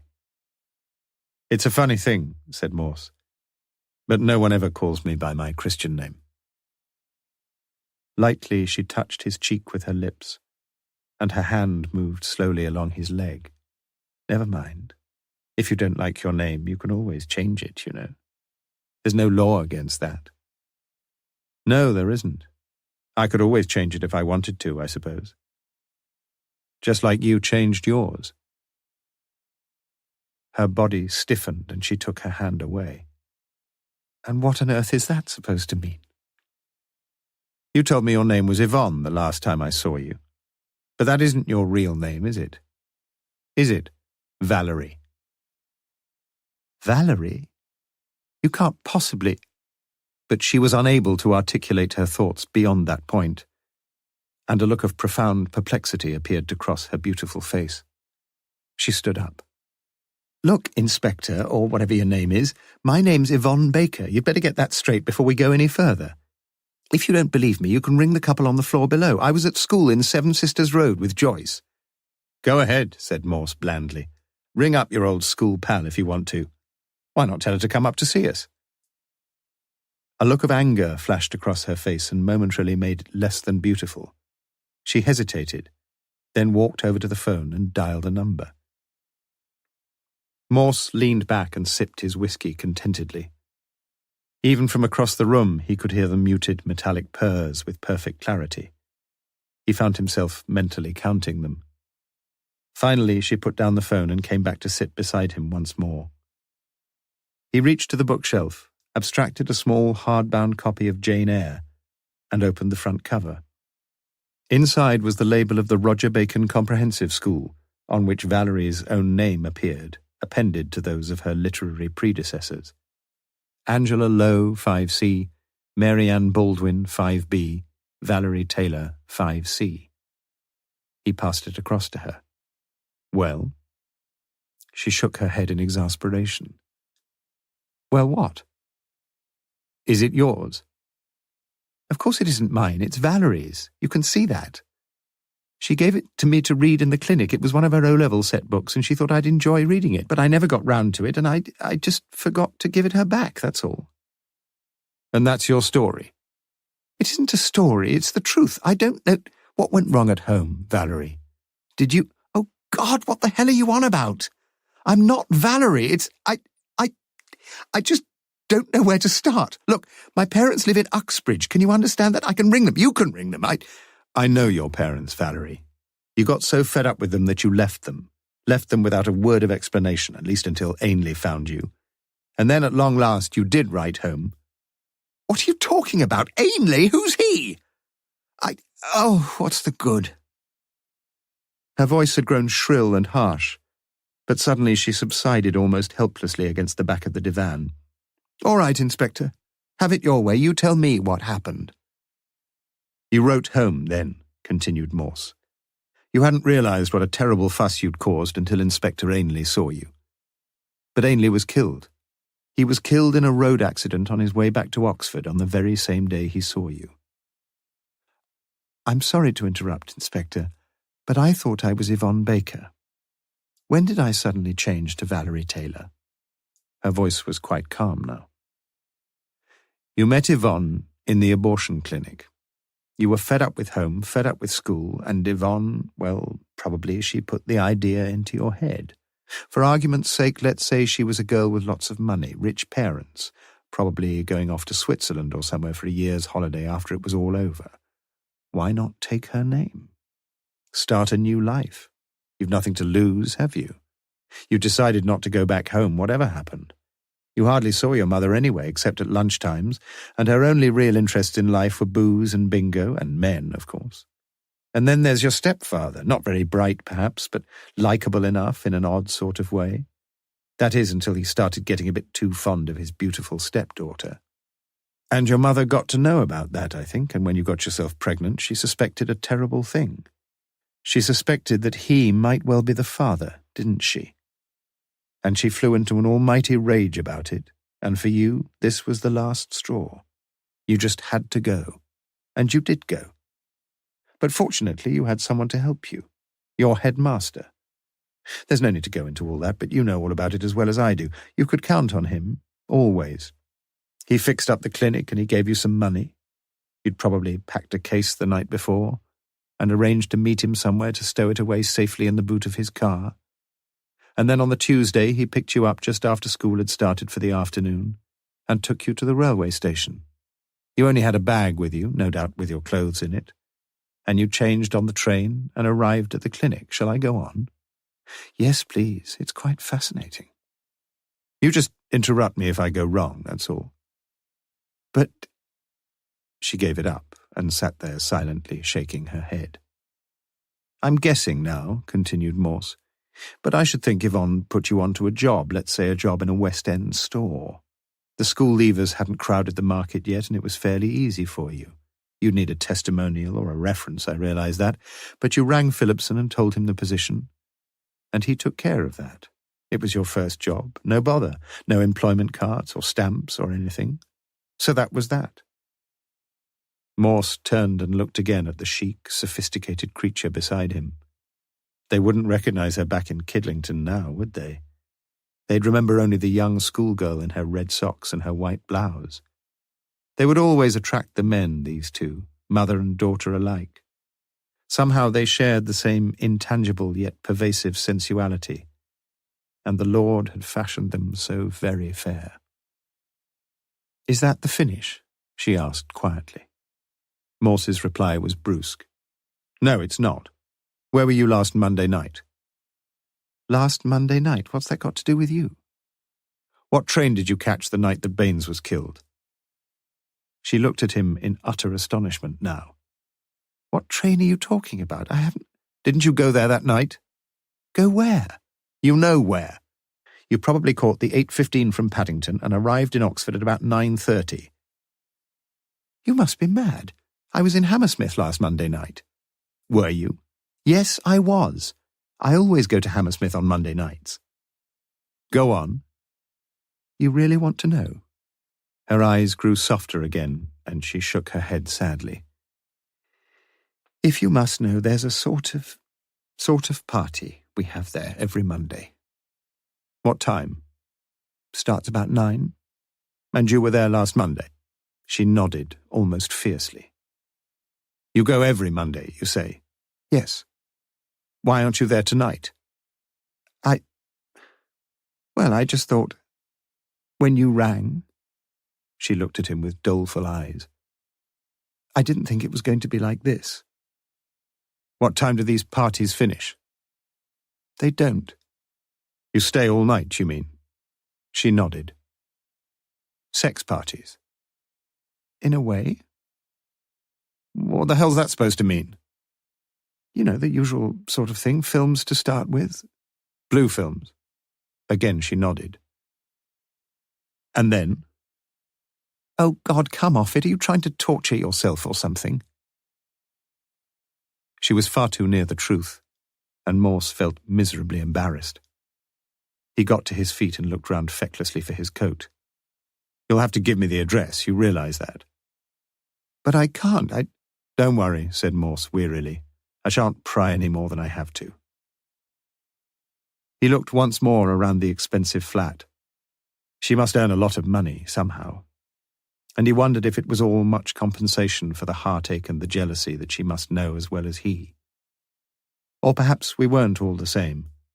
Perhaps it wasn't possible to live as she had done, and keep alive the finer, tenderer compassions. He looked across at her as she sat at a small bureau, writing something down, doubtless the address of the bawdy house in Hammersmith. He had to have that, whatever happened. But did it matter all that much?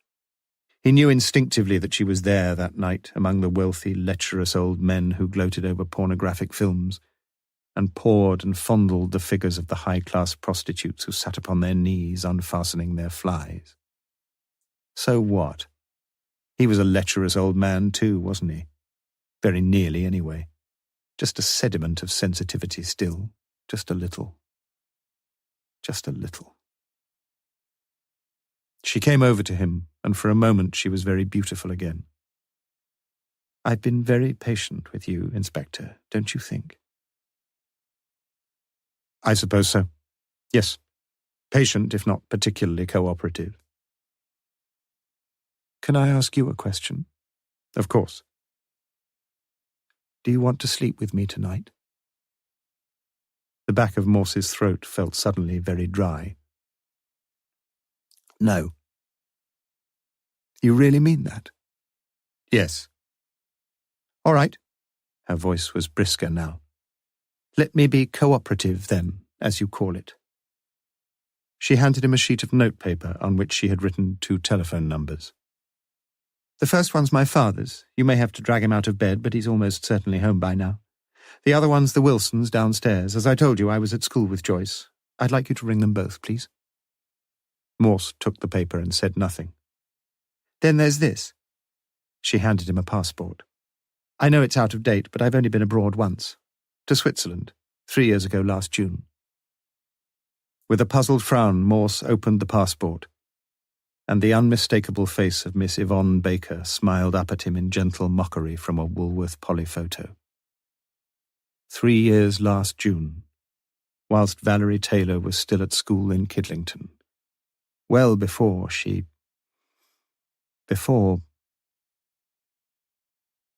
Morse took off his coat and sat down once again on the divan.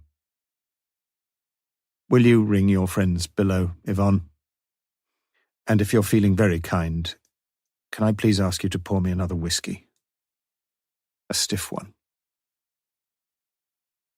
At Paddington, he was informed that the last train to Oxford had departed half an hour earlier. He walked into the cheerless waiting room, put his feet up on the bench, and soon fell fast asleep. At 3:30 a.m., a firm hand shook him by the shoulder, and he looked up into the face of a bearded constable. "You can't sleep here, sir. I shall have to ask you to move on, I'm afraid." "You surely don't begrudge a man a bit of kip, do you, officer?" "I'm afraid I shall have to ask you to move on, sir." Morse almost told him who he was.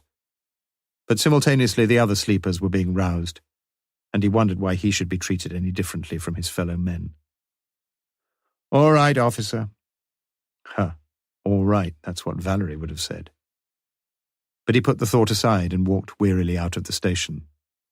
Perhaps he'd had more luck at Marylebone. He needed a bit of luck somewhere. Chapter 41. Pilate saith unto him, What is truth? John 18. Donald Phillipson was a very worried man.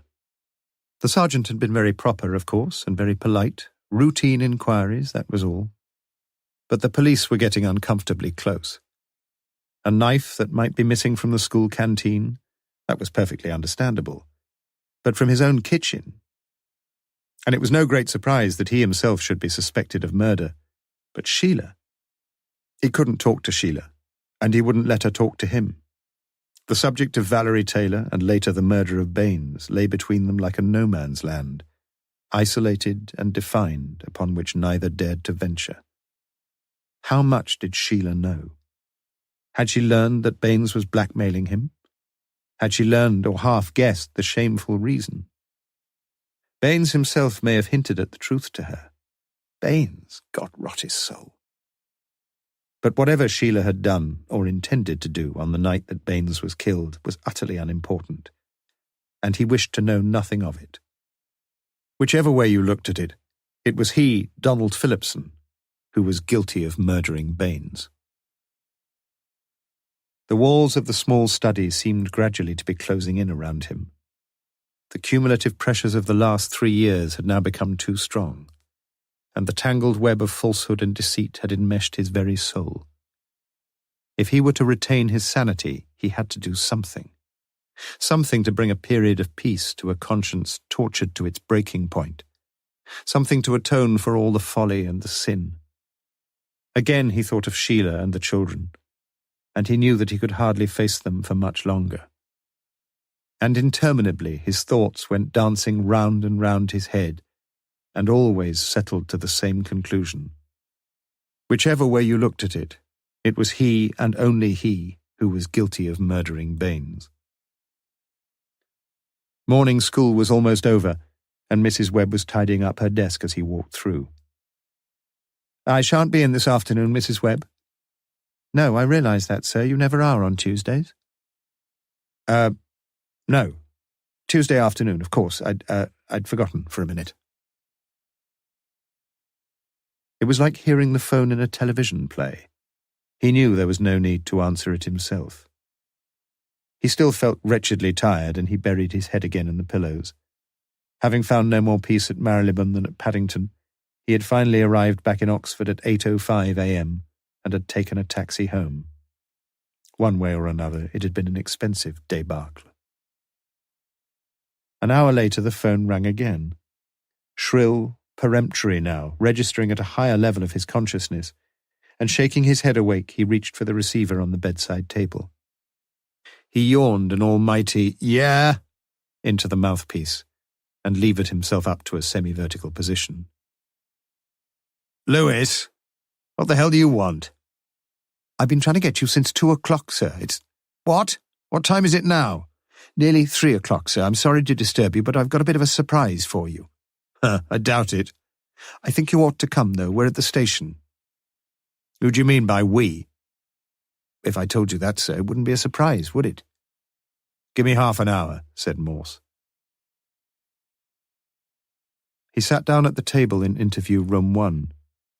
In front of him lay a document, neatly typed but as yet unsigned, and he picked it up and read it.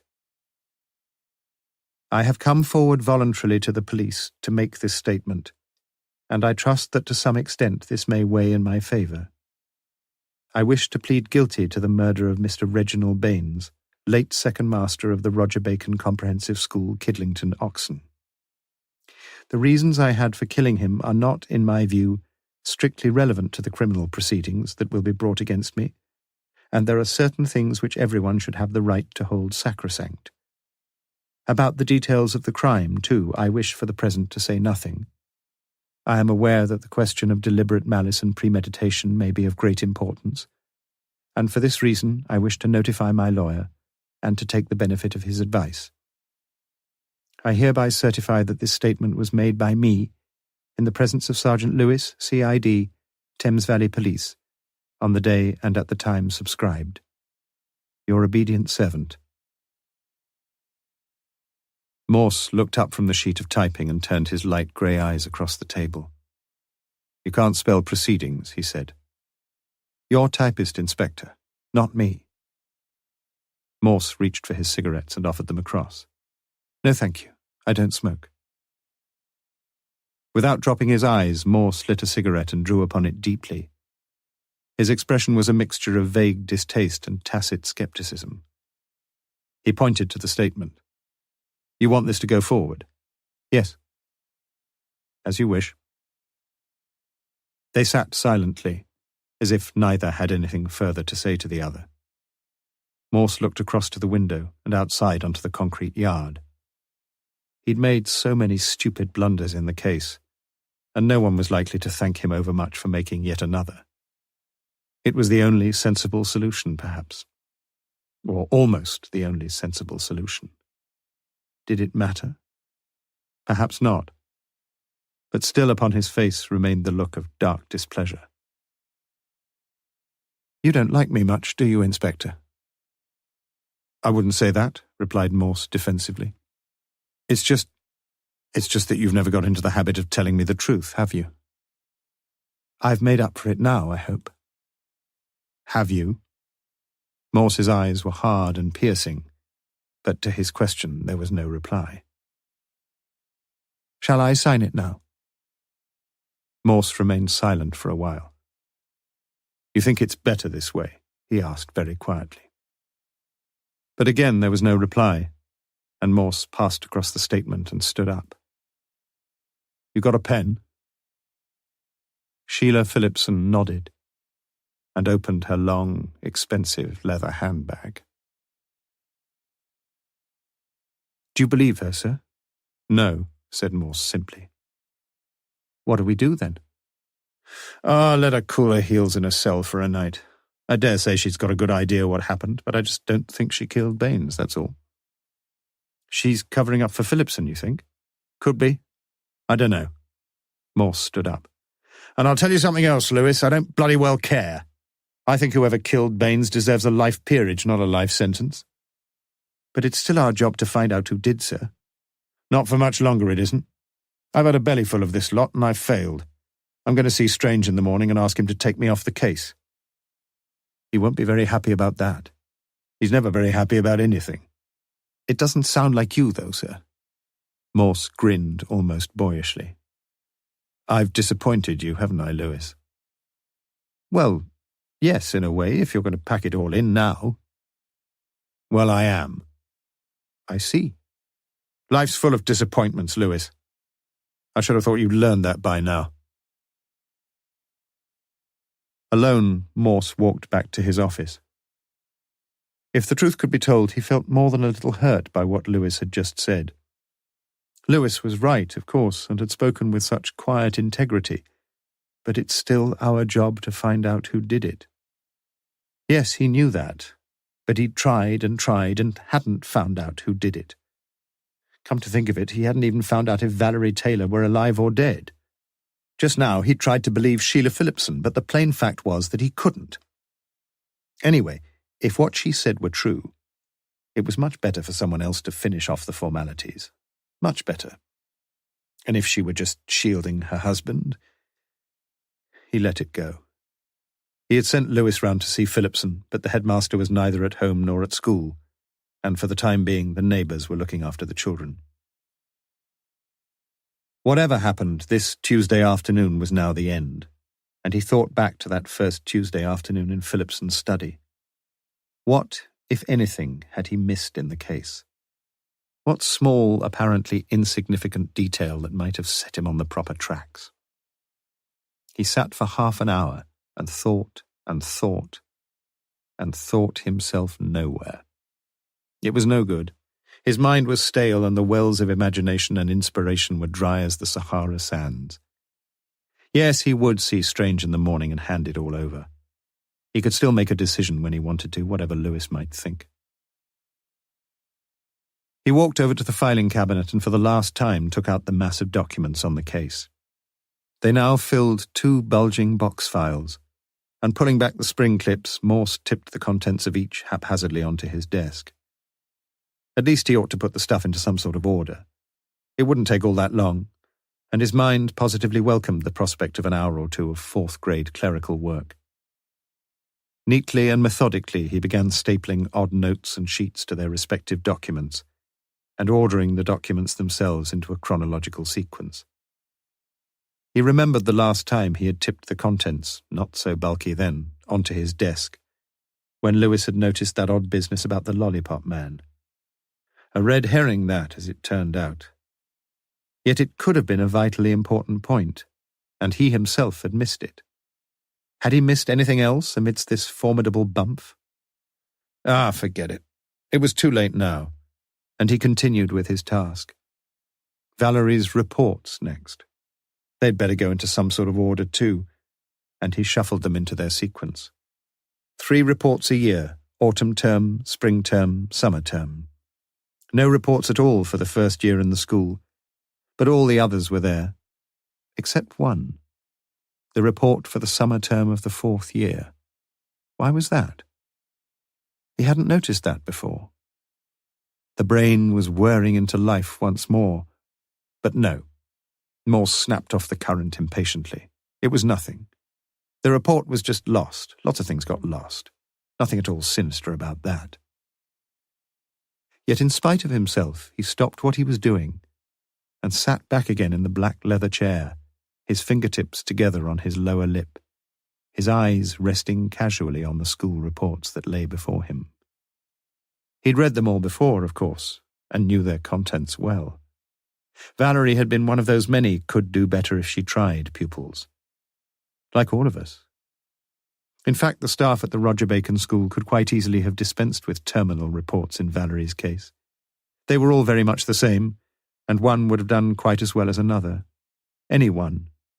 The last one, for example, the report on her spring term's progress, or rather lack of it, in the year in which she'd disappeared. Idly, Morse looked down at it again. Acom's signature was there, beside the French. Could do so well if only she tried. Her accent is surprisingly good, but her vocabulary and grammar are still very weak. Same old comment. In fact, there was only one subject in which Valerie had apparently not hidden her light beneath the bushel of her casual indifference. And oddly enough, that was applied science and technology. Funny, really, girls tackling subjects like that. But the curriculum had undergone mysterious developments since his own school days. He picked up the earlier reports and read some of the comments of the science staff. Good with her hands. A good term's work. Has good mechanical sense. He got up from his chair and went over to the shelf where earlier he'd stacked Valerie's old exercise books. It was there, Applied Science and Technology. Morse flicked through the pages. Yes, the work was good, he could see that. Surprisingly good. Hold it a minute. He looked through the book again, more carefully now, and read the headings of the syllabus. Work, energy, power, velocity ratio, efficiency of machines, simple machines, levers, pulleys, simple power transmission systems, car engines, clutches. He walked back to his desk slowly, like a man in a dreamlike daze, and read the last spring term report once more. French and Applied Science and Technology. Suddenly the hair on his flesh stood erect. He felt a curious constriction in his throat, and a long shiver passed icily down his spine. He reached for the phone, and his hand shook as he dialed the number. Chapter 42. I came fairly, to kill him honestly. Beaumont and Fletcher, the little French lawyer. Valerie Taylor unscrewed the latest tube of skin lotion, her 6th prescription. The last time she'd been to the doctor, he'd asked rather pointedly if she were worried about anything. And perhaps she was. But not to that extent. She'd never worried over much about anything, really. Just wanted to live in the present and enjoy herself. Carefully she smeared some of the white cream over the ugly spots. How she prayed they would go. Over a month now, and still they persisted horribly.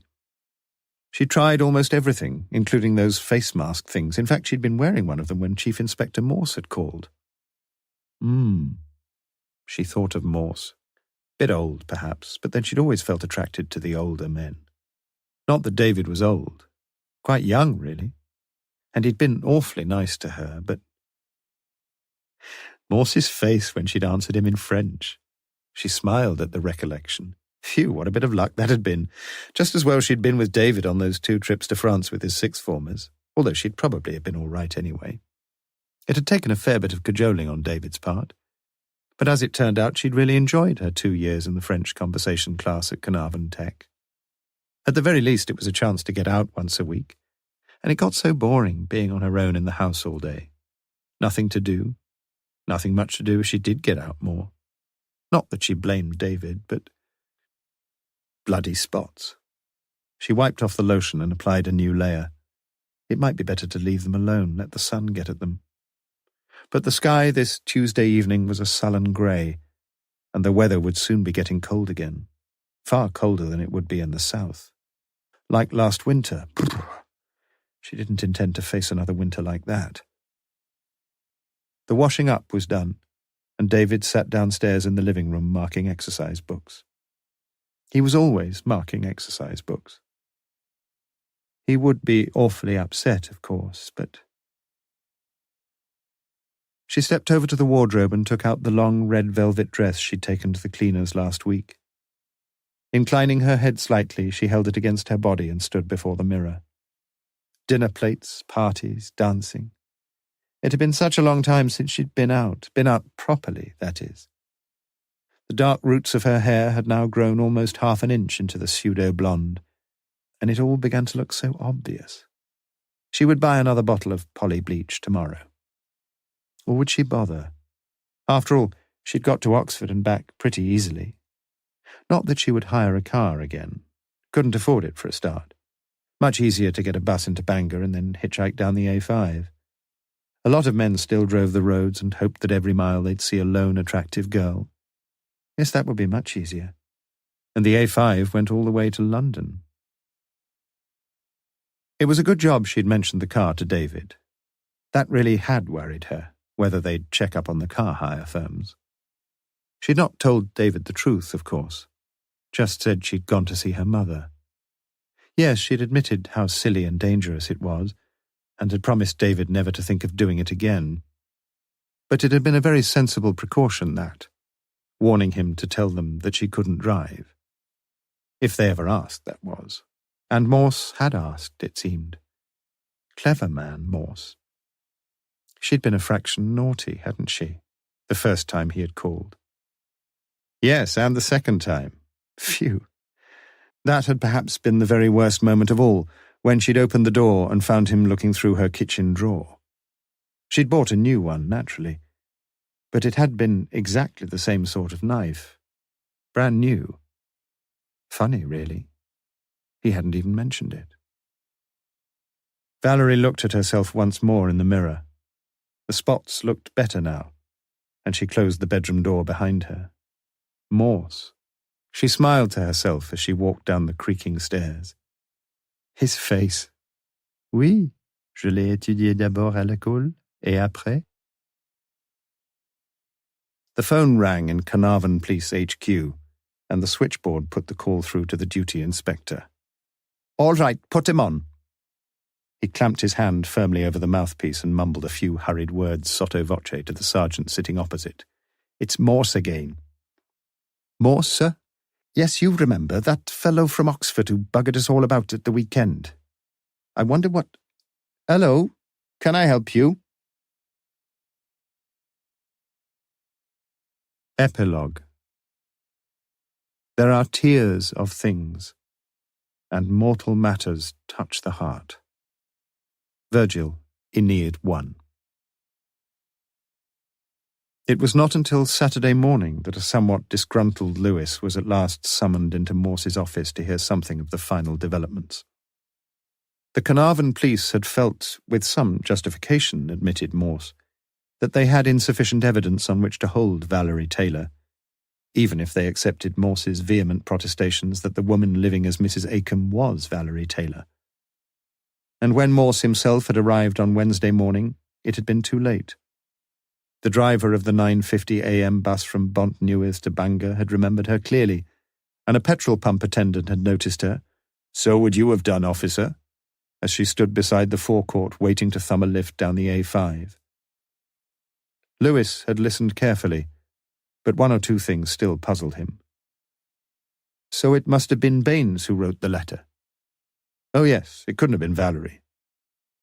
I wouldn't be too sure, sir. She's a pretty clever girl. And I'm a clown, thought Morse. The car, the French, and the spots. A combination of circumstance and coincidence which had proved too much even for him to accept. A triple oxer over which he would normally have leapt with the blithest assurance, but at which, in this instance, he had so strangely refused. After all, it would have been very odd if a mechanically minded girl like Valerie hadn't even bothered to take a driving test. And she wasn't too bad at spoken French, even at school. Those reports, if only... Big coincidence, wasn't it? About the spots, I mean. No, not really, Lewis. Don't forget that both of them were sleeping with Acombe, and Acombe's got a beard. It was something else that Lewis hadn't considered, and he let it go. She's gone to London, I suppose, sir. Morse nodded wearily, a wry smile upon his lips. Back to square one, aren't we? You think we'll find her? I don't know. I suppose so. In the end. On Saturday afternoon, the Phillipson family motored to the White Horse Hill at Uffington. For Andrew and Alison it was a rare treat, and Mrs. Phillipson watched them lovingly as they gambolled with gay abandon about the downs. So much had passed between her and Donald these last few days. On Tuesday evening, their very lives together had seemed to be hanging by the slenderest of threads. But now, this bright and chilly afternoon, the future stretched out before them, open and free as the broad landscape around them. She would write, she decided, a long, long letter to Morse, and try to thank him from the bottom of her heart. For on that terrible evening, it had been Morse who had found Donald and brought him to her. It had been Morse who had seemed to know and to understand all things about them both. On Saturday evening, Mrs. Grace Taylor sat staring blankly through the window onto the darkened street. They had returned from their holiday in mid-afternoon, and things seemed very much the same as she had left them. At 8:15, by the light of the street lamp, She saw Morse walking slowly, head down, towards the pub. She gave him no second thought. Earlier in the evening, she had gone out into the front garden and clipped off the heads of a few last fading roses. But there had been one late scarlet bloom that was still in perfect flower. She had cut that off too, and it now stood on the mantel-shelf in a cheap glass vase that Valerie had won on a shooting stall at St. Giles's Fair, beneath the ducks that winged their way towards the ceiling in the empty room behind her. Some of them never did come home. Never. This was an audio production of Last Seen Wearing by Colin Dexter, read by Samuel West. Published by Macmillan Digital Audio, an imprint of Pan Macmillan, a division of Macmillan Publishers International Limited. Text copyright Colin Dexter 1976. Recording copyright Macmillan Digital Audio 2017. The right of Colin Dexter to be identified as the author of this work has been asserted by him in accordance with the Copyright Designs and Patents Act 1988, all rights reserved. Produced by Leo Wetter and recorded at Strathmore Publishing, London.